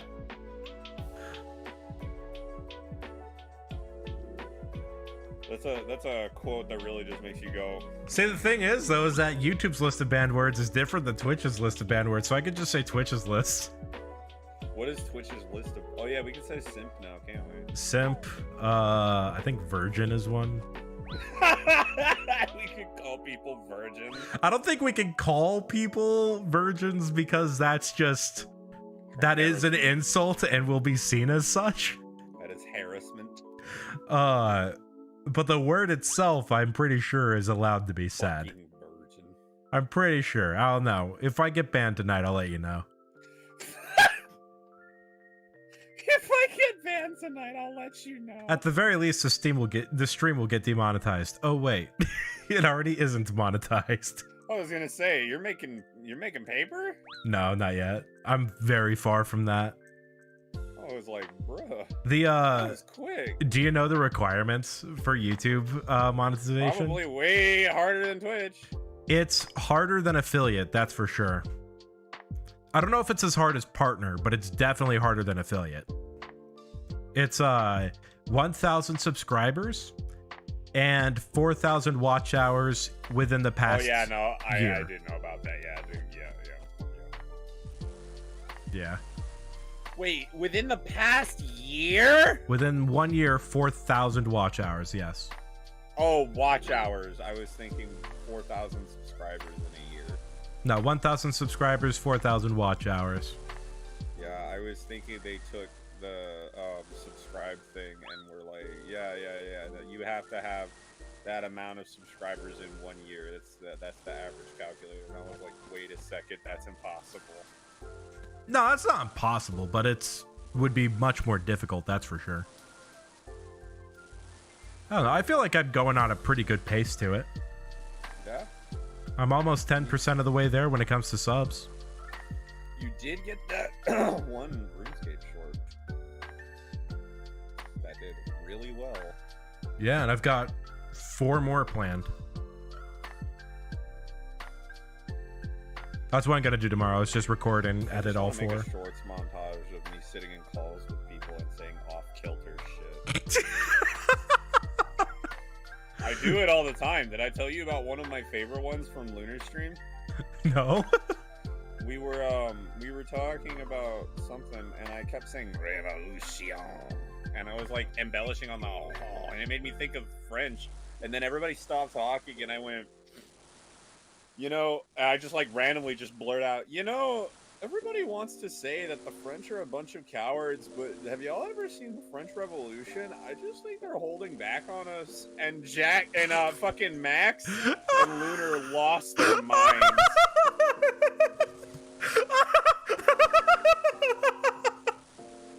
Jackson. I mean, god damn, dude. I've had the worst part is I've had the exact same thought. Just saying, bro. They're just being nice right now. Bro, I'm telling you, bro, they're plotting. They're plotting. They're plotting. For what? God knows. God knows, but probably has something to do with baguettes. If I only could, I would make a deal with God. 2 avocados for $10. He'd say, that's not very good. I'd say, yeah, but you're God. Isn't money kind of beneath you? He said, it's the principle. And I said, you want avocados or not? What am I listening to? Has Lunar not shown you that? No. Oh my god, I am stopping everything. I have to, I'm even gonna show this on stream. Isn't money kind of beneath you? Isn't money kind of beneath you? He said no. How do I, oh god, it's okay, it's unmuted now. Let's do this. Here, I'm gonna send it to you, and then before I go on break, I am going to show stream. Why don't you show stream while you're on break? It's perfect. Well, yeah, I mean, like, well, if I'm on break, I'm not at my desk. Listen. I am. If I only could.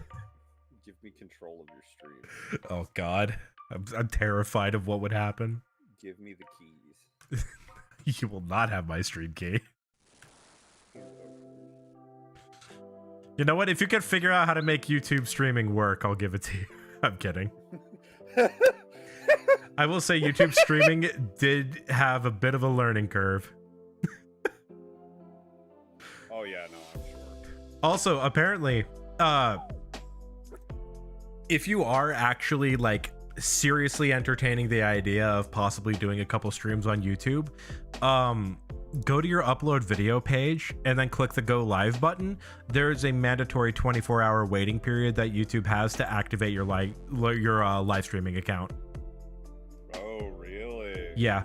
So like do that now or before you tend to go stream live on YouTube, because that will put a stop to your plans.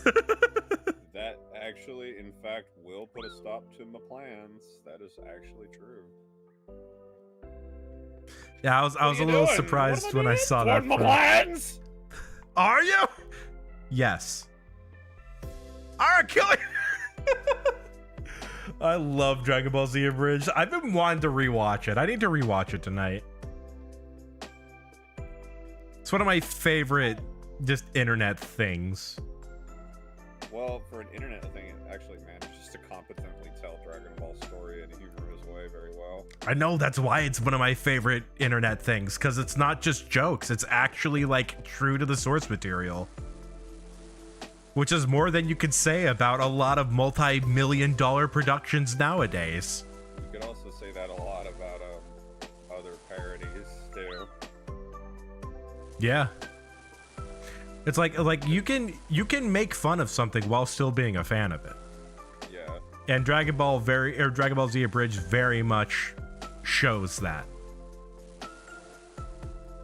Pretty much. I think probably the most unintelligent the series was with its humor was like right at the very beginning.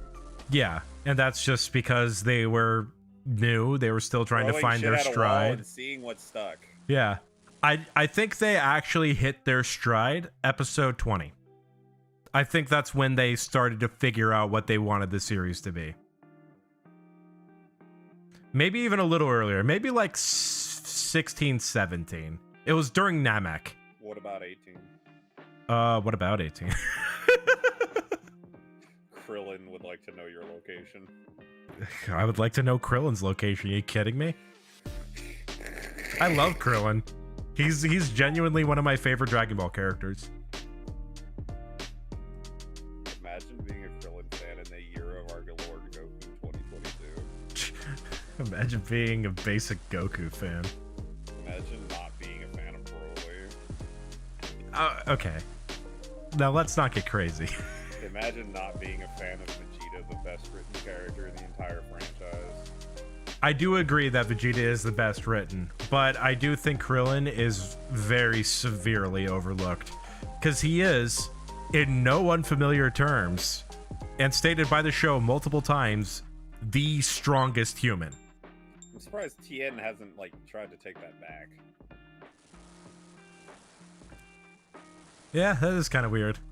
But then again, Because like Krillin's a cop, Tien's a martial artist. well, yeah, but look who Krillin has as a best friend, and look at who he has as a possible sparring partner and also wife. Yeah. He's literally got the strongest people in the world. Just the strongest Earthling, and his wife is more powerful than he. yeah. Yamcha also gets overlooked a lot. Yamcha's a joke. He gets overlooked though. No one cares. All right, fine. Fuck Yamcha. They designated him to joke character. Oh yeah. Well, have you seen? You've seen DBZA. Have you seen like the animated stuff that they did after they finished the Cell Saga? We saw some of it. They give Yamcha and Krillin happy endings. Well, I mean, Krillin gets a happy ending in the normal show anyway. Well, but they gave Yamcha a happy ending. They did? Yeah. And they don't give Vegeta a happy ending. Why? Because I think it's kind of like Oh, right, because they didn't do the Boo art. yeah, but I think it's kind of like the idea of Yamcha and Krillin are humans who have lived in the human world and who are just naturally very, very strong humans. And so, like, even though they are very weak when you compare them to the Saiyans, they are socially adjusted and they are that strong. So whenever something happens, they know how to immediately react and take advantage of those situations. And we just don't see that because they're next to Goku all the entire time. Yeah. But then Vegeta, who is someone that only lives to fight and only knows fighting and does not know how the real world works, is lost without someone like Cell to fight, and when Gohan isn't willing to fight him either. So it's very interesting seeing how they write that, because like Vegeta at the end, That's kind of how Vegeta was in the actual show. well, yeah, well, he lost his will to fight after Gohan killed Cell. Yep. But in the abridged series, they don't make Vegeta lose the will to fight, but he has to come to terms with the fact that nobody is willing to fight him. Rest in peace, Vegeta. Yeah. It's honestly like really intelligent. I love the writing in that show. No, yeah, I think that is good. Vegeta continues to still have the most interesting struggles throughout the show. Absolutely, he does.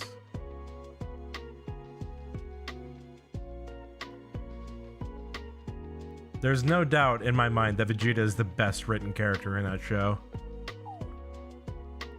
Literally. I actually am curious. I wonder how much of Vegeta inspired Zuko.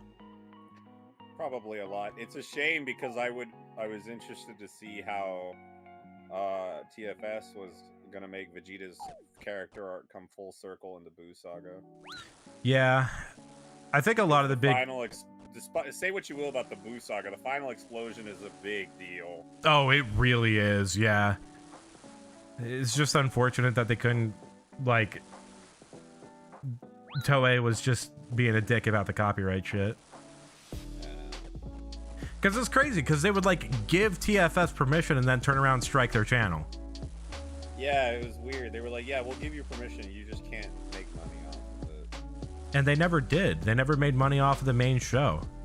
I never understood what Toei's deal was. They were like, okay, you can do it. Never mind, you can't do it. Okay, you can do it. Never mind, we changed our mind again. I think a lot of it is the difference between Japanese copyright law and American copyright law. I think that was a big issue. Is that Toei would be enforcing it based off of Japanese copyright law, but Team 4-Star operates under United States copyright law. So I think that was a big issue. And it also could have been, too, that they got permission from Toei of America, but not Toei of Japan, who actually held the rights or something like that. Yeah, because they actually animated it. Yeah. So it's not even who animated, it's just who held the rights. I'm sure Akira Toriyama would have said yes if they went up and asked Akira Toriyama. I feel like Akira Toriyama himself actually would have loved TFS. Oh, yeah. Because it brings back the comedy from Dragon Ball. Mm-hmm. And that was all, I think Toriyama stated that was always one of his favorite things, was the humor of it all.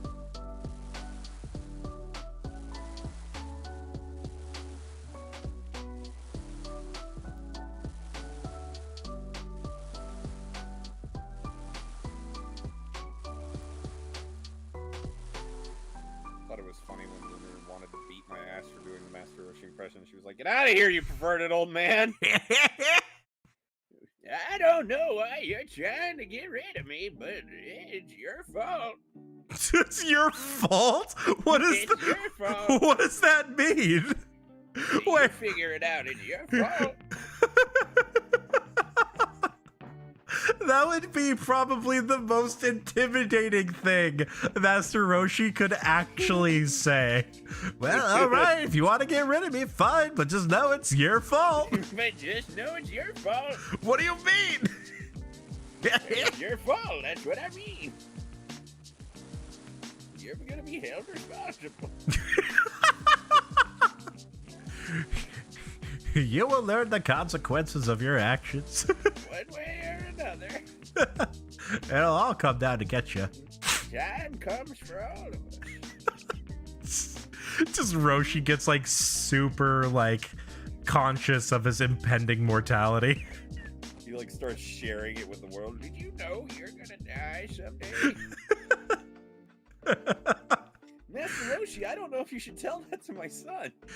He just like shares his life's deepest regrets to like Krillin. Krillin, I remember when I first made the Kamehameha. I killed one of my former students. Never told anybody that up until now. What do you mean? Oh, you do the actual Krillin voice. I'm so used to hearing the Team 4-Star Krillin voice. What is it?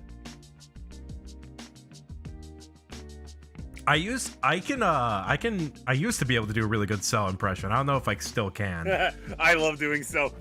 This should be entertaining. Oh, I did a really good perfect Cell or imperfect Cell. What's a good line? All right, so North City's to the south, South City's to the north, and East City is also to the north. Can you do semi-perfect Cell? Probably not.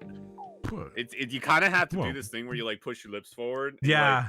Like, but Vegeta, yeah. you can't defeat me now. No, you see, what you need is you need 2 cotton swabs in your mouth. Yeah, and I can do that without needing that. Oh, but it's like how I can do But Goku, that's Lord Beerus. That's a good King Kai. That's a really good King Kai. You can't defeat him, Goku. He's too powerful. Guys should know.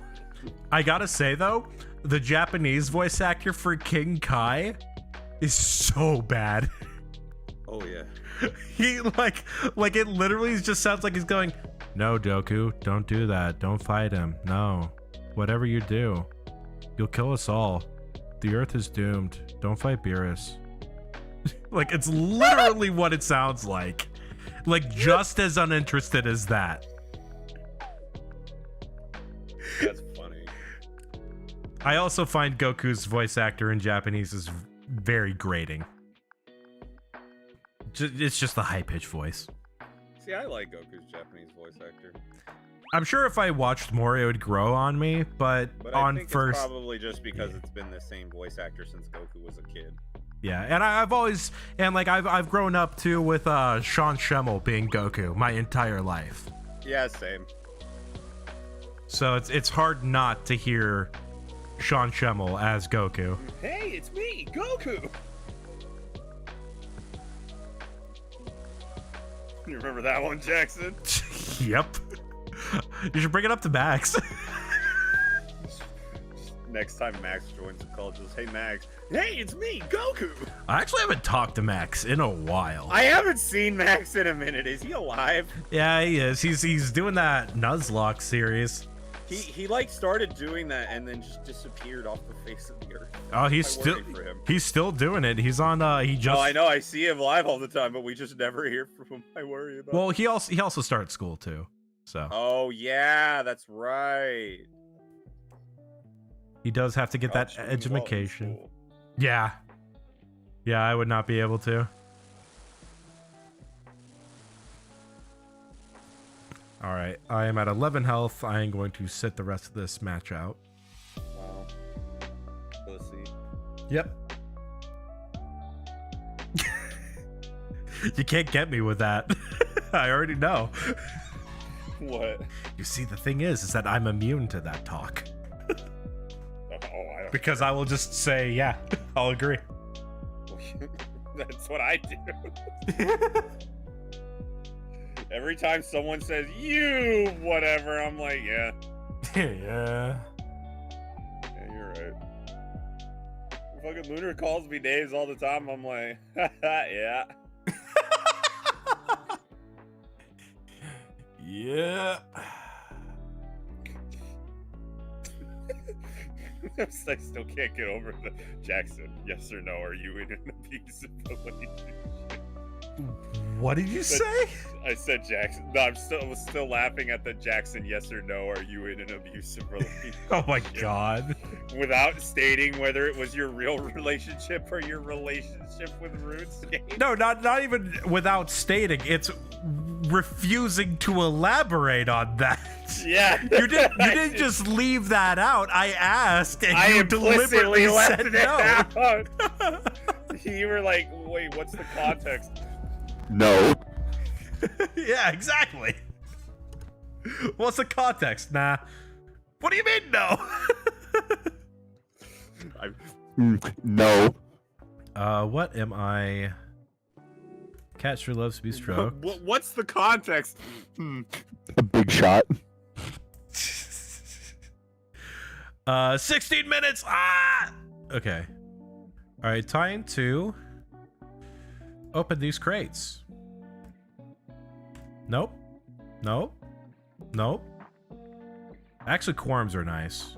I'll take a quorum. Fucking McToasted. Ooh, Toad Flax Seed. Yes, that's really good. And more burn pages. Okay. How much cash do I have? Yay, nice. I have over 60k.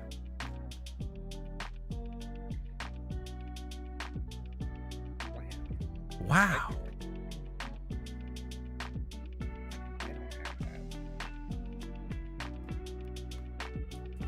Yeah, this is honestly a really good moneymaker. Just without like considering the XP rewards, this is just a really good moneymaker. All right, I am going to step out, take a 10-minute break. Gonna step away from my computer as well. I'll be back later. Okay. Or actually, wait, before I do that, I'm going to show that one thing. Oh, The, But if he's in there and we're out here and I'm in there, But if he's in here... then where's the caveman?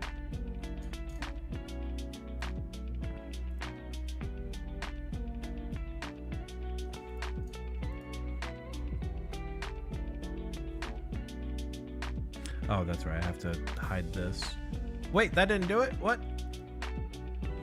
Also, how has my green screen been like that the whole time and I've not noticed? Yikes. because you smell funny. Okay, show me the thing. Why is this not showing me the right window? Because you smell funny. Also, I think I accidentally bumped my webcam when I sat down. Uh-oh.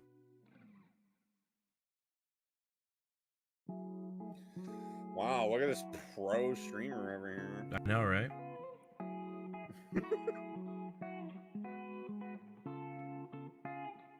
Okay. Okay, I think I finally got it.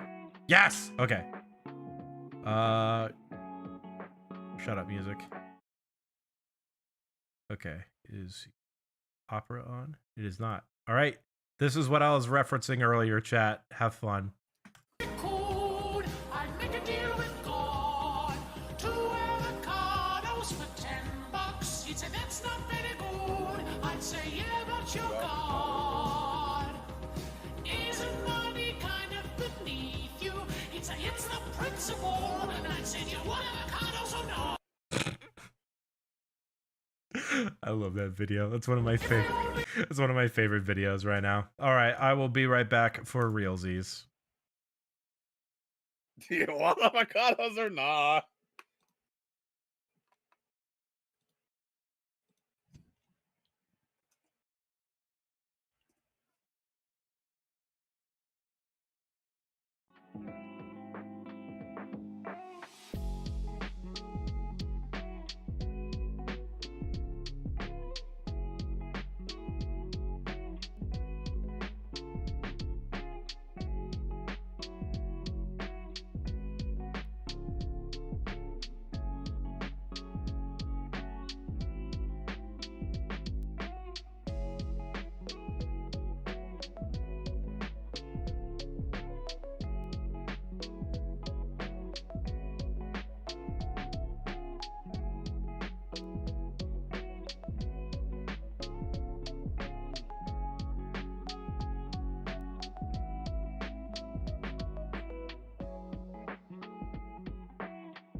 All right, we're back in stream.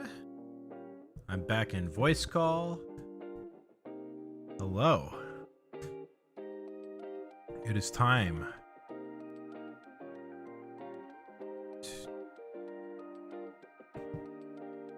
More Winter Tot.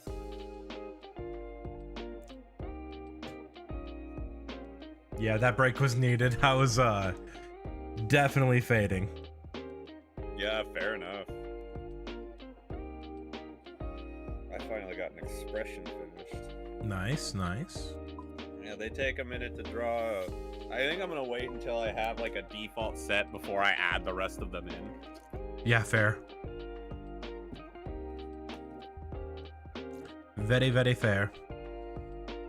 But I want to have like a tired one, a laughing one, a mad one, a scared one, and a sad one.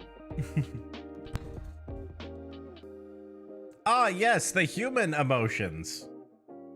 Yeah, you know, TV, haha. Hee hee TV. Yeah, maybe that's Funny. maybe that's what it is. Instead of CCTV, you're hee hee TV. TV.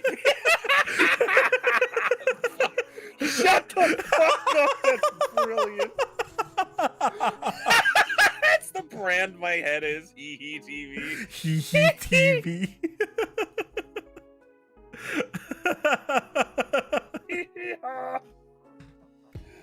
Son of a bitch. I'm glad you like that, because it absolutely was not clever whatsoever. Also, No, it was really stupid. That's why I liked it. also my cat grew up. Let's go. Time to kill more Winter Tot. My Kakarot. My Kakarot? Kakarot! My gun go off. My gun go off? Kakarot? My gob go glab glab. Glug glug glug glue?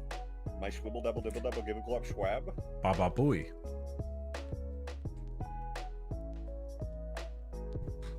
My shibble pabble dibble babble squibble dabble blab.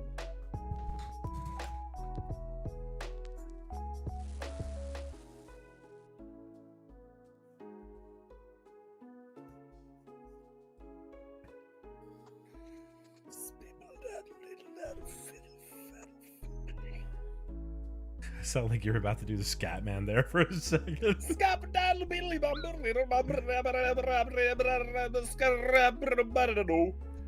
scat man. Shibbidi-bidi-bum dum-dum. Billy bally billy bally billy bally battle. Mop scat mumbo. Uh-oh.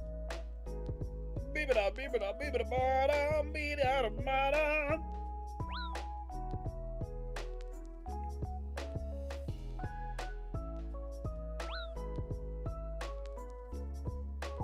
Bruh, please let me cut the logs.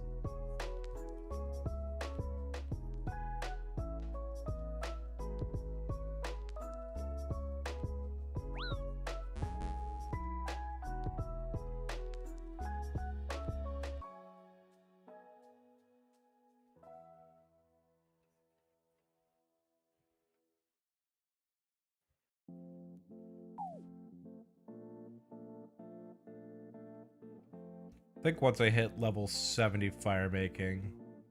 No, I need to keep doing this method until I get the tome. Trying to cut corners. There's no such thing.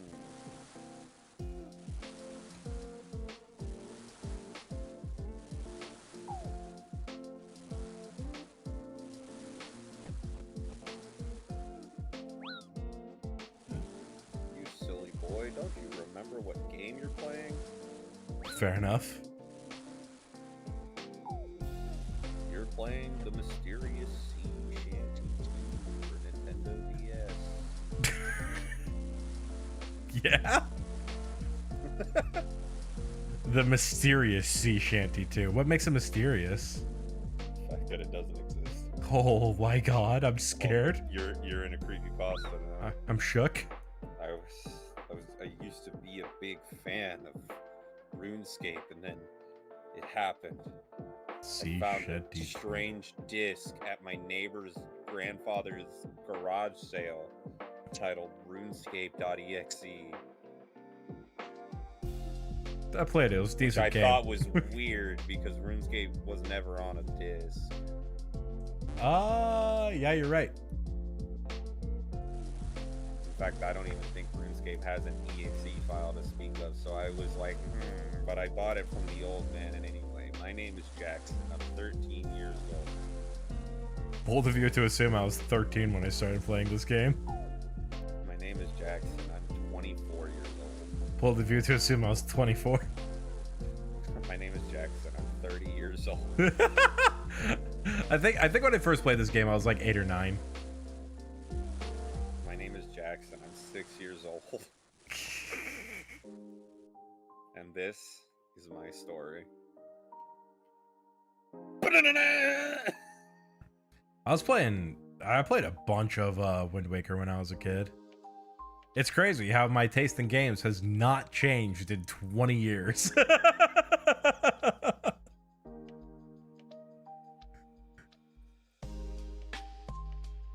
I guess I just know what I like. Yeah, fair enough.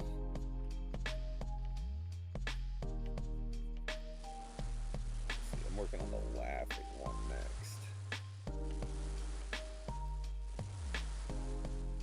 What time is it? 6:30? Yeah. I don't know if I want to go live at 7 or 8. That is a decision that is between you and God. God, what time should I go live? I think that's just a decision best left to me, actually. Hey God, when do I go live? God? Sounds about right. Imagine being a Christian streamer and praying to God to know when to go live.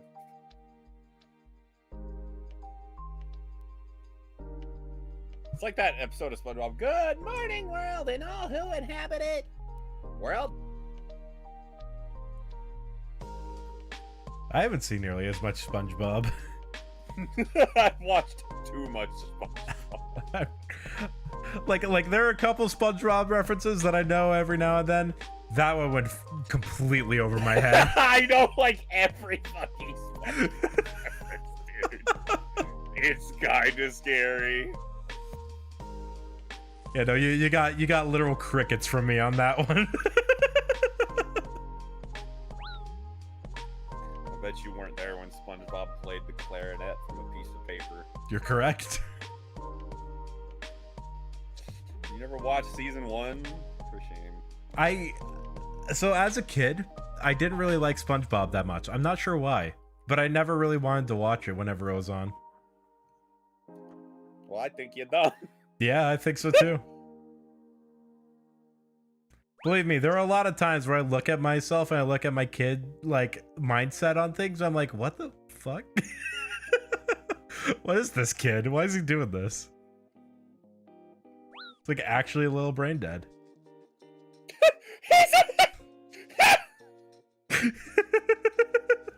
He's actually a little brain dead. Oh no. He's a little stupid. I don't know how that happened, but here he is. No, he's retarded. Oh, that's not go that far. No, there's just there was a meme way back in the day where he was this guy was talking to his dog in the comic, and the dog would get translated. This is like 2016, right? And the dog would just like change different trendy topics, everything, and he would just go, oh no, he's retorted.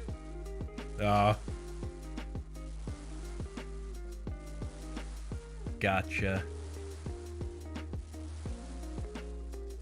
I've since forth like changed how I say that word completely, so like when I do say it, nobody usually knows what the fuck I'm saying. Yeah, fair enough. I think my favorite change in it was saying relorted. Well then. Because like, what does that mean?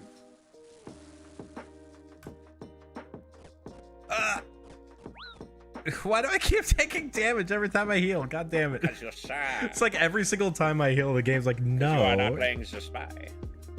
Am I not playing the spy? You're not the spy. Are you sure? I could be very well disguised. You're not the spy. Hmm? You have to play spy to have to win the video game. Fair enough. I'm gonna play TF2, Jackson. You're gonna play TF2? When are we gonna play TF2? I already played it. I'm gonna play it on stream.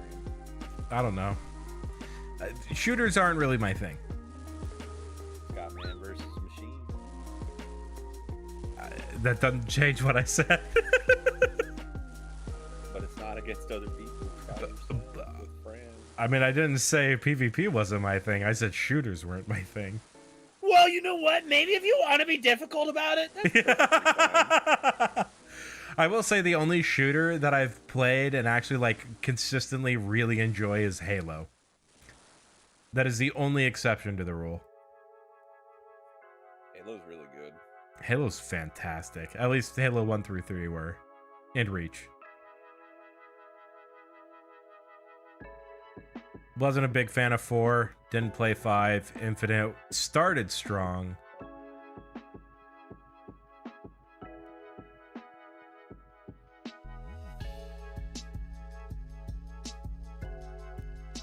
Man, it's crazy. Infinite hasn't even been out for a year, and it's basically like already fully fizzled out of the public perception. I know. And it was meant to be anymore. And it was meant to be the platform for Halo for the next 10 years. What? They were intending to build on Halo Infinite for 10 years. This is why Halo died. Yes. It's baffling. How could it have failed? How could such a brilliant idea failed? Well, I will let you know in one quick and easy sentence. Are you ready? Yeah. It wasn't a good idea. I'm sorry, you said easy, and that's No, there was one easy way to let you know it wasn't a good idea. Well, but you said easy, and that's not easy. Make it easy. No, it was easy for me to explain. But I didn't understand, therefore you didn't explain. Sure. I'm saying it wasn't a good idea. If you don't understand, that just sounds like a skill issue. Fair enough, fair enough. I guess at the end of the day, it kind of is. It's not my fault you're not literate enough. God damn, alright then. Jesus. It's not my fault you're fucking stupid. It's not my fault your brain's the size of a walnut.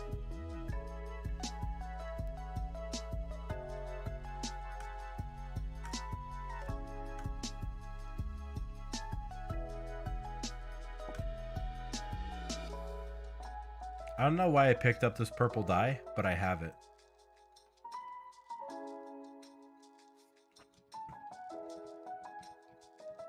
Give to civilian. Thank you for death rune.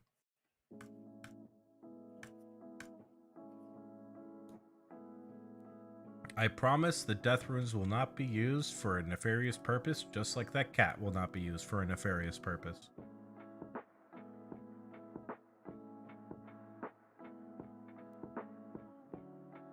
Better not be, or you can kiss your RuneScape account goodbye. Joke's on you, I've already come to terms with this account dying. GZ on Logdog? Thank you, I appreciate it. What? The beaver pet. Beaver. I was very surprised when I got it, as you could probably imagine. Beaver. Zach also came in here to tell me how disappointed he was. Log dog pog. My buddy Zach, you know how I told you it was like a 1 in 263,000 chance, right? Yeah. My buddy Zach has been going at that pet. He has it now, but it took an 18 million woodcutting XP to get it. Wow. Yeah. And I didn't even break like 100k. I barely even broke 50k when I got it. It was a level 39 beaver. Wow. All 3 of the major accounts that I've played in this game have had a skilling pet at an absurdly low level. Jackson confirmed hacking. Quick, guys, report him. You weren't supposed to tell them. What the fuck, dude? Exposed.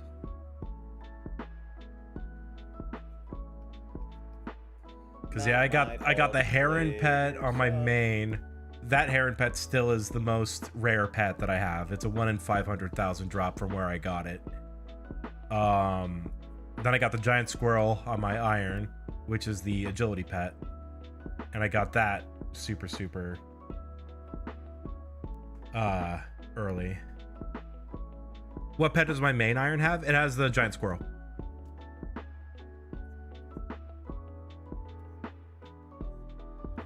Hold on, my dad just said he was leaving. He's coming back, right? Well, he's leaving work to come in. Right? Yes. He's not going to get milk or anything. Right? No, he's coming from work and coming here. He's gonna come home someday, right? I'm actually gonna call him real quick. Make sure he's coming home. Giant squirrel's your second favorite skilling pet. Best one is log dog. Yeah. I really wanted the thieving pet on the iron, which is, I'm sad that I never got it in the 99 grind. What's the thieving pet? It's a raccoon. Cause it's got a little mask. It's a little thief. Thief. Yeah. Thief you long. All right, I'm gonna throw on my BRB screen. I'll be back hopefully before the 10-minute timer goes up. Okay.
getting Whataburger.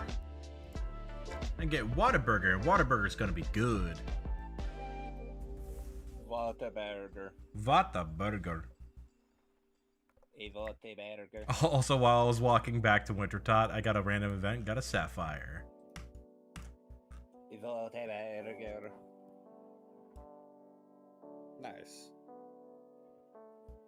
Yeah, Sapphire's okay. They're not the greatest, but they're not bad either. I actually need Sapphires for games necklaces, which would give me a teleport straight to Wintertot. Instead of this giant walk that I've done 4 times. Anyway. The only reason why I haven't actually bothered making the item that teleports here is because I don't have the crafting level for it. And I just don't feel like doing the quest that will give me the crafting level for it. Yeah, that's fair. It's not a bad quest, it's just kind of out of the way. You Not- just don't feel like doing it. Not an easy way for me to get there. It's okay. There's sometimes I just don't feel like doing shit. Yeah. I've been taking my time on these character sprites so I don't get burned out and decide I don't want to do them. Yeah, fair enough. Yeah, that's why I'm taking a break after today, so that way I don't burn myself out on RuneScape.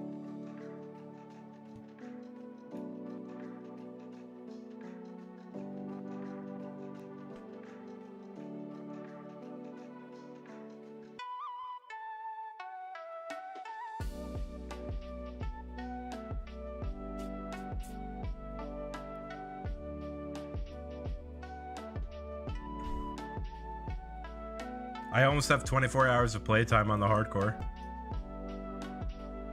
Nice. It's pretty good stats for 24 hours in, honestly. Feel pretty happy with how this account's turning out. Yeah, no, for sure.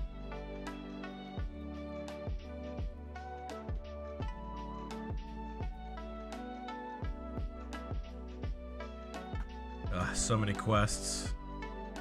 So many quests to do, so little time.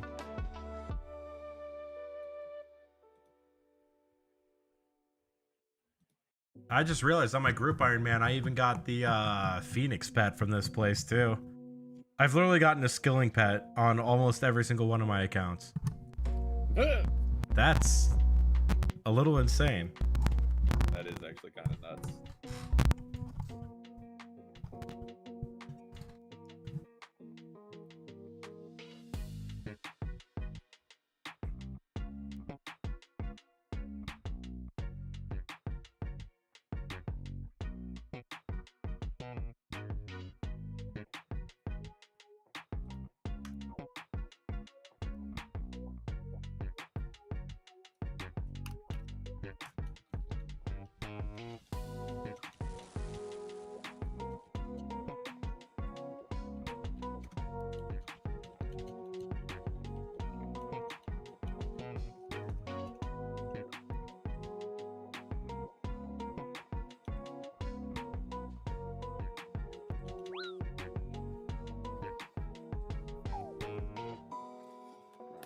Save my progress on this for now and go start setting up my stream stuff. Hell Still yeah. don't know if I'm gonna go live right at 7, but there's some changes to some things I want to make.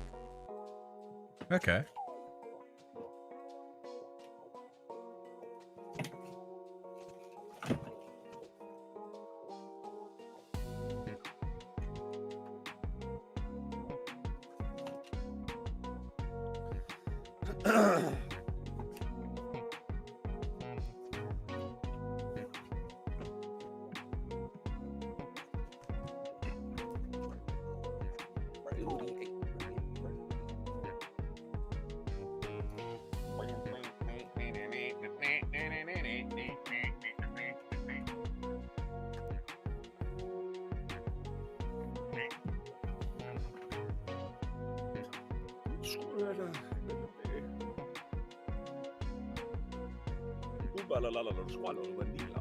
Sorry, I'm just making like gibberish noises at this point. Squadala, we're off. This is That's all that reminded me of is Wand of Gamelon or whatever it was. That Zelda CDI game. I forget if it's Wand of You should Gamelon go or look in Faces the of Evil. Isekai chat right now. Oh boy. Up. Skip back on the right spot. Ooh, nice. I like that. No, look at what Lunar posted too. Ooh. Wow. She got a new emote. New emote Made hypes. Yeah, dude, she made the pog. She did it! She made the pog! Let's go!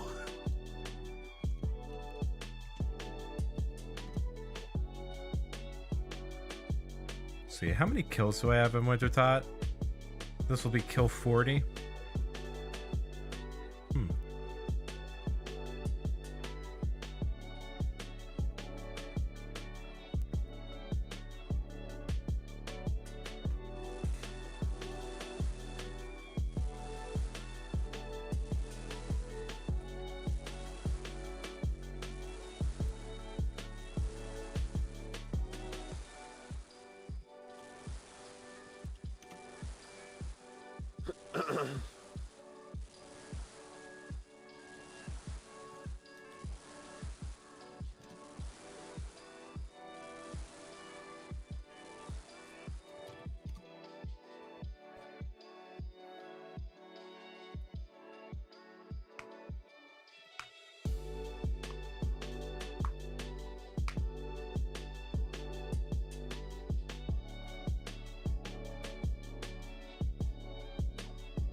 Almost hit an hour 10.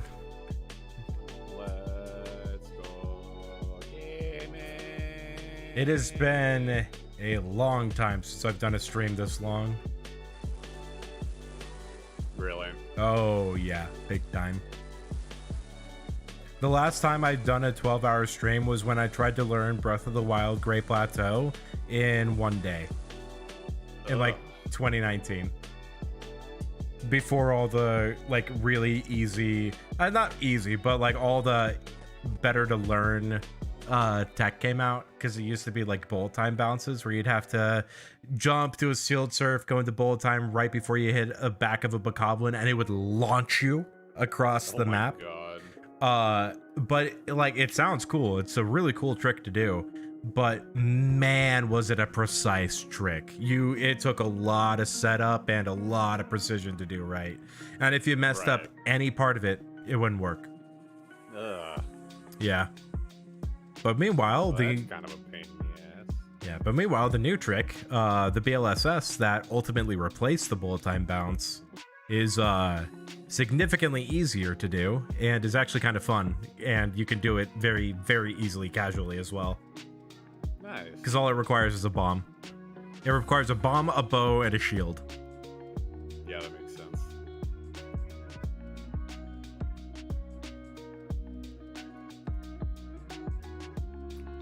I mean, granted, the bullet time bounce only required a bow and a shield, but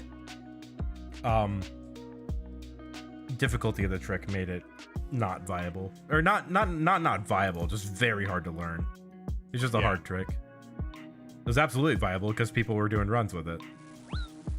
Makes sense. Let's go here. I'll change this.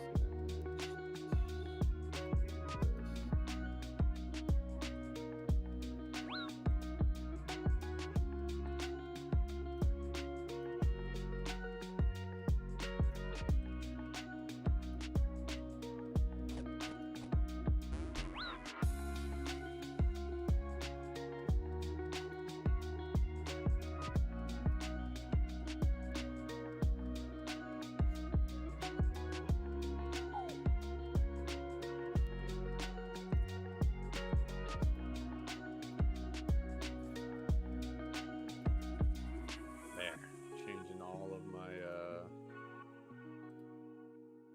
backgrounds to Silent Hill.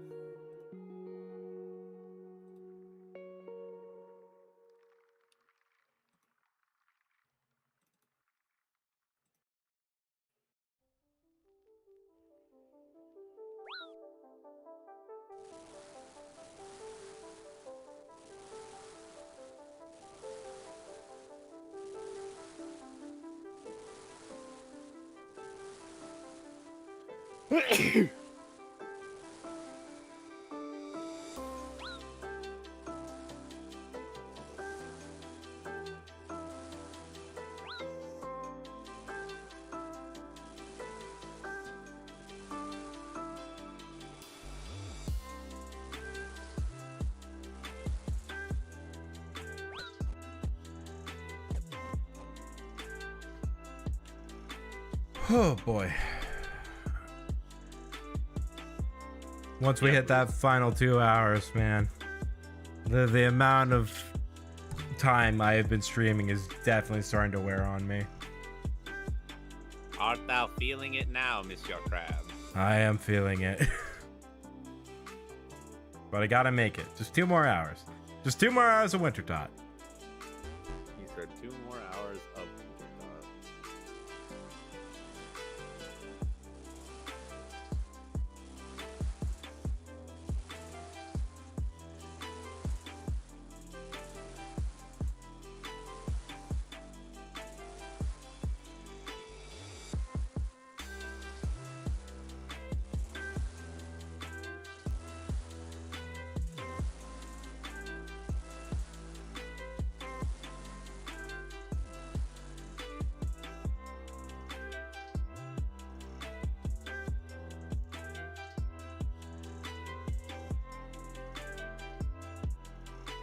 Man, doing a stream for this long, it makes me really like realize how insane subathons are. Good to see I haven't died yet. Oh yeah, no, I'm still going. Any new capes today? Yeah, the one that I'm wearing right now. This is the Clue Hunter garb. It is a piece of warm clothing that counts for Winter Tot.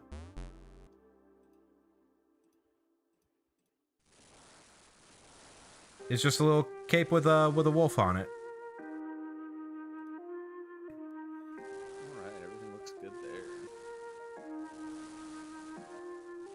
Like Lunar just went live.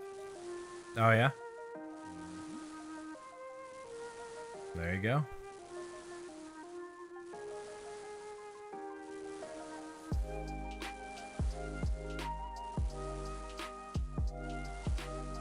What is that funny little ghost she's put up in that corner? She just adds a lot of things onto her layout. I'm waiting. Does, but it's very silly. I'm waiting for it to be just like it's all completely covered except for just like the tiny little starting soon square.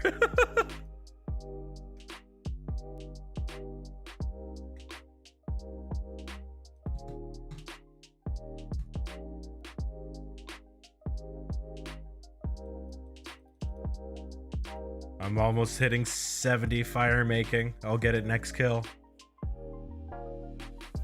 I've gone up like 35 levels of fire making today.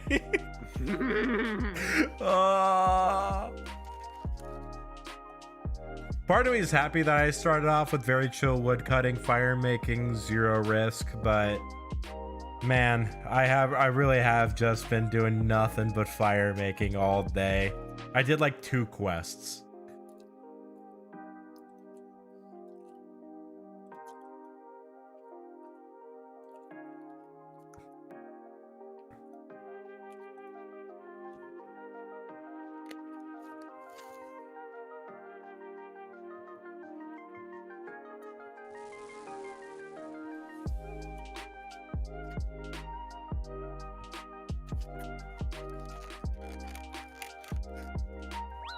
Sorry, I'm like munching on my Panda Express.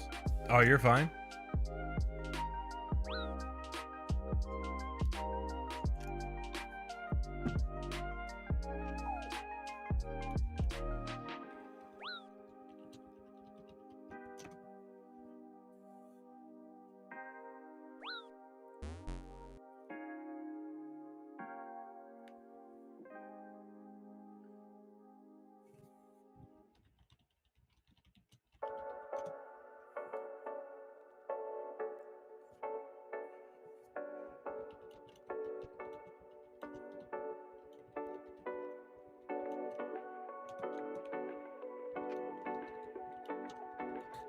So I wonder if I'm going to get any more uniques by the time stream ends.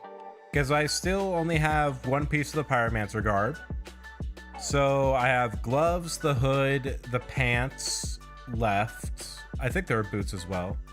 And then I have the Bruma torch that I can still get. I've got the 1 in 5k chance of the dragon hatchet.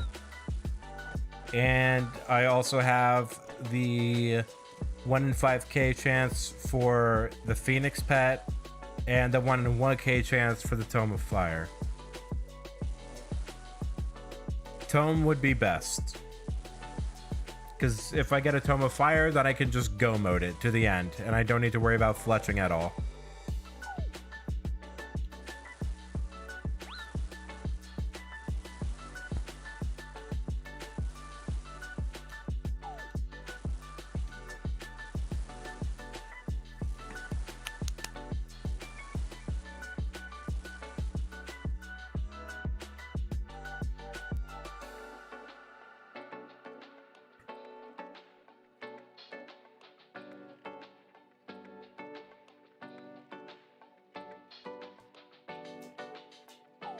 Oh god, a cursed idea just popped in my head.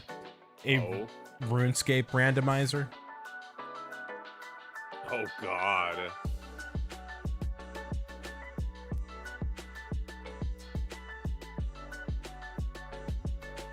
That would be extremely interesting, in all honesty. Like, all the drop locations getting fully randomized.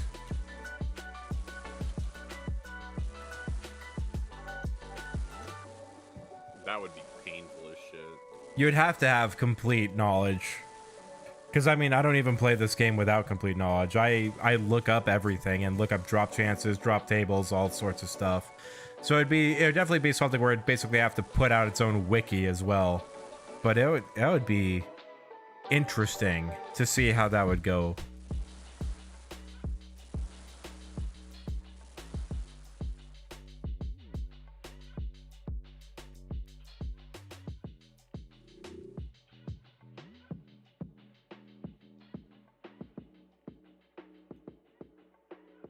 Why the fuck is Shenpai playing Splatoon 2? Easier lobby, I guess.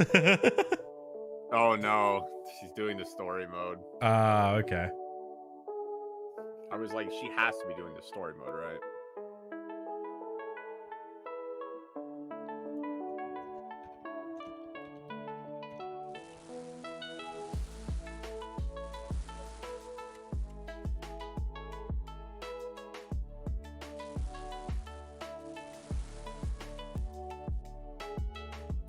Level 70 fire making. Let's go.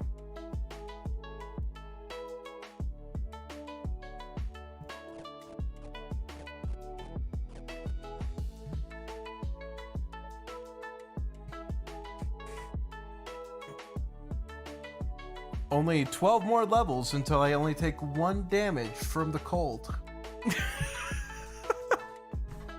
Oh, it's gonna take a while.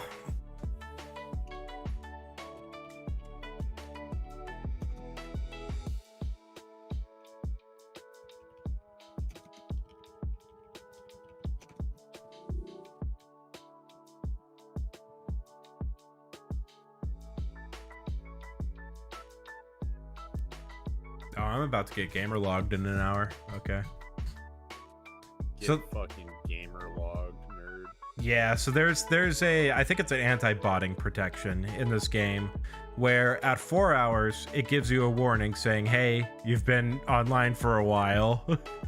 just to let you know, it's been 4 hours. It's like, hey, you might have been on the game too long.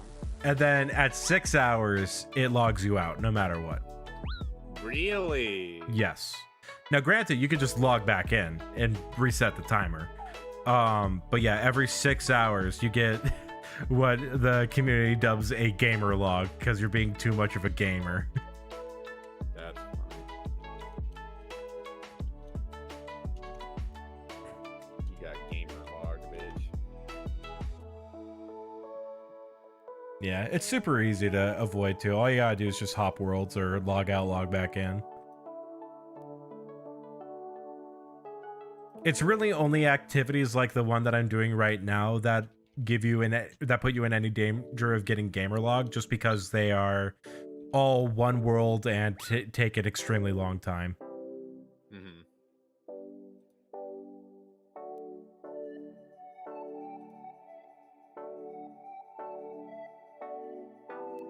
Maybe that'll be a goal of mine. Just one day get Gamerlogged at Corrupt Gauntlet and see if I get enhanced seed from it. That'd be nice. True. I would like that grind to be over.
I feel like I've gotten past all the super scary levels of Winter Tot. I'm not nearly as high of a risk of dying as I was when I started today.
Dang, I almost got 1,000 points that game.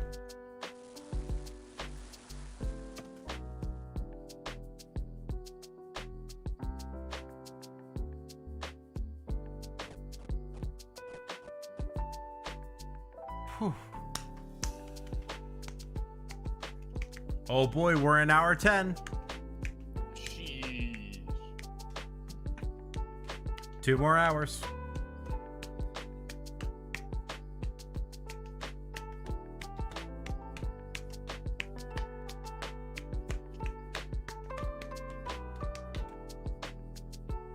I could definitely break 50 KC. I wonder if I can break 75. I don't think I can. I think I'll probably hit like 65 KC tonight. Probably. I'm gonna run to the bathroom real quick. Okie dokie, have fun, don't get lost. Don't fall in. I should turn my V2 bear on. Oh yeah, it'd be a good idea.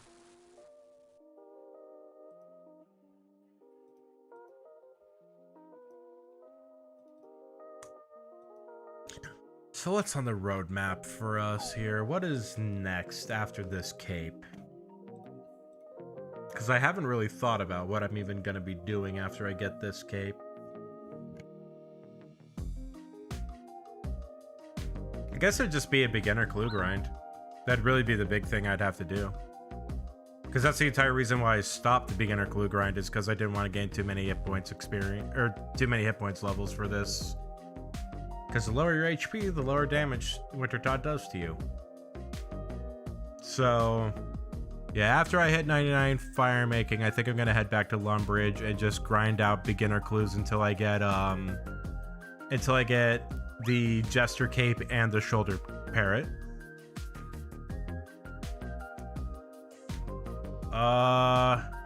I should also definitely do the Gnome quests and Waterfall quests.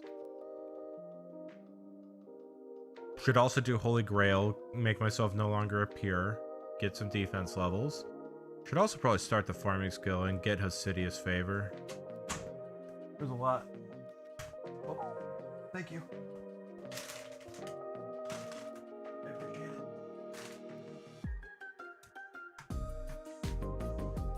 I knocked out my headphones. No.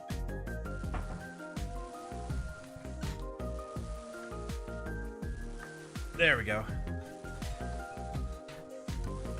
So yeah, a lot of things to plan for.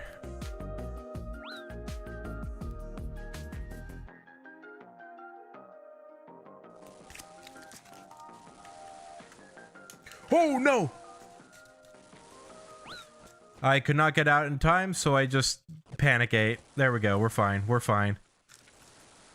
Wow, there are a lot of bones where I'm standing.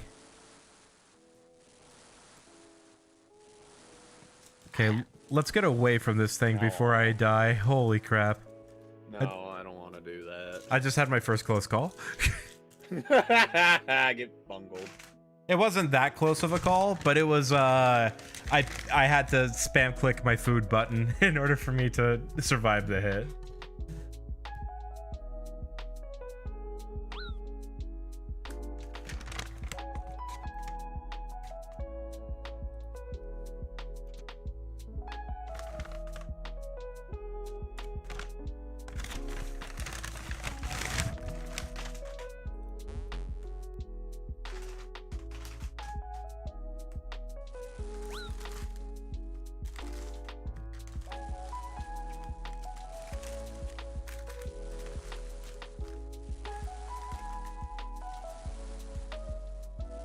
Excuse me while I eat on camera.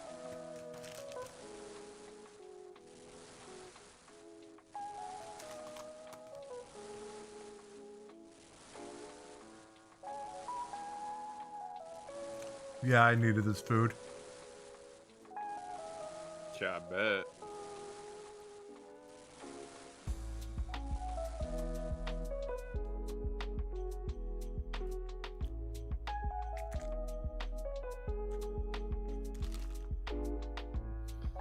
All right, Jackson, I gotta start getting ready for my shit, so I'm gonna go ahead and dip out. Sounds good. Thank you for keeping me company. I appreciate it. Yeah, no prob, dude. You have a good stream. Hell yeah, dude. Enjoy the rest of your stream. Hope it goes well. Thank you. Bye!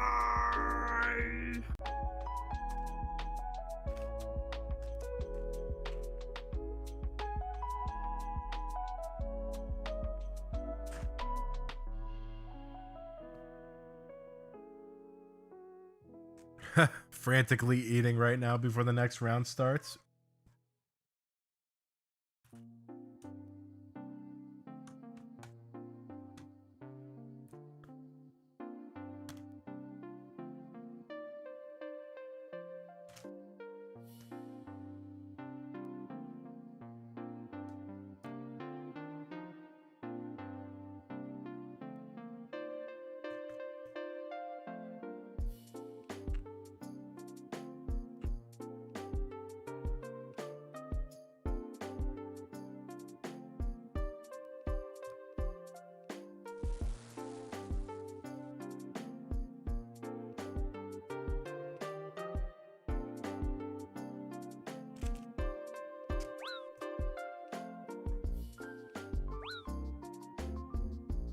Welcome to my mukbang string where I eat a burger while also playing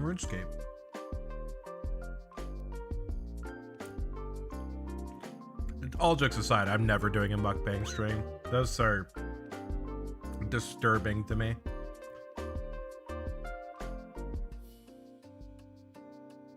Just eating that much food in one sitting is terrifying.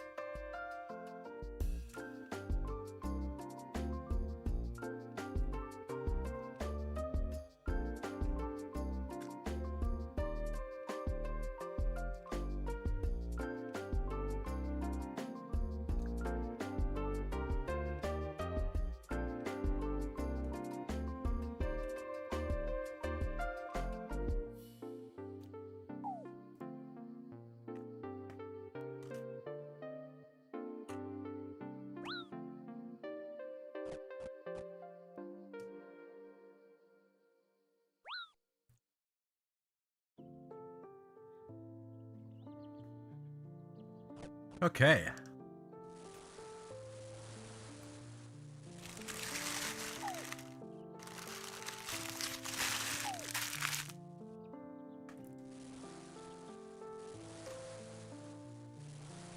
Looks like I'm gonna have to sit the rest of this one out after I burn all my kindling.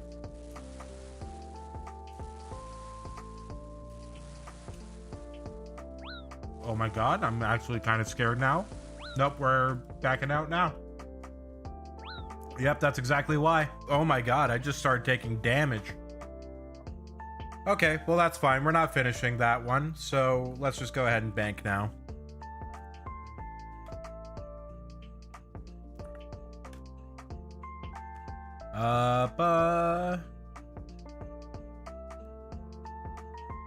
Nothing good. Nothing unique either. We've already gotten all those drops.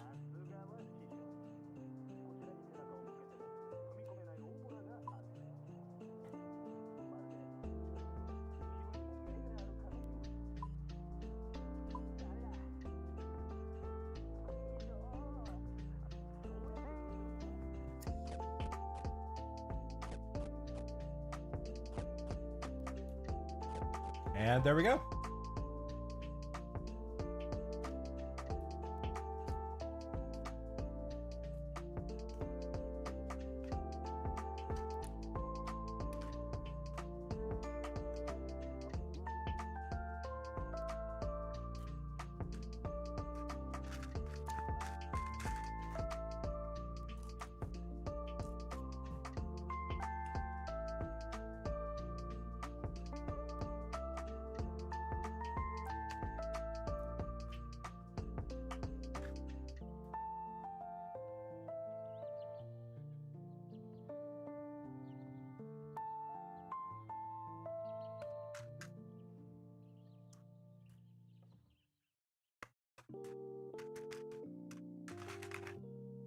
Huh.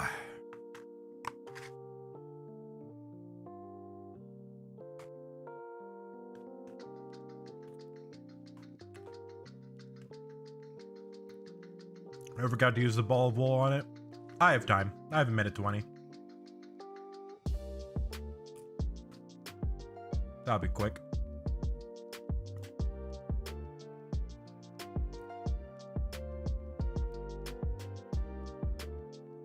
Okay, well now we need ball of wool that we use on the cat. Very nice.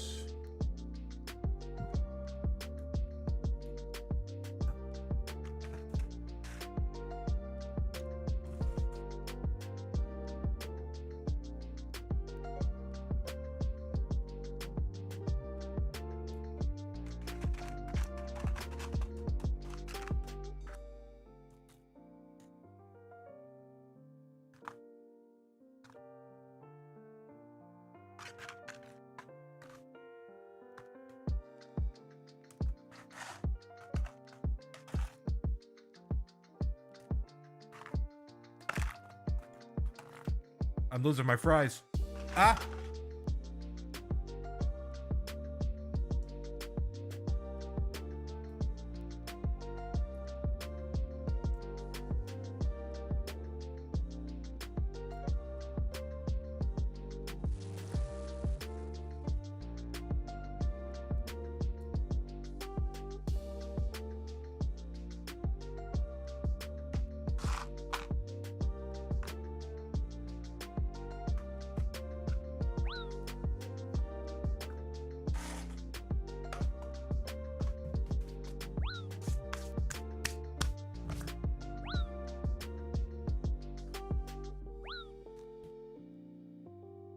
And with that, we are fully done with dinner.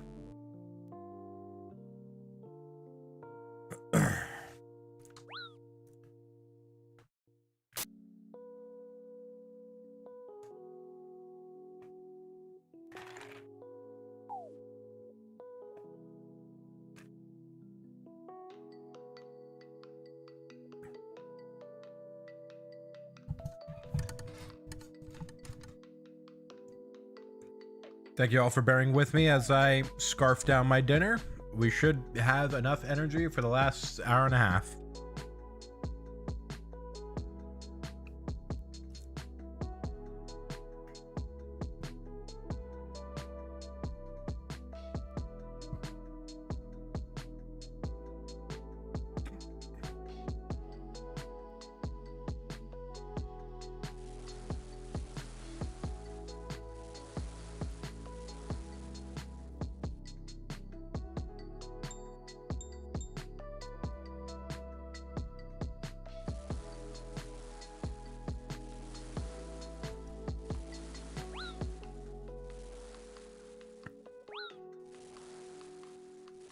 Man, Winter Taunt cold damage is very brutal at times. It just keeps on stacking.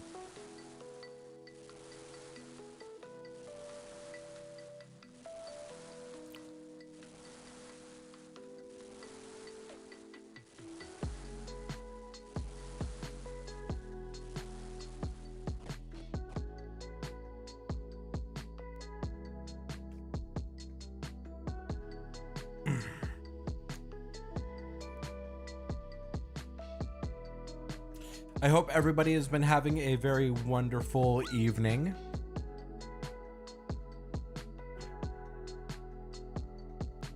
It's definitely been a long day for me, that's for sure.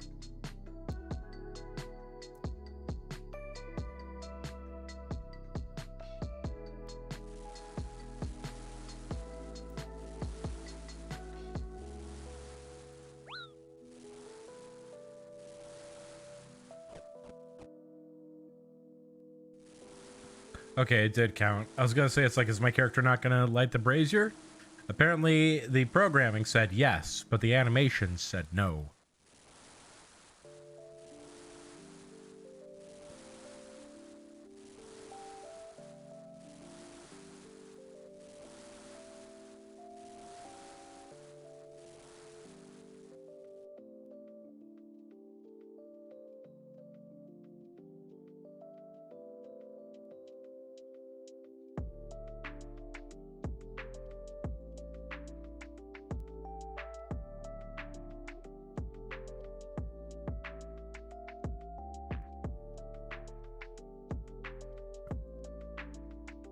I actually am kind of curious about how many kills per hour I'm getting with Winter Tot. Probably like 8 or 9 kills an hour.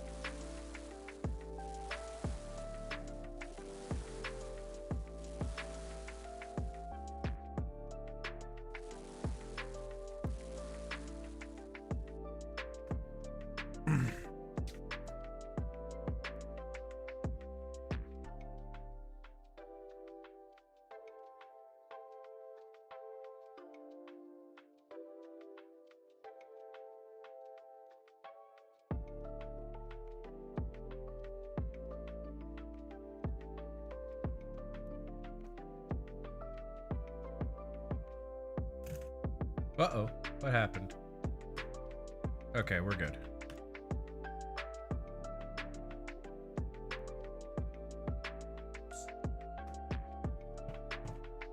Yeah. Oh, yeah. What? Yeah, I did. I'm sorry. Okay.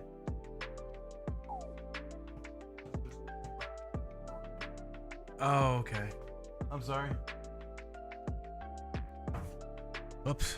Whataburger happened to label my dad and my burgers wrong, so I got his and he got mine. Uh-oh.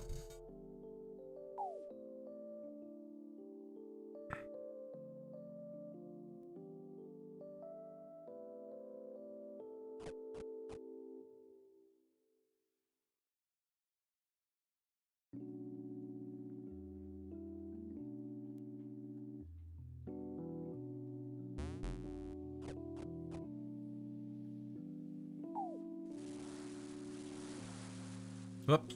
Well, yeah, I guess I'll just full send this inventory since I already started burning it.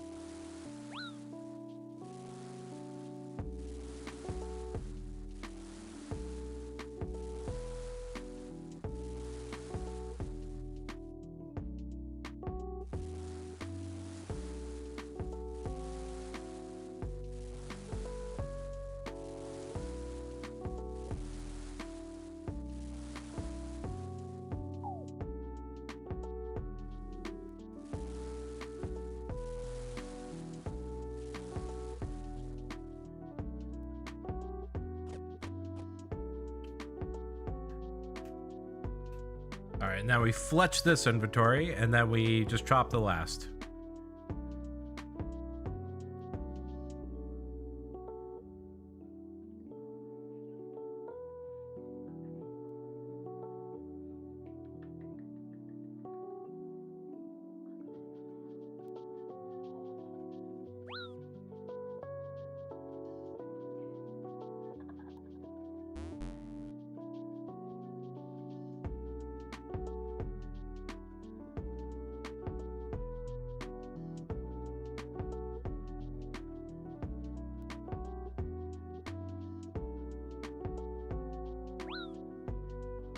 $30 fletching, let's go. You've doubled our fletching level since we started.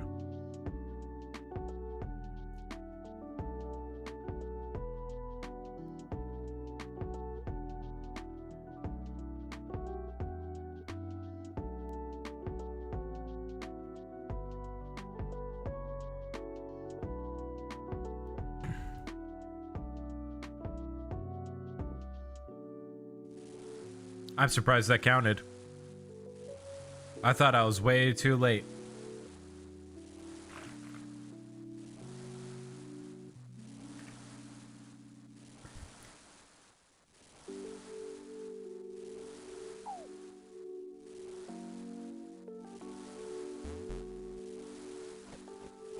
Oh, right, gamer log. Should hop worlds real quick to avoid that.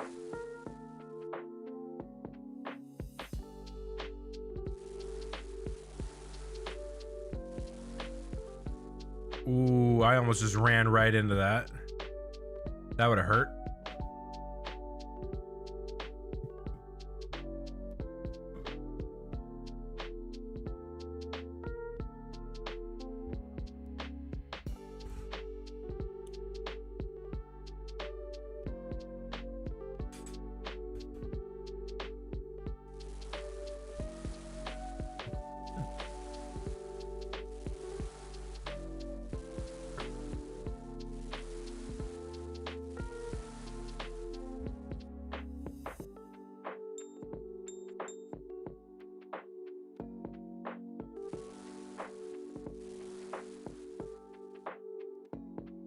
Alright, just real quick, hop to the other Wintertot world, then hop back, and I should be okay.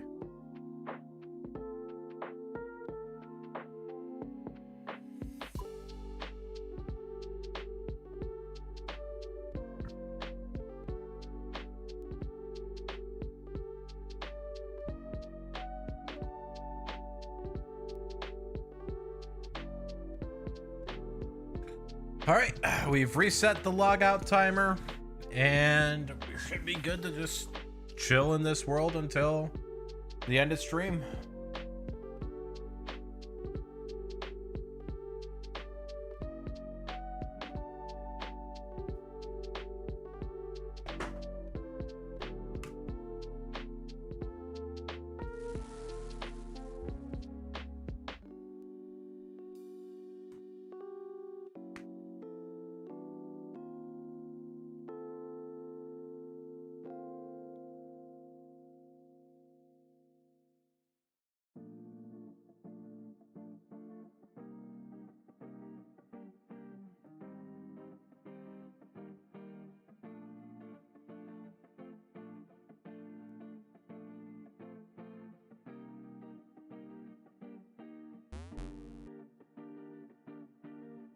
Hold on, need to carve these up first. Don't just run straight to the brazier. Come on.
Whew.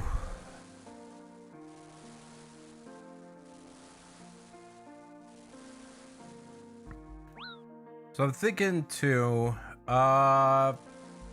Barrow's gloves. I think Barrow's gloves is like the big, like, first overarching goal of this account. I think I need to unlock Tithe Farm very quickly. So we need to do the Hosidius favor probably right after Wintertot, just so that way I have all the saltpeter that I can get from Wintertot first.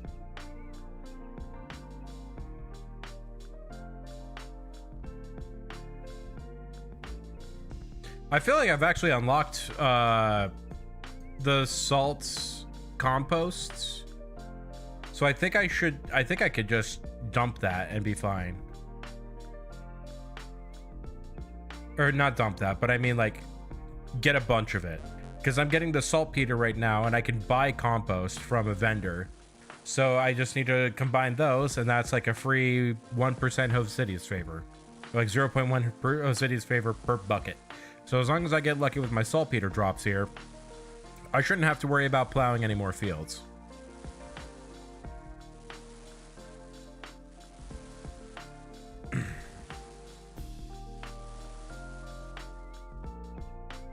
Okay. That is one more down.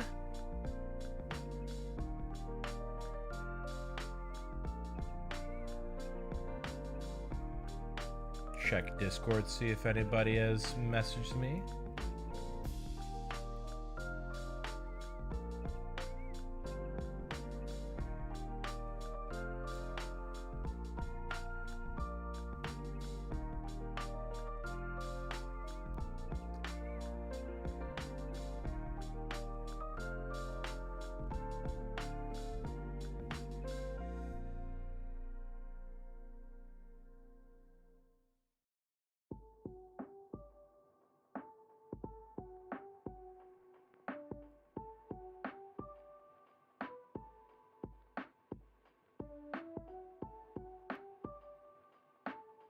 Okay, let's see here.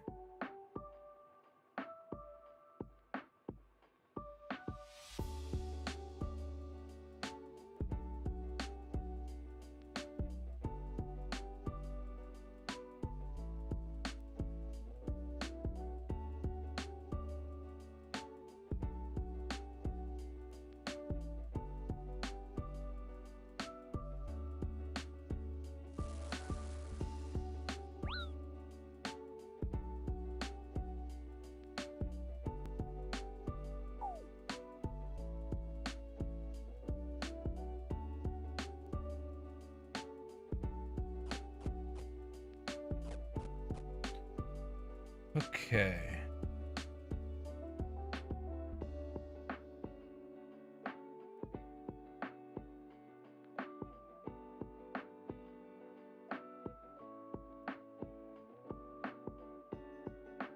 Yeah, right now we are just going maximum chill vibes.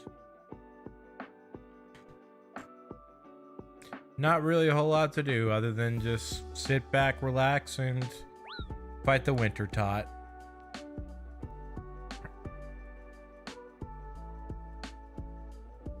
We're getting a good chunk of the way there.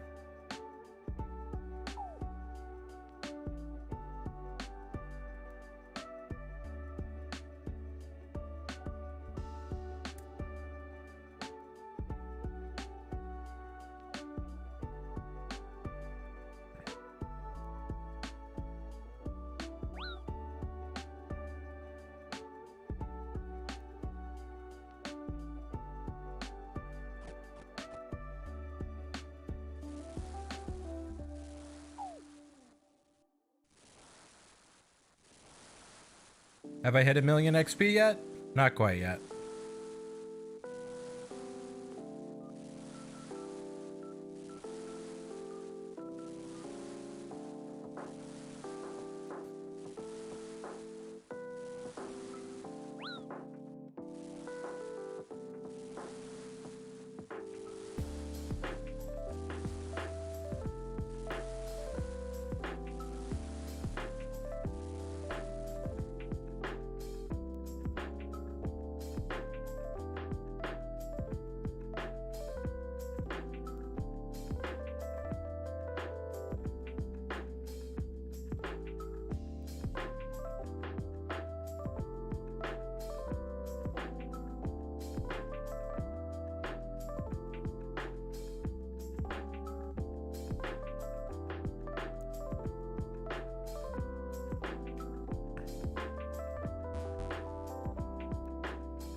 Oh, uh-oh. Oh, I didn't get away in time. That's all right.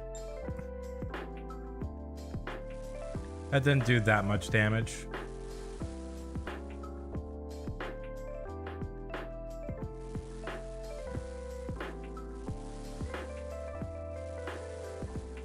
Just those little slip-ups in mental focus remind me that I am playing a hardcore, and I do need to remember that I am playing a hardcore.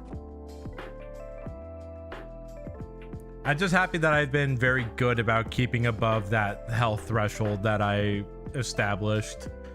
Because there have definitely been a few times where if I wasn't doing that, that would have ended me.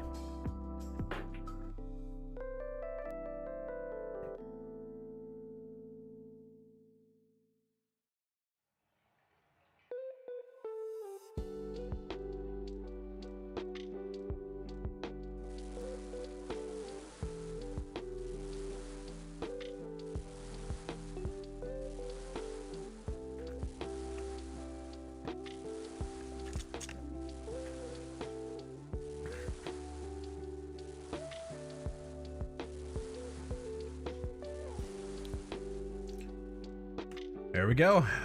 4 down on this trip. 2 to 3 more to go. Oh, hey, someone got a Phoenix. Nice. GZ to them.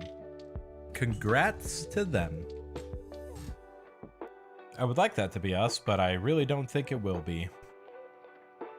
And that is okay. Getting 2 pets in one day would be actually ridiculous.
I'm feeling great. Part of me is very happy that I did a long stream like this, but another part of me is also feeling like never again. I don't know. These long streams have been fun, but I definitely don't get the opportunity to do them very much, and I think that's for good reason.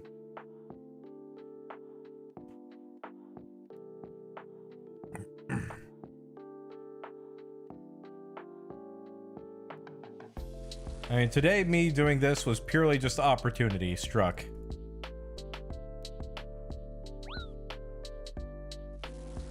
Because I had the day off and I figure, you know what? Why not? I have this giant grind that I need to do anyway. May as well stream the beginning part of it and just kind of have it for everybody to watch and see.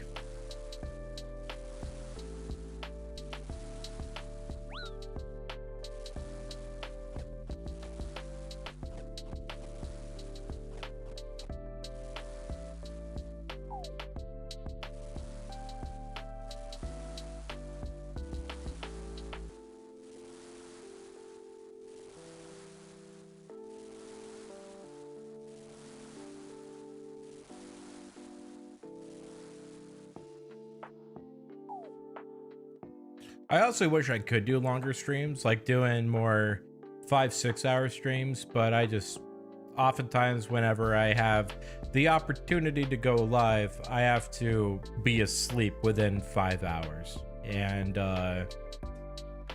today is no different.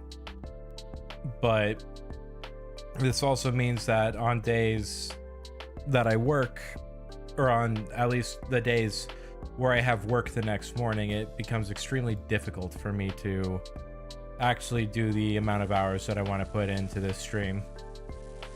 That's okay though. Real life comes first. It's the one that pays the bills. This is just fun.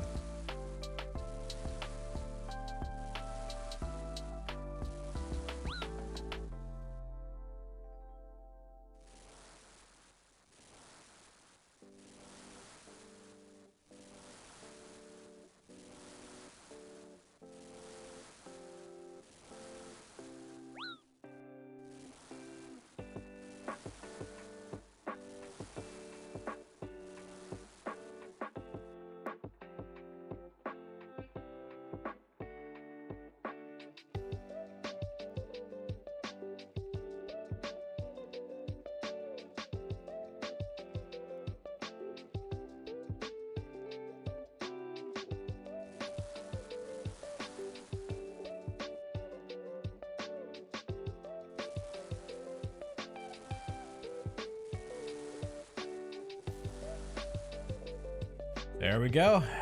That is another box. Time to get a few more.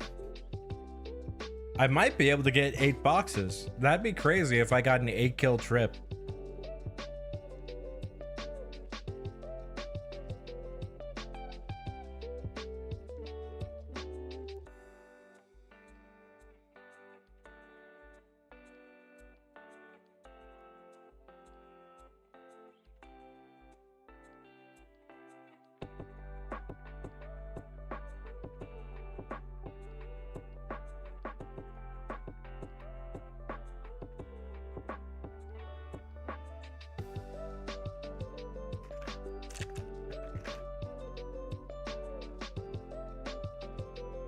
I'm very happy Kirk came in to hang out, because oh boy, I don't know if I would have been able to do the entire 12 hours completely alone.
All right.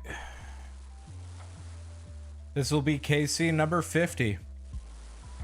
I'm curious to see what we'll get. Probably nothing different than what we already have.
Okay. Got like 1 more hour to push.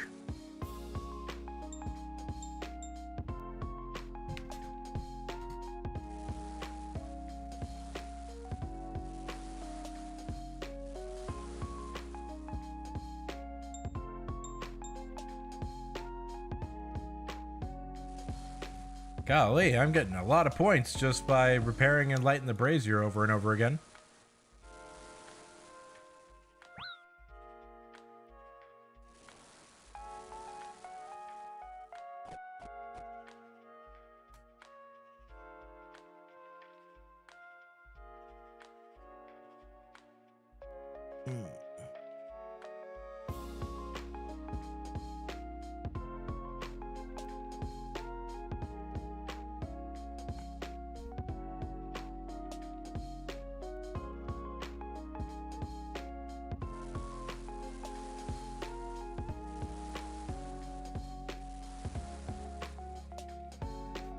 All right.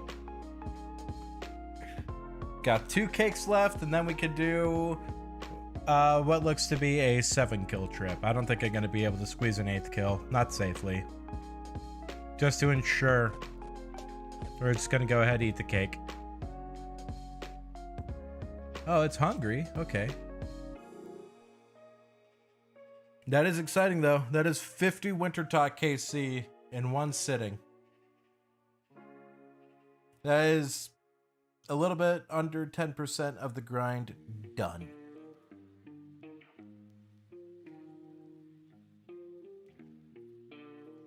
Because it's roughly 500 to be able to get 99 fire making.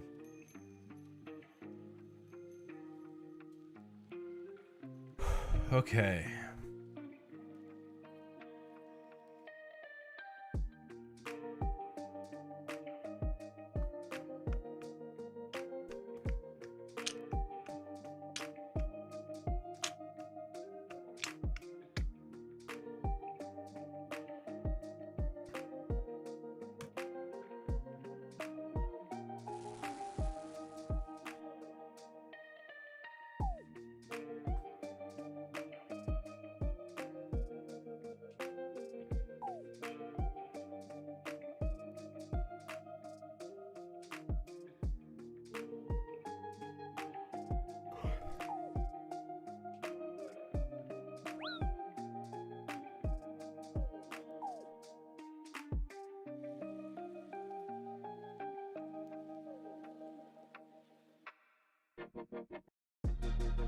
Wait, hold on. I need to make fletching. Or kindling, I mean.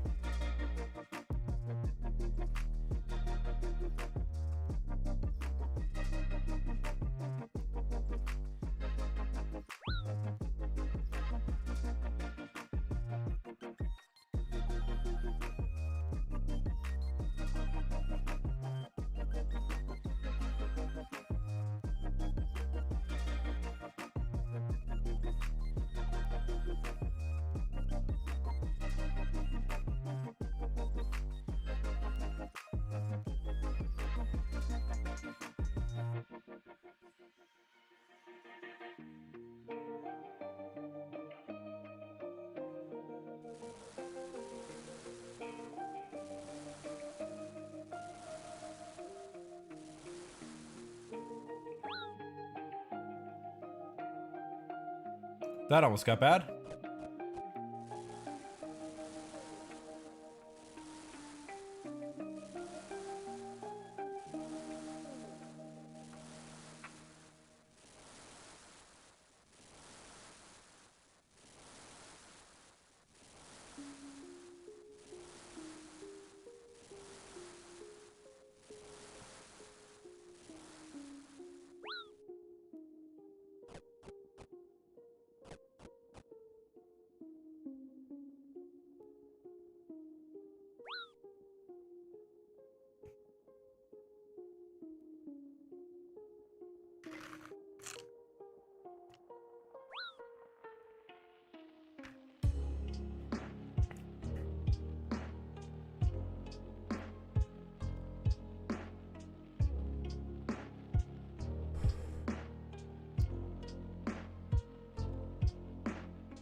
Whew, okay.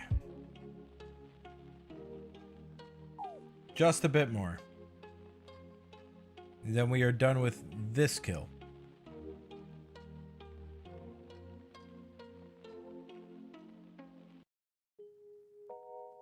Oh, this last hour is going to go by so slow, I can already tell.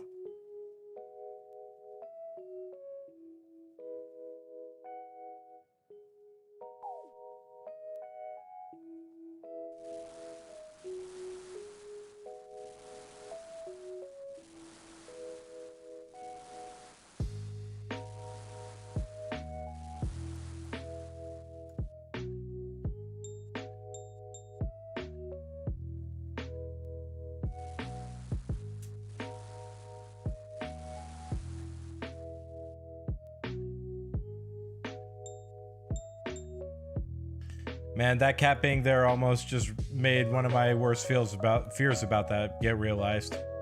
All right, let's go ahead and exit, and then we'll do our quick little loot check.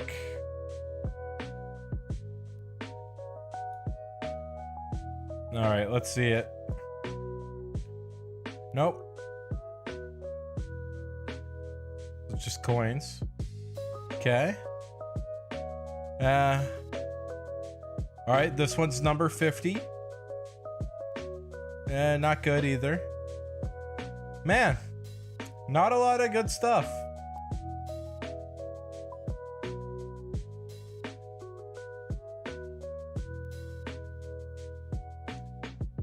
Okay, let's put this here. Yep, and then this can honestly get trashed. Then we should be good to go. 1, 2, 3. Grab 2 of these. Just stuff on our face as we run back inside.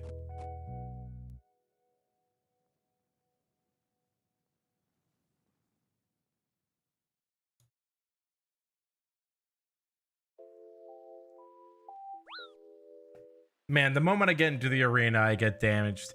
Winter Todd has it out for me.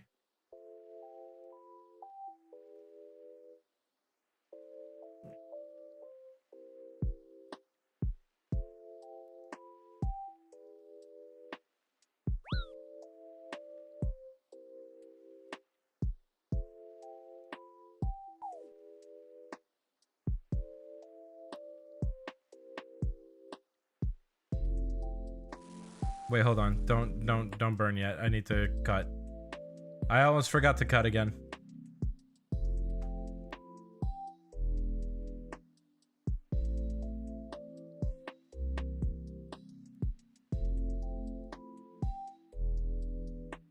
We might be able to hit 75 fire making tonight, in all honesty. Have we hit 1 mil? Oh, we're close. Close to getting that 1 million XP. Then in that way, we'll be 1/13 of the way to 99.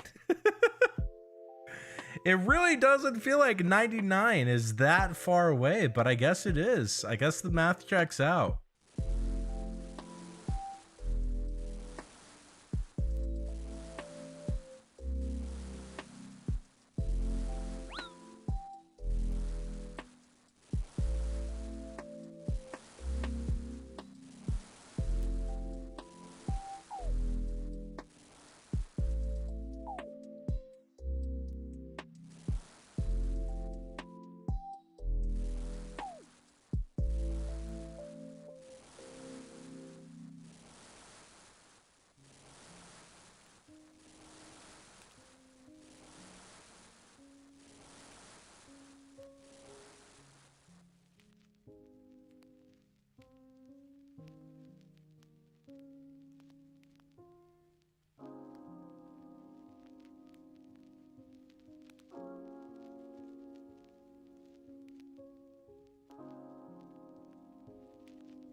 So it looks like I think I have about 10 kills until I hit level 73 fire making. So I don't think 75 is happening tonight. I don't think I'm getting enough kills per hour for 10 kills.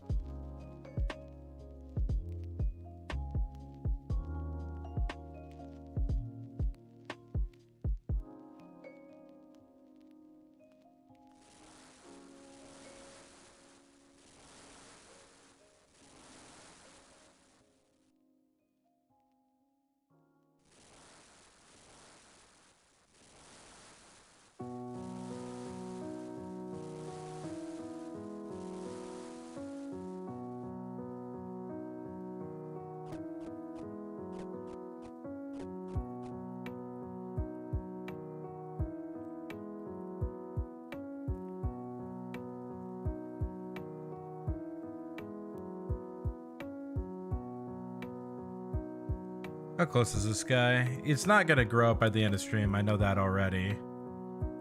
Hour 39, yeah. So definitely not gonna grow up by the end of stream because we only have 1 hour left. 1 hour left on this massive 12-hour stream. Oh man, I am ready for bed. I have done nothing but play RuneScape all day. I am ready for a break.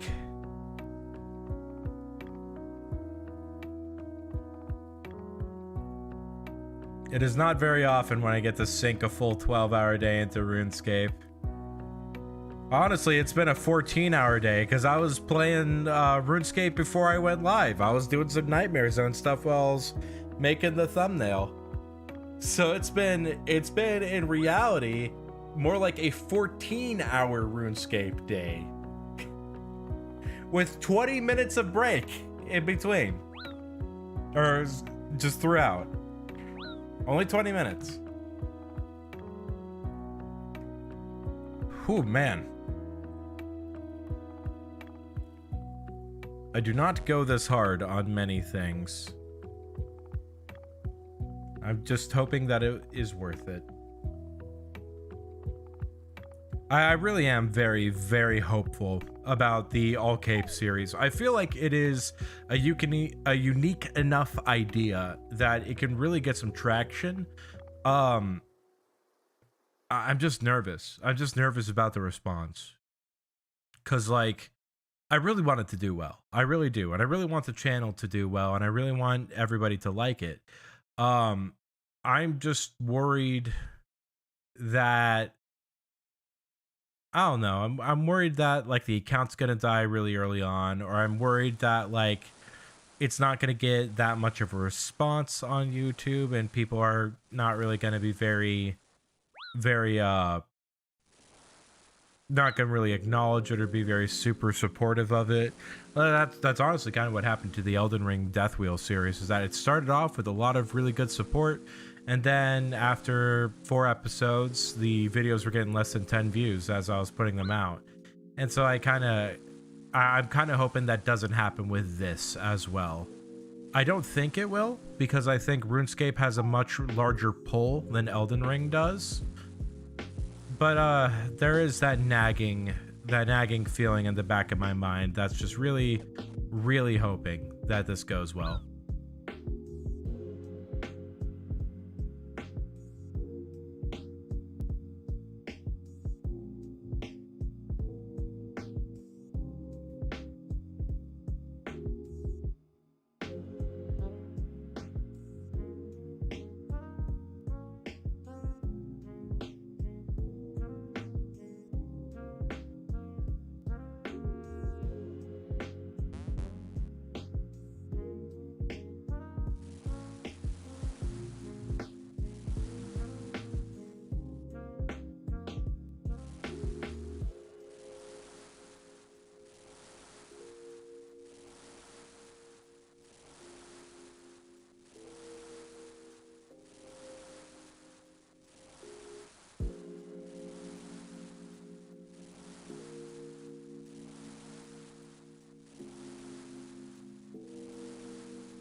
All right, that's another Winter Todd done.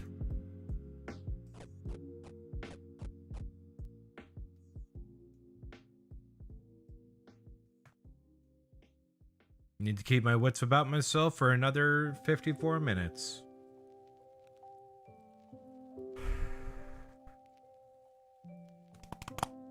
I can do this.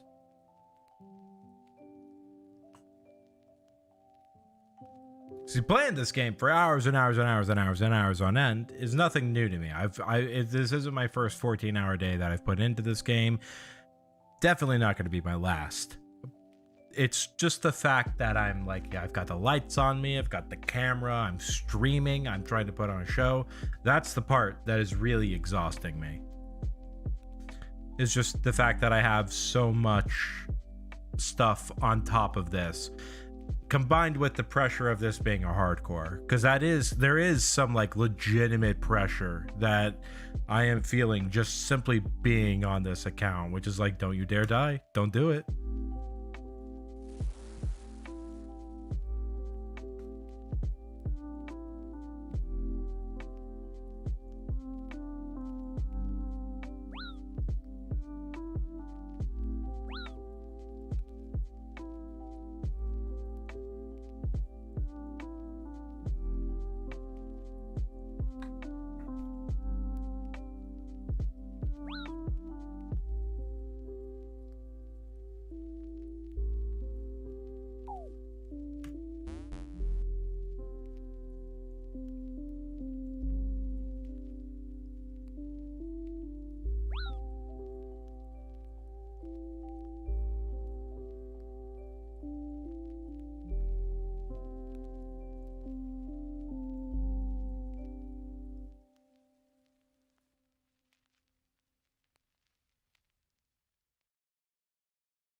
I wonder if the fire making level impacts the frequency that you get hit.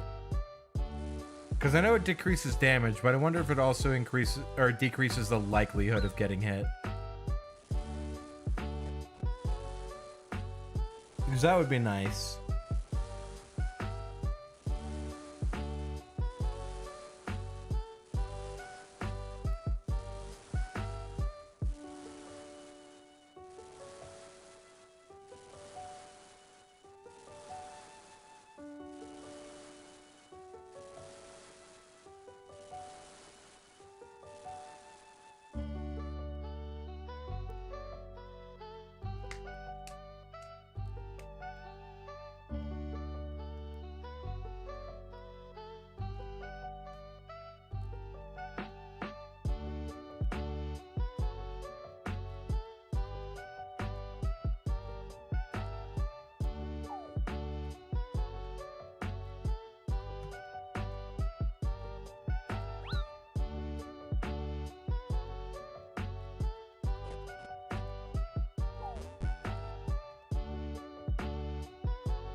Yeah, it's getting kind of obvious that I'm getting a bit tired, that's for sure.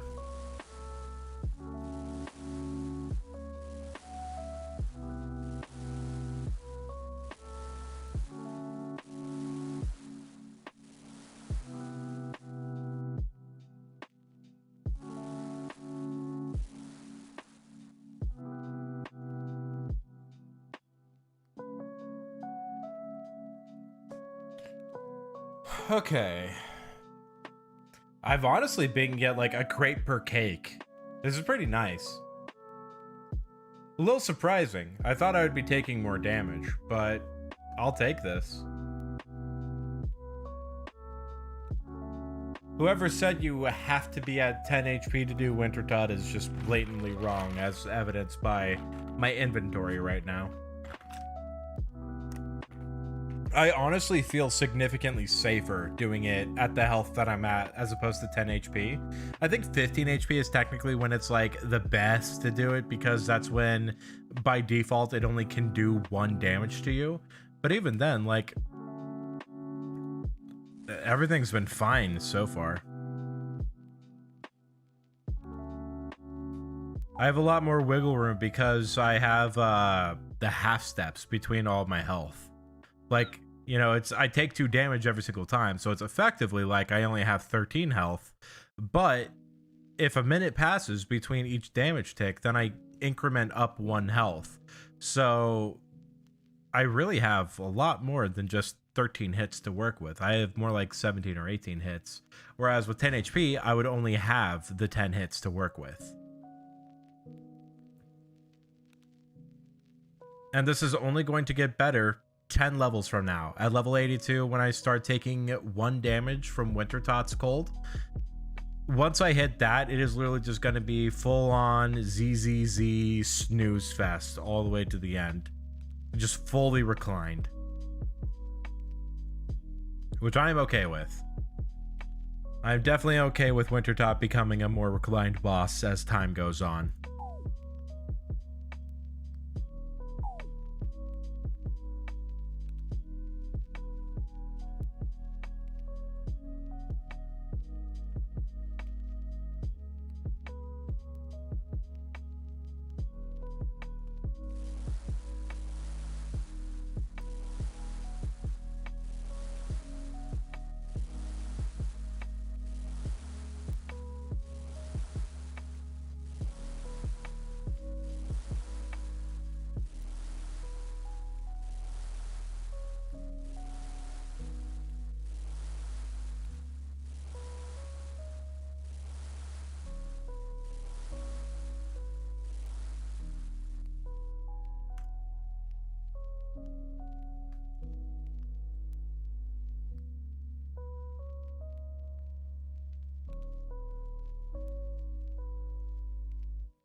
It'd be cool if I get a tome tonight.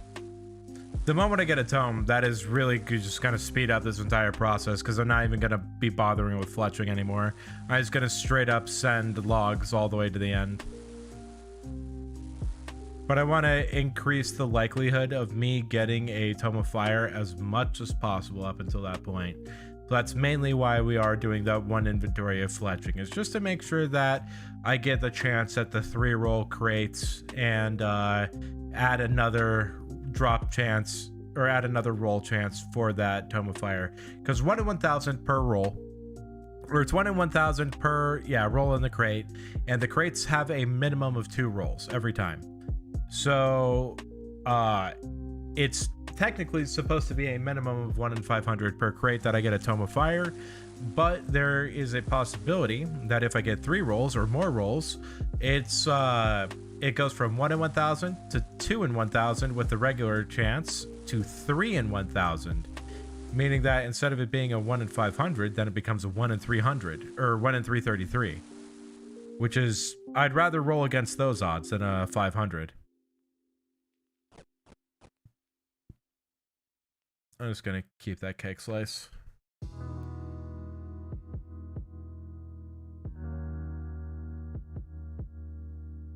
Dang, I actually will get 73 tonight. By a long shot, too. Okay. I'm getting a lot more kills per hour than I'm expecting. I'm okay with that. I will never say no to higher kills per hour.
Oh, perfect. That actually damaged me at the exact time that I needed to get another log.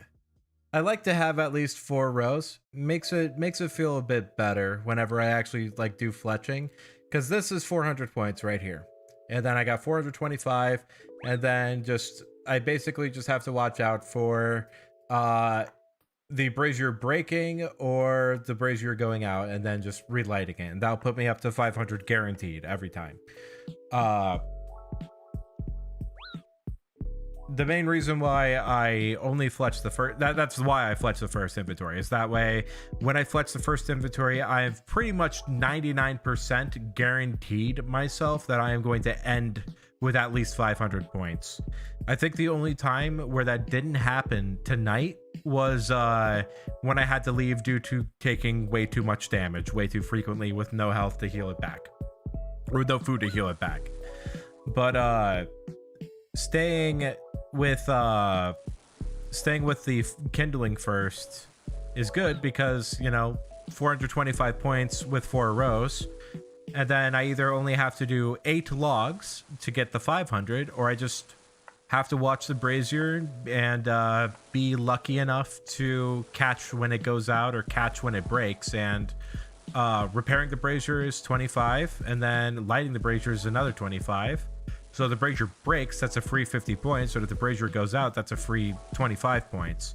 And it happens extremely frequently. So it's very likely that that the next round I'm going to end up having the 500 point base that I want, but I'm just adding the logs a little bit early. Does that make sense? I don't know. I'm losing my mind.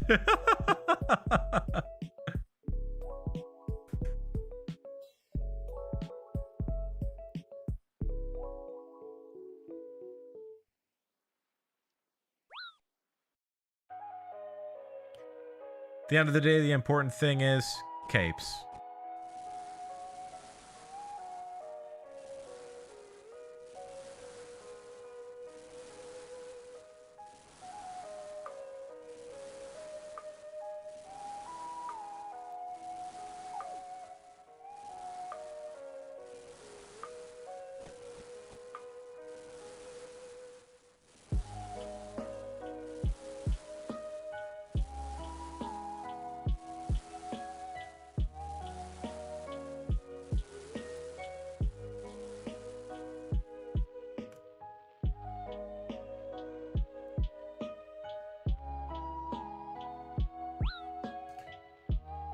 Okay.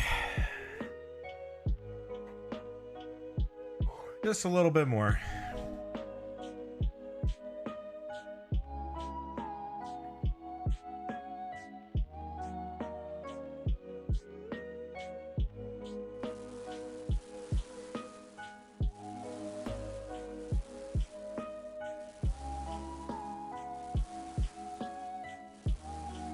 Ow.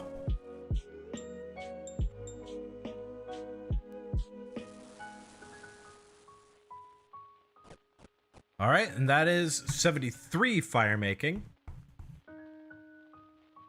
Whew. Starting to get to the point where we're now having to get 100k XP per level. Yep, next level is at 1.0 mil. Or 1.096 mil, okay? Yeah. We are making progress, that is for dang sure.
What just happened?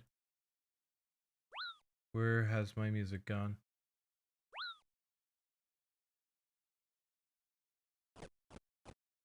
Hello? Music? What happened?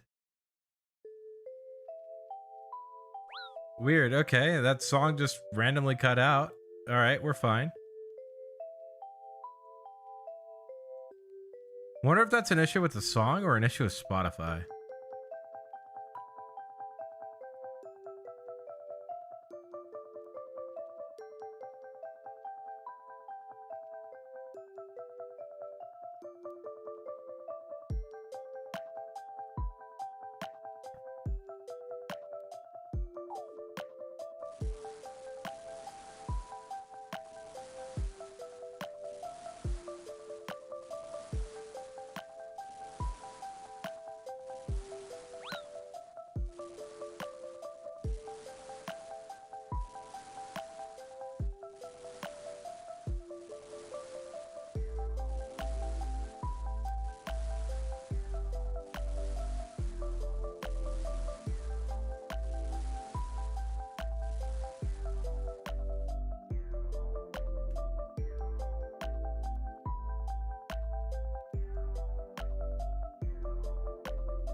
Okay. For some reason, the 70 levels, like level 70, level 80, these are the levels I remember the most on my iron. Like, I don't even remember the like 90 to 99 stretch, but for some reason, I really remember like 70 to 80 and 80 to 90. I wonder why that is. I honestly barely even remember getting the 99. I remember that I got it, obviously, because I have the cape on my iron. But I don't... That happened, like, literally the first week of that iron being live. So it's hard for me to remember exactly how that happened. Like, the feelings and the emotions behind it, too.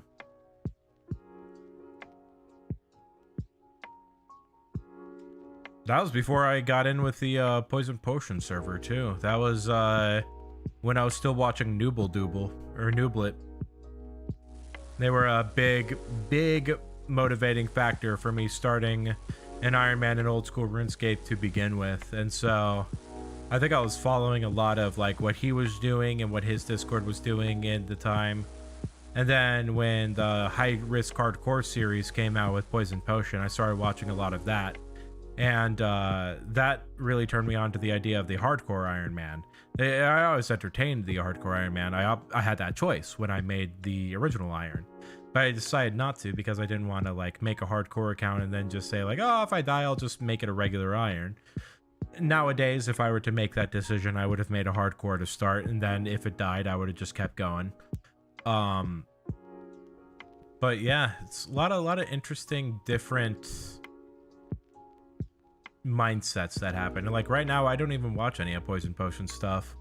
I don't really watch any major content creator for RuneScape. I think the only one I actually still regularly follow and watch every now and then would be Framed, because I think he's always made really good content, especially because it's from the perspective of the game that I've not really explored too much of. Like PvP was never really something I was super into or really did a lot of, even back in the day in 2006, 2007. So it's always super fascinating to watch him and how he plays the game, because he has such a different mindset. Like that really stuck out to me with the Gridlock series that he ran, where like he was like, I need cannonballs, but I'm not going to sit at a furnace and make cannonballs like an Iron Man would. I'm just going to go to the Revenant caves and PK cannonballs. And I thought that was so genius and such an interesting way to play this game that I had never seen before. And haven't really quite found anybody nowadays that invokes that same feeling to me. I would say Settled probably is the closest, just because of Swampletics. Not a big fan of the Tileman series, unfortunately. I just think that with the creativity that he showed with the Swampletics series, the Tileman series didn't really seem to follow that same innovation that he showed. But that's my own opinion. A lot of people love Tileman. I'm just weird. But like I haven't noticed any other like creator recently that has shown that. Now granted, I've been told a lot of good names. I've been told Limpwork. I've been wanting to check out the Collection Log Locked series. Like that sounds really interesting. I don't know. Part of me is kind of hoping I get to be a part of that new blood of content creator that comes out with an interesting series. I will see how All Capes goes. I think All Capes is a good idea. I just think that a lot of the success of that series is going to be heavily dependent on how well I sell this idea, and on how well I sell the idea of like, hey, no cape, or getting every single cape in the game is actually an extremely difficult challenge. I've got to figure out how to sell that. That's probably going to be my biggest concern that I'm constantly like second guessing myself on.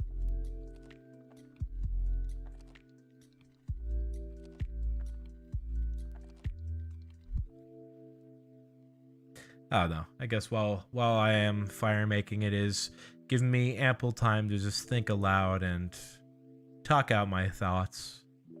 And who knows, if someone is wanting to join in on that conversation, they always are more than welcome to, if my chat cooperates. I say that because my chat system, for some reason, it doesn't show me everybody's message. Even when I don't have any community restrictions on, even when I'm in live chat, it misses messages when people send them. So if I have not read your message, and if I have not acknowledged your message, just understand that that is why, and that it is not something that I have direct control over. It is something that I'm going to be researching to see if there's a workaround for it. But yeah, if you've typed something in chat and I haven't responded to it, it's just because YouTube chat is a little bit weird, and there's an automatic filtering system that filters out certain things, and I don't know what it filters out, and I don't know why it filters them out, and I don't know how to turn it off. But hopefully I can figure that all out by the time next stream starts, so that way we don't have these issues. Continuous improvement.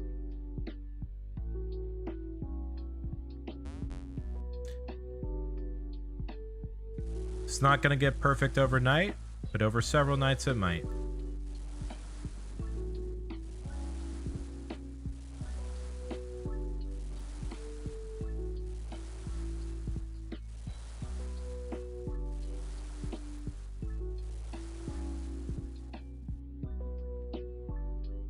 I have one cake left. I could do an 8-kill trip.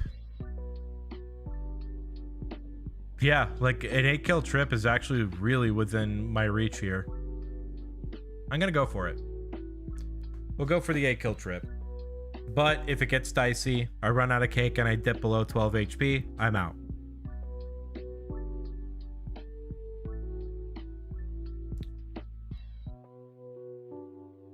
Can't be greedy.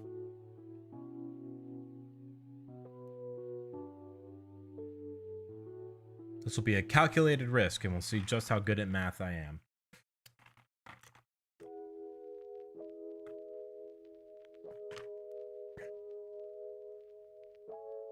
I'd like to think I'm decent enough at math to at least be able to take these types of calculations into mind, but who knows? I did flunk out of math. At least in college, and it was calculus. I feel like flunking out of calculus is a bit better than flunking out of like algebra. The algebra in its own right is extremely difficult. Geometry. Geometry was the math that I always had the biggest trouble with.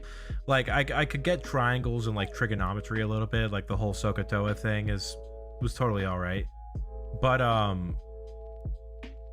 spheres and circles, those hurt my brain a lot.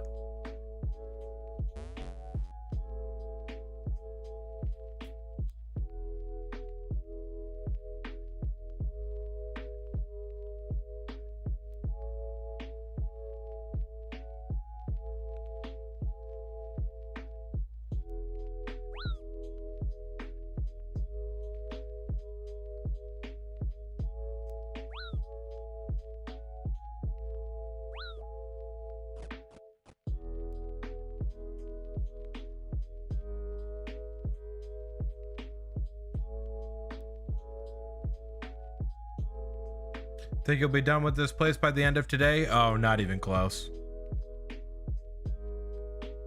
Not even a little bit. This grind, the Winter Talk grind, is generally a 40-hour grind.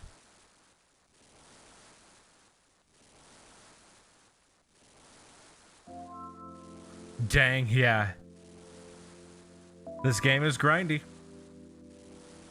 If there's one thing to know about this game, it's that everything takes a lot of time, which is why I'm thinking like monthly episodes is like enough time for the series.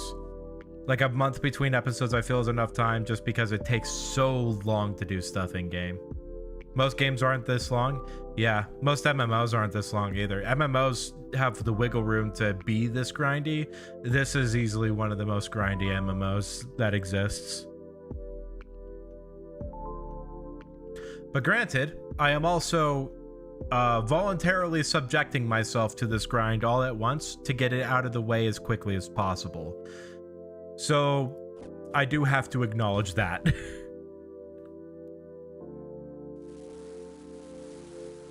I do not have to do this place nearly this early. I do eventually have to complete this grind, but the fact that I'm doing it as early on in this account, completely my choice.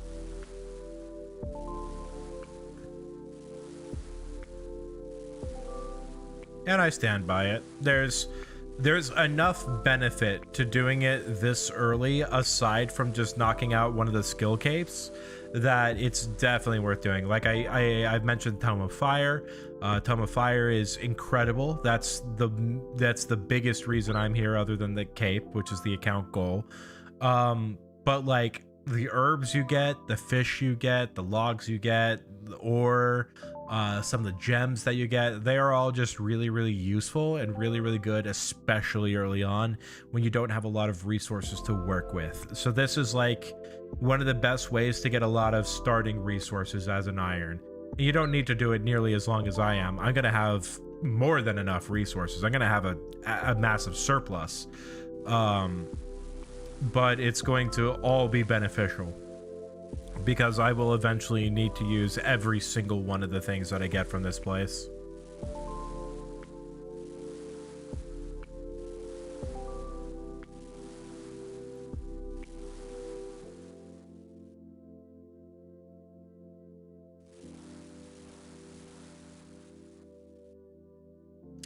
All right, 8 crates for 8 cakes. That is incredible. I can't believe we actually got that. That's really, really lucky. I got very lucky with not getting damaged that much. So let's see what we get for it. Okay. Irrits are nice, I guess. Okay. Okay. Toadflax. Toadflax is really, really good. Okay. Man, that was some pretty lackluster rewards, not gonna lie. Best part of that is the Toadflax seed and the money. Also, officially broke 100k with that.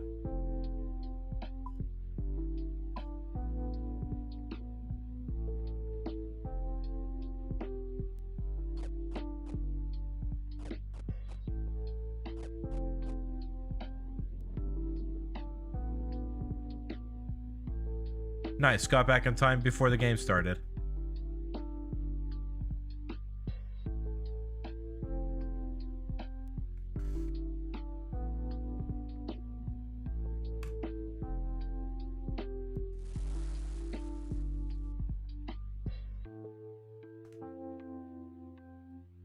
I think this is the last trip of the night.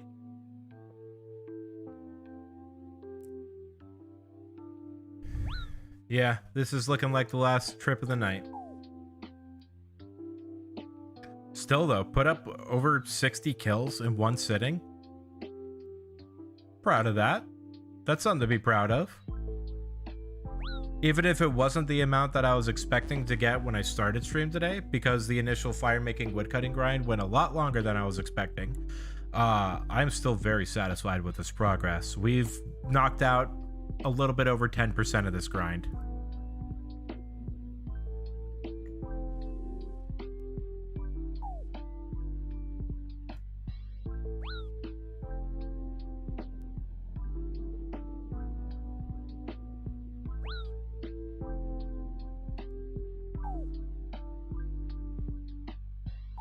Bro. Okay, thank you. So I guess having a higher fire making level does not impact the frequency that I get hit. My goodness, let me fletch my logs. Stop hitting me with cold damage.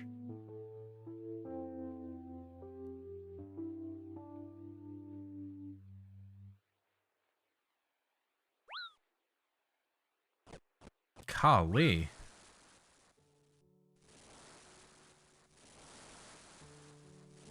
Such an aggressive boss this round.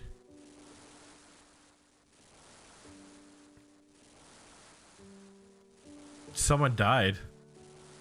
Probably because the cold damage kept comboing him out.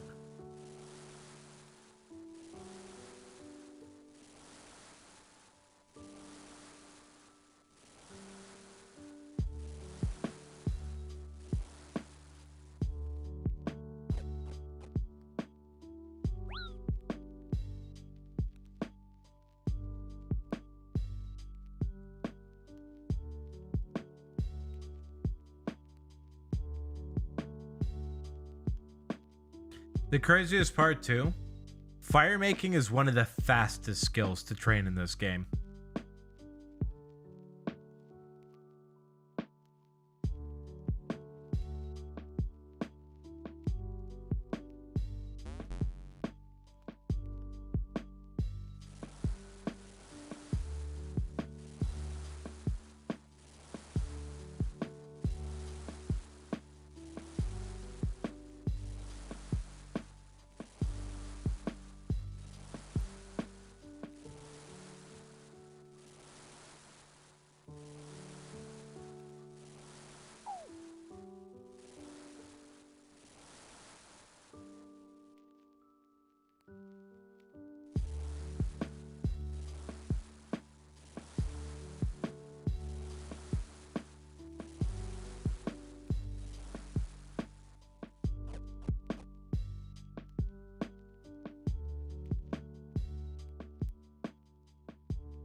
Did it loop?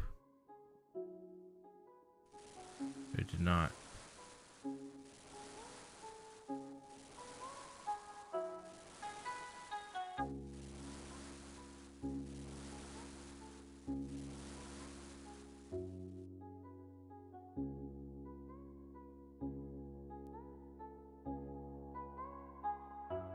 I'm stuck in the animation.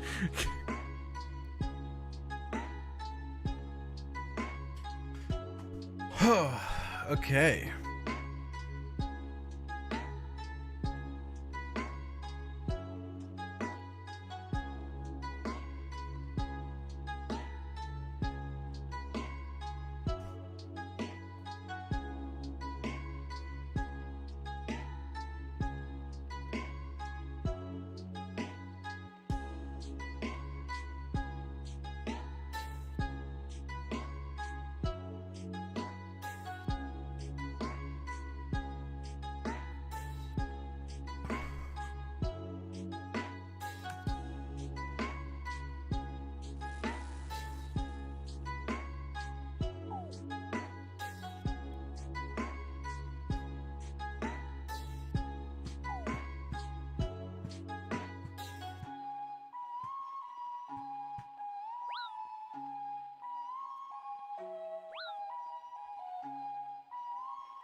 Okay. Should probably heal up real quick. There we go. Stay above my threshold.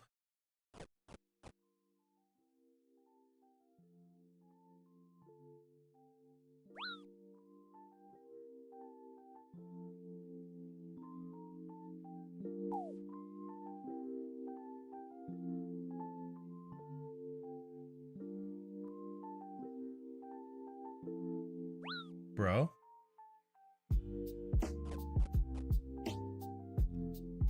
Winter Todd's really mad that I'm about to end stream.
I feel like I'm blinking one eye at a time right now.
All right.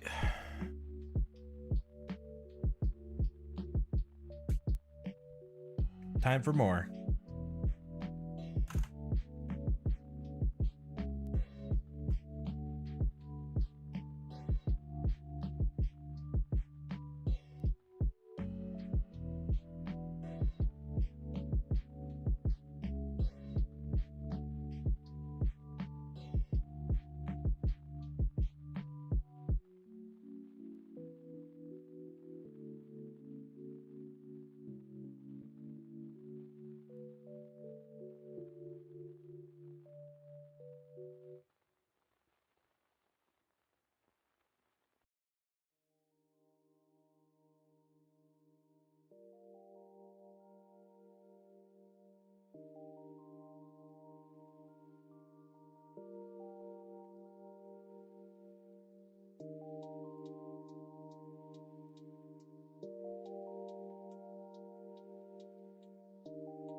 See if I can hit 65.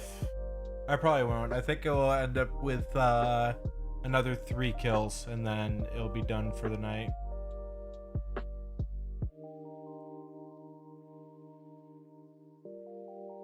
Maybe not even 3. Maybe only like 2 kills.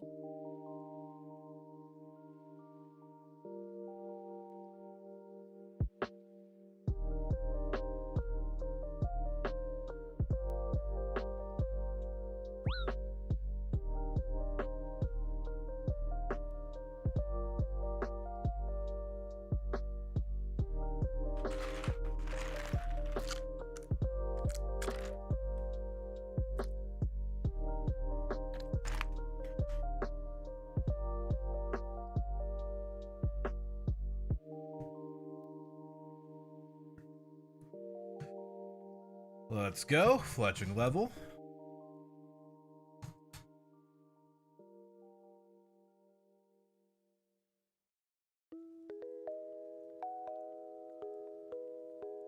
Why did I do that? I wasn't done fletching yet.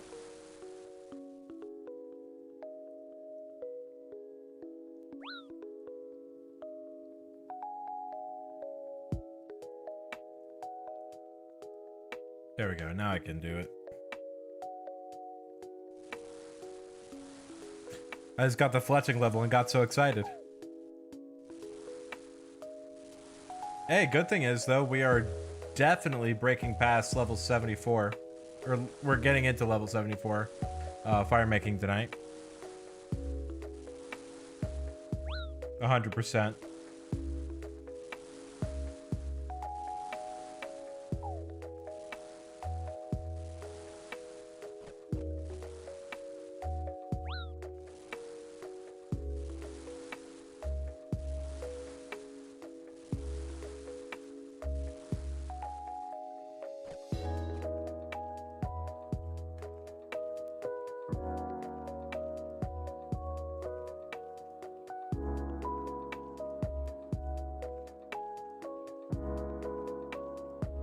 By the way, if you are looking at RuneScape as like a game that you want to possibly play and possibly try yourself, I highly, highly recommend it. It is extremely fun. I do have a great time with this game. These types of grinds that I'm doing right now are very exclusive to the account type that I am running. Not everybody will have to do a grind like this. So don't let this grind and what I'm going through deter you from wanting to try out and play this game. It's extremely, extremely chock full of content. There's a ton of different things that you can do in this game.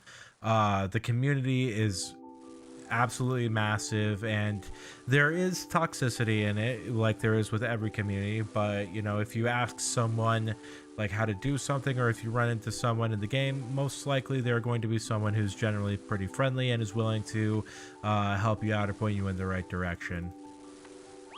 This game is also fully community driven. every single change in this game is approved by the players before it gets implemented into the game through a polling system. It is, I think, probably the most unique part of RuneScape is that polling system, and why it's such a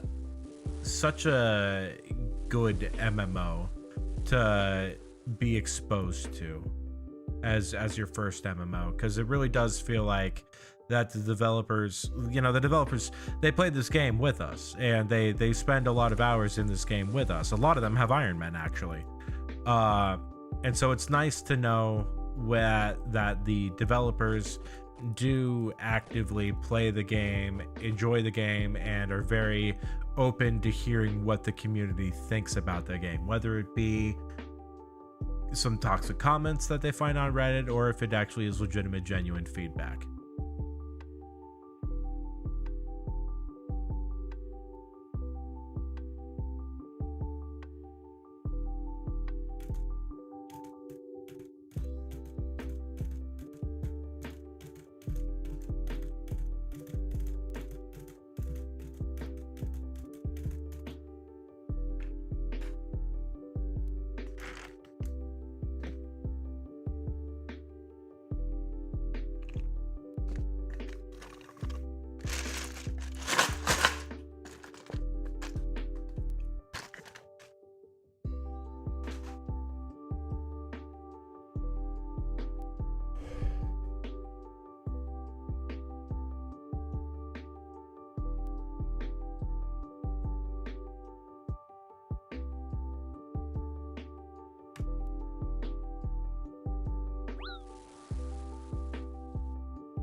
I love taking damage tick 1.